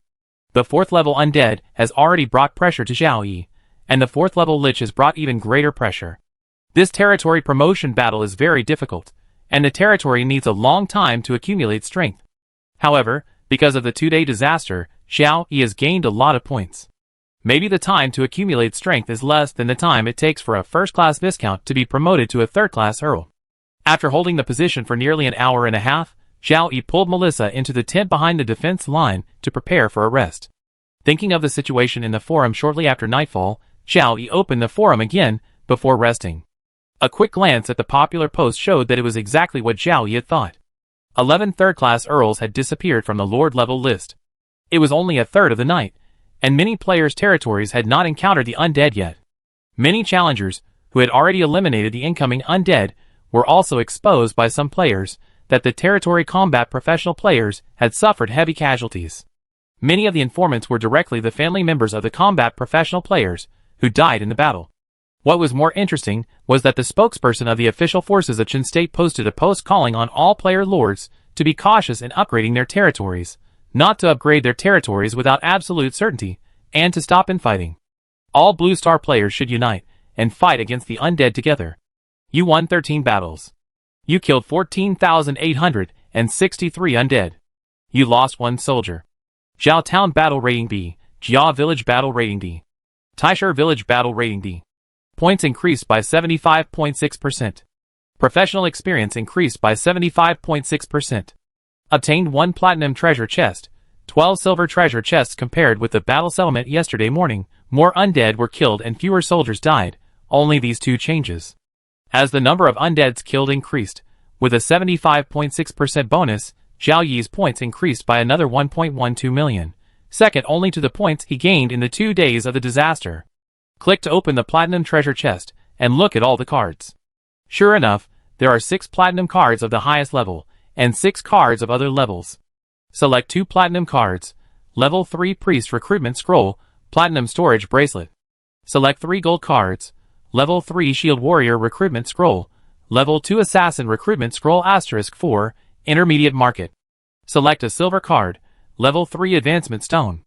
Although it is the best platinum treasure chest, there are not many surprises, mainly level 3 priest recruitment scroll, and level 3 shield warrior recruitment scroll, and level 3 advancement stone, which can increase the number of level 3 professionals in the territory by 3 people today.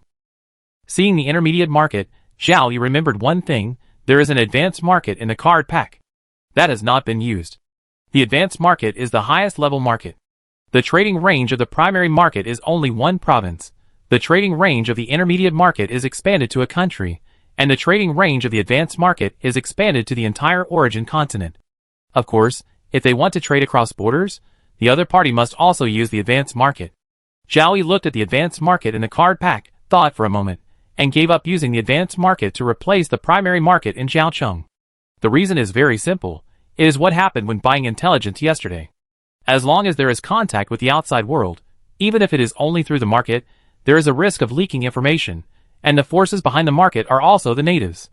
Zhao Yi's territory only uses the primary market, which will not attract too much attention. Basically, when it comes to the Viscount territory, the player lords can open the primary market from the treasure chest. There are very few player territories with intermediate markets, and there is no advanced market that can only be opened from crystal treasure chests.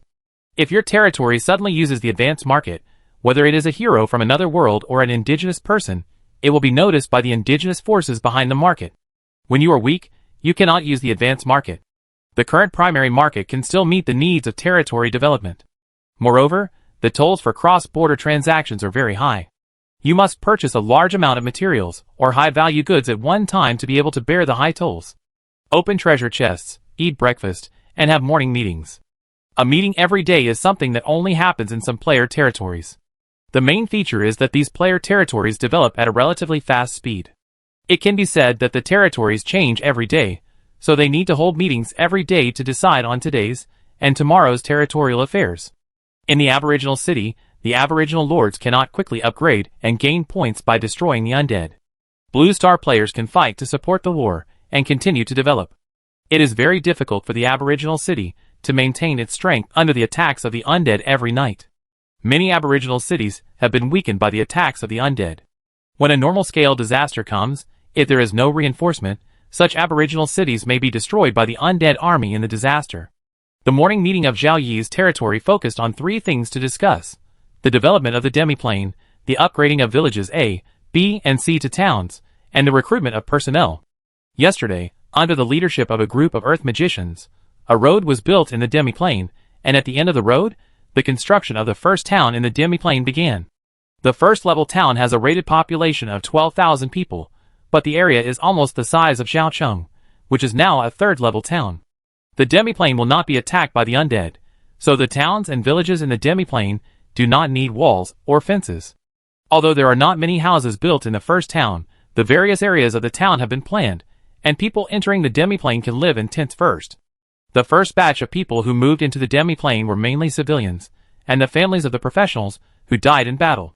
The latter's family has lost its mainstay, and they no longer have extravagant expectations for a decent life.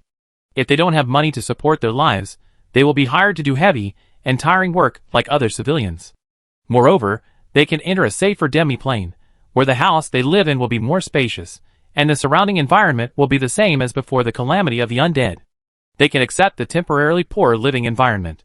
So next, the demiplane will continue to build roads, towns, and villages, and migrate people. The civilian labor force of the migrated population will be hired to build roads and towns and villages first. When the construction is almost done, the agricultural and animal husbandry development plan of the demiplane can be officially started.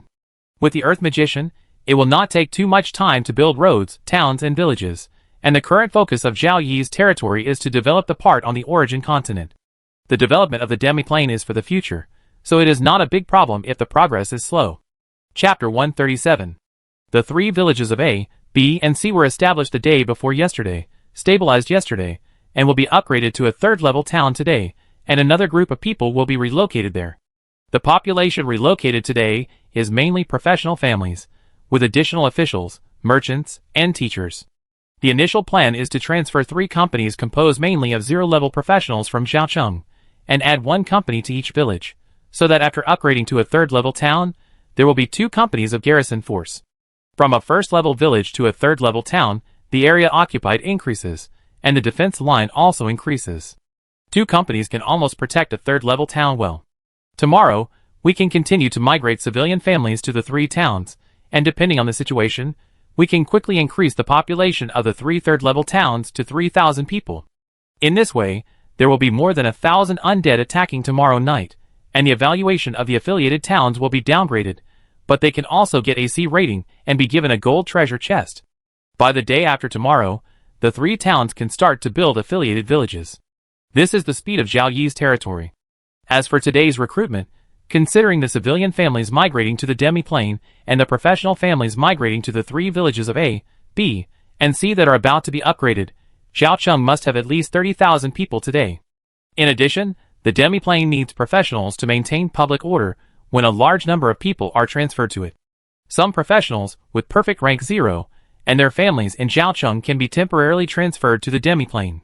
In this way, after discussion and calculation, Zhao Yi decided to recruit 100 more professionals with rank 0 on the basis of the 800 professionals recruited in the past 2 days, and use a 1,000 civilian recruitment scroll to recruit officials, merchants, and teachers.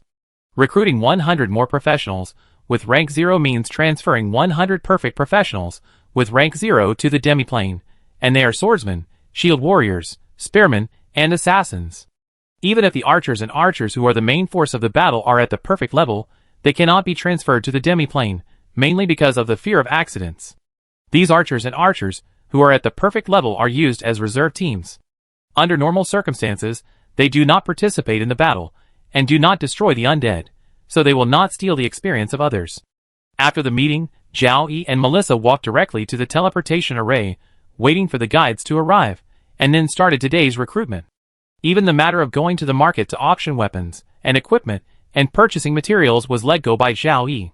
He only needed to look at the purchase list, the money spent, the equipment auction amount, and other file data.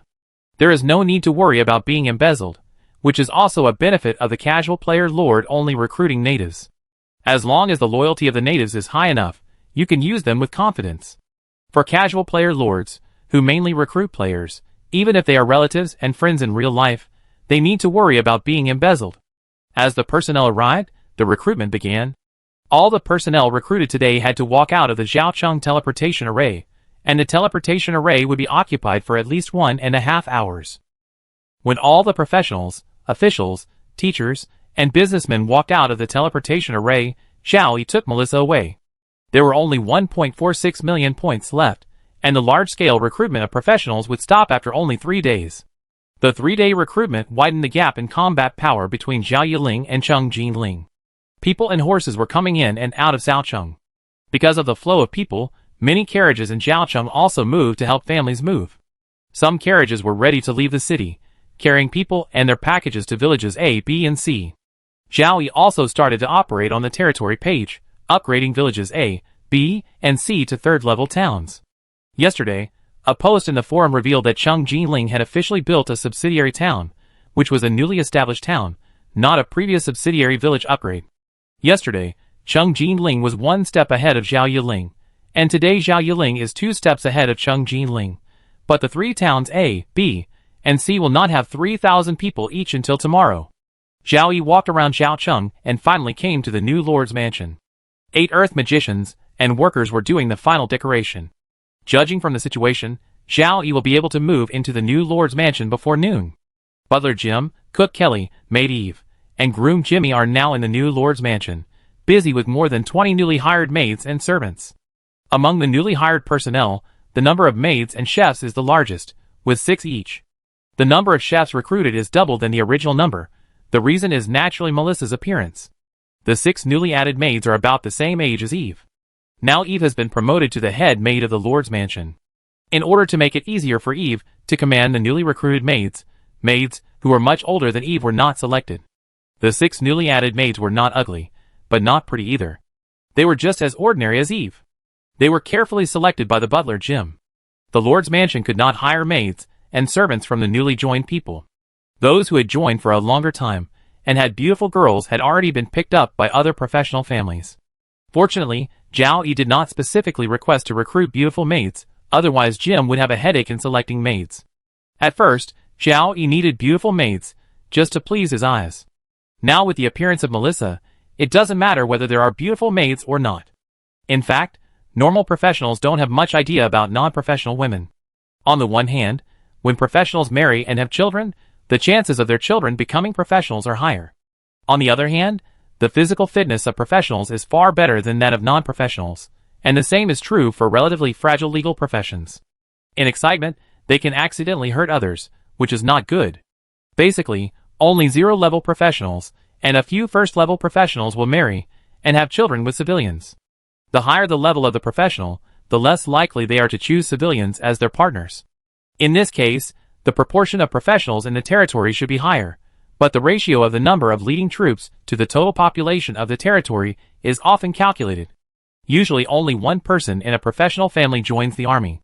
The army has to fight with the undead every night, and they will die if they are not careful.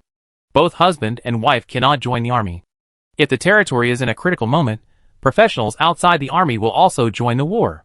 Walking around in the new lord's mansion, Zhao Yi is choosing a location to plant the tree of life. He needs to give the tree of life enough space to grow. After choosing and choosing, only the middle of the central garden is the most suitable. The location has been chosen. Zhao Yi does not intend to wait any longer, and directly clicks the platinum card tree of life seed in the card pack. After a few seconds, a fist-sized brown soil ball is teleported in front of Zhao Yi. Before touching the soil ball, Xiao Yi can feel the rich breath of life in the soil ball. The seed of the tree of life is in the soil ball. Melissa looked at the soil ball with shining eyes, stretched out her tongue to lick the corner of her mouth, and wanted to eat the thing in the soil ball very much. Looking at the dirt ball, Xiao Yi frowned. It was just a seed of the tree of life, but its vitality was stronger than that of a third-level professional. The strength of the undead that attacked tonight would probably be greatly improved. However, thinking of the strength of the Zhaocheng defenders, Xiao Yi's brows relaxed. Even if the undead that attacked daily were stronger, they could be easily eliminated. Reaching out to pick up the dirt ball, no information was transmitted, and it seemed that there was no special requirement. Xiao Yi dug a pit casually, and buried the seeds of the tree of life in the pit as ordinary plant seeds. Do you want to water it? Let's water it. Xiao Yi took out a can of drinking water from the storage ring, and poured some water on the place where the seeds of the tree of life were buried.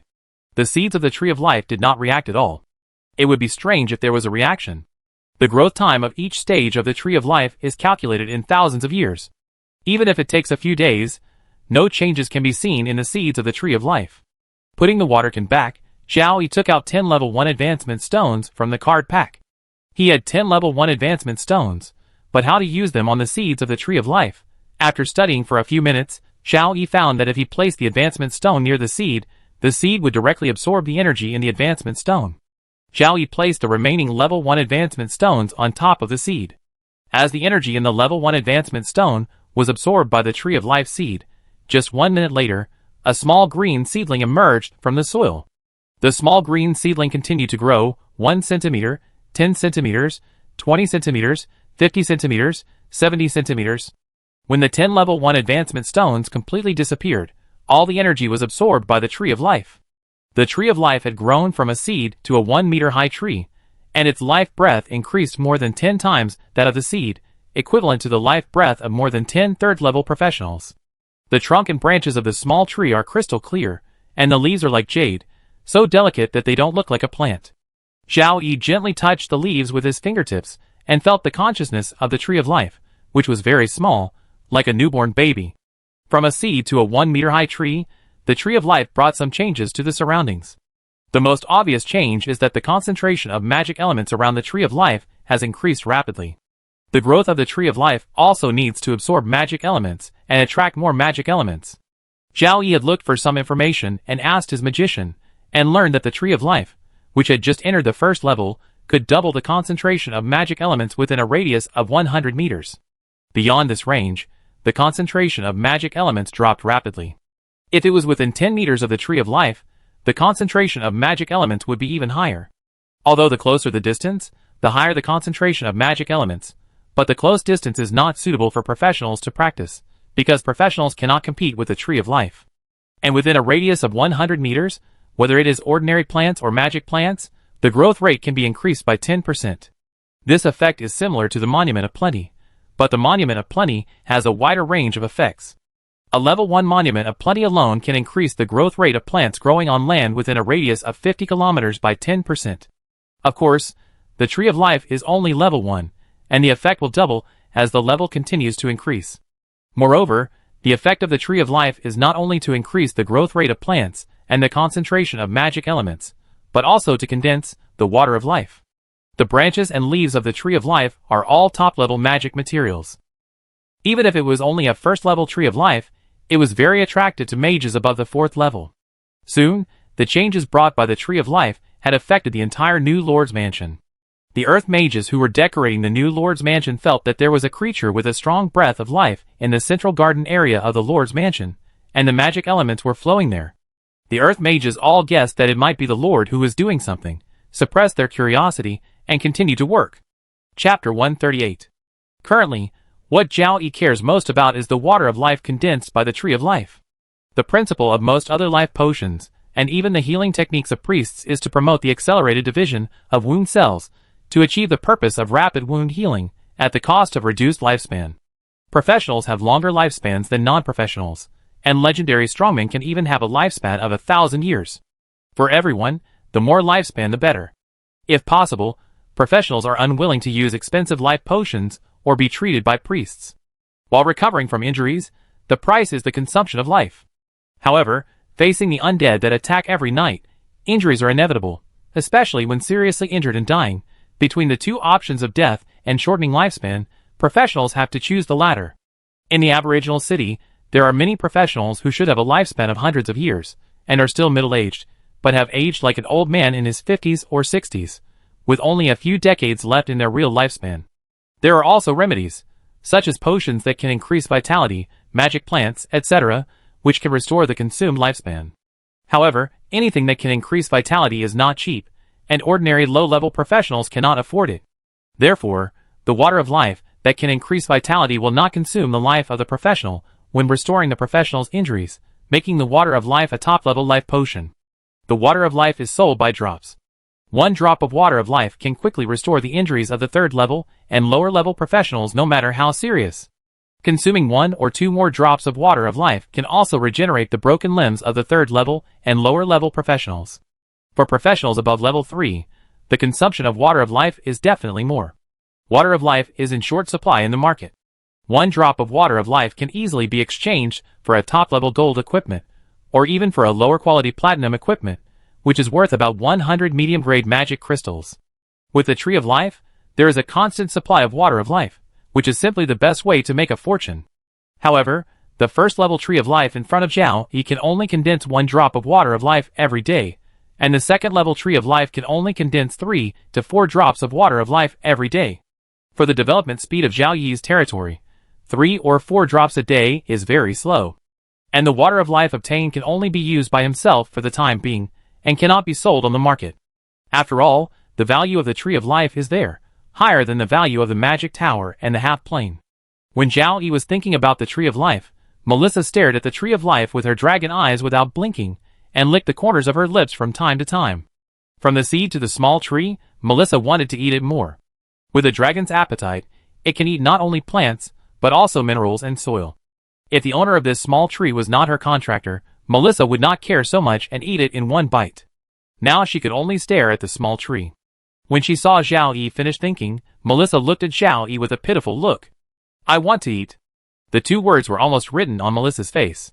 Zhao Yi rubbed Melissa's little head and said comfortingly, "It's still small, you can't eat it now. When it grows up, you can eat a little bit." The branches of the Tree of Life seemed to tremble slightly. If the Tree of Life now had the same wisdom as a human child, it would probably want to grow 2 legs and run away immediately. Facing Zhao Yi's words, Melissa could only accept it and pray for the Tree of Life in her heart. Little tree, grow up quickly." After comforting Melissa, Zhao Yi searched in the storage ring and took out 4 silver-level shields surrounding the small tree.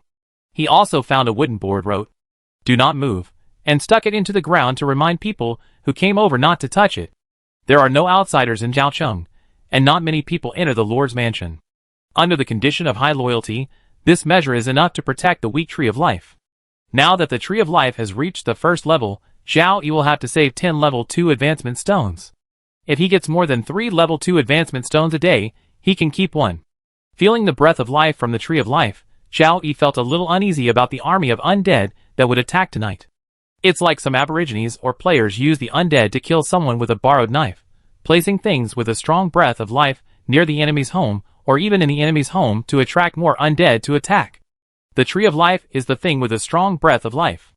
It seems that before the night comes, Zhaocheng needs to make more preparations, and it is best to prepare according to the situation of the territory being promoted to the 2nd-class earldom, so that people can feel at ease. Less than 10 minutes after Zhao Yi took Melissa away from the new Lord's mansion, an earth magician slipped over, and his eyes were deeply attracted by the Tree of Life. There are many professionals who know the Tree of Life, but very few professionals can recognize the Tree of Life. The earth magician does not know the Tree of Life, but can feel the breath of life and the concentration of magic elements, and know that the small tree in front of him is a young high-level magic plant. Even without the 4 silver shields and the wooden board with the words "Do not move," no earth magician would dare to move the tree. For such a precious thing, the earth magicians did not even dare to get too close, fearing that getting close would affect the tree. In the only teleportation array in Zhaocheng, civilian families kept walking out. Adults and children in tattered linen clothes, each of them carried the most indispensable things in their family. Walking out of the teleportation array and entering Zhaocheng, they saw civilian families like them everywhere. Everyone came and went in a hurry, busy but not nervous, which made the newcomers unconsciously breathe a sigh of relief. It seemed that this city was very safe, and there was no need to worry about being killed by the undead. Civilians with some knowledge can even recognize the tallest building in Jiaocheng, the Mage Tower. Having the Mage Tower there will make them feel more at ease. Because the Mage Tower means that there is a powerful mage in charge.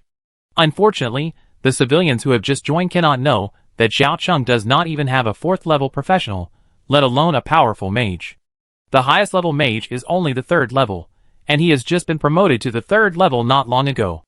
Only about a quarter of the civilian families who have just joined the territory will stay in Jiaocheng. Jiaocheng added 900 professional families today, and 354 professional families will be relocated to the 3 towns of A, B and C, and 100 professional families will be relocated to the demi-plane. At this time, the population of Jiaocheng has just exceeded 30,000.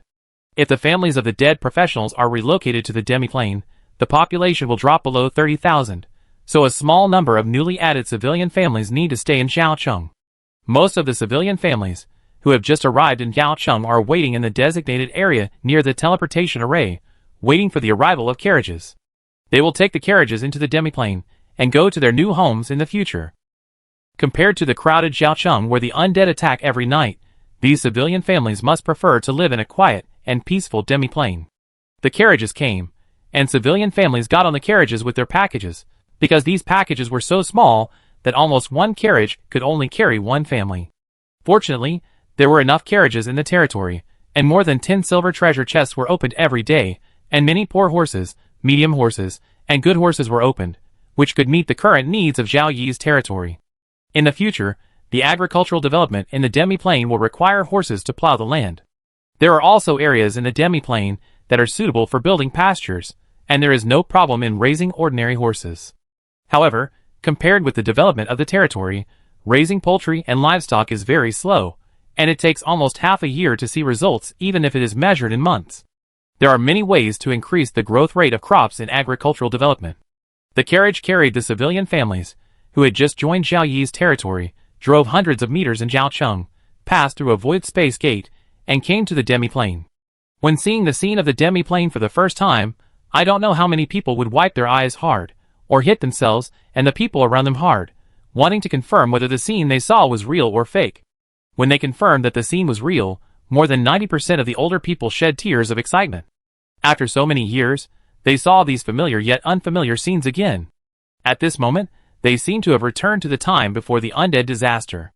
Although life was still poor at that time, there was no harassment from the undead, and no threat of death. The poor life also had a different kind of happiness. Now, staying alive is the greatest wish. The carriage did not stop and continued to drive for 6 or 7 kilometers, arriving at the first town in the demi-plane, which was everyone's new home. Finally, they could get off the carriage. I don't know how many people knelt on the ground and kissed the ground excitedly. The civilians who had just joined the territory were very excited. The families of the professionals who died in the battle were also excited after arriving in the demi-plane. They thought of their dead relatives. The person was dead, but his heroic spirit seemed to have been protecting his family. The Lord wanted to give them money for 20 consecutive years, and now he asked them to move to this safe and beautiful place to live. If their sons, grandsons, still had professional talents, their families would like them to continue to join the territory army. Such a kind Lord was worthy of their loyalty until death. However, after those professionals, who have reached the perfect level entered the demi-plane, the environment of the demi-plane made them miss it, but they did not want to live in the demi-plane forever. The demi-plane with low magic environment is not suitable for professionals, and the recovery speed of fighting spirit, mana, is relatively slow. In other words, these professionals who are stuck at the perfect level are even more reluctant to enter the demi-plane if they are replaced by professionals who have not reached the perfect level. They would rather fight with the undead on the battlefield and continuously improve their strength. However, the families of the professionals are very satisfied with the environment of the demi-plane. Compared with the somewhat depressing Jiaocheng, the demi-plane has fresh air, green plants everywhere, quiet and peaceful, and larger houses to live in. They really want to live here for the rest of their lives. But this is impossible, especially for the families of professionals like them. When professionals have the opportunity to upgrade, they will have to leave the demi-plane. Professionals also want their families to stay in the safe demi-plane, but with the Lord around, it is also very safe outside, and they can go back outside, but the living area will be reduced again. Chapter 139. In Yaocheng, Zhao Yi was still inspecting everywhere, and the last stop was the only alchemy workshop in the territory. Entering the alchemy workshop, the alchemists inside were all busy. After seeing Zhao Yi, they just bowed to Zhao Yi and continued to work. Only Mike, the first-level alchemist who is currently the manager of this intermediate alchemy workshop, put down his work and led the way for the Lord, while introducing the current situation of the alchemy workshop. Including Mike, the alchemy workshop currently has 3 first-level alchemists and 10 zero-level alchemists. With the efforts of the 10 alchemists, as long as the supply of raw materials is guaranteed, a maximum of 2,000 primary explosive arrows or 200 black iron equipment can be produced per day. The pass rate of both is above 75%. Over time, the pass rate is still increasing, but the increase in production capacity requires more alchemists. A primary alchemy workshop only needs 2 first-level alchemists and 6 zero-level alchemists to operate at full efficiency, and can produce up to 1,000 primary explosive arrows or 100 pieces of black iron equipment a day. However, with only first-level alchemists, the primary alchemy workshop can only produce bronze-level alchemy items, equipment. An intermediate alchemy workshop can produce up to 10,000 primary explosive arrows or 1,000 pieces of black iron equipment a day. But if you want to run an intermediate alchemy workshop at full efficiency, you need a third-level alchemist, 2 second-level alchemists, 6 first-level alchemists, and 18 zero-level alchemists. With a third-level alchemist in charge, an intermediate alchemy workshop can produce alchemy items of gold level at most. The number of alchemists under Zhao Yi's command can meet the full efficiency of a primary alchemy workshop, but it is far from meeting the full efficiency of an intermediate alchemy workshop, especially the lack of a third-level alchemist and 2 second-level alchemists. The advanced alchemy workshop above the intermediate alchemy workshop requires a 5th-level alchemist to be in charge, and the highest-level super alchemy workshop requires a 7th-level alchemist to be in charge. However, if the intermediate alchemy workshop only produces black iron and bronze alchemy items, it does not need 3rd-level and 2nd-level alchemists, but only needs to increase the number of 1st-level and 0-level alchemists. The current intermediate alchemy workshop produces 2,000 primary explosive arrows a day, which seems a lot, but the daily consumption of primary explosive arrows in Zhao Yi's territory far exceeds this number. The number of undead that attack Zhao Yi's territory every night is already around 15,000, and the number of primary explosive arrows consumed is at least 1/3 of the number of undead.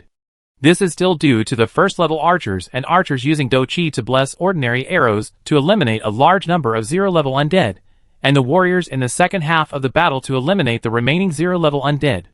These 2 factors have greatly reduced the consumption of primary explosive arrows. Only when the intermediate alchemy workshop produces primary explosive arrows at full efficiency can it meet the daily consumption of primary explosive arrows in the rapidly developing territory, and the alchemy workshop cannot only produce primary explosive arrows. Black iron equipment is also required by the territory. An alchemy workshop is not manpower efficient. Producing 2 alchemy tools at the same time will distract the staff and reduce production efficiency. Therefore, the intermediate alchemy workshop currently only produces primary explosive arrows every day. Zhao Yi really wants to increase the production capacity of the intermediate alchemy workshop. He even wanted to go to Lotus City to hire an alchemist. Now he has given up this idea. Zhao Yi wants to reduce the contact between the territory and the outside world as much as possible. If possible, Zhao Yi even wants to give up the market. Obviously, the rapidly developing territory cannot be self-sufficient in a short period of time, and can only purchase a large amount of materials from the outside world through the market. It's fine to buy supplies from the outside world, but the idea of hiring people from the outside world must be abandoned, for fear that the hired people are spies sent by the indigenous forces. If you need an alchemist, you can only wait for the alchemist recruitment scroll to appear in the treasure chest. As the territory develops, the number of towns and villages will increase, and more treasure chests will be obtained every day. No matter how bad your luck is, the number of alchemists in the territory will increase. It's a pity that recruitment scrolls can't be traded. If they can be traded, Zhao Yi is willing to buy them at a higher price. It is normal that the recruitment scroll cannot be traded. This is related to the indigenous people. If it can be traded, the indigenous people can also buy the recruitment scroll, and the game rules will conflict. In those territories where the people are mainly players, it is estimated that there are a lot of indigenous recruitment scrolls accumulated in the card packs of the player lords. These player lords basically do not use recruitment scrolls.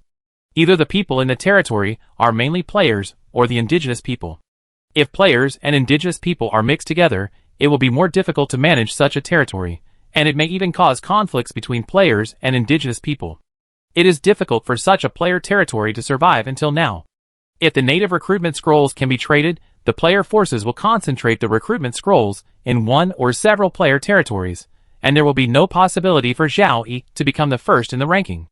After the inspection of the alchemy workshop, on the way to the teleportation array, Zhao Yi kept thinking about the alchemy workshop in his mind.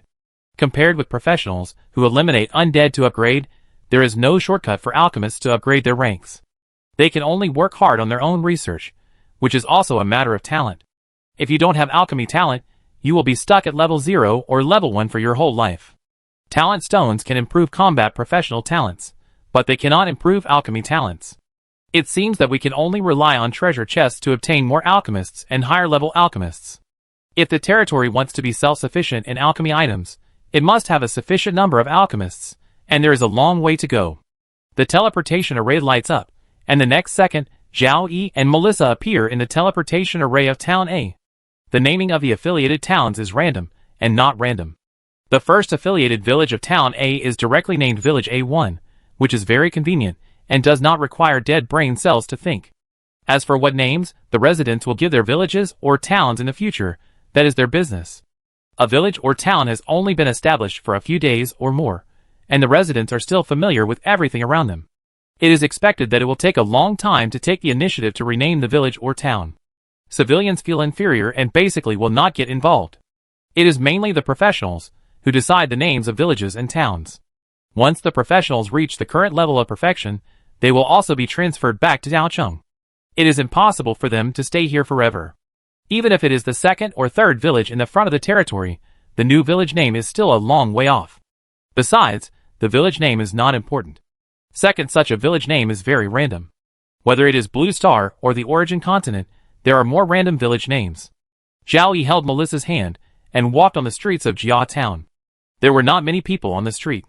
They were all in a hurry and did not waste much time walking. Looking around, there were already dozens of houses in Jia Town, and there was no construction team building houses for the time being. Jia Town had just been promoted to a town. The most important task at present was to settle new residents and build a new defense line. Only after these two things were done could they continue to build houses. Compared with Daocheng, Zhao Yi is more confident about Town A, Town B, and Town C. Although they are newly built towns, they have sufficient guards. As affiliated towns, the undead will not focus on them. 3 third-level towns, Town A, Town B, and Town C, appeared.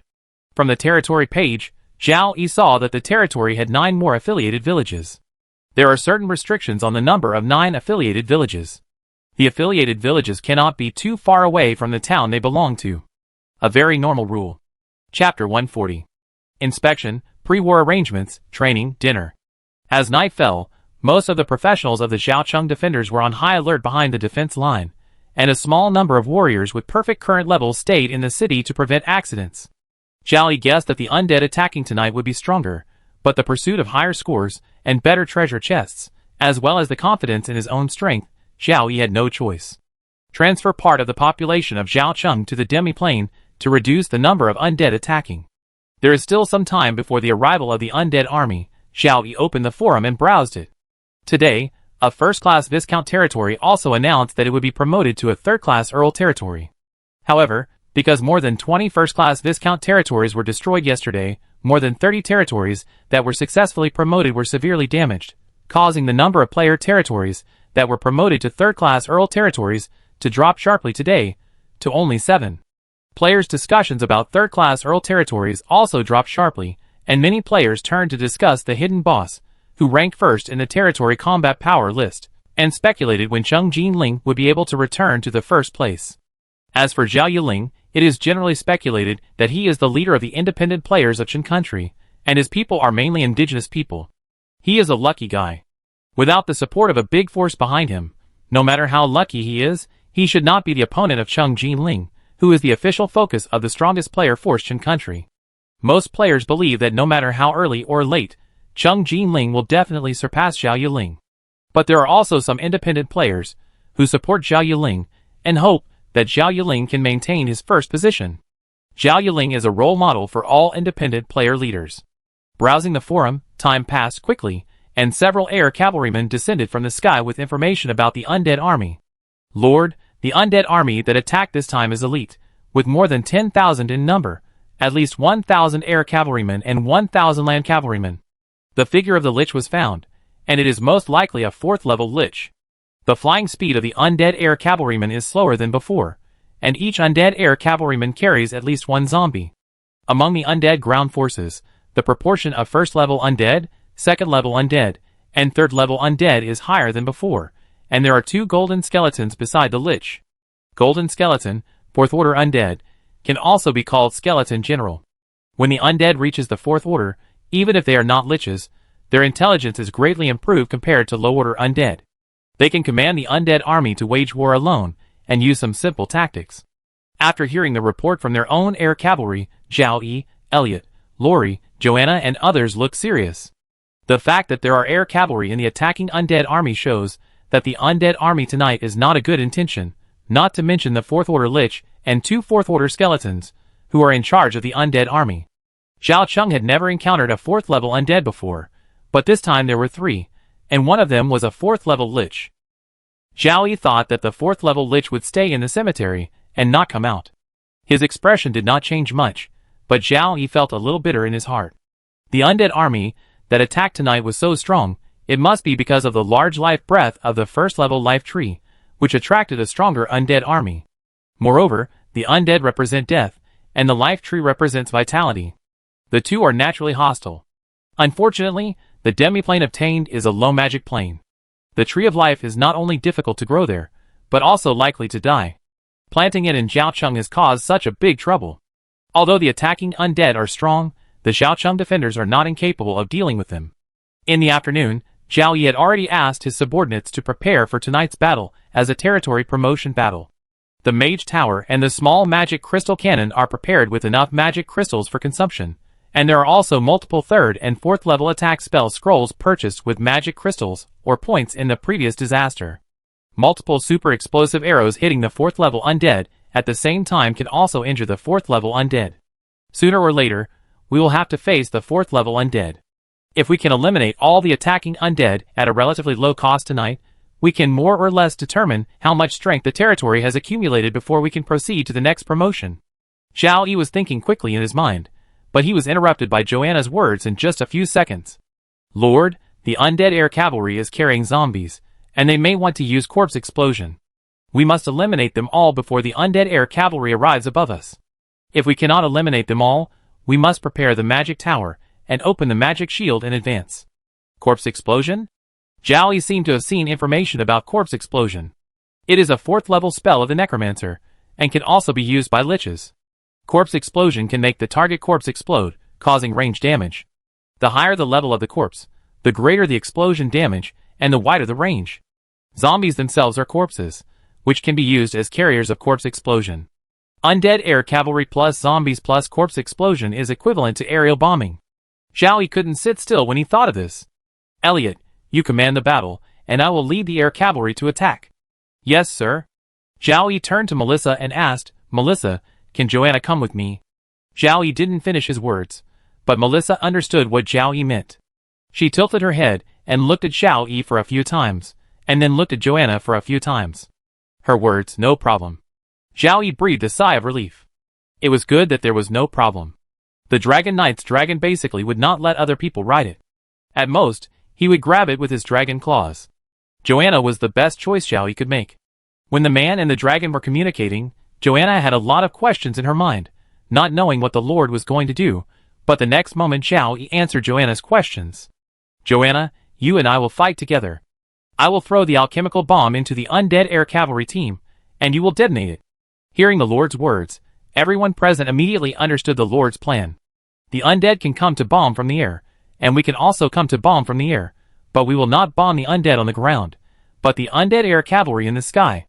Zhaocheng has a lot of alchemical bombs in stock, with more than 50 intermediate alchemical bombs alone, and 3 more powerful advanced alchemical bombs.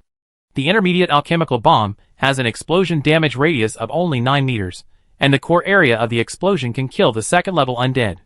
The advanced alchemical bomb has an explosion damage radius of 27 meters, and the core area of the explosion can kill the 3rd level undead. The price of advanced alchemical bombs is also very high. Zhao Yi would never spend magic crystals to buy them on weekdays. These 3 advanced alchemical bombs were exchanged for points during the disaster and used as a killer. I didn't expect to use them today. The undead army was getting closer and closer. Zhao Yi had no time to explain. He handed over the battle command to Elliot. The small magic cannon and a large number of magic crystals were also left by Zhao Yi. Gary controlled the small magic crystal cannon. Melissa restored the true form of the silver dragon. Zhao Yi pulled Joanna to ride on the back of the silver dragon.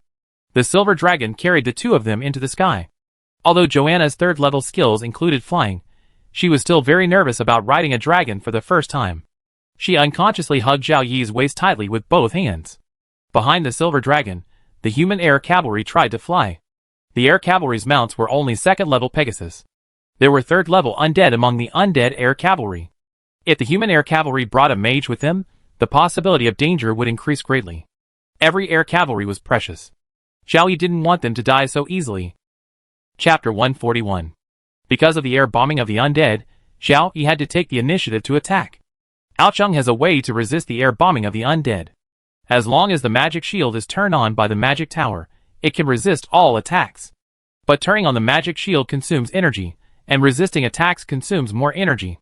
If the air bombing of the undead air cavalry falls on the magic shield, all the magic crystals in Aocheng will be consumed, and it will not be able to resist all attacks. Zhao Yi must take the initiative to attack and eliminate the attacking undead air cavalry, and the zombies they carry as much as possible.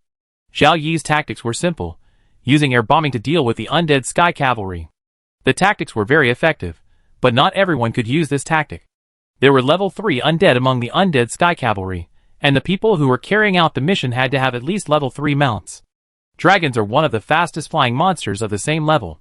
Melissa cast a buff magic on herself to increase her speed and defense, and Joanna also cast a wind blessing on Melissa. On the battlefield of Aocheng, there was absolutely no one flying faster than Melissa, and she couldn't even catch up. The distance between the silver dragon and the undead sky cavalry was rapidly closing. Zhao Yi took out a high-level alchemical bomb from the storage ring and turned to hand it to Joanna. Joanna quickly activated the high-level alchemical bomb. With the contract, Melissa and Zhao Yi were almost in sync.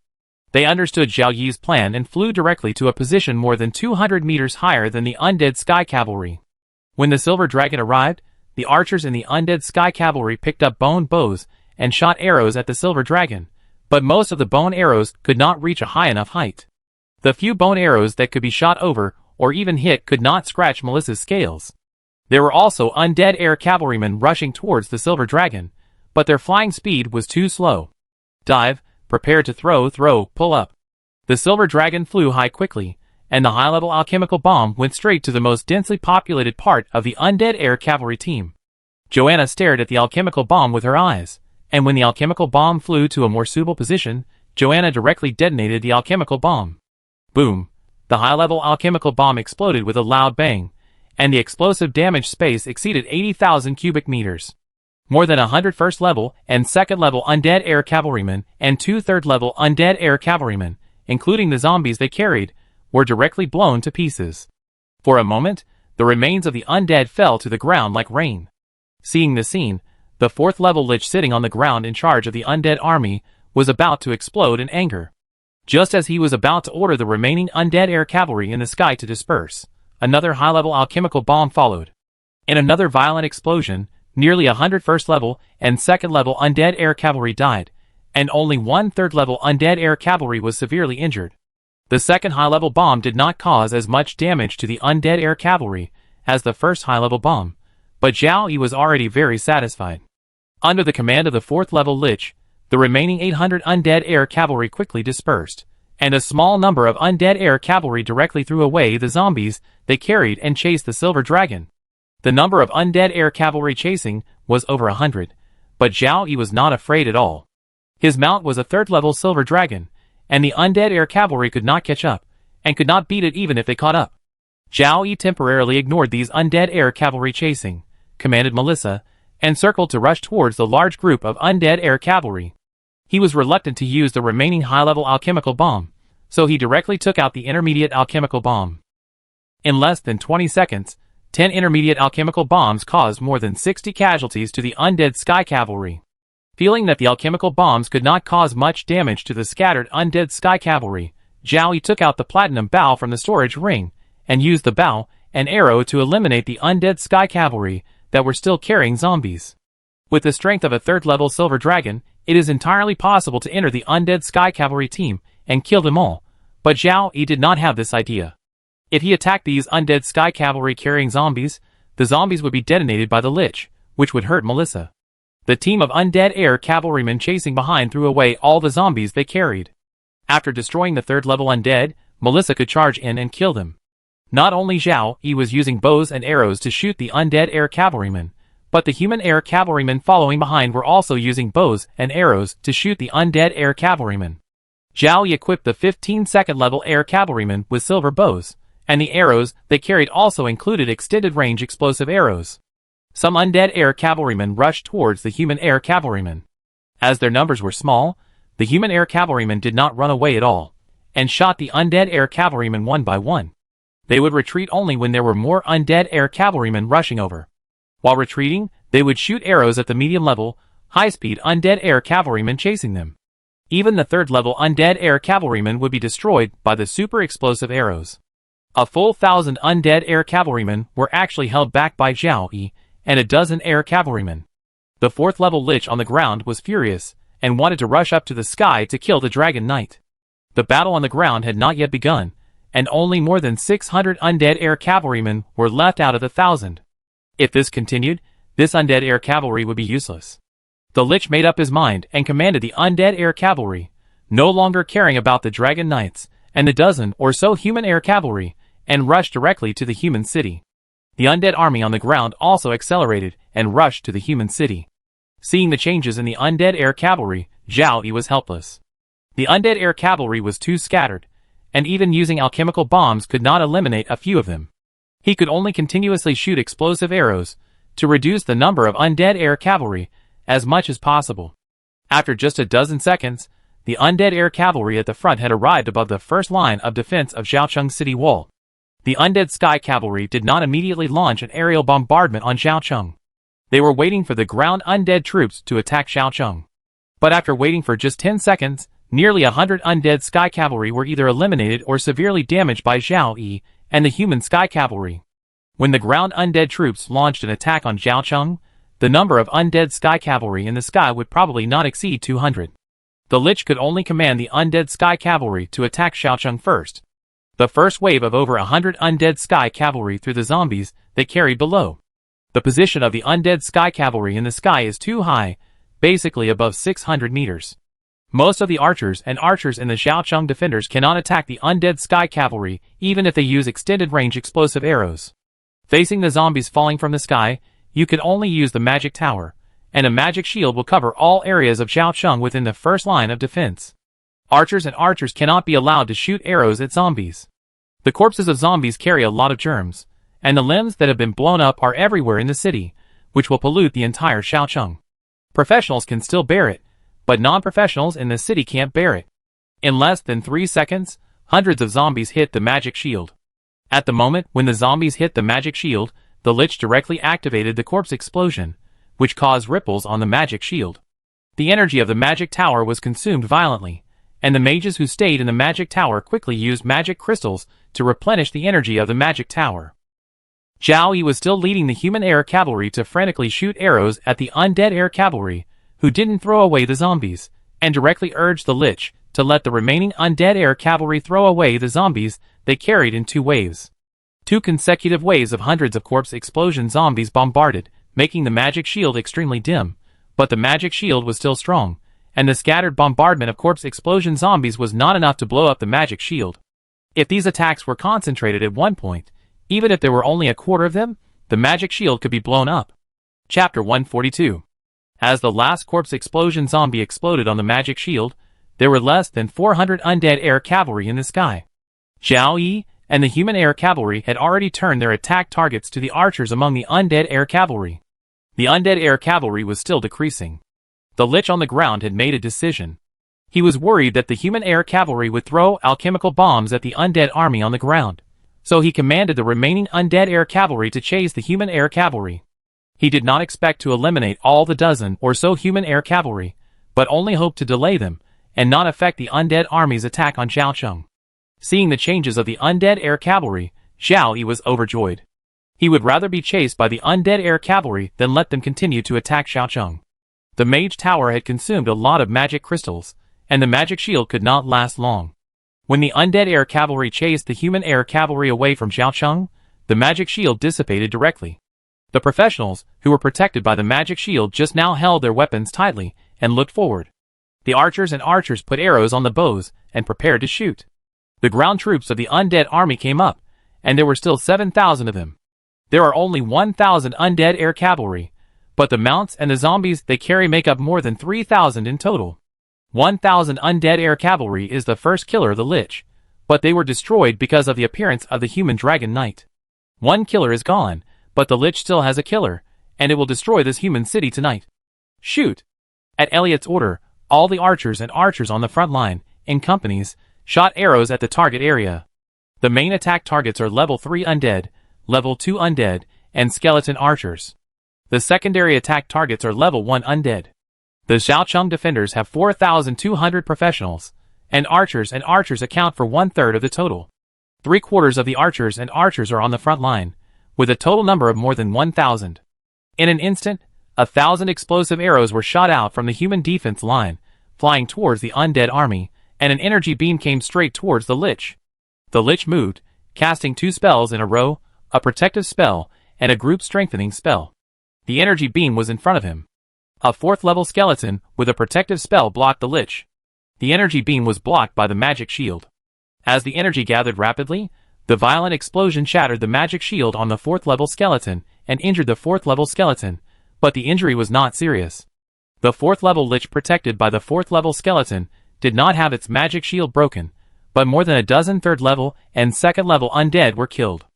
At the same time as the beam energy gathered and exploded, the undead army in front of the 4th level Lich was also baptized by more than 1,000 explosive arrows. Under normal circumstances, these 1,000 explosive arrows can kill at least 300 undead, but this time, the number of undead killed was less than 200, and hundreds of undead that should have been killed were only injured.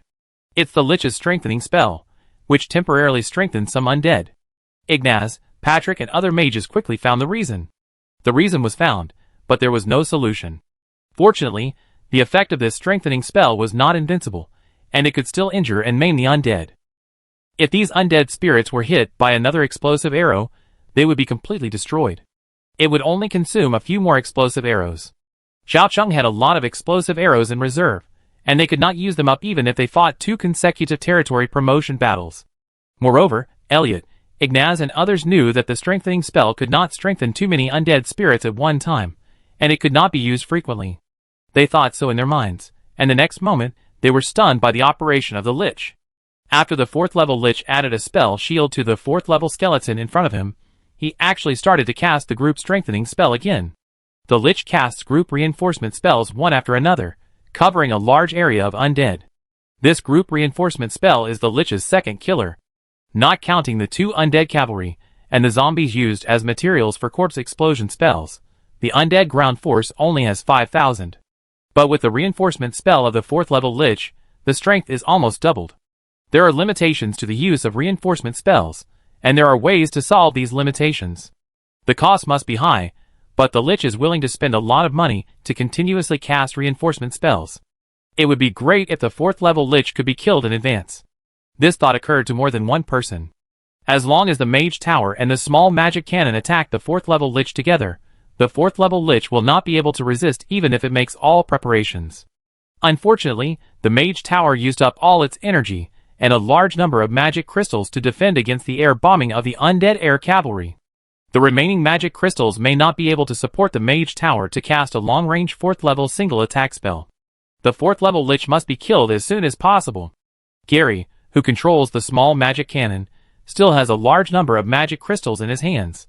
Elliot decided to divide 1/3 of the magic crystals and have Ignaz quickly deliver them to the Mage Tower.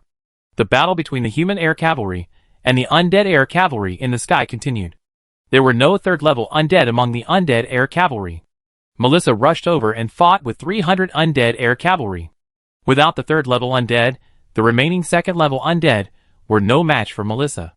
Zhao Yi had already stopped shooting arrows. His arms were sore from frequent shooting before, so he needed time to rest. The human air cavalry in the distance were the same. Only Joanna released attack spells from time to time to eliminate a few undead air cavalry. When her mana was almost consumed, she drank mana potion. However, Joanna's spell attack could not last long. Casting spells not only consumes mana, but also mental power. The consumed mana can be quickly restored, but the consumed mental power cannot. On the ground, the undead army was blessed by the strengthening spell, and rushed towards Xiaocheng frantically.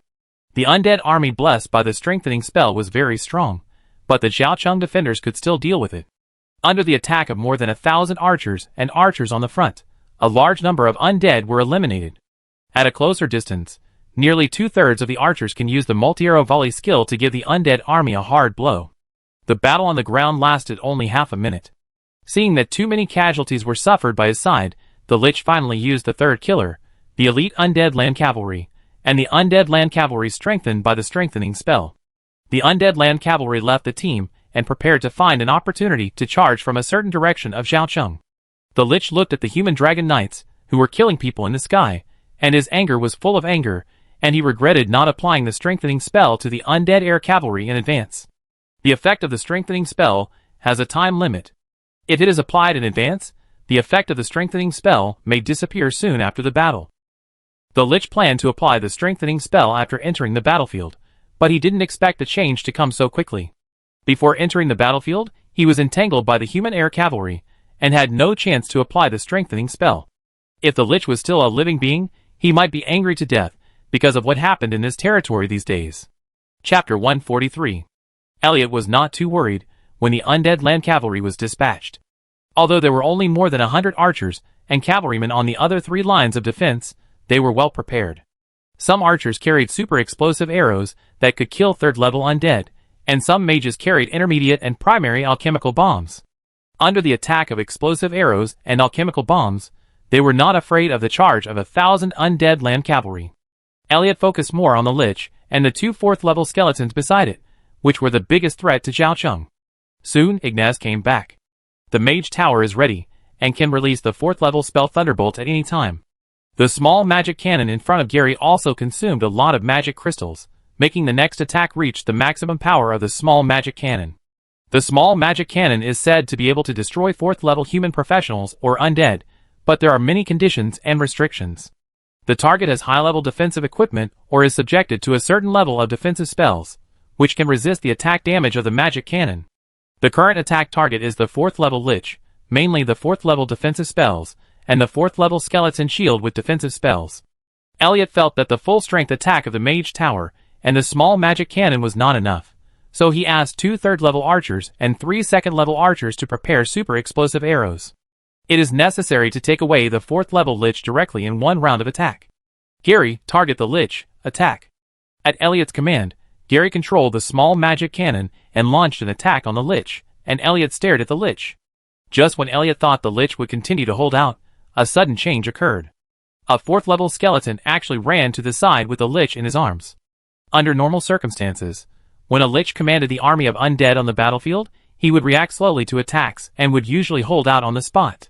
Obviously, the 4th-level Lich encountered for the first time was not ordinary.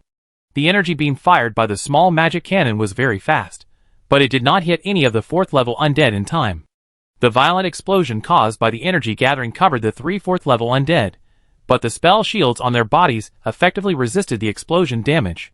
Just when the 4th-level Lich was very satisfied with his operation of avoiding human attacks, a thunderbolt fell from the sky and hit the magic shield of the 4th-level Lich, who had no time to dodge. The magic shield collapsed at the touch, and the remaining power of the thunderbolt poured all over the Lich. The Lich's body was relatively fragile, and its defense mainly relied on the magic shield. Even the remaining power of the thunderbolt caused the Lich to be severely damaged. Run! The Lich had only one thought in his mind. Before he could make a move, the third wave of attacks arrived. 6 super explosive arrows directly covered the Lich, and the 2 4th-level skeletons beside him. No matter how the 2 4th-level skeletons tried to stop them, they could not stop all the explosion damage of the 6 super explosive arrows. The 4th-level Lich, which had been severely damaged by the thunder, finally returned to the arms of the God of Death under the attack of the super explosive arrows. The spell shield on one of the 4th level skeletons was also broken by the explosion damage of the super explosive arrows, and there were more wounds on the body. Without the 4th level lich, the difficulty of destroying these 2 4th level skeletons was greatly reduced. The 4th level lich was dead, and the 2 4th level skeletons rushed towards Xiaocheng angrily. The undead land cavalry no longer circled and charged directly towards Xiaocheng. Several human archers used super burst arrows to aim at a 4th order skeleton, and the small magic cannon was rapidly charging and had already aimed at another 4th order skeleton. Facing the charging undead land cavalry, the archers, mages, and warriors on the corresponding defense line were ready for battle, using burst arrows and alchemical bombs to stop the undead cavalry. Kill! For a while, the battle became more intense, but with the death of the 4th order lich, there was no doubt that the victory belonged to the human side. 2 4th order skeletons were killed by super burst arrows and small magic cannons one after another. The undead land cavalry was blocked by burst arrows and alchemical bombs. The undead air cavalry in the sky was slaughtered by Melissa, and even the undead on the front battlefield were attacked by a wave of alchemical bombs. When all the undead cavalry were wiped out, when all the 3rd level undead and 2nd level undead in the undead army were wiped out, when most of the skeleton archers and 1st level undead were wiped out, the battle entered the second half, and the warriors who had been ready to fight finally appeared. From Zhao Yi riding a dragon to actively attack the undead air cavalry, to the last undead on the battlefield being hacked to death by a warrior, a battle that lasted more than 40 minutes finally came to an end, and 3 people died on the human side, all of whom were 0-level warriors. The 4th level lich had been eliminated long ago, and could no longer bless the undead army with strengthening spells. The previous strengthening spells had become ineffective in close combat with human warriors. If the strengthening spell had not failed, Elliot would not allow the warriors to fight. He would rather use more explosive arrows to eliminate the remaining undead and reduce casualties on his side. Zhao Yi was satisfied that only 3 people died in the battle. There were too many changes in the battle tonight, including the 4th level lich, 3 4th level undead, the undead air cavalry using corpse explosion zombies to carry out aerial bombardment, and the undead army blessed by the group strengthening spell. In the end, only 3 people died in the battle. If it was Cheng Jinling, even if he was not destroyed, he would have suffered heavy casualties. However, Zhao Yiling successfully eliminated all the attacking undead. At the same time, this battle also revealed the biggest flaw of the territory, the insufficient reserves of magic crystals. The territory must have enough magic crystals to maintain the mage tower and small magic crystal cannons. Only with enough magic crystals can it resist or even destroy the attacking 4th level undead or human professionals. If it doesn't work, sell the talent stones. Zhao Yi made a plan in his mind. What Zhao Yi needs more is 4-star talent stones, or even 5-star talent stones.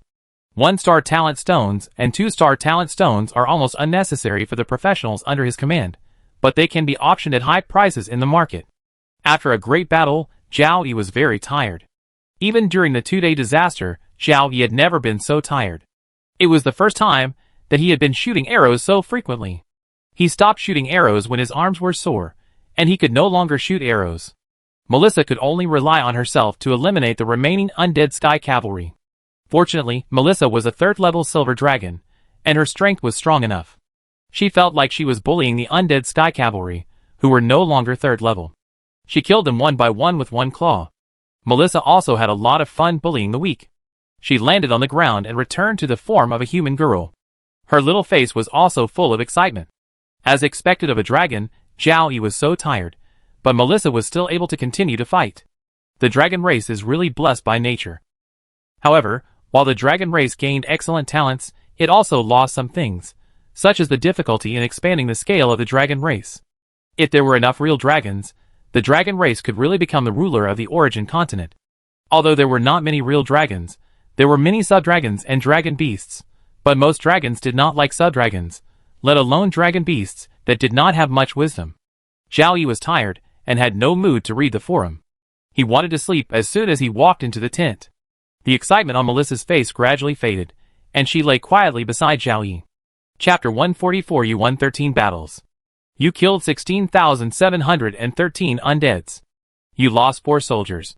Battle rating 1A 3D 4E. Points increased by 84.7%. Professional experience increased by 84.7%. Obtained 1 crystal treasure chest, 3 silver treasure chests, 9 bronze treasure chests. Dragon Knight career upgrade. Zhao Yi looked at the battle settlement page displayed on the light screen and felt that he needed to study it carefully. 4 soldiers died in battle, 3 in Jiaocheng and 1 in Bingshan, which had little impact on the battle rating. The population of the 3 towns A, B, and C is less than 3,000, and they are still rated D. However, the population of the 9 villages, including the second village of Taisher village, has not changed. How come the combat rating has dropped to E? Who is targeting me?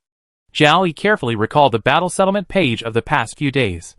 As he thought about it, he seemed to think of the reason for the change in combat rating.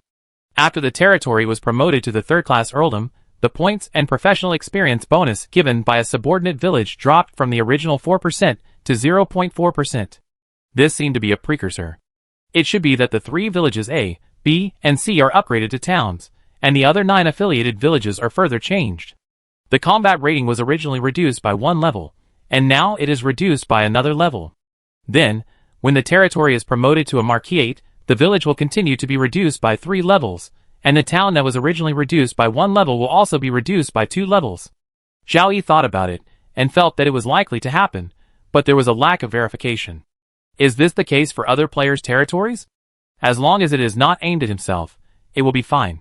The territory must be continuously promoted. The reduction in the combat rating of the affiliated villages will have an impact on the territory, but this impact is acceptable. After all, the population of the 3 towns A, B, and C will soon exceed 3,000, and they will be able to reach C rating and obtain a gold treasure chest. For a 3rd-class earldom, there are 2 choices: 1 crystal treasure chest, 12 silver treasure chests, and 1 crystal treasure chest, 3 gold treasure chests, and 9 bronze treasure chests. Other Lord players will choose the latter, and Zhao Yi feels that he can choose the former or the latter. Silver treasure chests can open up to level 3 advanced stones, and bronze treasure chests can only open up to level 2 advanced stones, but gold treasure chests can open more good things than silver treasure chests. The bonus of points and combat professional experience is also more for the latter. Of course, Zhao Yi has no way to choose again now, and can only move forward. Opening the crystal treasure chest, Zhao Yi checked the 49 cards that popped out of the treasure chest one by one. Sure enough, there was only 1 crystal card and only 3 platinum cards. Choose 1 crystal card, Intermediate Mage Tower. Choose 2 platinum cards, Magic Gun, Level 3 Assassin Recruitment Scroll *4. Select 3 gold cards, Skill Book of Speedy as the Wind, Tier 3 Lancer Recruitment Scroll, Tier 2 Earth Mage Recruitment Scroll. Select 1 silver card, Primary Pharmaceutical Workshop. When opening the remaining silver and bronze treasure chests, there is a small surprise. A level 3 advancement stone is opened from the silver treasure chest, and the territory can add another tier 3 shooter. Intermediate Mage Tower, good stuff. The Mage Tower in Jiaocheng is a primary Mage Tower. The Intermediate Mage Tower is more powerful than the primary Mage Tower, provided that a lot of energy is required. Zhao Yi can't even feed a primary Mage Tower, let alone an Intermediate Mage Tower. Because of the incident when buying intelligence, Zhao Yi wanted to put the Intermediate Mage Tower in the card pack and not use it for the time being. But then he thought again, Jiaocheng already has primary Mage Towers, Demiplanes, and Trees of Life, so it doesn't matter if he replaces the primary Mage Tower with an Intermediate Mage Tower. Maybe the powerful aboriginals, who may come here in the future, will see the Intermediate Mage Tower and think that Jiaocheng has a powerful mage in charge, so they dare not approach.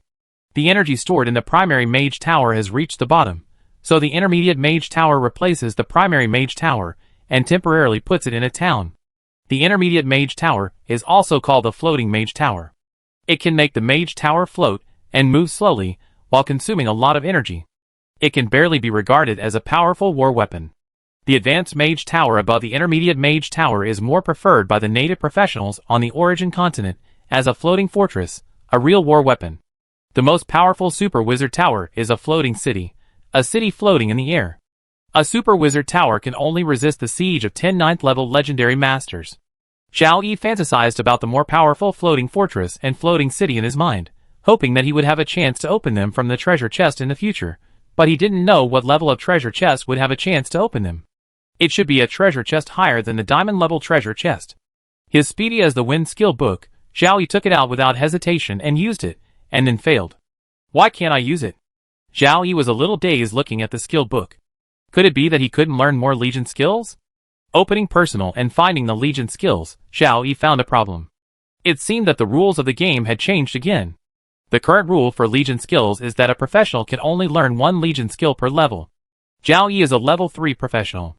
From level 0 to level 3, he can have a total of 4 Legions, but now Zhao Yi's Legion skill list is 7, including arrows that never miss, immovable as a mountain, wind, forest, fire, excitement, magic power, left and right bows, and 100 steps through the willow. Although the number of Legion skills has exceeded the upper limit, the effects of all 7 Legion skills are still there. According to the game rules, Zhao Yi needs to reach level 7 before he can learn new Legion skills. Currently, he can also learn new Legion skills and replace old Legion skills with new ones. For this change in game rules, Zhao Yi feels that there are both good and bad sides. He may be the player with the most Legion skills and has the opportunity to obtain more Legion skills. On the bad side, he cannot have more Legion skills for the time being.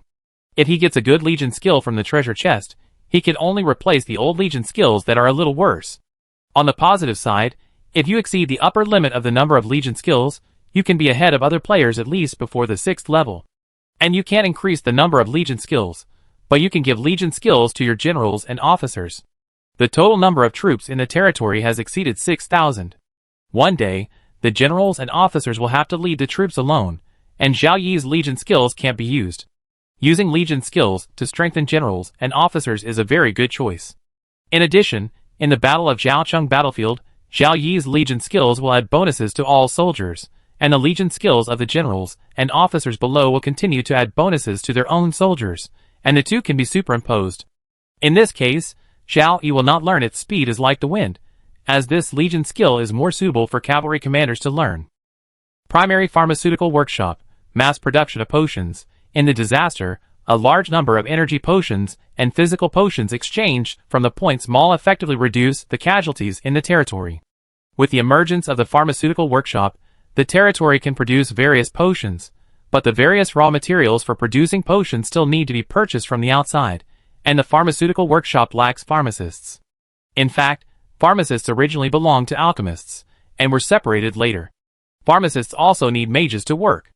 Alchemy, pharmaceuticals, prospecting, mages have made great contributions to the development of human civilization on the Origin continent, but it is a pity that they have developed the professional class, and the lower-level civilians are excluded. Chapter 145. After breakfast, in the meeting room of the city hall, Zhao, ECC, Elliot and other 5 people held a meeting to discuss various matters in the territory today. The most important things are still related to the demiplane Zhaocheng, and the 3 towns of Jia, E and C. The construction speed in the demiplane is relatively fast. With the efforts of the Earth Magician, Water Magician, and a group of hired workers, the second town in the demiplane has been initially built. Today, the population can be migrated to the second town, but these immigrants still have to live in tents in the early stage.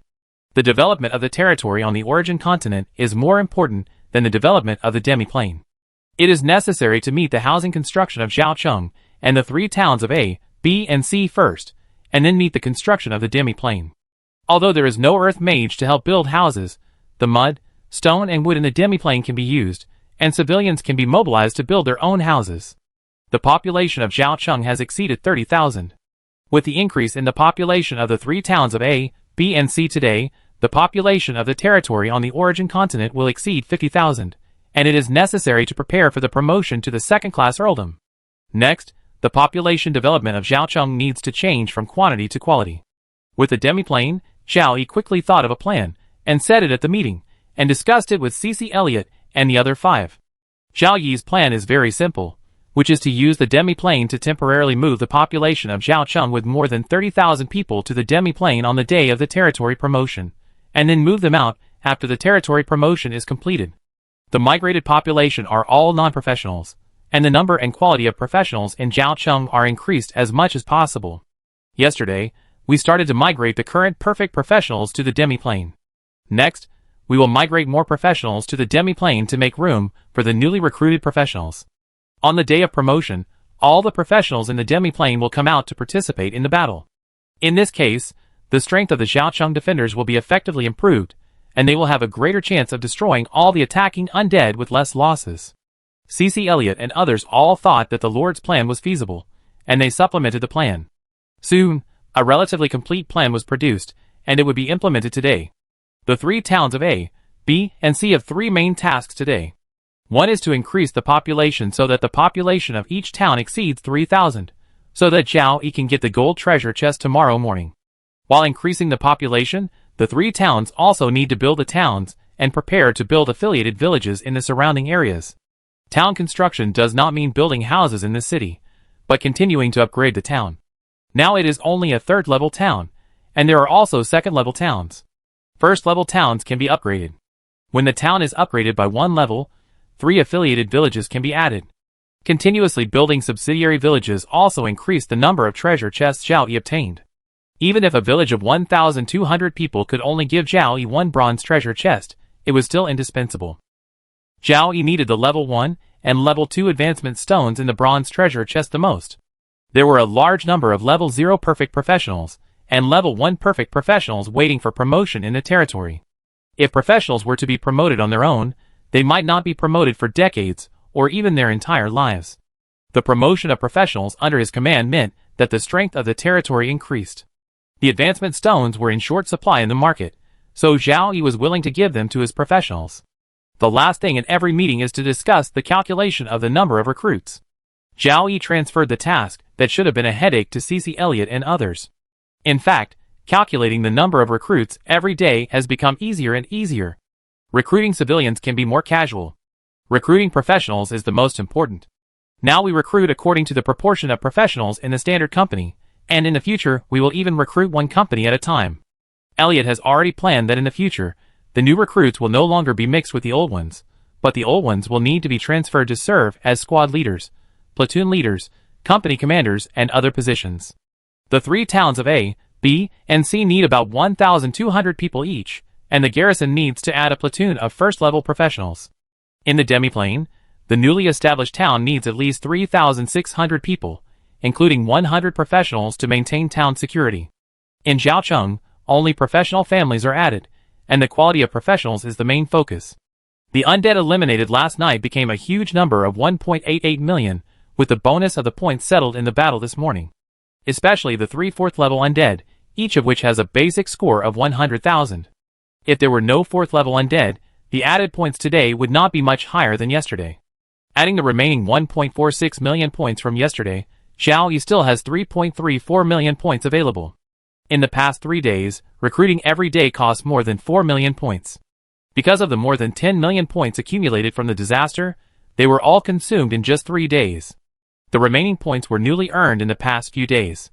Today's 3.34 million points are almost all used up. From now on, recruiting people every day can only use the points obtained from killing the undead overnight, and the recruitment scrolls obtained from opening the treasure chest in the morning.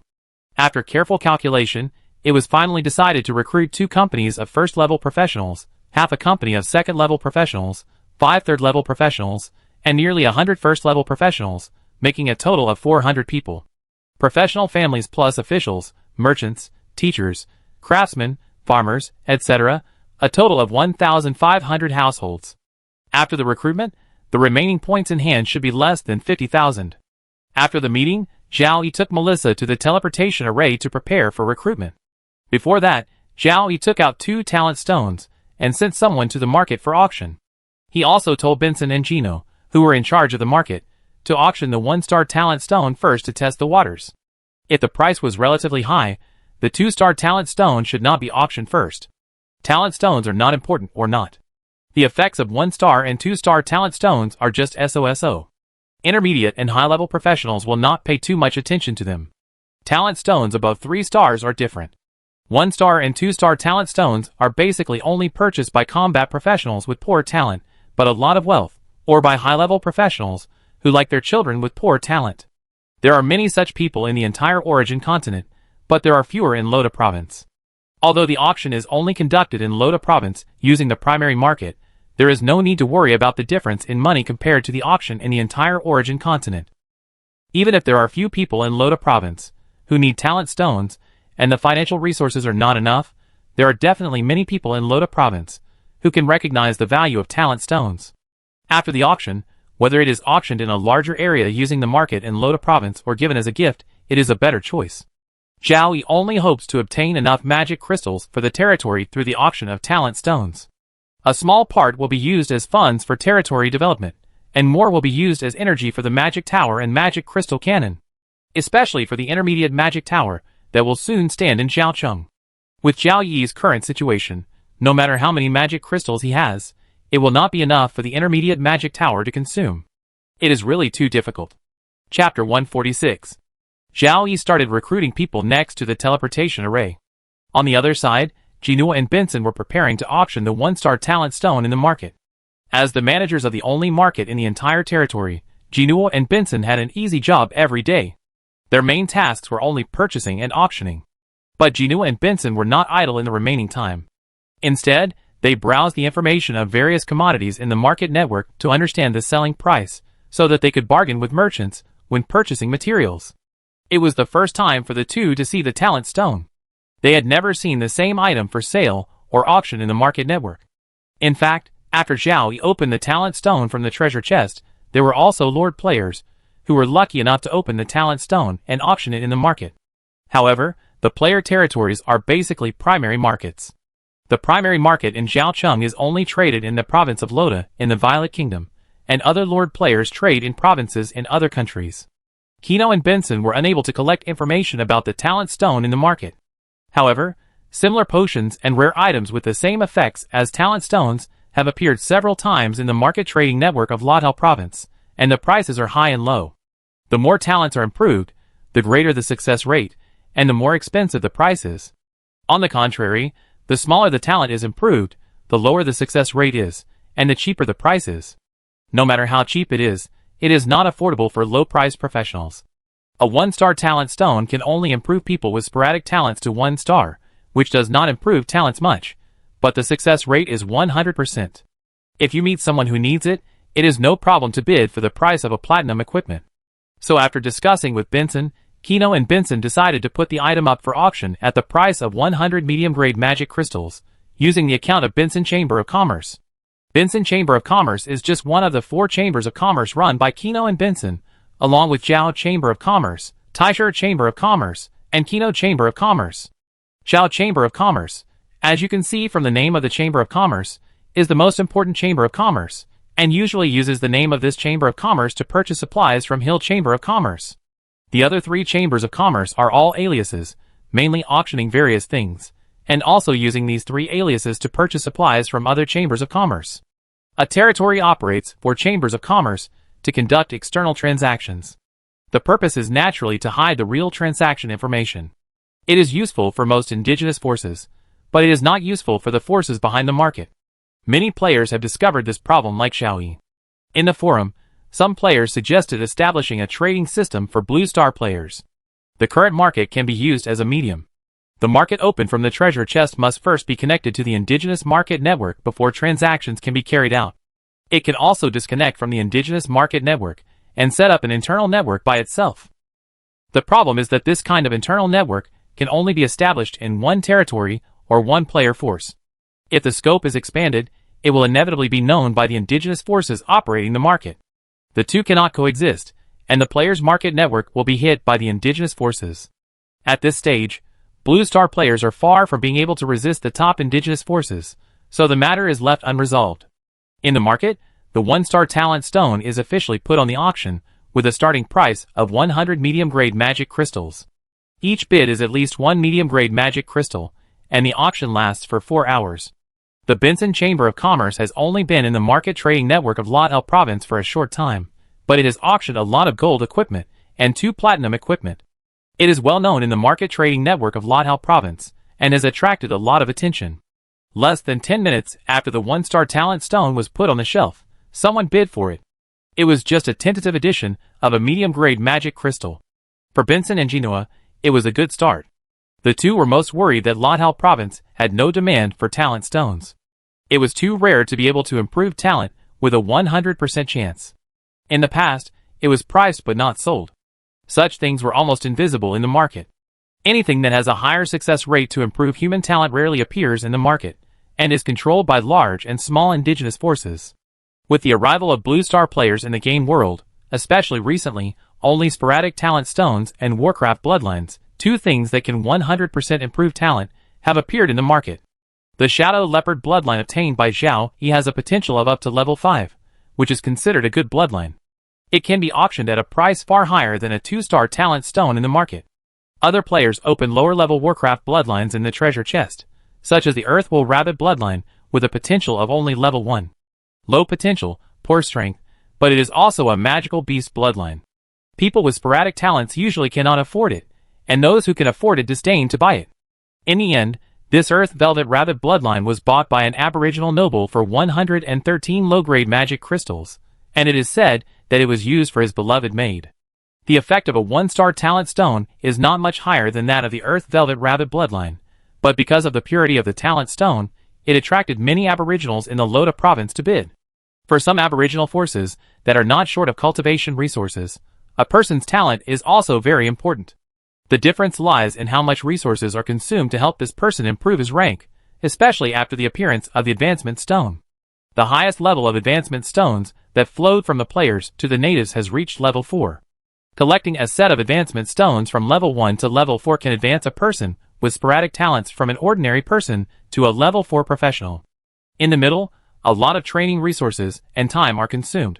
If you upgrade from sporadic talents to 1-star talents, the training resources and time consumed will be shortened to a fraction. It will not cause changes in your own bloodline due to the blood of Warcraft. Many native forces attach great importance to bloodline inheritance and do not want to see their own bloodline contaminated by low-level Warcraft bloodline. The top-level magical beast bloodlines such as dragons and earth bears are another matter. For various reasons, some merchants in the high-level market of Lotus City, who can receive information from the entire origin continent, join the auction of 1-star talent stones, and the auction price rose steadily. Looking at the rising speed of the auction price, Jinua and Benson both felt that they could not rush to auction the 2-star talent stones in their hands, and they had to slow down. Auctioning 2 talent stones in a row, even if using different vests, would be discovered. Now there is only one big city, 5 medium cities, and 16 small cities left in the province of Lothal, so it is very convenient to find people. If these indigenous cities cannot find people, they will be more unscrupulous in attacking the heroes from other worlds. The resources on the origin continent have long been distributed. Some forces take more, and some take less. The indigenous forces that lack resources dare not easily attack other indigenous forces. Maybe they look weak, but they have backers behind them. But for the heroes from other worlds, who only have quantity but not quality, you can feel free to rob their property and kill them by the way to destroy the bodies. Chapter 147. In the Mage Tower in the center of Vaocheng, the mages were packing their things. They were about to move to a new home. For the mages who love magic, the Mage Tower is definitely their first home. The home of their parents, wives, and children can only be ranked second, and even Joanna is no exception. Joanna completely let her younger brother Jay go free. Except for not participating in the battle at night, Jay would train with the 0-level warriors at other times. For the new home, the mages are very much looking forward to it. It will not be worse than the current home. When Zhao Yi finished recruiting in Zhaocheng, he came to the Mage Tower. The mages gathered outside with all the creatures in the Mage Tower, and their eyes were on the Lord, which made Zhao Yi feel uncomfortable. As an alchemical creation, the Mage Tower can be large or small, but there must be no creatures in the Mage Tower when it changes from large to small. As the owner of the Mage Tower, Zhao Yi directly gave an order to the Tower Spirit, and the Mage Tower, which had no creatures in it, shrank rapidly until it was the size of a palm. The Mage Tower, which can be large or small, also has spatial properties. It cannot be placed in the storage equipment, but can only be placed aside. Then Zhao Yi used the crystal card Intermediate Mage Tower to summon a new Mini Mage Tower. The mage's eyes shifted from Zhao Yi to the newly appeared Mini Mage Tower. Comparing it with the primary Mage Tower next to it, it can be seen that the new Mage Tower is much larger than the primary Mage Tower. Some mages have already guessed that the new Mage Tower is an Intermediate Mage Tower, but more mages dare not make such a guess. Under normal circumstances, a mage must reach at least level 4 to have his own Mage Tower, and it is only a primary Mage Tower. To have an Intermediate Mage Tower, a mage must reach at least level 6. Among their group of mages, only Joanna and Patrick are level 3, and there is no level 4 mage, let alone level 6. Zhaocheng, which is only a level 3 small city, is very surprised to have a primary Mage Tower. There are not many small cities with Mage Towers in the Violet Kingdom. As for the Intermediate Mage Tower, it is usually only found in large cities, such as the city of Loda. It is unimaginable for a small city to have an intermediate mage tower, but after the Lord put the mini mage tower in the original location of the primary mage tower, it became larger.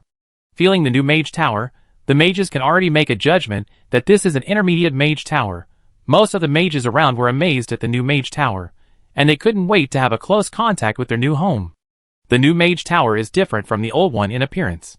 The old primary mage tower has 7 floors, 5 above ground and 2 below ground. It is in the shape of a frustum, grayish-white in color, about 16 meters above ground, and the largest floor above ground has a diameter of about 30 meters. The new intermediate mage tower has 10 floors, 7 above ground and 3 underground. It is also in the shape of a frustum, silver-blue in color, with a metallic luster, about 23 meters above ground, and the largest floor above ground has a diameter of about 45 meters.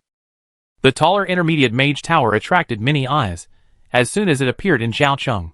Residents of Xiaocheng, even civilians, who have lived in Xiaocheng for 2 days at most, will know that the mage tower, with the mage in charge, is a powerful weapon to defend Xiaocheng. Now a taller mage tower has appeared in the city, which is stronger than the previous mage tower at a glance, and Xiaocheng is safer. Loyalty, public opinion, and public security have increased rapidly with the emergence of the intermediate mage tower. Zhao Yi did not let the mages wait any longer, calling the tower spirit to open the gate of the mage tower, and leading the mages into the mage tower. Zhao Yi and Melissa also looked carefully at the interior of the mage tower like other mages. Zhao Yi felt that the interior decoration of this intermediate mage tower was similar to that of the primary mage tower, gorgeous and simple. Walking around the various floors of the mage tower, the intermediate mage tower had everything that the primary mage tower had, and more. Most importantly, the intermediate mage tower had more rooms for the mages to allocate. Moreover, compared with the primary mage tower, the cultivation environment inside the intermediate mage tower was better, which improved the cultivation efficiency and the speed of mana recovery. With the intermediate mage tower, it is expected that many mages will continue to spend less time in their second home. If the couple had a quarrel because of this, Zhao Yi would be speechless. However, it is difficult for the couple to have a quarrel in this situation. Most mages are married and have children. Their partners will pay more attention to their children. Love can come back or not. After visiting the mage tower, Zhao Yi began to assign permissions. As the chief mage of the territory, Joanna obtained the second permission, Patrick, a 3-star talent, a 3rd-level natural mage, obtained the 3rd permission, and Ignaz, who had a 4-star talent and was not far from the 3rd level, obtained the 4th permission. The mage tower was handed over to Joanna for management, and the rest of the time was left to the mages. Zhao Yi took Melissa away and had to go to the 3 towns of A, B, and C to continue recruiting personnel and to place the replaced primary mage tower. There were 3 towns in total, but only 1 mage tower. Zhao Yi had already determined the allocation method and rotated it regularly. The mage tower could be large or small, and could be reduced or moved at any time. In this way, it could be rotated regularly in the 3 towns of A, B, and C, staying in one town for 10 days. 10 days was very short for the natives, but it was a different feeling for the Blue Star players. As of today, it has only been 37 days since the Blue Star players came to this world, less than 10 days. When the territory is upgraded to the 2nd-class earldom and the 3rd-class earldom, more towns can be built, but there is still only 1 magic tower. The time for the mages in each town to wait for the magic tower to rotate will continue to increase. From 20 days, it has been increased to a maximum of 80 days, so that the magic tower can stay in its own town for 10 days, which is equivalent to a 3-month rotation. Arriving in Town A, as the guides gathered in the teleportation array area, Zhao Yi began to recruit people. After the recruitment was completed, he came to the central area of Town A and put the mini magic tower that Melissa had been holding on the ground. Soon, the magic tower became the tallest building in Town A. All the mages in Jiazhen came from Taocheng. They were very familiar with this primary mage tower. When they saw the mage tower suddenly appear in the town, they were so excited that they could hardly speak. The mages without tasks hurried to the mage tower. Lord. Seeing Zhao Yi in front of the mage tower, the mages who ran over saluted Zhao Yi respectfully. Xiaocheng already has a new mage tower. This mage tower rotates in the 3 towns of A, B and C, and stays for 10 days each time. Zhao Yi explained a little to the gathered mages. Regarding the Lord's explanation, although the mage tower would not stay in town forever, the mages were still excited. After all, as the mages reached the current level, they would return to Taocheng. Then Zhao Yi cleared the authority of the primary mage tower, selected 2 first-level mages, granted the second and third authority, and served as the temporary tower master and deputy tower master. Because of the importance of the mage tower, Zhao Yi would not give up the first authority of the mage tower for a long time. Chapter 148. As the recruitment of personnel in Bingzhen was completed, Zhao Yi checked territory, and found that the total population of the territory was 59,442, and only 500 people were needed to reach 60,000. In terms of territory population, Zhao Yi's territory ranked first among all player territories, and other player territories had almost no chance of catching up. The population of Zhao Yi's territory was divided into 2 parts, most of which were on the origin continent, and a small part were in the demi-plane. Both data were displayed in the territory page, and they were changing all the time. When night falls, these 2 data will stop changing. Zhao Yi estimates that the population of the half-plane should exceed 7,000. After the recruitment, Zhao Yi returned to Zhaocheng and went directly to the Lord's mansion. He was ready to rest for a while. He went to the central garden of the Lord's mansion to check the growth of the Tree of Life. Almost a day has passed, and the Tree of Life has not grown at all. Instead, a little bit of water was found on the top leaf of the Tree of Life. Feeling the rich breath of life in the water, it can be determined that this is the water of life, and this water of life is about to reach the amount of 1 drop. However, Zhao Yi planned to collect it now. He took out the small crystal bottle prepared in the storage ring, and carefully moved the water of life on the leaves into the crystal bottle. It's so little. Melissa sighed a little.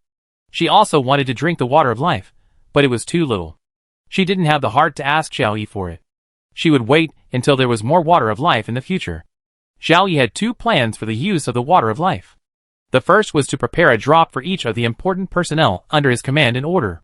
Once they were seriously injured, they would drink the water of life immediately. The second one is a reward for those who are injured in heroic battles. It is not necessary to reward 1 drop at a time. 1 drop of water of life can be diluted into a bucket or even more, and then the injured people will be allocated a certain amount of diluted water of life according to the severity of their injuries. No matter how much it is diluted, the water of life is extremely precious to low-level professionals, and Zhao Yi's reward can be said to be very generous. As for those who fought bravely, but were not injured, there are other rewards. During the break, Zhao Yi opened the forum to collect useful information. After browsing for a while, I found a lot of information that was somewhat useful, but I hardly saw any important information. Ordinary players have difficulty accessing important information, and those who can access important information hide those very valuable important information. There are fewer and fewer players, or player forces, who can share some important information. Zhao Yi is the same. Lucky Sun 413 This account occasionally posts a few posts, but only a few of them are of some value, which causes the number of followers to continue to decline. Zhao Yi has no feeling about this. Many players in the forum are still discussing things about the earldom, talking about how many first-class viscounts will be promoted to third-class earldoms today, and which player's territory will be the first to be promoted to second-class earldom. Most of the players who like to talk about these things are low-level players living in the native cities. When these low-level players first came to the native cities, most of them slept on the streets on the first day.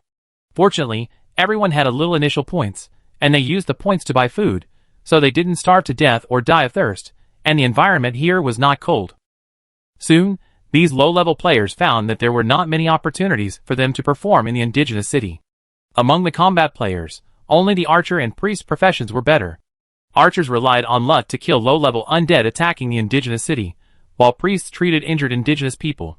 There were no opportunities for warriors and assassins to fight in close combat, and most mages could not cast spells well. They could leave the city during the day, but they did not dare to hunt undead near the cemetery. They could only look for places where there might be undead, such as mines. If they were unlucky, they would encounter more powerful undead, resulting in the destruction of the group. Players of the life profession are even worse off, with no house or land, and no chance to develop their life profession. Some players cannot accept their current life and choose to give up, while others grit their teeth and persevere, as longevity, youth, and health give them the motivation to persevere. A treasure chest every day is an opportunity to change the situation, but most players can only get the worst wooden treasure chest every day, which only contains an ordinary card, and there is no chance to choose at all. An ordinary piece of equipment is the best thing that can be opened from a wooden treasure chest. Ordinary equipment of good quality can be sold for several gold coins, and a narrow house can be bought in the aboriginal city, so that the family can have a place to live. Things like clean stones, clean soil, sour and smelly rat meat are all relatively poor and have little value. Only those who are about to starve to death will eat rat meat. Although the players living in the indigenous cities mocked the players outside during the disaster, they were envious and jealous in their hearts, wishing that they could be recruited by a player lord. It is safe in the indigenous cities, but there are not many opportunities for development. After more than 30 days, those with bad luck barely get the money to rent a small house by opening treasure chests. Most players can't find opportunities to work and earn money in the native cities. The native cities are crowded with civilians, and at least at the current stage, players can't compete with these civilians. Many players living in the native cities are eager to be recruited by the player lords, but they can't wait for this opportunity. The player lords came to the origin continent for only a few days and realized that recruiting players is cheap, but using players is more troublesome than using natives. Problems come one after another, and a large number of territories with players, as the main population can't hold on in the first few days. If the territories of individual players do not have enough confidence, they basically only recruit natives. Many players live in the native cities and wait for death, spending a lot of time in the forum every day. Because of the development speed of the player territories, the players outside have little free time during the day. They are so tired that they can fall asleep as soon as they lie down at night, and even the battles outside cannot wake them up. The current situation of the bottom players cannot be changed in a short time. When the territories under the official forces of various countries grow to a certain extent in the future, the number of families of soldiers, police, officials, and other civil servants will not be enough, and the territories must be open to allow domestic players to fill the territories. In Zhao Yi's plan, when the territory develops to a certain extent, players will be accepted, but only those players with skills and knowledge will be accepted to contribute to the development of the territory. Most of the bottom players can hardly contribute much to the development of the territory, and a considerable number of professional players may only be suitable for farming. If there are too many players entering the territory, it is very likely to cause conflicts between the player group and the indigenous group. It takes years to transform the players, and let the players from Blue Star completely integrate into this world. When the day comes when it is impossible to distinguish between players and indigenous people, Zhao Yi's territory may be open to players. Chapter 149. The 37th night has arrived. Because of what happened last night, Zhao Cheng was prepared in advance today. Facing the 4th level undead, it is never too careful. However, when the air cavalry came back with the intelligence of the incoming undead army, Zhao Yi found that today's preparations were overestimating the undead. The undead that attacked tonight returned to their usual state. There were no 4th level undead, no undead cavalry, and basically only skeleton soldiers and ghosts. The number of ghosts was very small and almost negligible. An easy battle, only one level 0 warrior died. Deaths on the battlefield of Zhaocheng will become a daily occurrence. The population of Zhaocheng exceeds 30,000, and the number of undead attacking every night exceeds 10,000. Unless archers kill all undead from a distance, it will be difficult to avoid casualties in close combat. If casualties cannot be avoided, the number of casualties must be strictly controlled. In close combat, there will basically be no level 2 or level 3 undead among the undead, and there will be very few level 1 undead. An important task for the 1st and 2nd level professionals on the human side is to pay attention to the surroundings. If there is an accident with a 0 level professional, take action immediately to reduce casualties on their side. Zhao Yi was somewhat dissatisfied with tonight's battle. He was dissatisfied with the weak undead. It would be fine if there were no 4th level undead. After all, it would take a lot of effort to eliminate the 4th level undead. Mainly, the number of 3rd level undead, 2nd level undead, and 1st level undead was too small, which meant that the points obtained dropped suddenly. In last night's battle, Zhao Yi obtained 1.88 million points. The points obtained in tonight's battle may be around 1.5 million. The reduction in points means that not many professionals can be recruited, and the speed of improving the territory's strength has greatly slowed down. However, there is also good news. The battles in the 3 towns of A, B, and C have ended one after another. The number of attacking undeads has exceeded 1,000, and only one person died in the 3 towns. 3 gold treasure chests are firmly in hand. A night of silence. You won 13 battles. You eliminated 18,025 undeads. You died 3 soldiers. Battle evaluation 1A, 3C, 4E. Points increased by 87.7%. Professional experience increased by 87.7%. Obtained 1 crystal treasure chest, 3 gold treasure chests, 9 bronze treasure chests. The bonus of points and professional experience has increased. Zhao Yi was not in a hurry to open the treasure chest. He first took a look at the points mall. The points increased from more than 40,000 to 1.5 million, which was about the same as he expected. Today's recruitment needs to be more careful. When it came to the treasure chest opening stage, Zhao Yi was very disappointed after opening the crystal treasure chest and looking through all the cards. The only crystal card was useless. Select 2 platinum cards, water platinum staff, intermediate mana potion *10. Select 2 gold cards, level 3 archer recruitment scroll, level 2 priest recruitment scroll.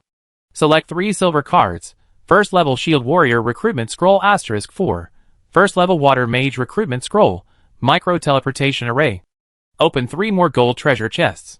Although gold treasure chests are the worst, the 3 gold treasure chests together are no worse than today's crystal treasure chest. Among them, 3rd level spearman recruitment scroll, level 3 advancement stone, 1st level pharmacist recruitment scroll are the most valuable cards. Especially 1st level pharmacist recruitment scroll. The pharmacy workshop was open yesterday, and pharmacists can be recruited today. Zhao Yi didn't know whether his luck today was good or bad. He opened 9 bronze treasure chests, and got several advancement stones, as well as 1 0-level alchemist recruitment scroll and 1 0-level pharmacist recruitment scroll. After opening all the treasure chests, Zhao Yi was finally satisfied. The only crystal card didn't give anything, and his bad mood was offset by the things that came out of the gold and bronze treasure chests. The population of the territory and Zhao Cheng has reached the standard for promotion. The most important goal of the territory is to accumulate strength to prepare for the promotion to the 2nd-class earldom. Among all the matters in the territory, except for some for the future of the territory, most of them are efforts to enhance the strength of the territory. At the meeting, Zhao Yi and his subordinates made decisions on today's important matters. The 3 towns of A, B, and C officially started to build roads, and 3 affiliated villages from today. Considering that the 3 towns also need to prepare for upgrading, each town will build a road and a 1st-level village every 2 days, and relocate at least 1,200 people there. It took almost 6 days to build all the 9 affiliated villages of the 3 towns. For this purpose, 9 companies of 0-level professionals need to be dispatched to the 9 affiliated villages. There are 9 companies, and the number of 0-level professionals exceeds 1,000. In order to meet the demand, at least 1.5 companies of 0-level professionals must be recruited every day. Today, we also need to migrate 100 0-level perfect warriors and assassins to the 3rd town in the demiplane. In this case, the number of 0-level professionals recruited today will almost reach 300. Fortunately, the points required to recruit 0-level professionals are relatively small. After calculation, it takes 43,200 points to recruit a 0-level professional company, 432,000 points to recruit a 1st-level professional company, and 4.32 million points to recruit a 2nd-level professional company. Today, the points required to recruit 0-level professionals are about 100,000, which is easy to bear. What is difficult to bear is the recruitment of 2nd-level professionals. The 3rd-level professionals with more points have never been recruited with points, and they only rely on recruitment scrolls and level 3 advancement stones for advancement. There are only 1.5 million points in hand. In the next few days, the points obtained every day are about 1.5 million. The affiliated villages are established, and the 3 towns of A, B, and C also need to be upgraded. After careful calculation, the number of 0-level professionals recruited every day is actually increasing. Recruiting a large number of 0-level professionals will eventually consume some points, and the strength of Zhao Cheng will be improved a little slower. The key is to make choices. At the meeting, Zhao Yi decided to continue recruiting 0-level professionals. The recruitment of 0-level professionals will not increase the number of 0-level professionals in the Zhaocheng garrison. Zhaocheng is not short of 1st-level professionals or 2nd-level professionals, but 3rd-level professionals. At present, the number of territory troops is 24 short of 6,500, of which 1st-level professionals account for more than 1/3, reaching 2,273 people, and 2nd-level professionals account for nearly 1/12, a full 535 people. But the number of 3rd-level professionals is relatively small. With Zhao Yi and Melissa, there are only 20 people. What Zhaocheng needs most now is the 3rd-level professional. Unfortunately, the points for recruiting a 3rd-level professional are very high. 1.5 million points can only recruit 5 3rd-level shooters, and 1 3rd-level mage, not even a 3rd-level priest. Moreover, all the points are used to recruit 3rd-level professionals, so there is no need to develop other aspects of the territory. In order to increase the number of third-level professionals in the territory, it is still necessary to open treasure chests to get third-level professional recruitment scrolls and level 3 advancement stones. The importance of gold treasure chests has greatly increased. The 3 towns A, B, and C need to continue to upgrade to get better gold treasure chests. However, there is no need to give up the construction of affiliated villages because of the town upgrade. Adding an affiliated village is equivalent to adding a bronze treasure chest, which increases the points and combat professional experience bonus by 0.003%. 0.003% is very little, but if the number is large, the bonus ratio will be very considerable. Moreover, upgrading the town can get more affiliated village quotas, and the two are not contradictory. Zhao Yi did not want to be promoted to the second-class earldom in a short time. It depends on the situation. The time for the third-class earldom to be promoted to the second-class earldom will not be shorter than the time for the first-class viscountdom to be promoted to the third-class earldom. It took a full 12 days to be promoted from the first-class viscountdom to the third-class earldom. Now 7 days have passed. No matter how you look at it, it is impossible to be promoted to the second-class earldom in 5 days. Chapter 150. The meeting was over, and Zhao Yi, who was busy recruiting people, didn't know that the territory was about to welcome a new batch of guests. To the north of Jiazhen, northwest of Zhaocheng, a cavalry team consisting of 1 first-level archer and 4 zero-level archers marched straight south. This cavalry team came from a brave territory of another world called Sauda Territory, 10 kilometers north of Jiazhen. The cavalrymen carried the Lord's mission, and had to communicate with all the brave territories of another world they met on the way. In Sauda Territory, the nearly 30-year-old Lord Sauda was also busy recruiting people. While recruiting people, Sauda was thinking about whether the several cavalry teams he sent out could complete the mission and successfully establish diplomatic relations with several player territories. Chowda, like Zhao Yi, is a free player lord from Chen country. His subjects are all natives, and he has never been in contact with any player forces. He has developed his own. Unlike Zhao Yi, who is a fake European emperor but a real bug, Chowda is a rare real European emperor among all Blue Star players. Almost every time he opens a treasure chest, the things he gets are far higher than the average player level. The number of times he draws ordinary cards is very few. Even if he draws black iron cards, they are often more valuable things such as recruitment scrolls and advancement stones. With the luck of the European emperor, Chao Da's territory developed rapidly, and he was successfully promoted to the first-class Viscount territory the day before yesterday. Without the support of the European Emperor Lords, the highest territory of the European Emperor Lord players is only the first-class Viscount territory. Chowda has officially entered the first echelon of casual player lords. Having been promoted to the first-class Viscount territory, Chowda's eyes are naturally on the third-class Earl territory, eager to be promoted to the third-class Earl territory as soon as possible, but Chowda knows very well that this is impossible to do in a short time. The promotion to the first-class Viscount territory was due to the 2-day disaster, which allowed Chowda to accumulate a lot of points. Consuming almost all the points and converting them into territory strength, Chowda was able to successfully advance to the first-class Viscount territory at the cost of dozens of first-level professionals and zero-level professionals dying in battle. There were not many points left, and the territory could no longer develop rapidly with only the points obtained every day. Chowda began to think of other ways to improve the territory's strength. Because one of the ways to develop the territory was that Chowda sent several cavalry teams to various directions of the territory to find other player territories, hoping to establish diplomatic relations with other player territories. Establishing diplomatic relations is only the first step. Chowda has other plans. As a European player, Chowda got a lot of good stuff from the treasure chest. He also got a lot of gold equipment and platinum equipment that Zhao Yi got. However, Chowda is more cautious than Zhao Yi. Because of his weaker strength, he dare not put too many good things on the market for sale. With a batch of gold equipment and 2 platinum equipment in hand, the funds obtained from other things still support the development of the territory to this day. He is worthy of being the European player. Chowda wants to establish diplomatic relations between his territory and other player territories. One of the purposes is to sell the extra good equipment in his hands to other player lords in exchange for funds. If possible, it would be better to exchange it directly for advancement stones. Compared with the first purpose, the second purpose is more important. Chowda territory is already a first-class Viscount territory. Among all player territories, it is second only to the third-class Earl territory and belongs to the second echelon. It can barely be called a big boss. It is almost impossible for player territories stronger than his territory to appear in the surrounding area. As a big boss, Chao De is getting more and more confident, and he has the idea of directly annexing the weak player territories, so that he can quickly increase the population and number of professionals in the territory. Not all player territories can be annexed, but only player territories that recruit natives and have a relatively solid foundation.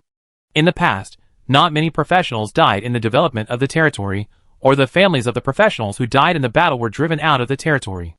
With this goal, a 5-man cavalry team from Chao Da's territory is about to enter Zhao Yi's territory.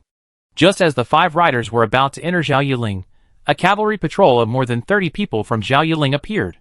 Seeing the outsiders appear, the platoon leader immediately shot an ordinary arrow with a bow, and the arrow flew a distance and stabbed the ground in front of Chao Daling's cavalry squad. The meaning of this arrow was very simple, warning Chao Daling's cavalry squad not to move forward, otherwise they would be attacked. The 5-man cavalry squad understood the meaning and immediately stopped the warhorses. The captain ordered a subordinate to hold a white flag and continue riding towards Zhao Yiling's patrol. Raising the white flag has the same meaning in both the origin continent and blue star. Zhao Yiling's patrol team did not continue to attack. In order to prevent accidents, the platoon leader also sent a rider forward to communicate closely with the outsiders. A very unsmooth communication officially began between the 2 cavalry teams. Chao Daling, our territory wants to establish diplomatic relations with your territory. Zhao Yiling, sorry, our territory has no intention of establishing diplomatic relations with other territories. Chao Daling, our 2 territories have established diplomatic relations and can trade with each other. The specialties of your territory can be sold to our territory, and the specialties of our territory can be sold to your territory. It is mutually beneficial. Zhao Yiling, sorry, our territory has no intention of trading with other territories for the time being. Chao Daling, our 2 territories have established diplomatic relations. If your territory is in trouble, you can ask for help from our territory. Of course, it costs money for our territory to send troops to rescue. Zhao Yiling, sorry, our territory does not need any reinforcements. Chao Daling, the first territory of the brave warriors from another world that Chao Daling's cavalry team encountered was black-haired and black-eyed.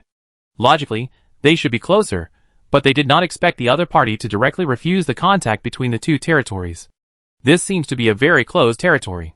It seems that there is no hope of establishing diplomatic relations for the time being. Let's continue to the next territory. The cavalry team led by Chao Da was ready to leave. Because of the presence of Zhao Yiling, the route needed to be changed and deviated to the west. Just as the cavalry team led by Chao Da said goodbye and prepared to set off, they were stopped by Zhao Yiling's patrol team again. That direction is our territory, you are not allowed to enter. The cavalry team led by Chao Da changed the direction of advance again. That direction is also our territory, you are not allowed to enter. Chao Da led the cavalry squad to change direction for the 3rd time and asked in advance. In this direction, the front is also your territory. Yes, I suggest you go back.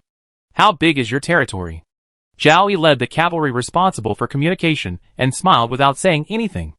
After thinking about it, the captain of the cavalry squad temporarily gave up the mission and prepared to return to the territory to report the situation to the Lord. He found a very closed territory that was unwilling to establish diplomatic relations with our territory, and this territory was very likely to be a Viscount territory. Chapter 151. Zhao Yi led the patrol team, and the platoon leader immediately sent people back to Jiazhen to send the news of other territories sending people to establish diplomatic relations to Xiaocheng. Zhao Yi received the report from his subordinates and just thought about it. The opposite territory was able to send out a team of 5 archers and cavalrymen. There should be more than one such team, at least one Viscount territory, coming from the north, and the distance should not be far. In the map of Lothar province that the merchant gave directly, when he bought intelligence before, Zhao Yi set his sights on Cao Da territory. Judging from the name and the appearance of the 5-man cavalry team, this Cao Da should also be a player of Qin country. It doesn't look like a territory under the official forces.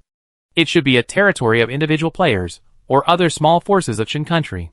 In this case, there is no need to care about this Cao Da territory for the time being. No matter how strong it is not as strong as your own territory. If a weak player territory encounters Cao Da territory, the Lord is probably nervous. Strength gives Zhao Yi enough confidence. He doesn't care much about the player territories of non-official forces of the country, and even doesn't care much about the official forces of small and medium-sized countries. If it were a territory under the official power of a big country like Eli country or Los country, it must be taken seriously. No matter how strong Zhao Yi's territory is, it is not strong enough to compete with the official power of a big country. At present, he would avoid it if he could.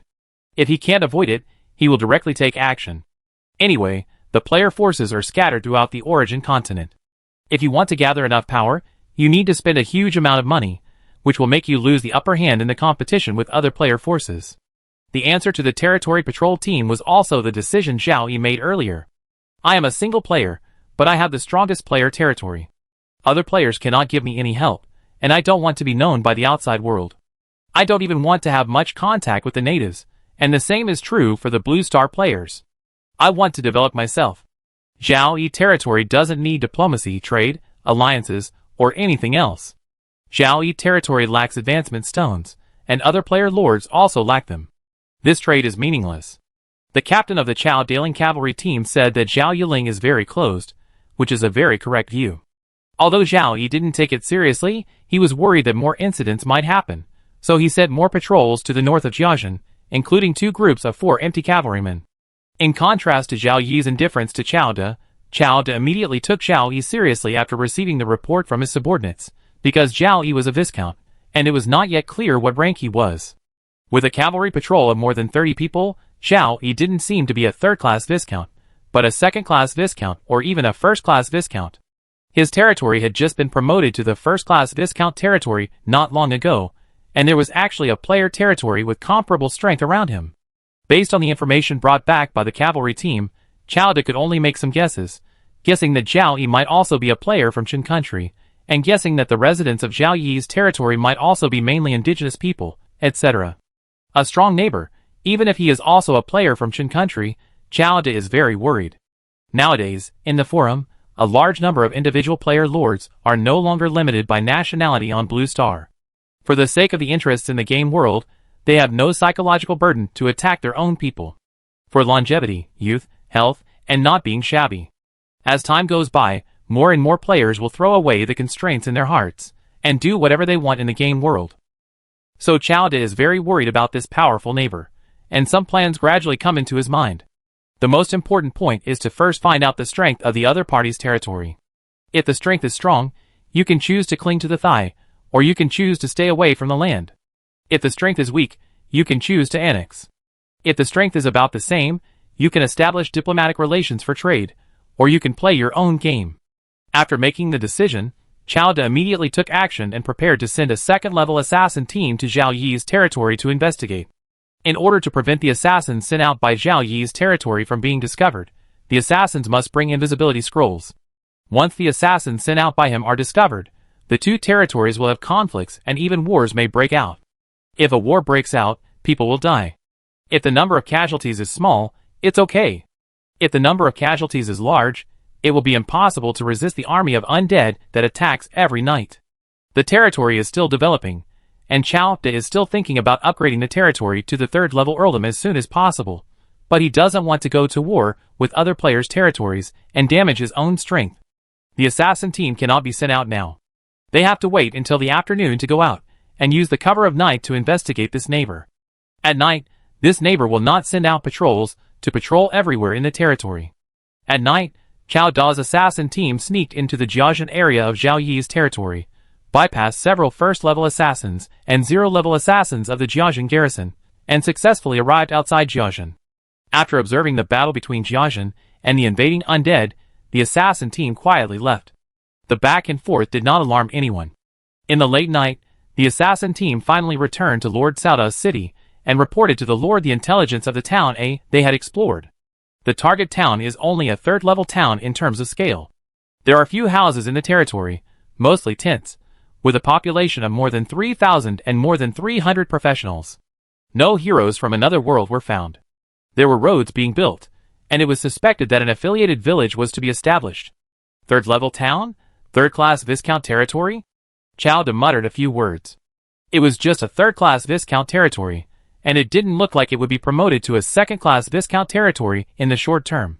Chao De had no doubt that Zhao Yiling was already a 3rd-class earldom. This was beyond Chao De's imagination. There were only more than 100 third-class earldoms in the entire Origin continent. The probability of a third-class earldom appearing around his territory was too small. Even if a player territory with the same strength as his territory appeared, the possibility was very small. It seems that I was wrong. This is a third-class Viscount territory, with only a cavalry patrol of more than 30 people. I really scared myself. I was scared by a player territory that was far less powerful than my own. Chowda was relieved, but at the same time, he also felt a little resentful towards Zhao Yiling. The territory was so weak, and the tone was so hard. He was unwilling to establish diplomatic relations and communicate. He was unwilling to play with him. When the territory could not hold on in the future, he should not come to ask for help.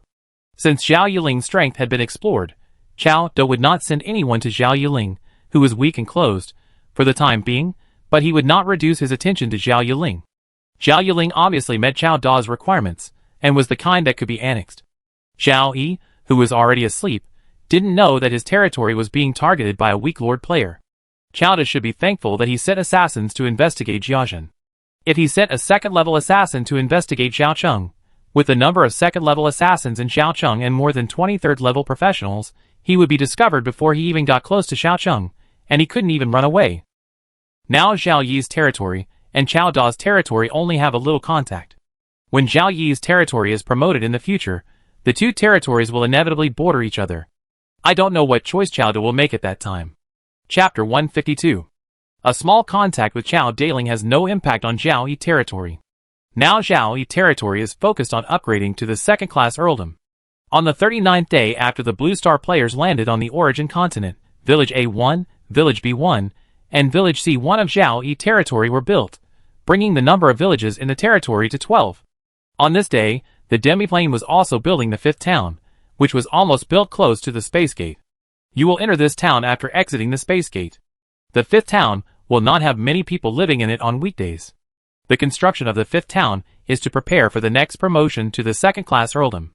According to the plan, on the day of promotion to the second-class earldom, some non-professionals in Jiaocheng will be transferred to this town, and all professionals in the demiplane will return to Jiaocheng, and the population of Jiaocheng will only slightly exceed 30,000. Flexible use of the demiplane effectively reduces the number of undead attacking Jiaocheng, and the overall strength of the undead army will also decrease.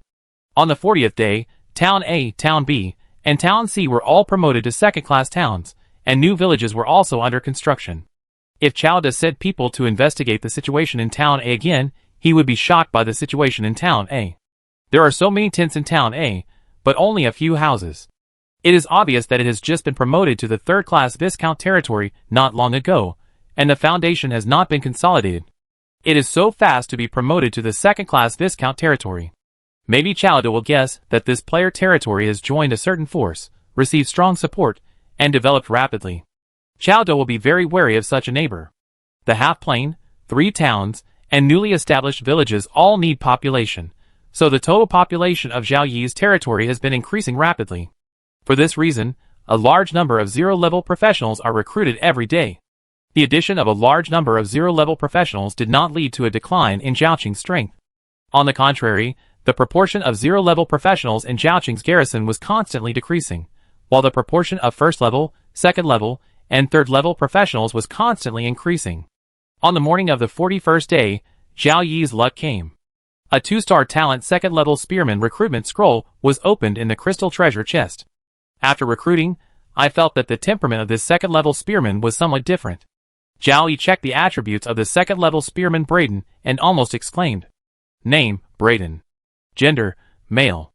Age, 34. Occupation, level 20 Lancer. Talent, Lancer 2 stars / Command 4 stars. Skill, Lance out like a dragon, lead the troops. Loyalty, 80 Braden's Lancer talent is only 2 stars, but he has a command talent of up to 4 stars. Currently, in Zhao Yi's territory, only Elliot and Lori have 3-star command talents. When the talent is developed to the limit, they can flexibly command an army of up to 10,000 people at most. The maximum effect of the Legion skill can cover all the soldiers under their flexible command. A 4-star command talent can command an army of 100,000 at most. On the Origin continent, there are few people with a 4-star command talent, and even fewer with at least a 3-star combat professional talent. People like Braden, who have a 4-star command talent, and a 2-star combat professional spearman talent are also rare. There are even people with a sporadic combat professional talent and a 5-star command talent. Most of these people will be mediocre, and Braden with a 2-star spearman talent is still good. Moreover, Braden has 2 legion skills. The primary skill of Lance, like a dragon, increases the damage of spearmen by 10%, and the skill of leading the troops by example, which Zhao Yi has used before. In the Aboriginal city, Braden, who was born in an ordinary family, could command a 1,000-man team, which was considered a lot. Now that he came to his own territory, Zhao Yi would do his best to train Braden. Not counting the professionals recruited today, the total number of the territory's troops has exceeded 8,000, and it will only take 2 or 3 days to break 10,000. When the territory is promoted to the second-class earldom, the territory will increase its population every day, and the number of professionals will increase even more. I don't know when Elliot and Lori will not be able to lead more and more territory troops. The territory is in urgent need of talents with 3-star, or even 4-star, or 5-star leadership talents. No matter how poor the combat professional talent of this person is, Zhao Yi can find a way to cultivate him. If the talent is too poor, there are talent stones. If the upgrade encounters a bottleneck, there are advanced stones. If necessary, Zhao Yi can also arrange soldiers to lead people to level up during the battle. In the future, unless the territory is in urgent need of magic crystals, Zhao Yi will not sell the talent stones opened from the treasure chest. After Lowry was demoted by Zhao Yi to lead a unit, he once again had a new staff officer. Anyone can see that Braden has a bright future. Facing the attention of the Lord, Braden was very excited, and the direct manifestation was that his loyalty increased by 5 points. Perhaps it was because he had killed a 4th-level lich before, and the undead army that attacked at night these days did not even have a 4th-level undead. Only once did a 3rd-level lich appear, and the battle had just broken out, and the 3rd-level lich wanted to escape, but was killed by Melissa's dragon breath. The rules of the game have always existed, but the intelligent undead are not rigid, and make full use of the rules to act. Usually, they only send out cannon fodder troops, and then accumulate elite troops, patiently waiting for an opportunity. Zhao Yi could guess that on the day of promotion to the second-class earldom, there would be a high probability that a 4th-class lich would personally command, and there would be more than one 4th-class undead. The promotion battle was difficult, and Zhao Yi was unwilling to cause a major damage to the territory's strength in order to be promoted to the second-class earldom. He could only continue to accumulate strength. With each passing day, Xiaoqing's strength would increase a little. On the 43rd day, 3 villages in A, B, and C were built, and the number of villages in the territory had reached 18. 18 bronze treasure chests could be obtained every day. As they were opened, Zhao Yi would feel a little bored and planned to obtain more bronze treasure chests, opening 10 in a row each time. On this day, Zhao Yi discussed with Cece Elliott and others, and decided to suspend the upgrade of the 3 towns A, B, and C. The population of the 3 towns is increasing, and more troops are needed to garrison, and more second-level professionals are needed. But Zhaocheng also needs second-level professionals. It takes 4.32 million points to recruit a company of second-level professionals, and it takes 3 days to recruit a company of second-level professionals. There are not so many points available, so the upgrade of the 3 affiliated towns is suspended. Now the number of gold cards in the gold treasure box obtained every day has reached 2, which is almost enough. Subsidiary villages that do not require many points can continue to be built. As time goes by, the topic of second-class earldom in the forum becomes more and more popular. Zhao Yiling has always held the first place in the territory combat power list, and with every passing day, the gap between him and Cheng Jinling, who is second, is increasing. More and more people are placing their hopes of being the first to be promoted to the second-class earldom on Zhao Yiling. With the lessons learned from the promotion to the third-class earldom, no player force dared to take the risk of letting their focused territory be promoted to the second-class earldom first this time. Even Zhao Yi, who was ahead by so much in combat power, was not promoted, and other players' territories had to patiently accumulate strength. Some players, and even some forces secretly encouraged Cheng Jin to be promoted to the second-class earldom before Zhao Yi and regain the first place. Both Cheng Jin and the high-level officials of Chen State ignored such words. There was no idea of letting Cheng Jin compete with Zhao Yi. The gap in combat power between the 2 territories was getting bigger and bigger, and more importantly, the gap in real strength. In the past, Zhao Yi had low combat power, but stronger than Cheng Jin. Such a situation should not change in such a short time. On the contrary, the high-level officials of Chen State planned to promote Zhao Yi first. If he was promoted successfully, Chung Jin would choose to be promoted again according to the loss of combat power. Chapter 153. In the blink of an eye, it has come to the 48th day since the Blue Star players came to the Origin continent. Today is another lucky day. Zhao Yi opened a third-level priest recruitment scroll worth 3 million points from the treasure chest. The territory will soon have a third priest. Zhao Yi feels that the territory has accumulated enough strength in recent days. It is time to be promoted to a second-class earldom. At the meeting after breakfast, Zhao Yi formally told Cece, Elliot, Braden and others about his plan and received the support of all his subordinates. Not only Zhao Yi thinks that the territory is strong enough, Cece Elliot and others also think that the territory is strong enough to be promoted to the second-class earldom at a relatively low cost. If it weren't for the fact that they didn't want too many casualties, the territory's strength would have been able to be promoted successfully 10 days ago. For tonight's territory promotion battle, 2.07 million points were obtained by destroying the undead last night.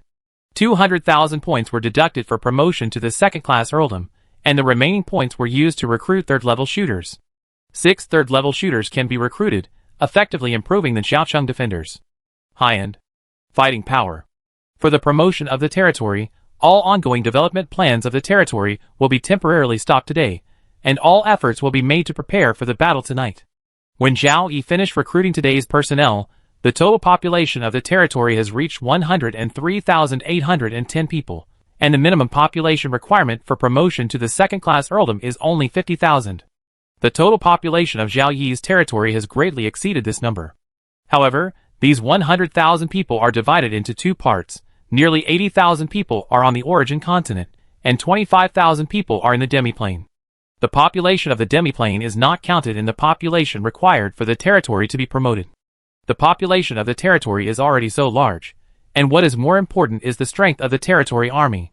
With the end of today's recruitment, the total strength of the territory army has reached 11,393 people, including 5,961 zero-level professionals, 4,653 first-level professionals, 718 second-level professionals, and exactly 60 third-level professionals. The third-level professionals are the most important, with 25 warriors including 3 archers, 21 shooters, 6 assassins, 5 mages, and 3 priests. The third-level combat power in the territory also includes Zhao Yi and Melissa. In addition, the air cavalry in the territory has increased from 15 to 30, but the original 15 were all second-level archers, and the newly added 15 were first-level archers. Zhao Yi was very helpless because he could not directly recruit air cavalry with points. Every time the undead air cavalry was a huge threat to Xiaocheng, it would be much easier to destroy the incoming undead army if he could use other methods to deal with the undead air cavalry. As the only target of the undead army in the territory promotion war, the strength of the Xiaocheng defenders has been steadily increasing. As of today, the number of Xiaocheng defenders has reached 4,398. All the third-level professionals, the vast majority of second-level professionals, and 2/3 of the first-level professionals in the territory are in Xiaocheng. The proportion of zero-level professionals in Xiaocheng is only 1/6.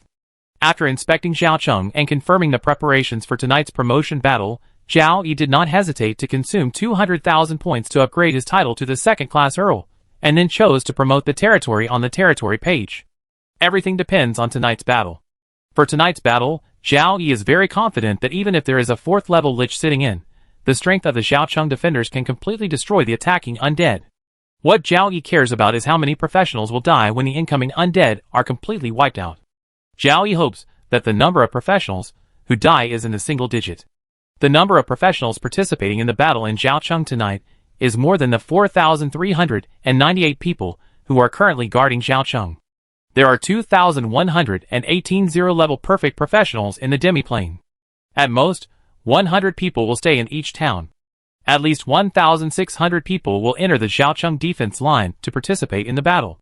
All shooters in the demiplane must participate in the battle. There are more than 400 zero-level perfect shooters. The other 1,200 warriors are given priority, and assassins do not need to fight. As for mages and priests, there are not many mages and priests in the territory, so they will not be arranged in the half-plane. In this way, Xiaocheng, with a population of 30,000, has a garrison of 6,000 soldiers, and soldiers account for 1/5 of the total population. Even with a ratio of 1/5, it is still a little worse than other territories at the top of the list where the population is mainly players. The second-ranked Chongjin territory has a soldier ratio of almost 1/4. If the territory is compared with the territory, Jiaoyi territory still has more troops, the first in quantity and the first in quality. This is the reason why Jiaoyi territory firmly occupies the first place in the territory combat power list, and continues to distance itself from Chongjin territory. Jiaoyi took a look at the forum when he had some time. Sure enough, because his title was upgraded to the second-class Earl, it caused a huge sensation in the forum. On the 30th day after the Blue Star players came to the origin continent, Zhao Yi and Chongjin were the first to successfully upgrade to the third-class earldom. It was almost 20 days later, and finally a player territory challenged the second-class earldom. If a territory that was not in the top 10 of the ranking list was like the strongest territory of the Hung Three Kingdoms that challenged the third-class earldom first, the topic would not be so hot. Although the player lord with hidden information was promoted to the second-class earl, all players knew that the territory of the player lord with hidden information was the first in the territory combat power list. Lucky Sun 413, the boss is finally going to be promoted to a territory. The boss is a very cautious person, and the territory is still very strong. When he was promoted to the third-class earldom and faced a disaster, the number of casualties in the territory was very small. This time, he must have been absolutely sure to choose to be promoted to the second-class earldom. Son of Fortune 413, come on, boss. You are the pride of our independent player lords. You must trample all the territories cultivated by those forces under your feet. The first one has taken action. Should Chongjin Ling, the second one, also follow up? If he doesn't catch up, he will be left far behind and can't catch up even if he wants to. There are many posts in the forum encouraging Chongjin Ling to catch up, but Chongjin and the top leaders of the official forces of Qin country are unmoved. Some people even suggested that Zhao Yi, who is also a Qin countryman, post a post to Zhao Yi in the forum to remind Zhao Yi to be cautious in upgrading his territory and give up without absolute certainty. However, after careful consideration, he gave up. Judging from Zhao Yi's previous actions and achievements, he is a very cautious person who will not blindly promote his territory. This time, he chose to promote the second-class earldom, which should be a greater guarantee of success with fewer casualties. Regarding the emergence of Zhao Yi's territory, people in the official forces of Qin State have expressed their feelings more than once. Although the training efforts for Chongjin Ling have not increased, the current training efforts have allowed Chongjin Ling to sit firmly in the second place and keep widening the gap with the third place. Chongjin Ling was pulling away from the third place, and Zhao Yiling was also pulling away from Chongjin Ling. In this situation, the official forces of Qin Kingdom did not know how much resources they needed to invest in Chongjin Ling in order for Chongjin Ling to catch up with Zhao Yiling. Zhao Yiling was a native of Qin Kingdom, and Chongjin Ling was pulling away from other players' territories.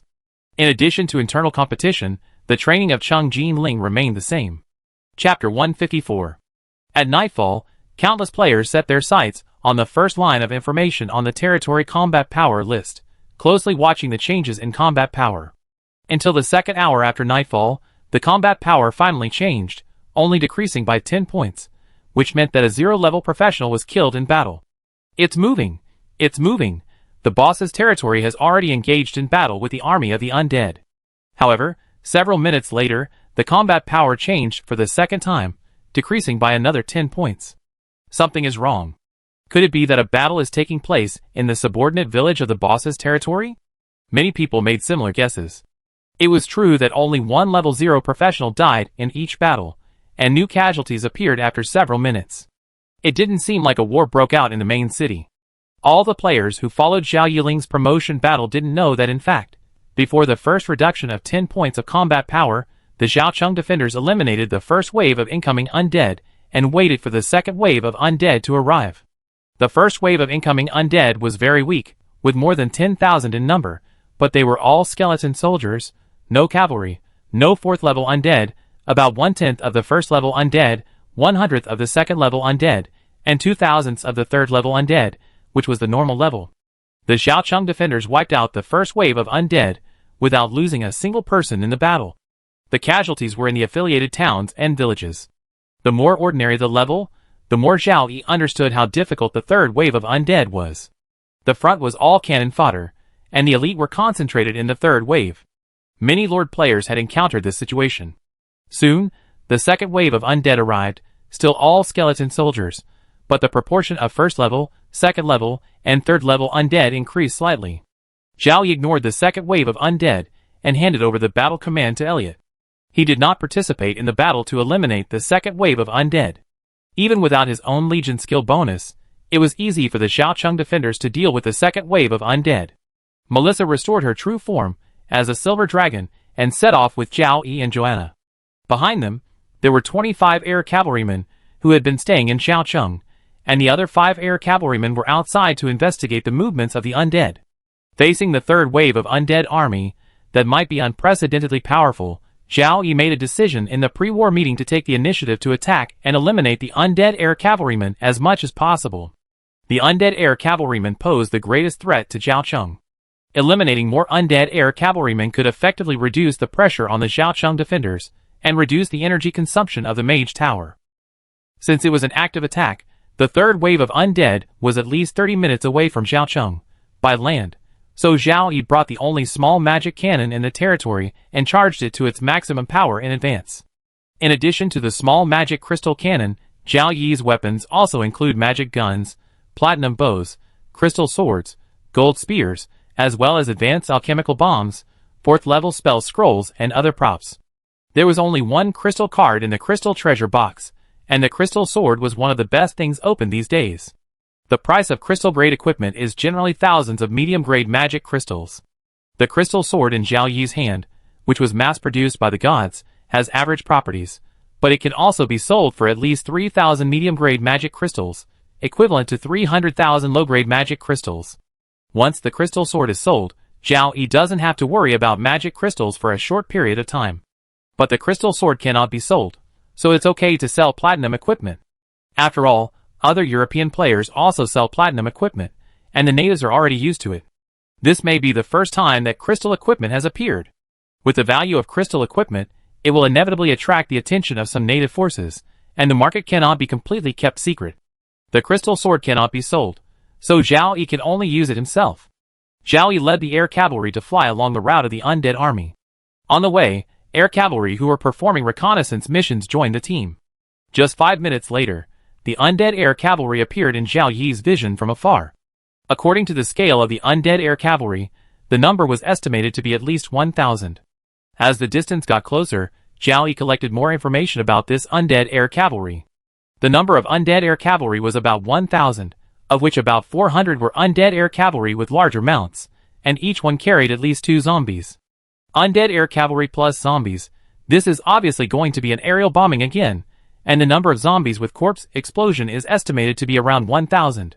There are also 600 undead air cavalry without zombies. Most likely they are guarding against the air cavalry on the human side. Zhao Yi even found a 4th level air cavalry among the undead air cavalry, a terror knight riding a 4th level mount. 0 level is the skeleton knight, 1 to 3 levels are the dark knight, 4 to 6 levels are the terror knight, and above the 7th level is the soul-grabbing death sickle, which is recorded in the undead atlas. The appearance of the terror knight made Zhao Yi frown. It was not easy to destroy this terror knight.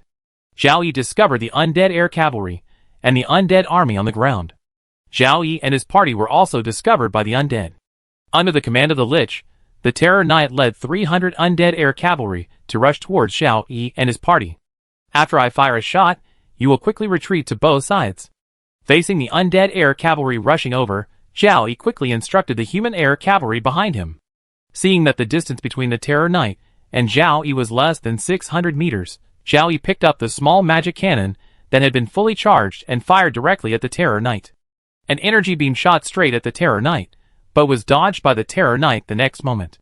The terror knight could easily dodge the attack of the magic cannon, but the undead sky cavalry below the 4th level behind it could not.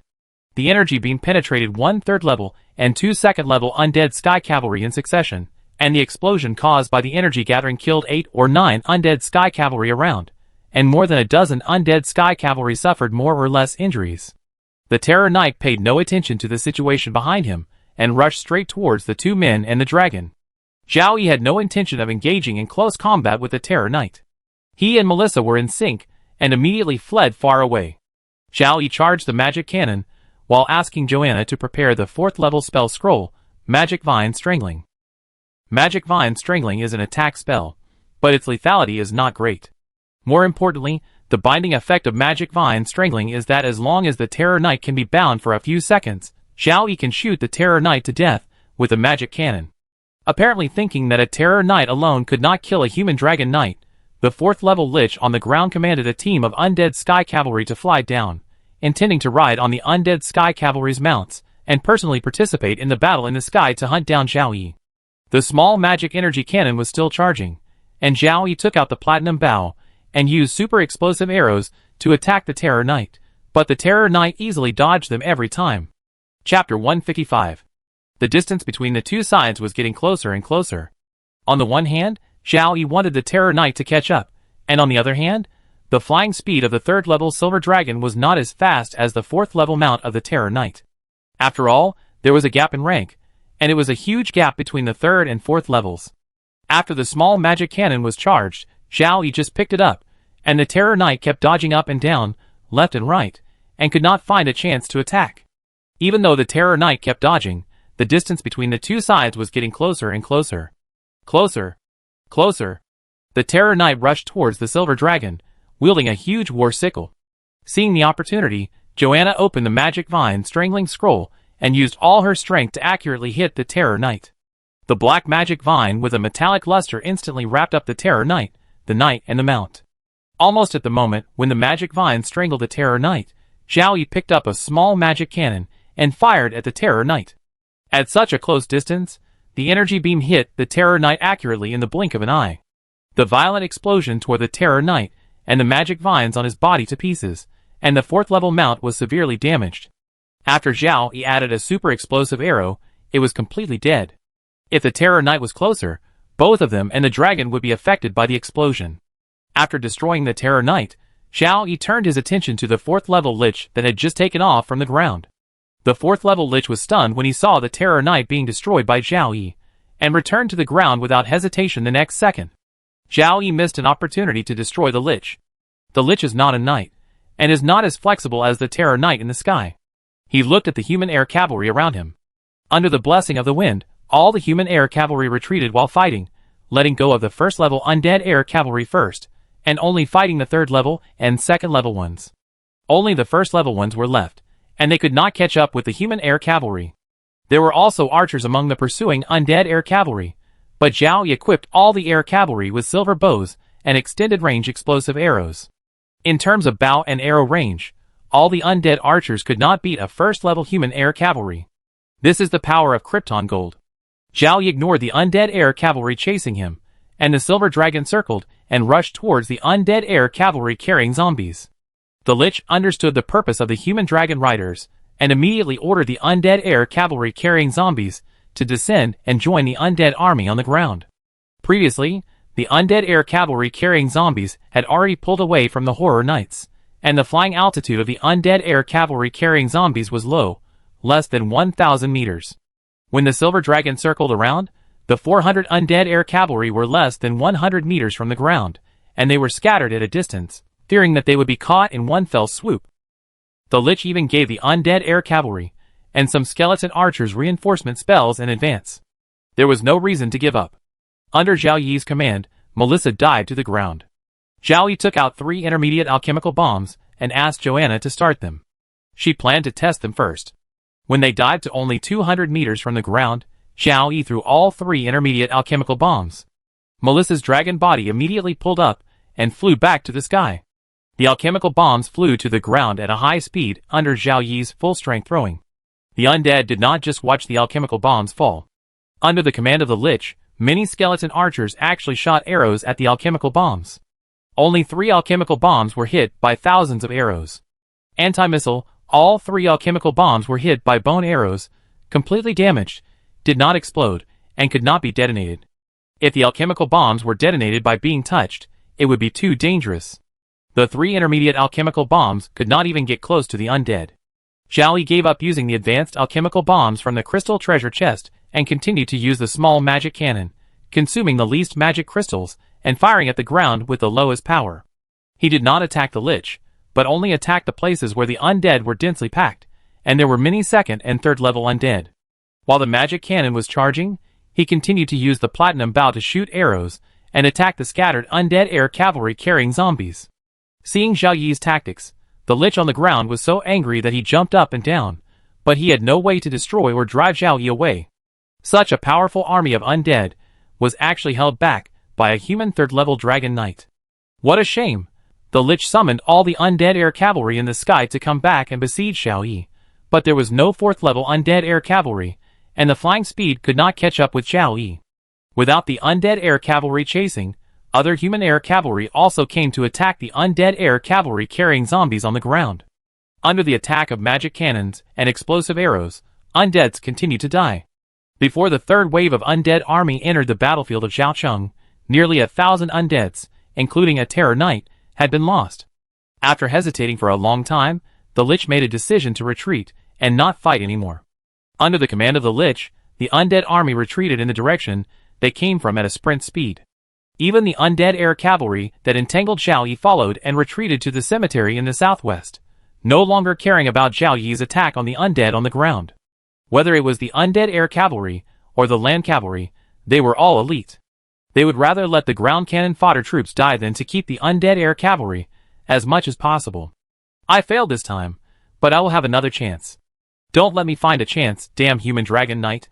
The Lich was full of anger and had nowhere to release it. The third wave of undead was driven away by himself and 30 human air cavalrymen. Zhao Yi was a little speechless. These were all points and experience. They just ran away. Zhao Yi couldn't bear to let the points and experience run away. He chased them all the way for 10 minutes before retreating with the human air cavalrymen. Zhao Yi didn't dare to get too close to the cemetery, especially at night. It was very dangerous. Only when you become a 4th-level dragon knight and have a few 4th-level professionals under your command, you can test the cemetery closest to the territory during the day. Entering the cemetery without sufficient strength is courting death. Leaving 5 second-level air cavalry to perform reconnaissance missions, Zhao Yi took the remaining air cavalry back to Xiaocheng, and the professionals on the defense line were still waiting for the arrival of the third wave of the undead army. But after waiting for a long time, the Lord and the air cavalry did not come back, and the undead army did not come.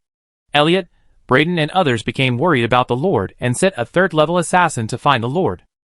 The 3rd-level assassins sent out have not returned yet, and the Lord has returned with the air cavalry.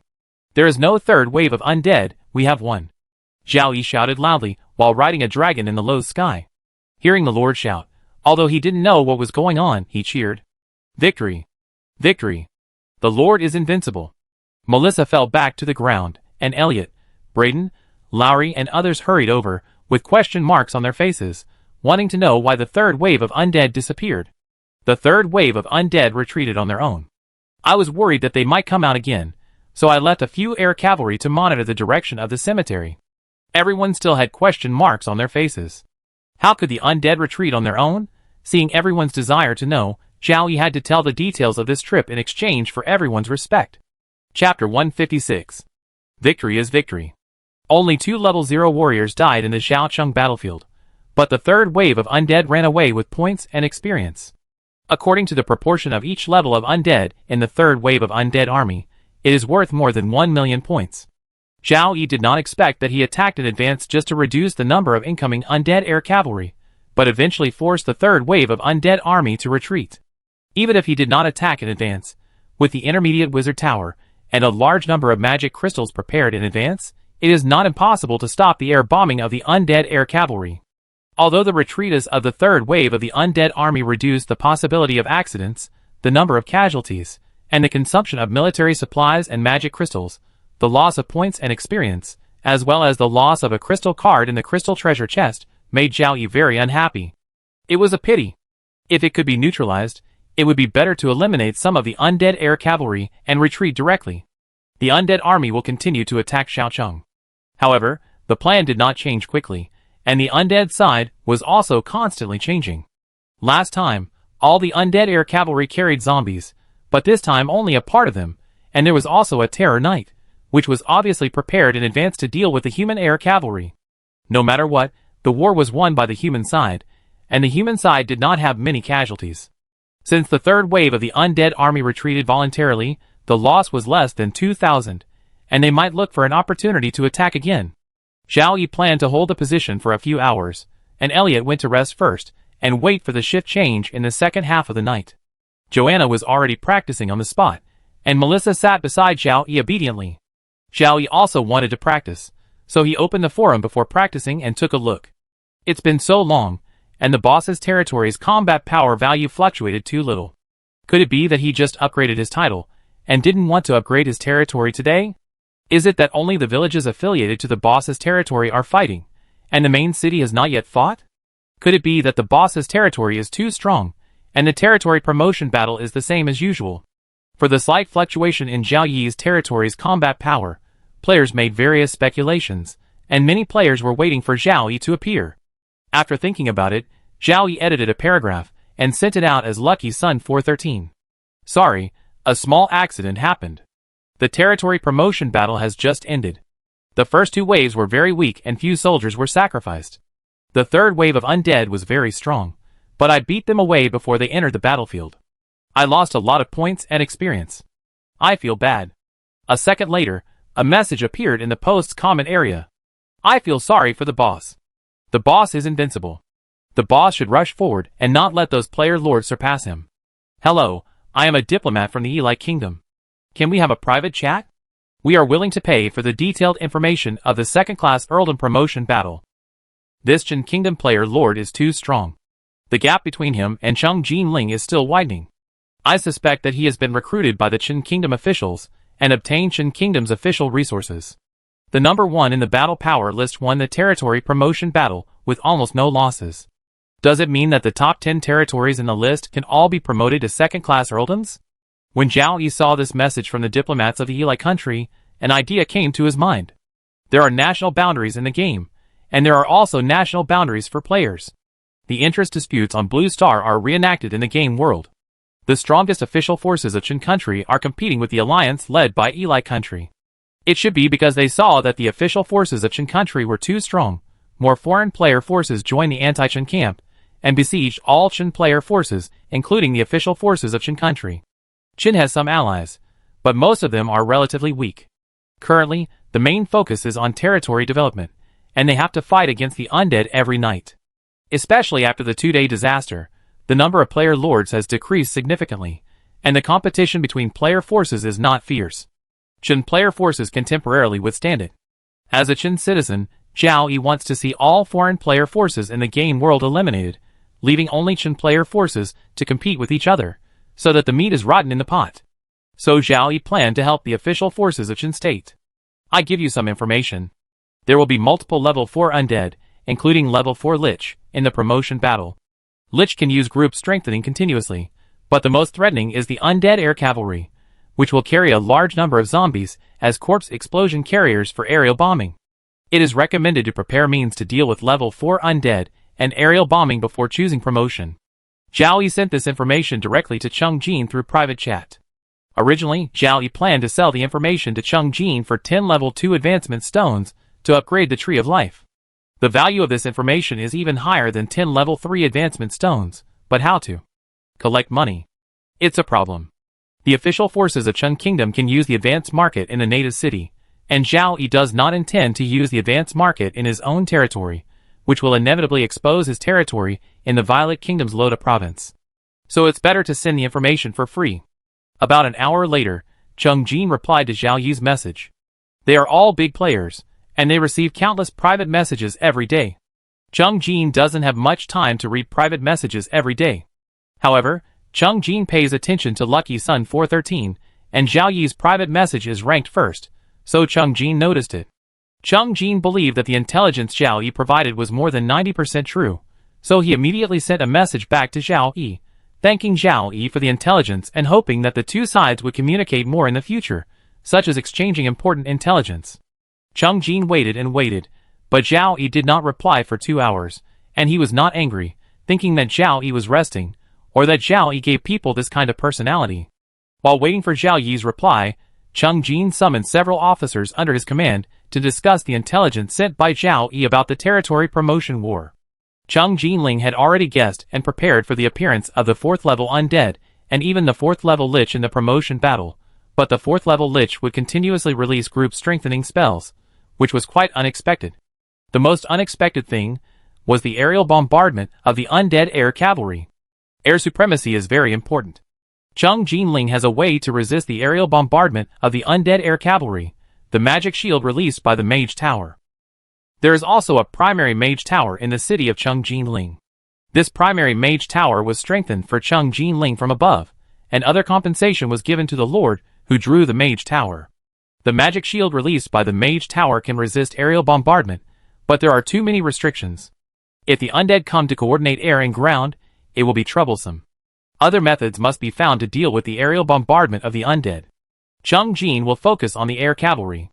Chung Jin has air cavalry, 15 first-level Pegasus drawn by Chung Jin himself from the treasure chest, and 5 second-level Pegasus, and 15 first-level Pegasus transferred from other territories by the official forces of Chen State. Chung Jin's air cavalry unit has 5 more cavalry than Zhao Yi. A plan came to Chung Jin's mind to expand the size of the air cavalry unit and use air cavalry to fight air cavalry. However, once the undead air cavalry appeared, there would be at least 1,000 cavalry, and it would not work if the air cavalry on his side was less. After discussing with his subordinates, Chung Jin decided to change the resources allocated to the territory from above, reducing some resources in exchange for increasing flying mounts. The air cavalry unit must have more than 100 cavalry to effectively contain the undead air cavalry. For the time being, Chung Jin did not plan to send the information given by Zhao Yi to the upper level. One of the reasons was that he was worried that too many people would know the information, and it would be leaked to the outside. Another reason was Chung Jin himself. Chung Jin wanted to be the second to be promoted to the second-class earldom. After Chung Jin passed the promotion battle, other territories would prepare to be promoted to the second-class earldom based on Chung Jin's experience. Chapter 157. You won 28 battles. You killed 40,361 undead. You lost 6 soldiers. Battle rating 1A, 3C, 3E. Points increased by 92.2%. Professional experience increased by 92.2%. Obtained 1 crystal treasure chest, 3 gold treasure chests, 24 bronze treasure chests. Dragon Knight career upgrade. After the disaster, he changed his job to Dragon Knight, and his level dropped to level 30. 16 days have passed, and Zhao Yi's combat career level has only risen to level 34. Even with the extra combat experience bonus of up to 92.2% in the battle settlement, the upgrade speed is getting slower and slower. Zhao Yi's territory now has to go through 28 battles a night, in Xiaocheng, 3 towns A, B and C, and 24 villages. After closing the battle settlement page, Zhao Yi first took a look at the points mall. There were more than 80,000 points left yesterday, and now it has become 3.36 million points. If all the third wave of undead are eliminated, the points in hand may have reached 4.5 million. Open treasure box, and click on the crystal treasure box. In the past 10 days, Zhao Yi had no expectations for the only crystal card in the crystal treasure box. If there were no bugs, his luck would probably be just the level of an ordinary player, or slightly higher. Now Zhao Yi is looking forward to it a little more. Today's crystal treasure box will have at least 2 crystal cards. After looking through the 49 cards, Zhao Yi's eyes lit up. There were actually 3 crystal cards, and there were quite a few good things. Select 2 crystal cards, small magic cannon, level 2 Pegasus asterisk 66. Select 3 platinum cards, level 3 shield warrior recruitment scroll asterisk 4, level 3 wind mage recruitment scroll, level 5 advancement stone. Select 2 gold cards, level 1 earth mage recruitment scroll asterisk 4, berserker job transformation scroll. Small magic cannons can destroy level 4 human professionals or undead, the more the better. If Zhao Yi's territory has enough small magic cannons, even if the level 4 lich is well prepared for defense, a few small magic cannons will blow the level 4 lich to pieces. As a second-class earldom, the town run by the Morris family has at least 6 small magic cannons, and the number of small magic cannons in Zhao Yi's territory is still too small. There are 66 second-level Pegasus, which means that the territory's air cavalry can increase by 66 cavalry, and only 4 cavalry are needed to reach 100. All air cavalry are equipped with silver bows and extended-range explosive arrows. In the future, the distance of the undead air cavalry will be closer, and there is no need to worry about the air bombing tactics of the undead. Only the 4th-level undead air cavalry is more difficult to kill. With only small magic cannons, at least 4 guns need to be gathered together to be able to kill a 4th-level undead air cavalry flying freely in the sky from a long distance. Berserker job transfer scroll is another special and common profession. According to the information Zhao Yi learned, many indigenous countries on the origin continent have formed a whole berserker army. Small magic cannon and second-order Pegasus *66 are good things that can effectively increase the strength of the territory. Zhao Yi is already satisfied. Even if the remaining treasure chests are all garbage, it will not affect Zhao Yi's mood. Opening the 3 gold treasure chests again, the third-order archer recruitment scroll, and small teleportation array make Zhao Yi feel a little better. Zhao Cheng only has one primary teleportation array. The recruited personnel will occupy the teleportation array for a long time every day. If one more primary teleportation array is added, the total time for the recruited personnel to be teleported to Zhao Cheng can be halved. If a primary teleportation array is opened in the future, Zhao Cheng can directly add 2 array bases. From the second-class earldom to the first-class earldom, Zhao Yi can still vaguely see the end of the road. From the first-class earldom to the third-class marquisdom, Zhao Yi feels that the difficulty will increase greatly. There are 24 bronze treasure chests left. He patiently opened them one by one. Zhao Yi plans to open 10 consecutive times when he gets 30 bronze treasure chests every day. If good things come out of the 10 consecutive openings, multiply by 10, and the remaining 20 bronze treasure chests can be opened in 2 consecutive openings, which can save time. If the first 10 consecutive openings do not bring good things, the remaining bronze treasure chests can only be opened one by one. Now Zhao Yi's biggest hope is to open 10 consecutive openings in one go, directly opening 10 level 2 advancement stones, so that the Tree of Life can be upgraded to the second level, and a few more drops of Water of Life can be condensed every day. Before, the Tree of Life condensed 1 drop of Water of Life every day. Zhao Yi and Melissa each got 2 drops, and the rest were distributed 1 drop of Water of Life in order according to the importance of the subordinates. In fact, with the current daily battle situation in the territory, the more important the personnel, the less chance they have to use the Water of Life. Zhao Yi rides a dragon to fight in important situations, such as this promotion battle, when the danger level increases, and the Water of Life is used to save lives. There was also a time when Zhao Yi took out a drop of Water of Life and diluted it, and gave it to the soldiers who bravely killed the enemy but were injured in the battle to drink, which increased the loyalty of all the soldiers. After opening the treasure chest, Zhao Yi glanced at Melissa beside him, and Melissa stared at Zhao Yi with her silver eyes without blinking. "Let's go home and have breakfast." "Yeah." The lazy silver dragon girl got up quickly because of the meal, and pulled Zhao Yi to run to the Lord's mansion. While eating breakfast, Zhao Yi checked the changes in the territory after being promoted to the second-class earldom. Second-class earldom. Lord Zhao Yi. Territory area, 1,000 square kilometers. Main city, Zhao Town, a second-level small city, covering an area of 2 square kilometers. Subsidiaries, Town A, Town B, Town C, Taisher Village, Second Village, Third Village. Population, 78,632, 103,804, /100, 000.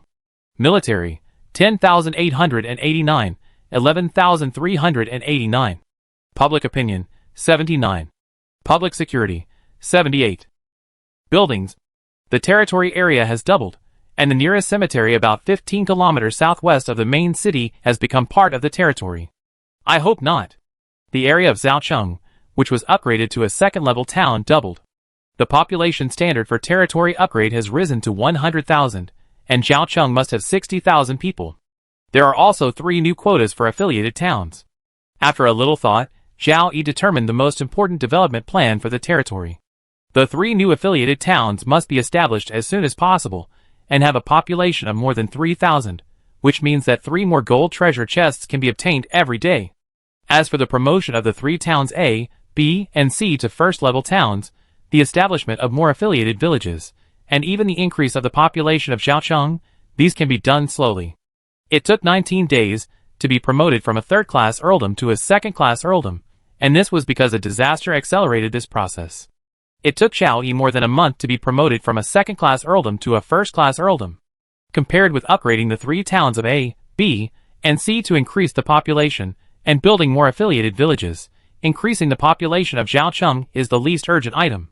Upgrading the 3 towns of A, B, and C, and increasing the population can also continue to increase the number of gold cards in the gold treasure chest, and building affiliated villages can also obtain more bronze treasure chests. Only by increasing the population of Zhaocheng, even if it increases from the current 30,000 to the upgrade standard of 60,000, the undead that attack every night cannot make the crystal treasure chest have another crystal card. Chapter 158. In the meeting room of the city hall, Zhao Yi and his subordinates discussed the construction sites of the three new towns of Ding, Wu and Ji. After some discussion, although the detailed construction site was not determined, the approximate location had been determined and further exploration was needed. The most important point in building a new town area is that the undead that attack every night cannot gather together with the undead that attack from other towns, or even the main city. It is also necessary to separate it from the route of the undead heading towards the village as much as possible. If it is really unavoidable, it is also okay to overlap. The overlap is that there is only one village without undead attacks, and one bronze treasure chest is reduced every day, and even after being promoted to a Marquise, the number of bronze treasure chests is reduced to black iron treasure chests. And building a town can now get a gold treasure chest, so it is obvious that the town is more important than the village. If a village does not have undead attacks every night, it is not necessary to immediately cancel the village, but some garrison soldiers can be withdrawn first to strengthen the town's defense. Soon, the 3 new and 3 old 6 towns were scattered around Xiaocheng.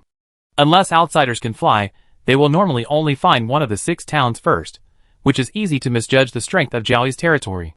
When the meeting was over and Zhao Yi came to the teleportation array area to recruit personnel, a second primary teleportation array had already appeared in the teleportation array area. While Zhao Yi was meeting with his subordinates, Ignaz accepted Zhao Yi's task to install a new primary teleportation array here, and the inspection had been completed. As Zhao Yi began to recruit, the 2 teleportation arrays lit up almost at the same time, and a family appeared in each teleportation array. The territory had just completed the promotion, and Xiaocheng was very busy. Only Zhao Yi, who had handed over most of the things to his subordinates, could relax a little. After recruiting personnel in Xiaocheng and the 3 towns of A, B, and C, he inspected everywhere and returned to the Lord's mansion to practice after the inspection. Cici was busy. Xiaocheng had just been promoted to a second-level small city, and its area had doubled. The first line of defense, which was originally a city wall, had to be demolished, and the second line of defense had to be used as a new city wall, and then a new line of defense had to be built at the outermost edge. One change reduced the workload of building the defense line. Because the territory's strength had increased, and there were a large number of 0-level and above undead among the undead that attacked every night, the effect of ordinary traps was greatly weakened, and because of the traps, the soldiers on their side could not line up to resist the undead. Therefore, when building a new defense line on the periphery, there is no need to mobilize manpower to dig traps. If there is spare time, the original traps will be buried, and only the magic metal fences as defense lines will be retained. Zhao Yi wants to use magic materials as the walls of Xiaocheng. There are magic materials suitable for building walls, and the price is cheap. However, too many magic materials are needed to build 4 walls, and the current financial resources of the territory cannot afford it. The Morris family has been a noble for more than 200 years.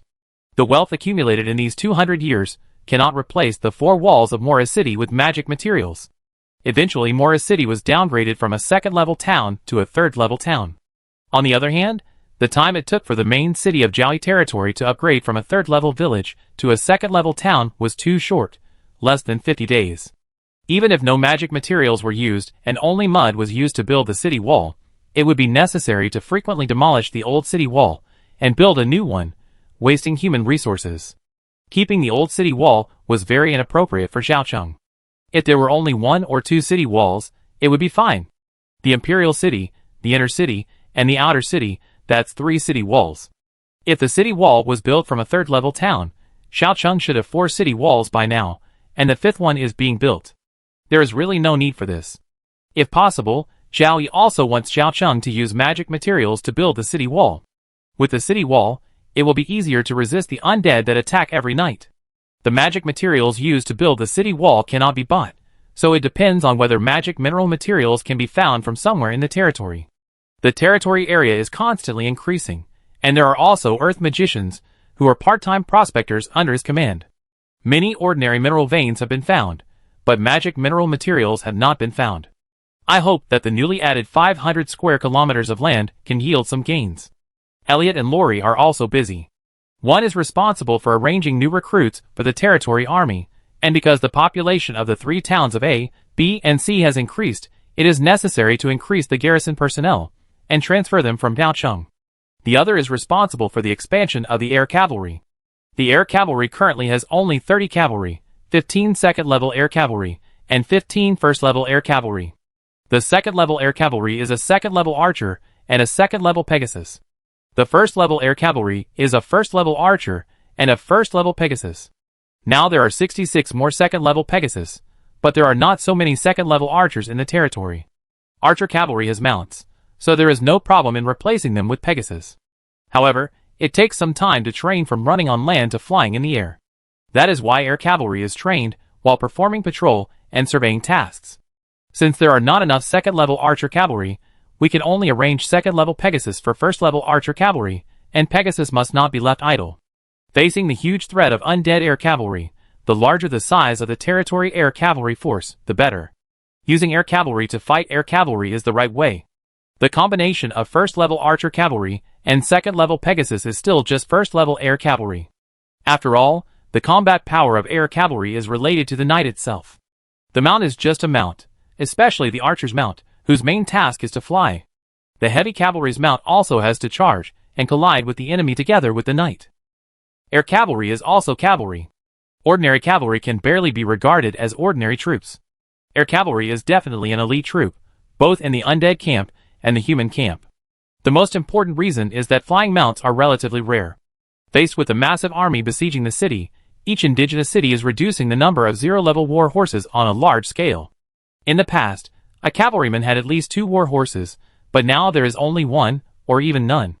The human camp does not have enough strength to launch a large-scale counterattack against the undead camp. The knights can only dismount and fight the undead on the city wall. They are not allowed to ride horses out of the city to fight. If the situation does not allow, the number of first-level mounts will also be reduced, but the number of flying mounts will definitely not be reduced. They even want to continuously increase the number of flying mounts. It is best that all cavalry units are air cavalry. Air cavalry has too many advantages over land cavalry. There is also a phrase that can be translated as air supremacy on the origin continent.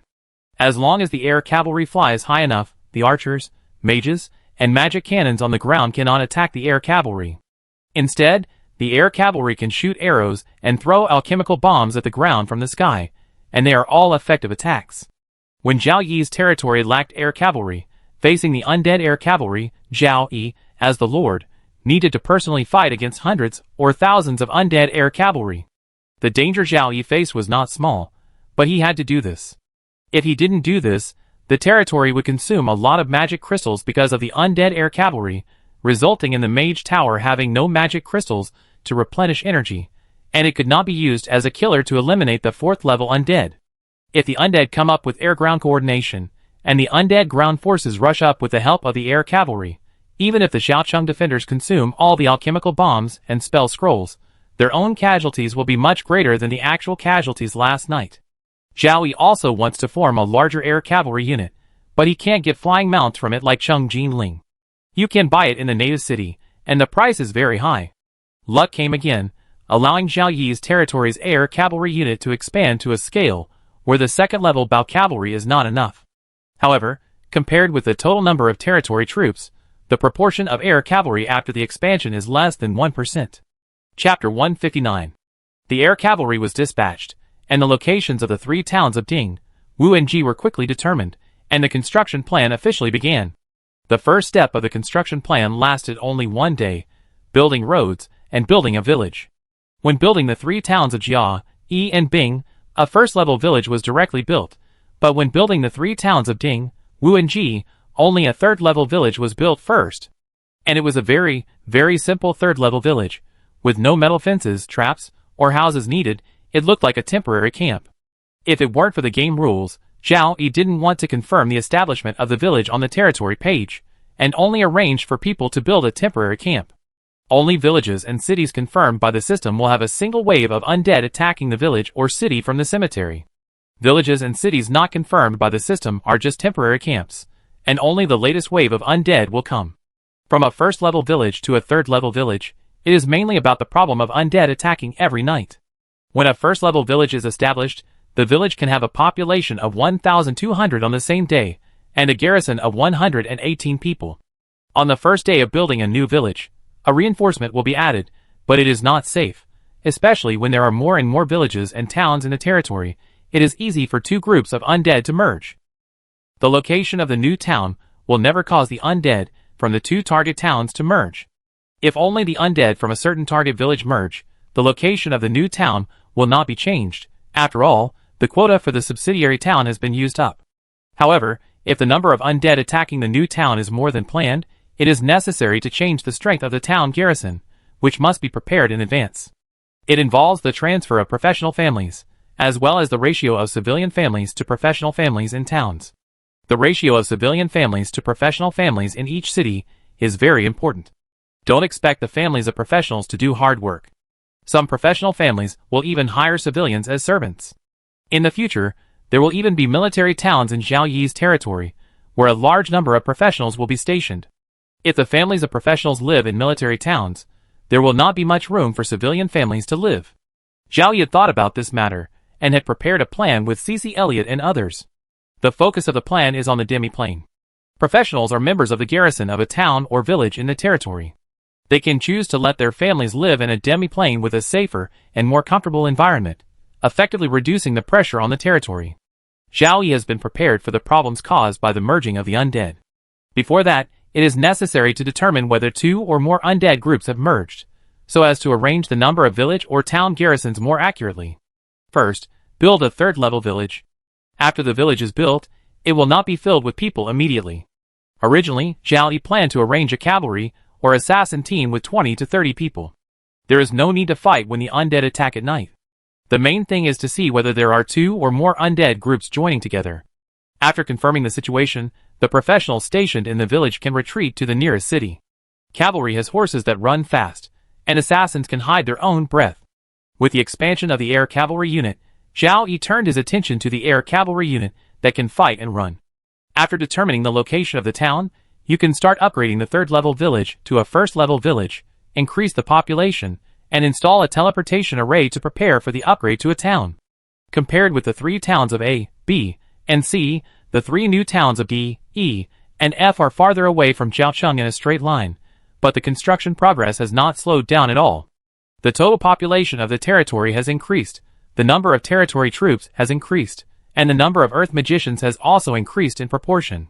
Moreover, with the completion of the 5 towns in the demi-plane, more civilians will participate in the subsequent house construction, and a large number of earth magicians can be mobilized to build roads. It would be great if there were no restrictions on the game rules. Zhao Yi could send out multiple cavalry or assassin teams to set up multiple temporary camps outside to see which temporary camp is more suitable as the location for the new town. It will not merge with the undead that attack other towns, nor will it merge with the undead that attack villages. This is the most suitable place to build a new town, and then build roads and villages. Many things cannot be perfect, such as building a new town, and the battles every night in the territory. Zhao Yi hoped that no one would die in the territory every night. It was still possible to maintain the territory when it was small and had few people. As the territory expanded and the population increased, it became increasingly difficult to prevent deaths. Since perfection was not possible, we had to make trade-offs. For building a new town, we had to choose between gold treasure chests and bronze treasure chests. Often, the value of 10 bronze treasure chests was less than the value of 1 gold treasure chest. The value of a gold treasure chest was much higher than that of a bronze treasure chest, and even higher than the possibility that the village produced. The bronze treasure chest is downgraded to a black iron treasure chest.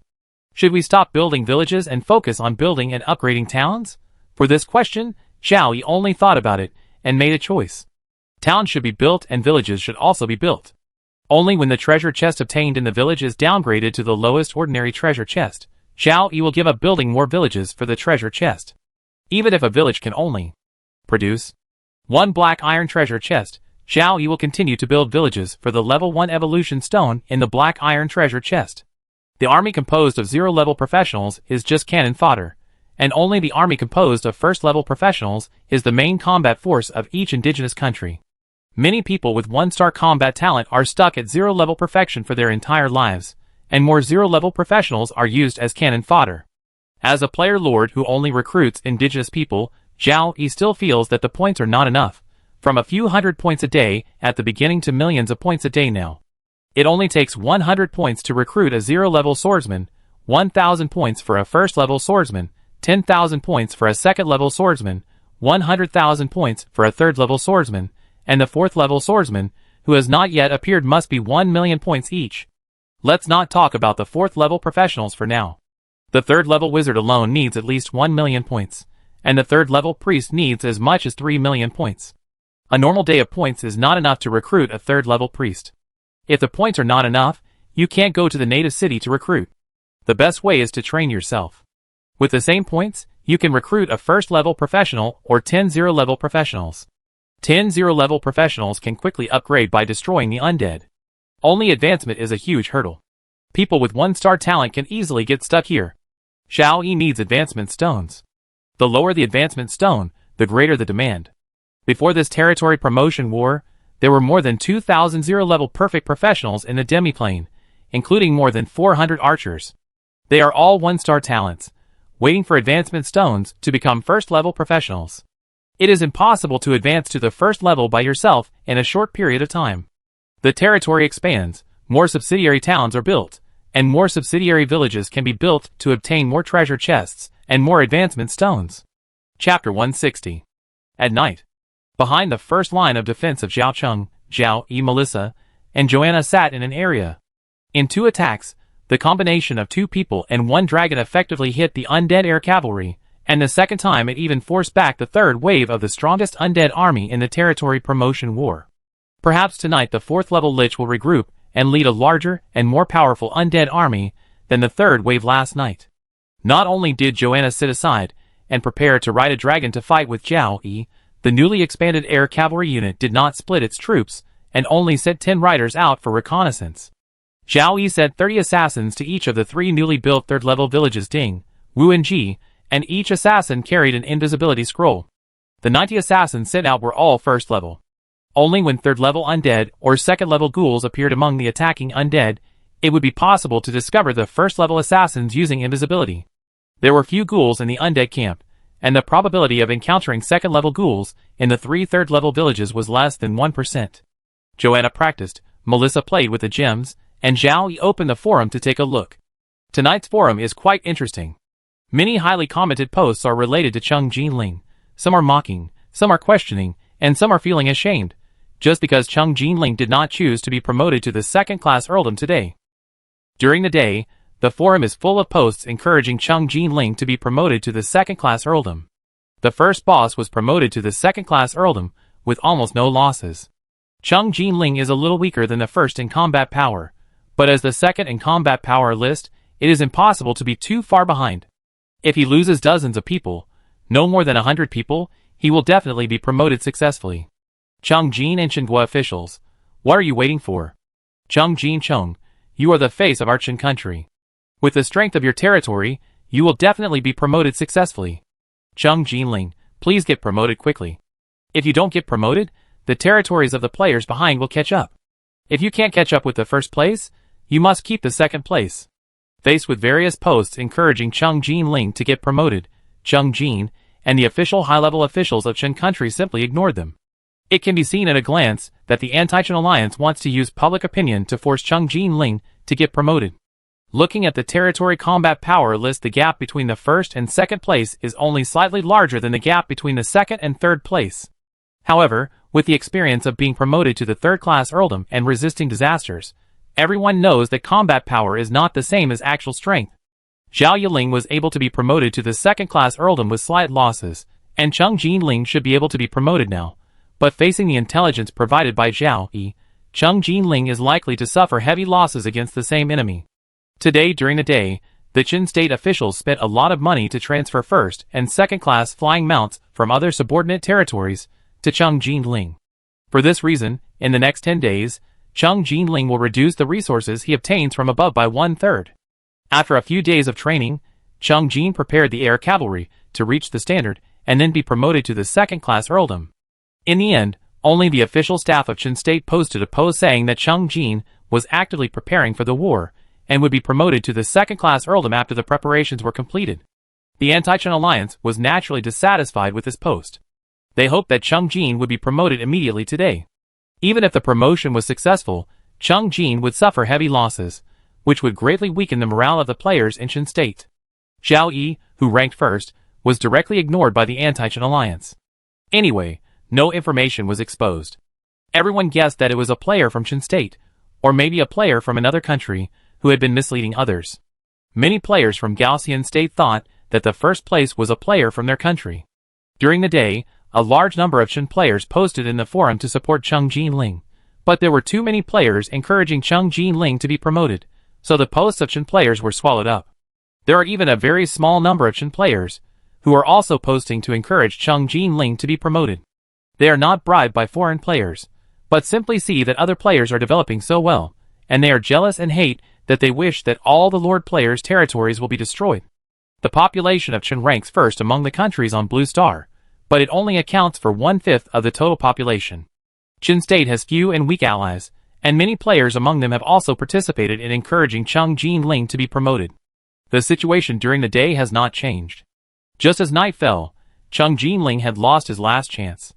Posts in the forum turned to mock Cheng Jinling, and some foreign players pretended to be Chen State players to question Cheng Jinling and Chen State officials. Chen State officials just posted a statement and nothing happened. The plan of Chen State officials is very simple. With a small number of people, they cannot change public opinion. When Cheng Jinling is promoted to the second-class earldom, no other player's territory will be promoted, and they will directly slap him in the face with their battle record.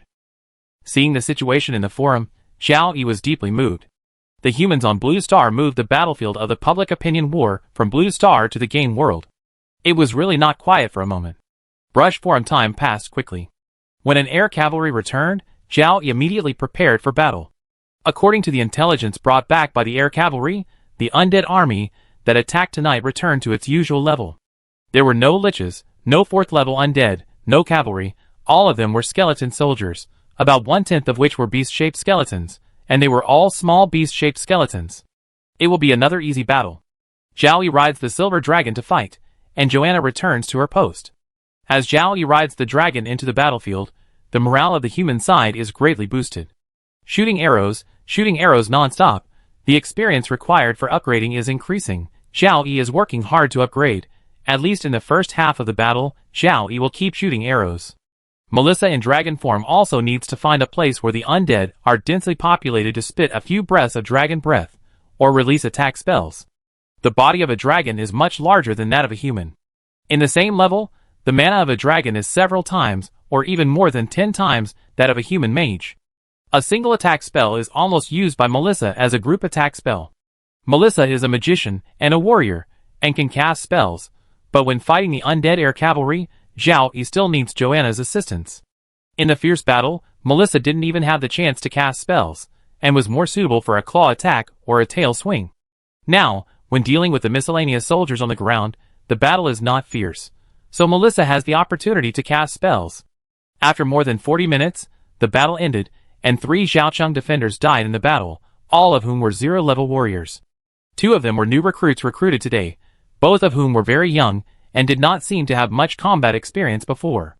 The other officers were too late to rescue them, and the newcomers were hacked to death by the skeleton soldiers when they made a mistake. Zhao Yi had no way to deal with this situation. Newcomers always had to go to the battlefield. If they didn't go to the battlefield, they would never have experience, and would always be newcomers. Death was inevitable. They died to defend the territory. The only thing Zhao Yi could do was to give the families of the dead professionals enough compensation, a pension lasting 20 years, and move them to a more completely comfortable demi-plane. Chapter 161. You won 28 battles. You killed 30,518 undead. You lost 8 soldiers. Battle rating 1A, 3C, 3E. Points increased by 92.2%. Professional experience increased by 92.2%. Obtained 1 crystal treasure chest, 3 gold treasure chests, 24 bronze treasure chests. Zhao Yi looked at the battle settlement page and fell into thought. Yesterday, 3 third-level villages, Ding, Wu, and Ji, were added to the territory, and even attracted 3 waves of undead. However, before the undead arrived at the village, the assassins in the village had already retreated. There was no way to start a battle, so the battle settlement page still showed 28 battles won.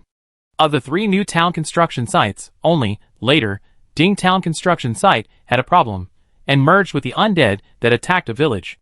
In Zhao Yi's territory, all villages are first-level villages, and the population is more than 1,200 people. Each village has more than 400 undead attacking every night. 400 undead, even if most of the undead are 0 level, and the number of first-level undead will not exceed 20, but it will also increase the pressure on the third-level town garrison. After all, the third-level town standard can only accommodate 3,000 people, and the garrison only has about 300 people. Normally, the number of undead attacking every night is over 1,000, and the combined number of two groups of undead is about 1,500. In addition, the third-level village cannot be directly upgraded to a third-level town, but must be upgraded to a first-level village first. According to the current situation of Ding Village, it needs to reach at least 1,200 people today, which is twice the number of garrison personnel of other first-level villages. That is, 2 companies of zero-level professionals will be stationed in Ding Village. There are 236 people in 2 companies, and at least 1,000 people in 236 professional families. Obviously, we cannot put all the professional families in Ding Village. We need to follow the previous plan and only send 2 zero-level professional companies. The families of the professionals should not move to Ding Village for the time being. First send them all to the demi-plane. Later, depending on the situation, as Ding Village is upgraded to Ding Town, some of the families of the professionals can be moved back to Ding Town. This needs to be decided by the professionals themselves. They can choose to let their families continue to live in the demi-plane or move to Ding Town. Zhao Yi will not force it. If the professional's family likes to live in the demi-plane, but Zhao Yi forces them to move out, their loyalty will decrease. For such trivial matters, Zhao Yi will not force them, as long as they are voluntary. More than 30,000 undead were eliminated overnight, bringing Zhao Yi 2.34 million points. Excluding the special case of the territory promotion war, as the territory population increases, the points obtained every day will increase steadily, from 1.5 million a dozen days ago to 2.34 million now. However, for a rapidly developing territory, 2.34 million points are still too few. After that, the treasure chest opening session was like Zhao Yi had no expectations. The only crystal card in the crystal treasure chest was trash, and could not be selected. The other cards were also common things. The subsequent gold treasure chest and bronze treasure chest did not open anything that could make Zhao Yi's emotions fluctuate a little. Go back to the Lord's mansion, eat, go to the city hall, and have a meeting. There are many things that need to be discussed and decided in today's meeting. The construction plan of the 3 new towns of Ding, Wu and Ji continues. Today, we need to upgrade the 3 villages to level 1, install teleportation arrays, migrate population, build defense lines, dig traps, build houses, etc. There are many things to do in the 3 villages, and Zhao Cheng must send earth magicians to complete the necessary work before dark. For the 3 villages, building defense lines and digging traps are the most important things. The garrison relies on defense lines and traps to eliminate all the attacking undead at a very low cost. The construction plan of 3 new towns is the most important thing, followed by the upgrade of the 3 towns A, B, and C. Before the territory was promoted to the second-class earldom, the 3 second-level towns A, B, and C already had a population of more than 6,000, and yesterday, the 3 towns each added another 1,000 people.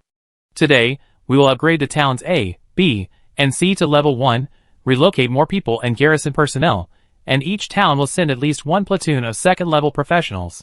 A total of 1 second-level professional company will be transferred from Zhao Cheng to the 3 towns A, B, and C, and the number of second-level professionals in Zhao Cheng on the day of the territory promotion was only more than 700. In order to upgrade the territory, the 3 towns A, B, and C stopped increasing their population. After the territory promotion was completed, it was natural to develop the 3 towns A, B, and C into first-level towns with at least 12,000 people. Under the premise of ensuring the rapid absorption of the newly added population, in order to obtain more plans every day, each city in the territory must increase the population as much as possible. Yesterday, Zhao Cheng increased the population by 6,000. Not only the 3 towns of A, B, and C were upgraded and increased in population, but today 3 affiliated villages were established in each of the 3 towns, namely Jialiu Village, Ilio Village, and Binglu Village, bringing the number of villages in the territory to 27. Zhao Yi expects that he will be able to obtain 1 crystal treasure chest, 3 gold treasure chests, 3 silver treasure chests, and 26 bronze treasure chests tomorrow. The 3 villages of Ding, Wu and Ji are the places for the affiliated towns. Their rating should only be reduced by 1 level. After a few days, they will be upgraded to towns, and will be able to obtain 6 gold treasure chests a day. Recalling that before the establishment of the first affiliated town in the territory, 1 platinum treasure chest and 9 silver treasure chests were obtained a day. With the establishment of the 3 towns of Jia, Yi and Bing, The silver treasure chests were downgraded to bronze treasure chests. At that time, Xiao Yi felt a little uncomfortable. Now it is not far from the completion of the 3 new towns. By then, 6 gold treasure chests will be obtained every day, and the previous discomfort has long disappeared. At present, the Lord players on the forum generally believe that the faster the territory is upgraded, the better, and this idea is extremely correct. The higher the territory level, the larger the territory area, the more people, the more undead it attracts, the more points it gets every day, and the more places for affiliated towns and villages, and the more treasure chests it gets. Whether it is a player territory under a large or small player force, or a territory of individual players, points and treasure chests are the 2 most important ways to develop a territory. The more powerful the territory, the more points it gets every day, the better treasure chests it gets, and the more treasure chests it gets. The development of the territory will not slow down, and the player territories behind it will not be able to catch up. For individual player lords, unless a European player opens a valuable item from a treasure chest and dares to auction or sell it in the market, and no indigenous forces come to find it, it is possible for the territory to develop rapidly under the power of Krypton gold. Xiao Yi also has a lot of good things in his hands, but he dares not sell them at all. The reason is that the indigenous people are still a powerful force second only to the undead camp on the Origin continent, and the Blue Star players united are no match for an indigenous kingdom. Moreover, the Blue Star players scattered all over the Origin continent cannot unite. No matter how hard the players level up, they have not yet reached the 4th level. Every day, many players post in the forum, asking other players to be cautious and not show off their wealth. As for how many players have read and listened to it, it is unknown. Chapter 162. Halfway through the morning, an air cavalryman came back to report to Xiao Yi that the Earth Mage Yalloway had discovered a ruin while searching for a mineral vein. Yalloway had not yet reached the 2nd level and was weak, so he did not dare to act rashly with the ruins he had discovered. He immediately asked the air cavalryman to come back and report to the Lord. Relics? Xiao Yi was very interested in the ruins Yalloway had discovered. It had only been 50 days since the Blue Star players came to the Origin continent, and there were thousands of Blue Star players who had discovered the ruins. All buildings left by the predecessors were considered relics, and the relics in the eyes of professionals must have some extraordinary power. Some ruins still have good things waiting for the newcomers, some ruins are simply abandoned, all valuable things have been taken away, and some ruins are extremely dangerous, such as the defense array that can still be operated, actively attacking people who enter the ruins. In the forum, a European player posted that he found a ruin and obtained the inheritance of a 7th level fire mage. He didn't get much wealth, but he gained a lot of skills and books. There are also players who found multiple puppets with exhausted energy in the ruins. After installing magic crystals, the puppets automatically recognize the master. It is more common to find weapons and equipment in the ruins, but due to the time of the ruins, the original highest crystal level equipment has been downgraded to platinum or even gold. The most important feature is that the ruins are usually related to mages, either mages participated in the construction, or the mages themselves left behind. Don't underestimate any mid-level or high-level mage, and don't underestimate any ruins left by mid-level or high-level mages. Xiao Yi accidentally found a ruin in his territory. It's still early today, and there's nothing important to do. Xiao Yi plans to explore it to see if he can get something good out of the ruins. If you find something that is very valuable to you and the territory, it will definitely be a surprise. However, exploring the ruins may be dangerous, so Xiao Yi needs to form an exploration team. Joanna, a 3rd level wind mage, Ignaz, a 3rd level space mage, Patrick, a 3rd level nature mage, a 3rd level fire mage, 3 2nd level earth mages, 5 3rd level archers, 5 3rd level shield warriors, 5 3rd level spearmen, 2 3rd level assassins, and 2 3rd level priests. Unfortunately, the territory does not have a 3rd level earth mage yet, so it can only use a 2nd level earth mage instead, and it cannot transfer too many people. The earth mages have a heavier task. In addition to the exploration team, Xiao Yi also mobilized 20 air cavalrymen to guard around the ruins. A group of subordinates received the order from the Lord to explore a newly discovered ruins. After a little preparation, they gathered at the south gate of Shaocheng in half an hour. The carriage was also ready. After getting on the carriage, the convoy followed the road for more than half an hour under the guidance of the air cavalrymen, and then entered the wilderness, turning left and right, and finally stopped in front of a stone wall. Yalloway's prospecting team had been staying here, waiting for the arrival of the Lord.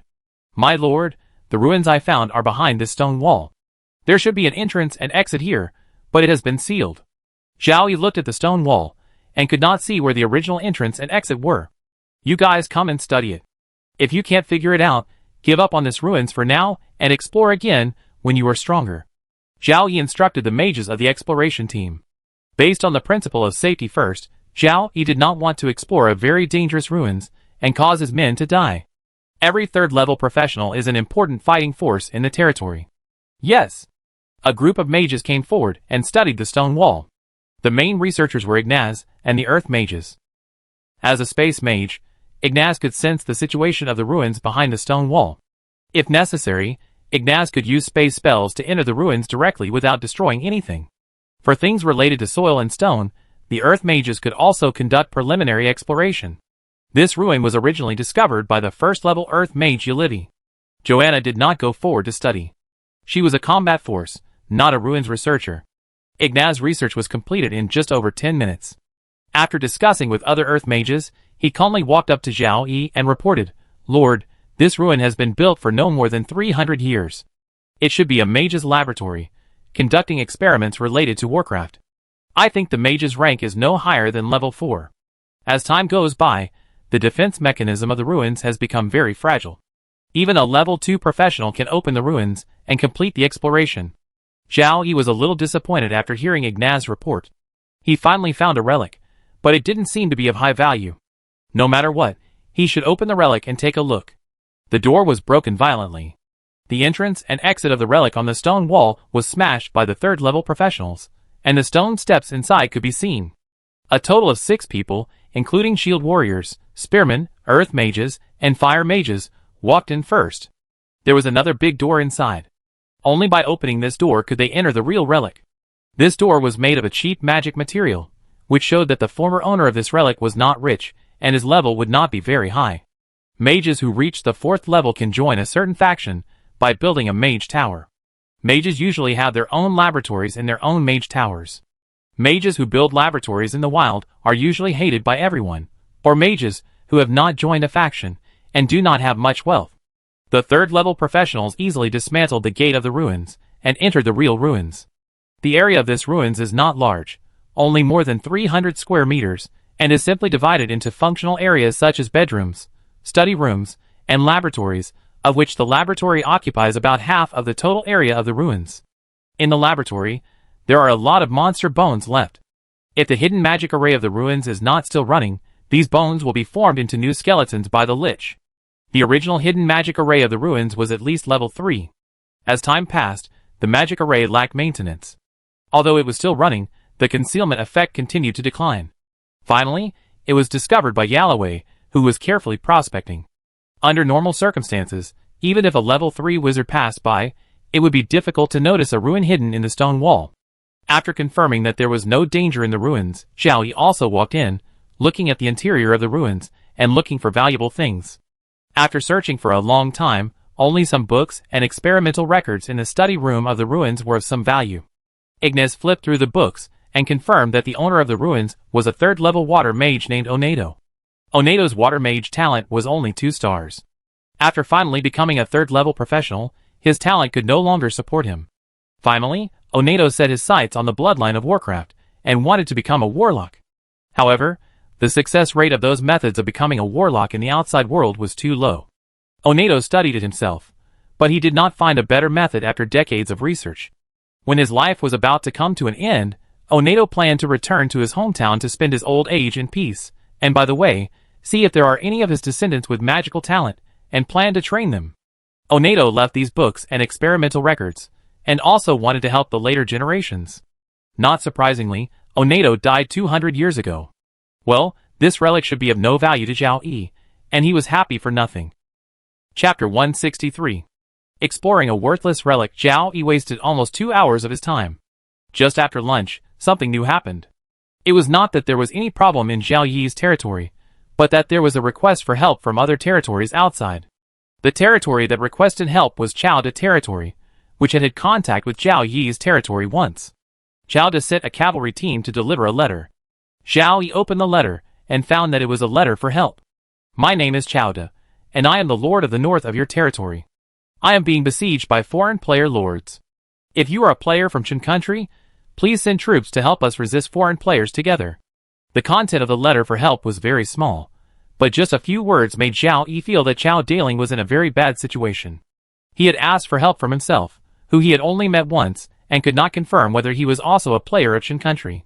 It felt like he was desperate, and tried all means. Looking at the content of the letter, Zhao Yi thought for a while. It should have happened more than 10 days ago. A cavalry team of Chao Daling came to his territory, and wanted to establish diplomatic relations with the two territories, but was rejected by the patrol team of his territory. Chao Daling should have sent more than one cavalry to find other player territories, to establish diplomatic relations. It has only been more than 10 days, and it is facing siege by foreign player lords. Zhao Yi guessed that it should be caused by establishing diplomatic relations everywhere. From the situation in the forum, it can be seen that Qin players are increasingly hostile to foreign players. In terms of country, Qin players are the strongest. Among individual forces, Qin official forces are the strongest. In terms of individual territories, Qin players' territories also occupy the first and second places. The strength of Qin players has made the anti-Qin alliance led by the official Eli more powerful. At this time, Chao Daling dared to go out to establish diplomatic relations, which also exposed the situation of his territory and attracted foreign players to besiege. As lords of the Violet Kingdom, siege should also be the most common strategy used by player lords to kill with a borrowed knife.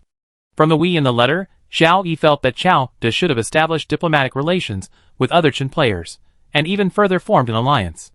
It was still besieged by foreign player lords. It seemed that many foreign player lords were attracted by Chao Da's territory. Zhao Yi thought carefully about whether to help Chao Da or not. As a neighbor, Chao Da's territory would also hinder Zhao Yi's territory expansion in the future, so he could not help Chao Da. But everyone was a Qin player, and compatriots were besieged by foreign players. If they were able, they should help. Zhao Yi was obviously a very capable person, and he could help Chao Da with a little effort. As he thought about it, Zhao Yi came up with an idea. He could help Chao Da. After the rescue, he could give Chao Da a small suggestion, suggesting that Chao Da move his territory away from here. A smart person would definitely accept this suggestion. If not, he would be treated as a competitor in the future. Zhao Yi hoped that Chao Da was a smart person. There were enemies everywhere, and Zhao Yi did not want the players of Qin country to kill each other for the time being. Chao Da's letter had a number, and he could add Chao Da as a friend directly through the number. Zhao Yi did not have this idea, so he wrote a letter directly and asked 2 second-level air cavalrymen to deliver it to Chao Da's territory. There is the location of Cao Da territory on the map. Cao Da territory is not an Earl territory. The territory is limited in area. It is easy to find the main city of Cao Da territory and deliver the letter to Cao Da. With the speed of the second-level air cavalry, it only took an hour to reach the top of the main city of Cao Da territory.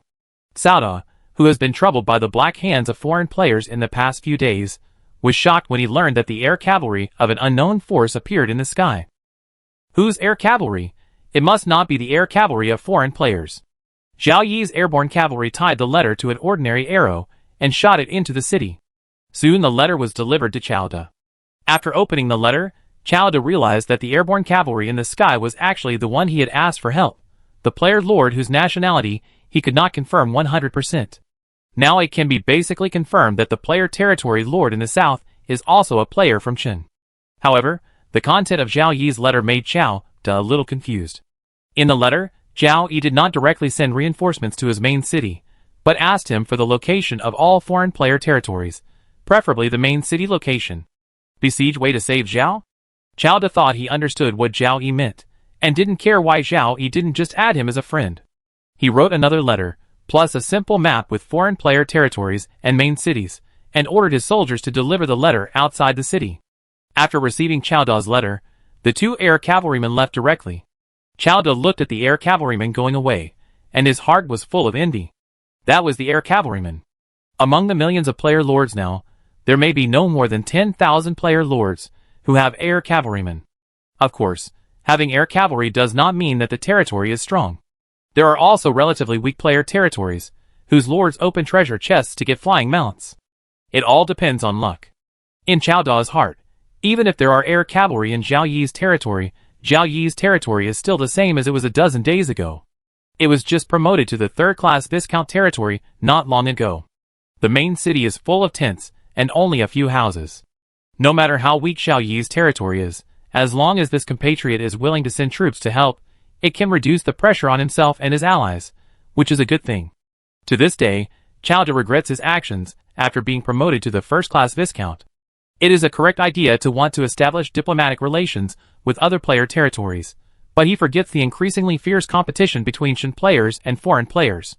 His territory is indeed the most powerful player territory in this area, and he has successfully established diplomatic relations with 3 Qin player territories, and even formed an alliance under the siege of foreign player lords.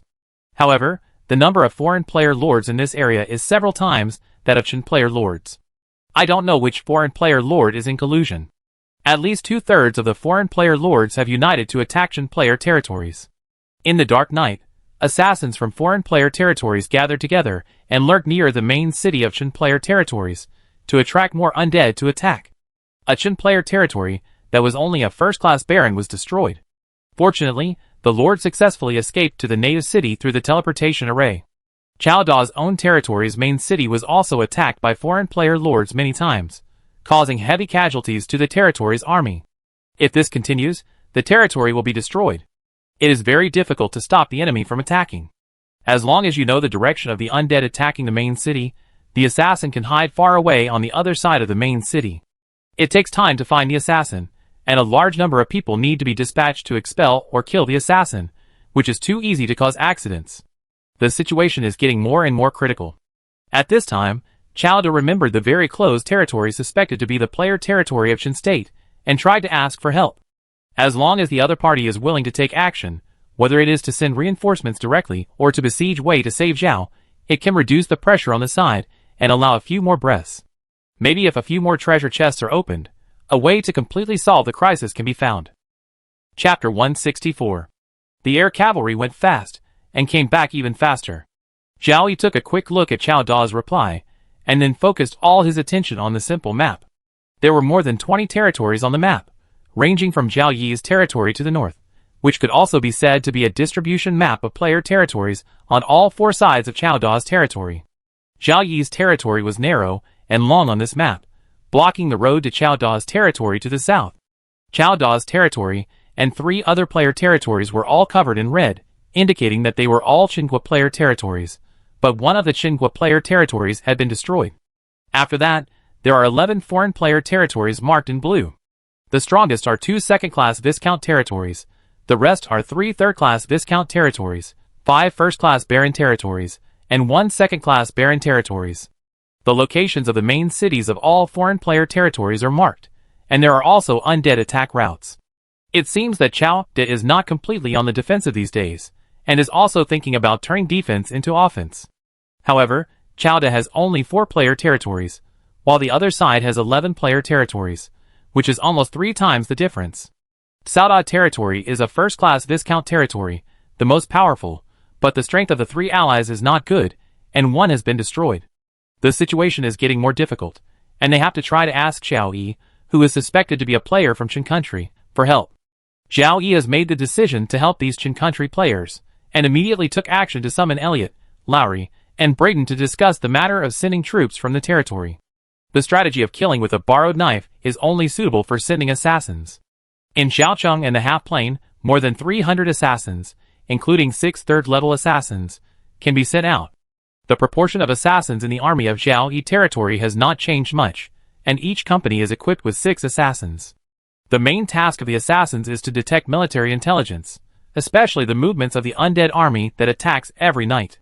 However, there are air cavalry in Jiaocheng, and the task of detecting the movements of the undead army has been handed over to the air cavalry, so the assassins have no place to use their skills. The assassins also need to upgrade, so they have to follow the soldiers in the second half of the battle every night. The assassins cannot fight the undead with daggers and hidden blades, but use crossbows as weapons to eliminate the undead. The assassins equipped with storage rings are equipped with archer crossbows with longer range.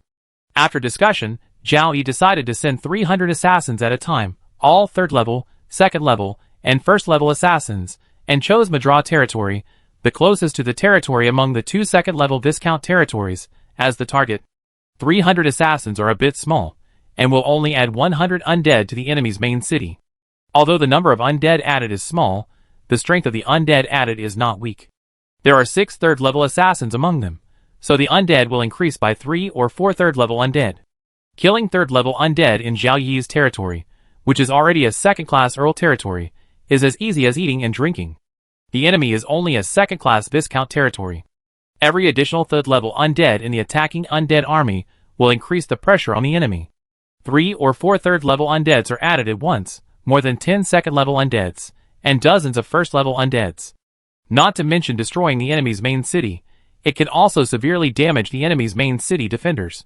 If it were a third-class Viscount territory, with 300 assassins, the enemy territory would not be able to hold out until tomorrow, and the Baron territory only needs to send half of the people. The plan has been determined. Elliot and Lori immediately took action to gather the assassins in Xiaocheng and the Demi-Plain. After the assassins were assembled, they sent carriages to the border area. The assassins moved in batches, sneaked into the Madra territory from all directions, and gathered in the main city area. The two territories are not adjacent these days. The assassins under the command of the foreign players who besieged Cao Da and his allies were basically sent out. After dark, they entered the vicinity of the main city of Madra territory, and were almost impossible to be discovered. At night, in the Lord City of the second Viscount Madra, before the arrival of the undead tonight, Madra had been paying attention to the movements of the United Assassin Group.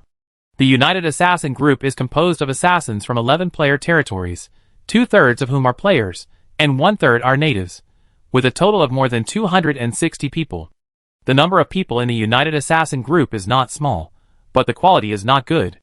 There are only a few second-level assassins, more than 20 first-level assassins, and the rest are zero-level assassins.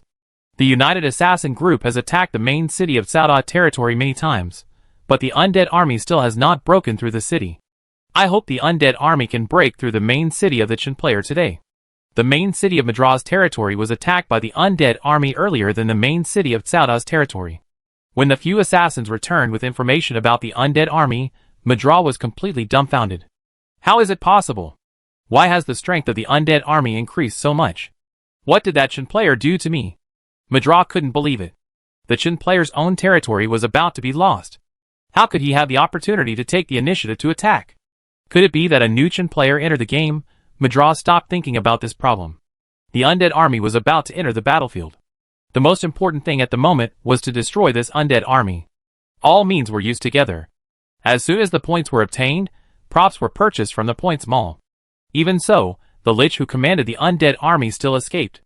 More than 300 defenders of the main city of Madra territory were killed in the battle, and half of them were injured. You should know that there were 1,000 defenders in the main city before the war. In the territories that only recruit players, the proportion of combat professional players is very high, but most of the Blue Star players are still weaker than the natives of the same level. More than 300 people died in this battle, and Madra territory was severely damaged. If it cannot recover quickly, even in daily life, there is a high possibility that the territory will be destroyed. The key is that there are not many points left. With so many casualties in this battle, the battle settlement evaluation tomorrow morning will be very bad. It is good to be able to give a silver treasure chest, and the extra points bonus will not be much. Looking at the dead and injured combat professional players, Madra no longer knows what to do. No, I still have allies, and I can ask for help from them. Zhao Yi led 300 assassins to come quietly, and left quietly. No one knew that this was all done by the player who ranked first in the territory combat power list. On the other side, the main city of Cao Da territory once again struggled to resist the undead. Only the Lich escaped with some guards. Cao Da breathed a sigh of relief, thinking in his mind whether Zhao Yi had made a move. If this continued, the main city of the territory would not last until dawn the day after tomorrow. Even if Zhao Yi had not made a move, Cao Da would not have much resentment. The two sides had little connection before, not allies, but only a possible relationship of the same nationality. If Zhao Yi really took action and successfully reduced the pressure on his territory and survived, Cao Da would be willing to give Zhao Yi a platinum equipment to thank him afterwards.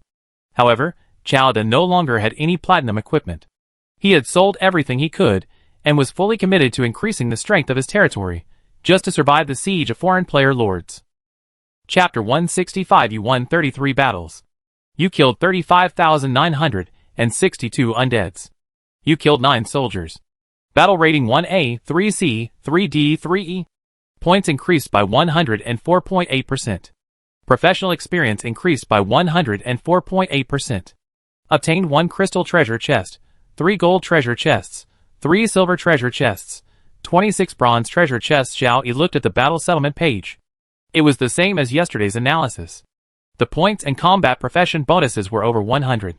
With the 3 villages of Ding, Wu and Ji being upgraded to towns in the next few days, the population will exceed 3,000, and the bonus will be even higher. With 3 more silver treasure chests, Zhao Yi is looking forward to opening the treasure chest today. The more treasure chests the better. Of course, the quality cannot be reduced. He opened the crystal treasure chest and carefully checked the cards. When he found the only crystal card in the crystal treasure chest, Zhao Yi's eyes widened. Good stuff. Destiny Dice, a god-made item, has 6 sides, which are x2, x4, x8, divided by 2, divided by 4, divided by 8. It means that the luck value when using the Destiny Dice increases or decreases according to the mark on the upper side, and the luck value obtained is constant for 1 hour. According to Zhao Yi's understanding, a person's luck value will constantly change. It may be positive or negative. Positive is lucky, negative is bad luck. If you draw x8, the luck value is better to be positive, and you will be extremely lucky. If the luck value is negative, you will be extremely unlucky. If you draw divided by 8 when the luck value is negative, the bad luck will be greatly reduced. When players get the Destiny Dice, the first thing they think of is to use it to open the treasure chest, and Zhao Yi is no exception. The higher the luck value, the more good things there are in the treasure chest, and it is easier for players to draw good things from the treasure chest. Zhao Yi doesn't need the latter. As long as there are good things in the treasure chest, he can take them all. The effect of the Destiny Dice is very powerful, but the key is how to maximize the use of the Destiny Dice. It is best to be very lucky when using the Destiny Dice, and then throw the 3 sides that increase luck, and before that, you need to save more treasure chests, and open all of them when the luck value is high. Luck is a hidden attribute. It is said that there is a very special profession on the Origin continent that can see whether a person is lucky or unlucky at the moment. Zhao Yi can't find such a person, and even if he can find one, he dare not contact him for the time being. However, there are some ways to test the current luck value, such as opening a small treasure chest first. If there are good things in the treasure chest, it means that the luck value is positive. If there are no good things in the treasure chest, it means that the luck value is low or even negative. Zhao Yi cannot use such a powerful treasure in a short time, and he will start to accumulate treasure chests next. Crystal treasure chests cannot be accumulated. Points and treasure chests support the rapid development of the territory. The most important crystal treasure chest must be opened. Of the gold treasure chests, silver treasure chests, and bronze treasure chests below, leave 1/3 of them every day. Today, leave 1 gold treasure chest, 1 silver treasure chest, and 8 bronze treasure chests unopened. Wait until you have enough treasure chests, and wait until you get a diamond treasure chest or even a higher level treasure chest, then use the Destiny Dice. Opening a Destiny Dice is enough to make Zhao Yi happy. The things opened in the remaining treasure chests are relatively ordinary, and it does not affect Zhao Yi's good mood. After all, most of the time, the things opened in the treasure chests are relatively ordinary. Of course, this is only normal for Zhao Yi. For other players, Zhao Yi is at the top level of the European Emperor every day. What Zhao Yi thinks is ordinary is good stuff in the eyes of other Lord players. The European Emperor cannot get good stuff every day. Every card drawn is valuable, but Zhao Yi can, and Zhao Yi can get a higher level treasure chest than other European Emperor players. After the recruitment of personnel is over, Zhao Yi will focus on supporting Chowda and other Qin country players. Last night, 300 assassins were sent to attack Madra. It was a pity that the undead army did not directly flatten the Madra Lord city, but Madra suffered heavy losses, which effectively reduced the pressure on Chowda and other Qin players. Zhao Yi picked up a pen and paper to write a letter to Chowda, telling him that a foreign player's territory was severely damaged and asking Chowda to hold on. The content of the letter was a little vague, mainly because Zhao Yi was worried that if the letter was not destroyed by Chowda, it would be used as evidence by others in the future. It was necessary to prevent it. As long as Chowda could understand the content of the letter, it would be fine. After writing the letter, 2 air cavalrymen went out and delivered the letter to Chowda.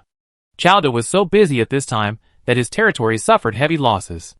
Although he opened the treasure chest this morning to get some things that could increase the territory's strength, the territory's army had already suffered so many casualties.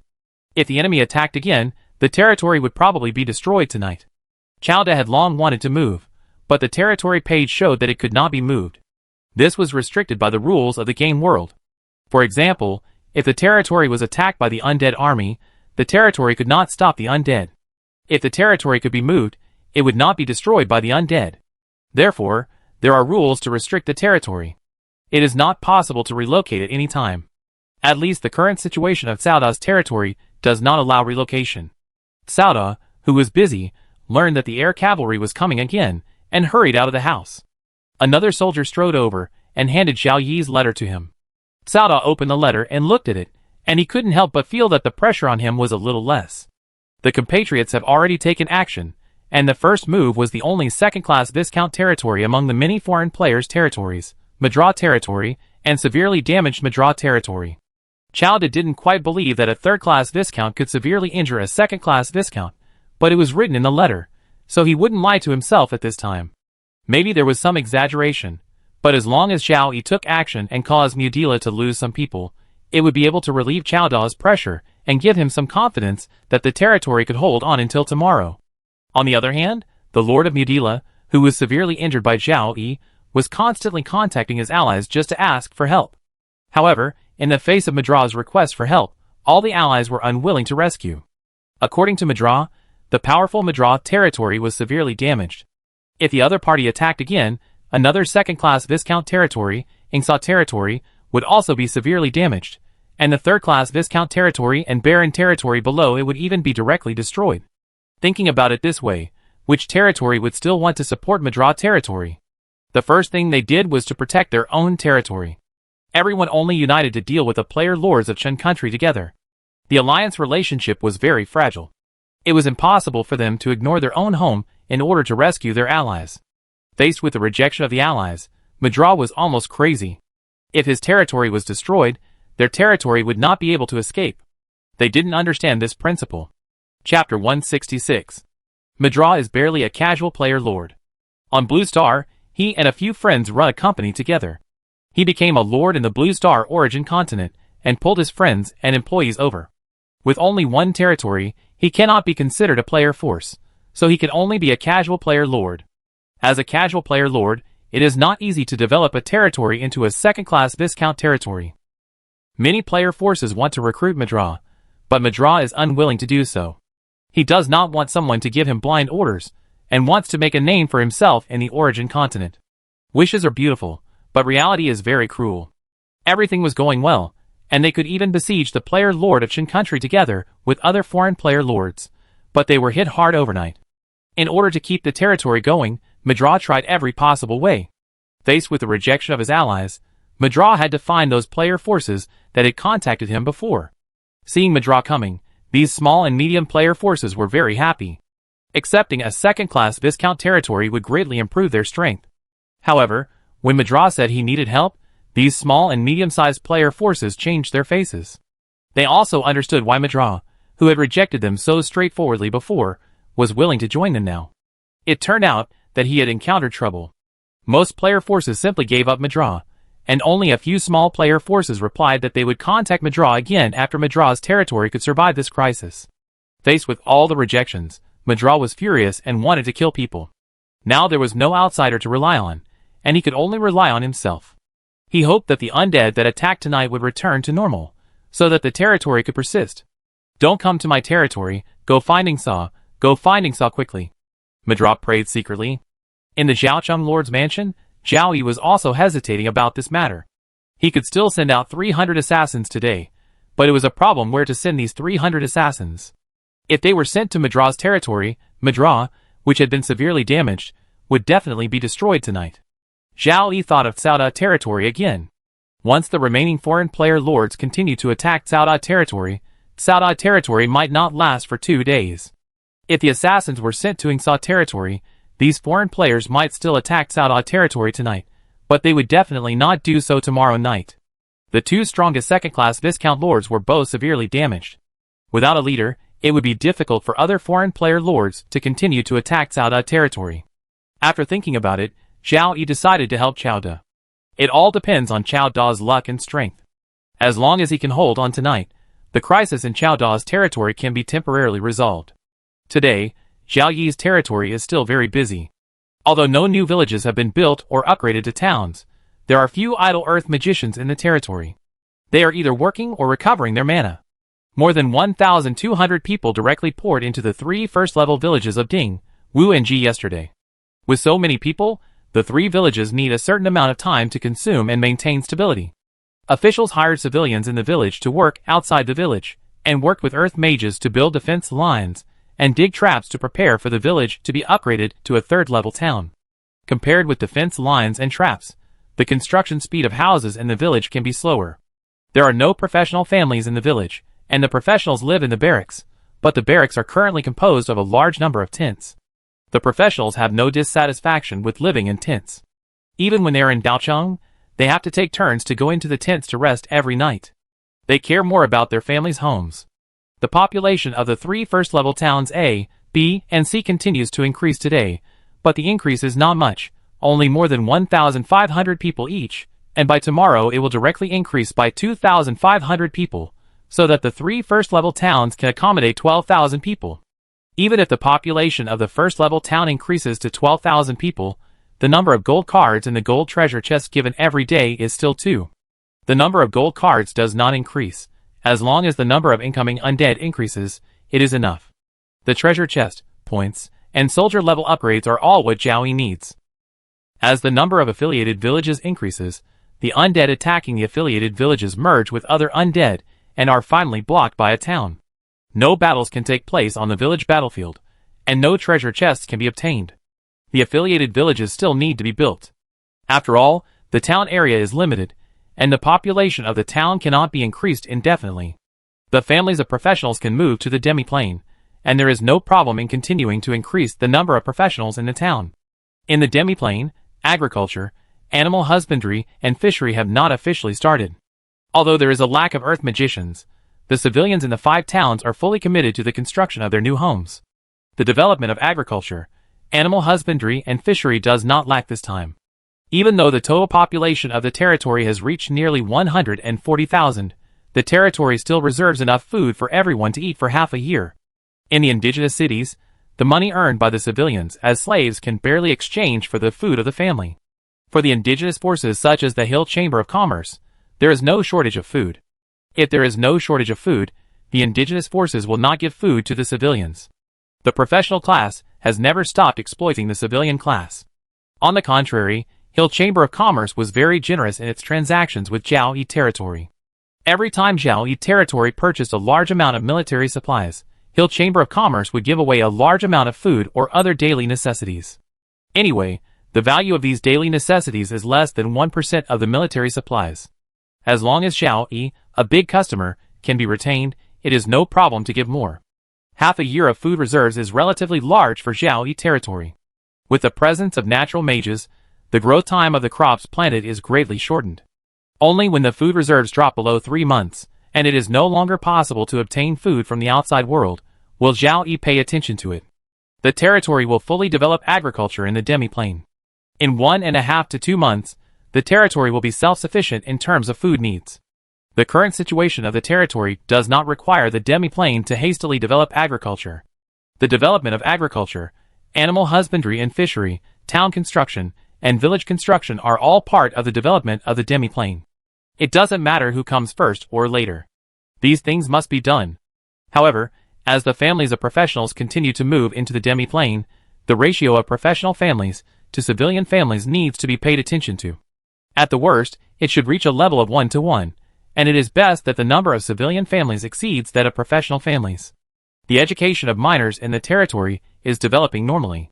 As the construction of villages is completed and the population in the village stabilizes, the earliest school built in the village will often be put into use. First, teachers and officials determine the minors of school age in the village, and then families come to register one by one, and finally the school officially opens. The primary school curriculum is very simple, and civilian families don't care about it. As long as their children can read and write, it is enough. Low-income families of low-level professionals and low-level officials have little opinion on primary schools. Only high-income families in the territory have some opinions. They can afford their children to receive elite education, but the territory does not have this condition. What the territory lacks increases, and schools for elite education are already being established, But children's admission to school is no longer free, and it is separated from free basic education. Chapter 167. At night, in the second-class Viscount territory of Ingsa, on the other side of the route of the undead attacking the main city, 300 assassins under Zhao Yi were lurking on this side, silently waiting for the undead army to attack the main city of Ingsa, so that they could retreat. The experience of Madra territory last night made Ingsa very worried. Ingsa didn't know whether Madra's words were exaggerated, but Madra territory must have suffered a lot of losses. Both territories are second-class Viscount territories, but Ingsa territory is a little weaker than Madra territory. If the enemy attacks Ingsa territory, even if Ingsa territory is well prepared, it is very unsafe. As it was getting dark in the afternoon, Ingsa sent out several teams to patrol and guard the area near the main city, fearing that the enemy would come near the main city. Up to now, none of the teams sent out have returned. At least they will not return before the arrival of the undead army, and the enemy must not be allowed to get close to the main city. In the foreign player Lord Alliance, the lords of other territories weaker than Madra and Ingsa were even more frightened, afraid that they would become targets, and all means were ready. As for Cao and Madra, who had been severely damaged, the two lords kept praying in their hearts, hoping that no one would attack their territories tonight. As time passed, the undead army came out of the cemeteries one by one. As the undead army approached, the assassins who were investigating the military situation reported the collected intelligence to the Lord. Cao and Madra were relieved to learn about the situation of the attacking undead army. No enemy attacked their territory tonight. Only Ingsa's face turned black after receiving the intelligence of the undead army. The enemy attacked his territory. For a territory with a solid foundation and strong strength, the strategy of killing with a borrowed knife is to get points and experience. For a territory with average strength, it will be severely damaged if it is not careful. Obviously, Madra territory and Ingsa territory are territories of average strength, and Cao territory is slightly stronger.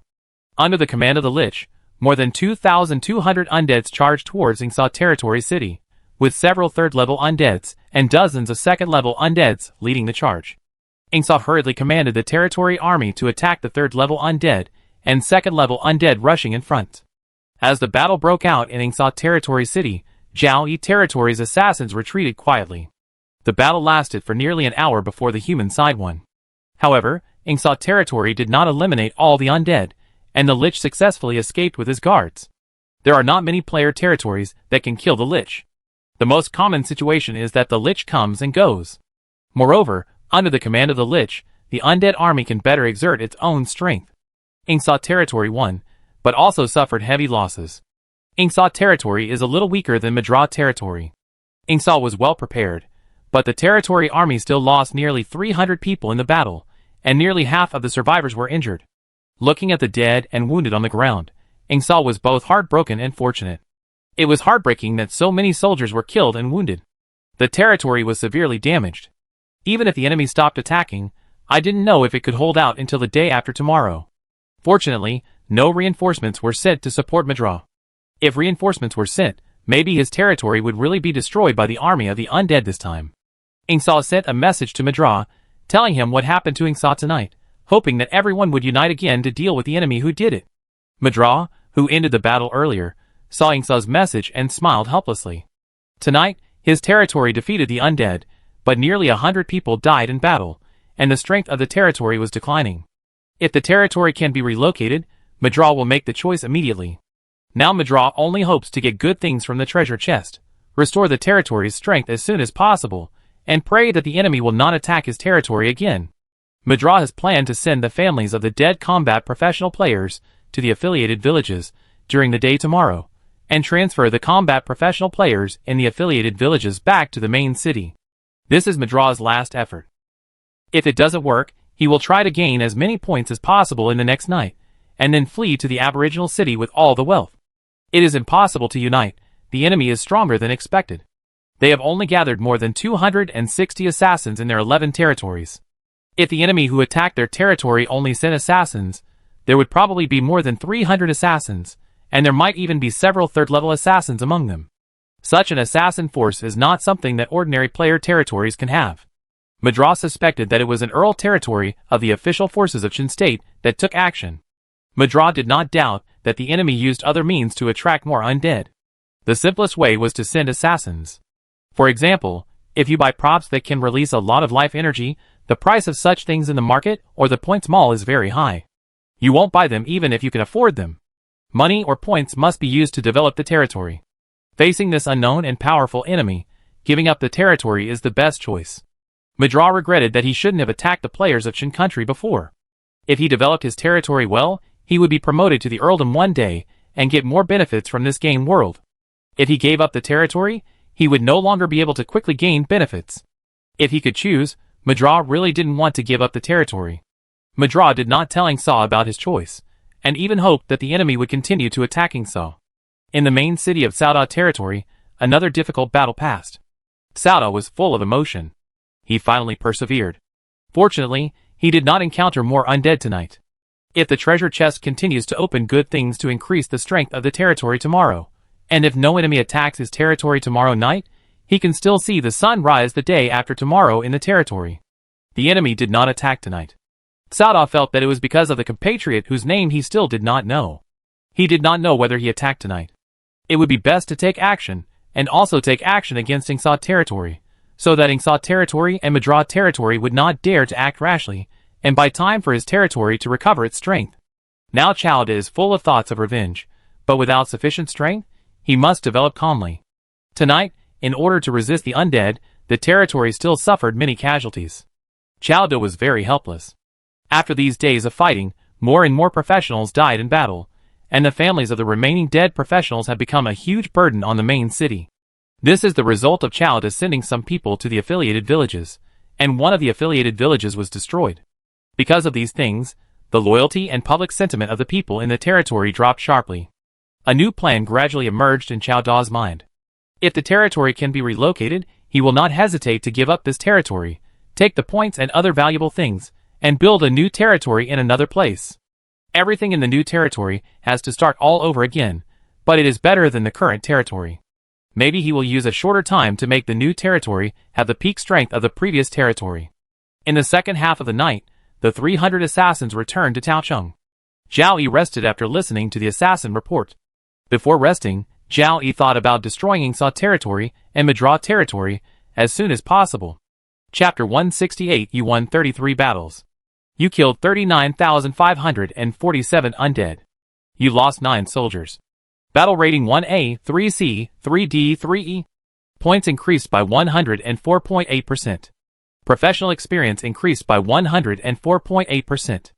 Obtained 1 crystal treasure chest, 3 gold treasure chests, 3 silver treasure chests, 26 bronze treasure chests. The number of undead killed in one night was nearly 40,000, less than 1,000 from the number of undead killed in the night of the territory promotion battle a few days ago. There is still a gap of about 300,000 points. The quality of the undead in the promotion battle night is higher, and the points bonus is now higher.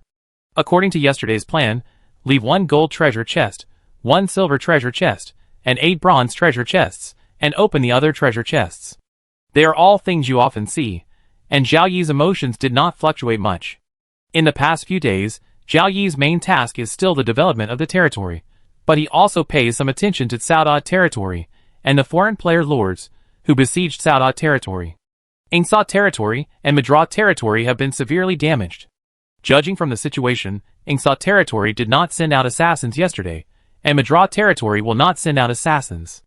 Without the 2 second-class Viscount territories taking the lead, the possibility of other foreign player territories continuing to attack Sauda territory is relatively small, and Sauda territory should not be destroyed by the undead army last night. Zhao Yi wrote another letter to Chowda, informing him that Ingsa territory suffered a heavy blow last night, and one of the 2 second-class Viscount territories might be destroyed by the undead army tonight. The crisis has been resolved, and Chowda should hold on. An hour later, Chowda received Zhao Yi's letter. After reading Zhao Yi's letter, Chowda was almost moved to tears. If the enemy attacked again tonight, the territory would be destroyed, and he would have to abandon his status as a lord and flee to the native city. Perhaps severely damaged is a bit exaggerated, and it is even hard to believe that a second-class Viscount territory will be destroyed tonight, but Zhao Yi must have taken action, and that is enough. With the things opened in the treasure chest this morning, as long as the enemy does not attack again tonight, the crisis in the territory will be completely improved. Chowda wrote back to Zhao Yi, expressing his gratitude to his compatriots for their help. When the most difficult period of the territory is over, he will give at least 1 platinum equipment as a thank you gift. In addition, Chao Da also complained in the letter, because too many professionals died in the battle, and the families of the dead professionals have become a huge burden on the territory. When the matter is over and the territory can be relocated, he will choose to give up this territory and develop a new territory somewhere else. Zhao Yi received Chao Da's reply and gave an evaluation in his heart after reading it. Sensible. Although everyone is a player of Qin country, they can help each other against foreign players, but this time it is Zhao Yi's unilateral assistance. If Chao Da doesn't even say a word of thanks and regards the assistance of other Qin country players as an obligation, such a person is not worth Zhao Yi's help. Let Chao Da continue to fight with foreign players.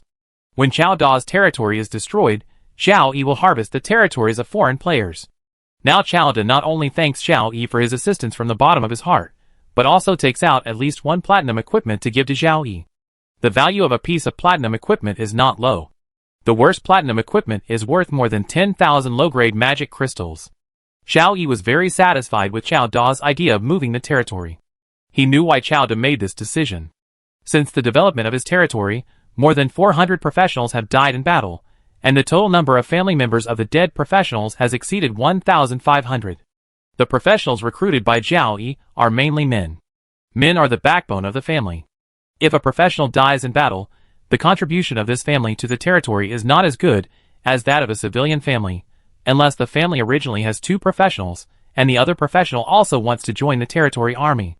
In addition, Zhao Yi wanted to gain the loyalty of his subordinates, so he gave higher compensation to the families of the professionals who died in battle, making the families of the professionals who died in battle a small burden on the territory. There were only more than 1,500 people. Even if they did not migrate to the demiplane, it was just a small burden for Zhao Yi's territory, which already had a population of more than 150,000. Unlike Zhao Yi's territory, Chao Da's territory did not have a demiplane. Previously, the number of professionals who died in battle was less, and the territory could still afford the families of those professionals who died in battle. As Cao Da's territory was besieged by foreign player lords, the number of professional players who died in battle increased greatly, and the burden became heavier and heavier, so heavy that if these people were not properly dealt with, the territory would be in danger of being destroyed.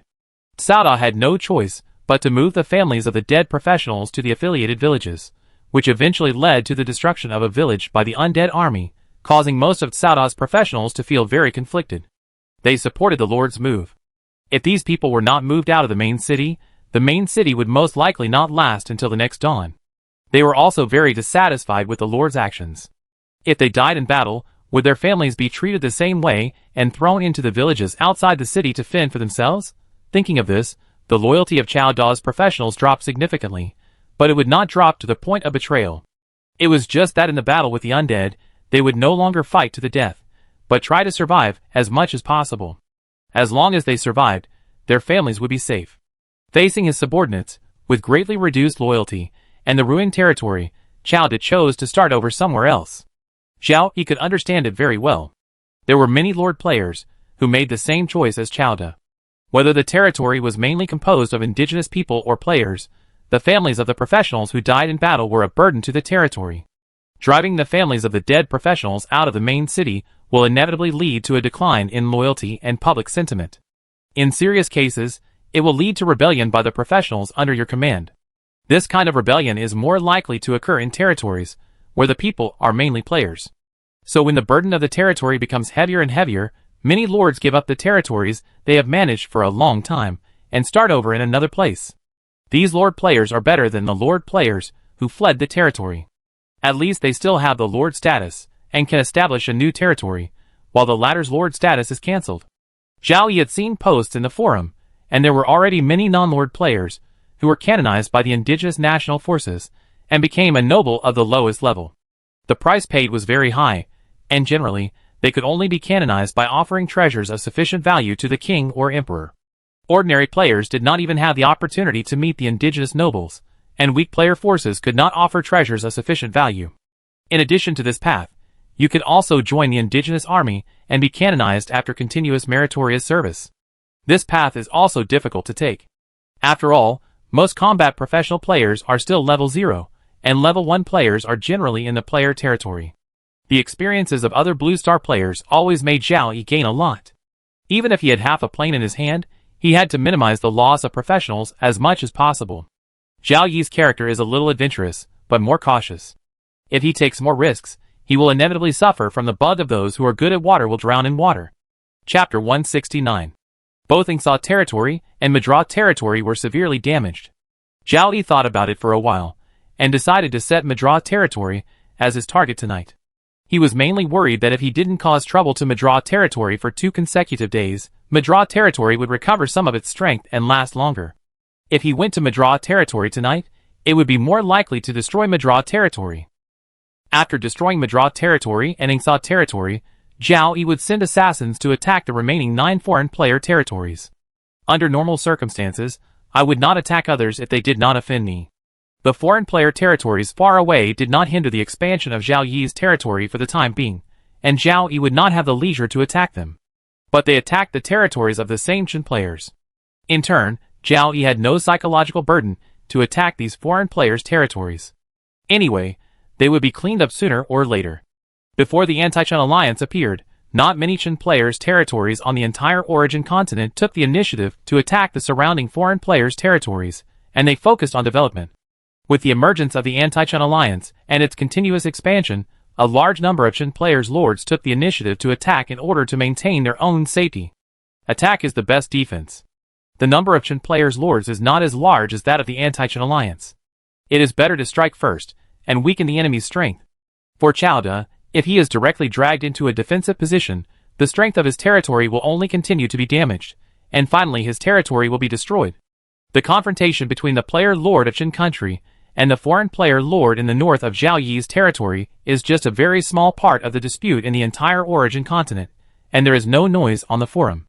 In contrast, the hottest topic on the forum today is that Cheng Jin finally upgraded his title to the second-class Earl, which means that Cheng Jin will fight a territory promotion battle tonight. The official of Chen country and Cheng Jin both posted a message to inform Cheng Jin that he will be promoted to the second-class Earl. Zhao Yiling was in the 48th day of the territory promotion battle, and today is the 52nd day. In the past 4 days, every day the forum was filled with posts encouraging Cheng Jinling to be promoted, and there were also posts mocking and insulting Cheng Jinling. It was fine if it lasted for 1 day, but it lasted for a long time, and the Chen players felt very frustrated. Some Chen players stopped reading the forum, and some Chen players posted messages asking Cheng Jinling to be promoted to prove his strength to foreign players. Cheng Jinling was unmoved and worked hard to accumulate strength. Only when he felt that he was strong enough did he officially start the territory promotion today. Seeing that Cheng Jinling was really going to be promoted to a territory, most players believed that Cheng Jinling would definitely be promoted successfully and become the second-class earldom. In the past 4 days, no other player's territory dared to challenge the second-class earldom. And most players believed that this time Cheng Jinling must be fully prepared and choose to be promoted when he was very sure, and there would not be many casualties in the territory promotion battle. The Anti-Chen alliance also thought so, so the posts encouraging Cheng Jinling to be promoted disappeared instantly, and the posts mocking Cheng Jinling increased sharply. These posts mainly compared Cheng Jinling with Zhao Yiling. For days have passed, and Cheng Jinling dared to challenge the second-class earldom. Is this the so-called strongest official territory of Qin?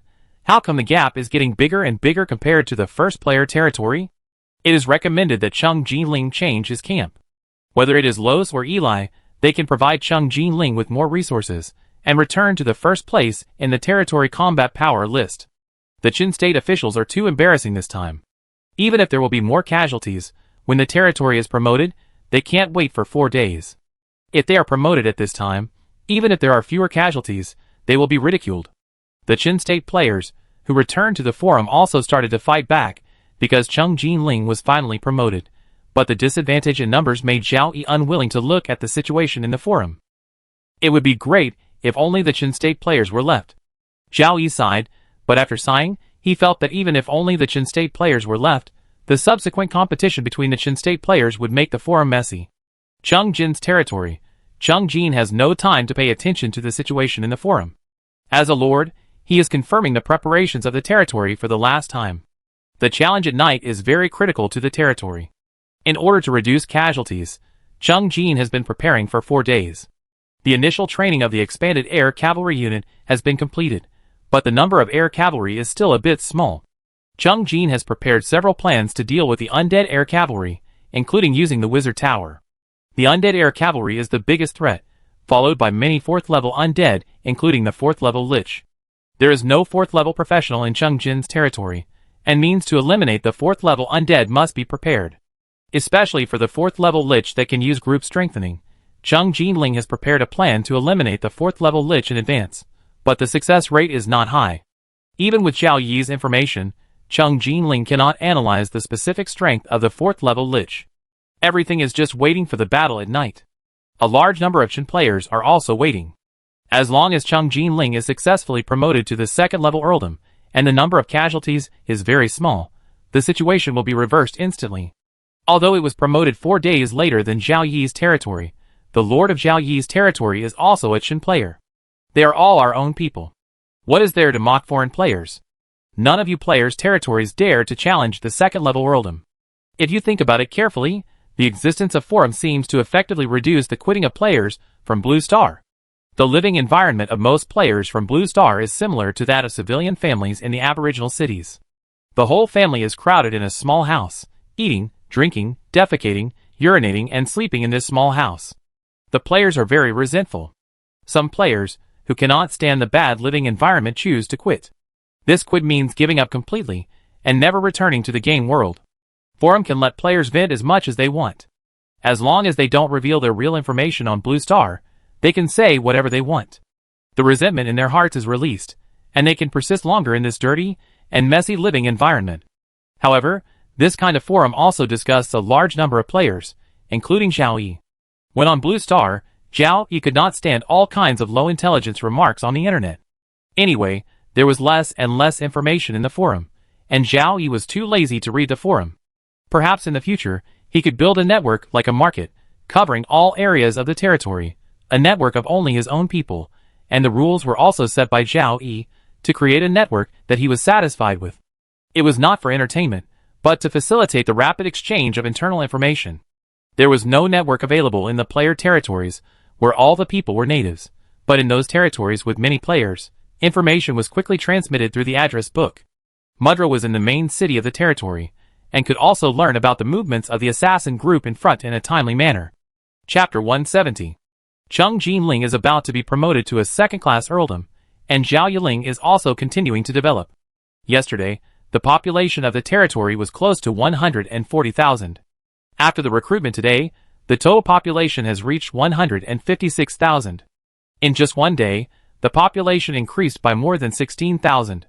The 1st-class Viscount territory only needs 20,000 people to be promoted to a 3rd-class earldom. Not counting the population in the demi-plane, the population of Zhao Yi territory exceeds the population required for promotion to a 1st-class earldom, and only the population of Zhaocheng is still a little short. Today, Zhaocheng has increased its population by 6,000, just like the previous few days. Today, the 3 1st-level villages Ding, Wu, and Ji were upgraded to 3rd-level towns, and each added a company of 0-level professionals. Their families can choose to follow them, or move into the demi-plane. The 3 1st-level towns Jia, E, and C each increased their population by about 2,500 people today, making the 3 towns have a population of 12,000.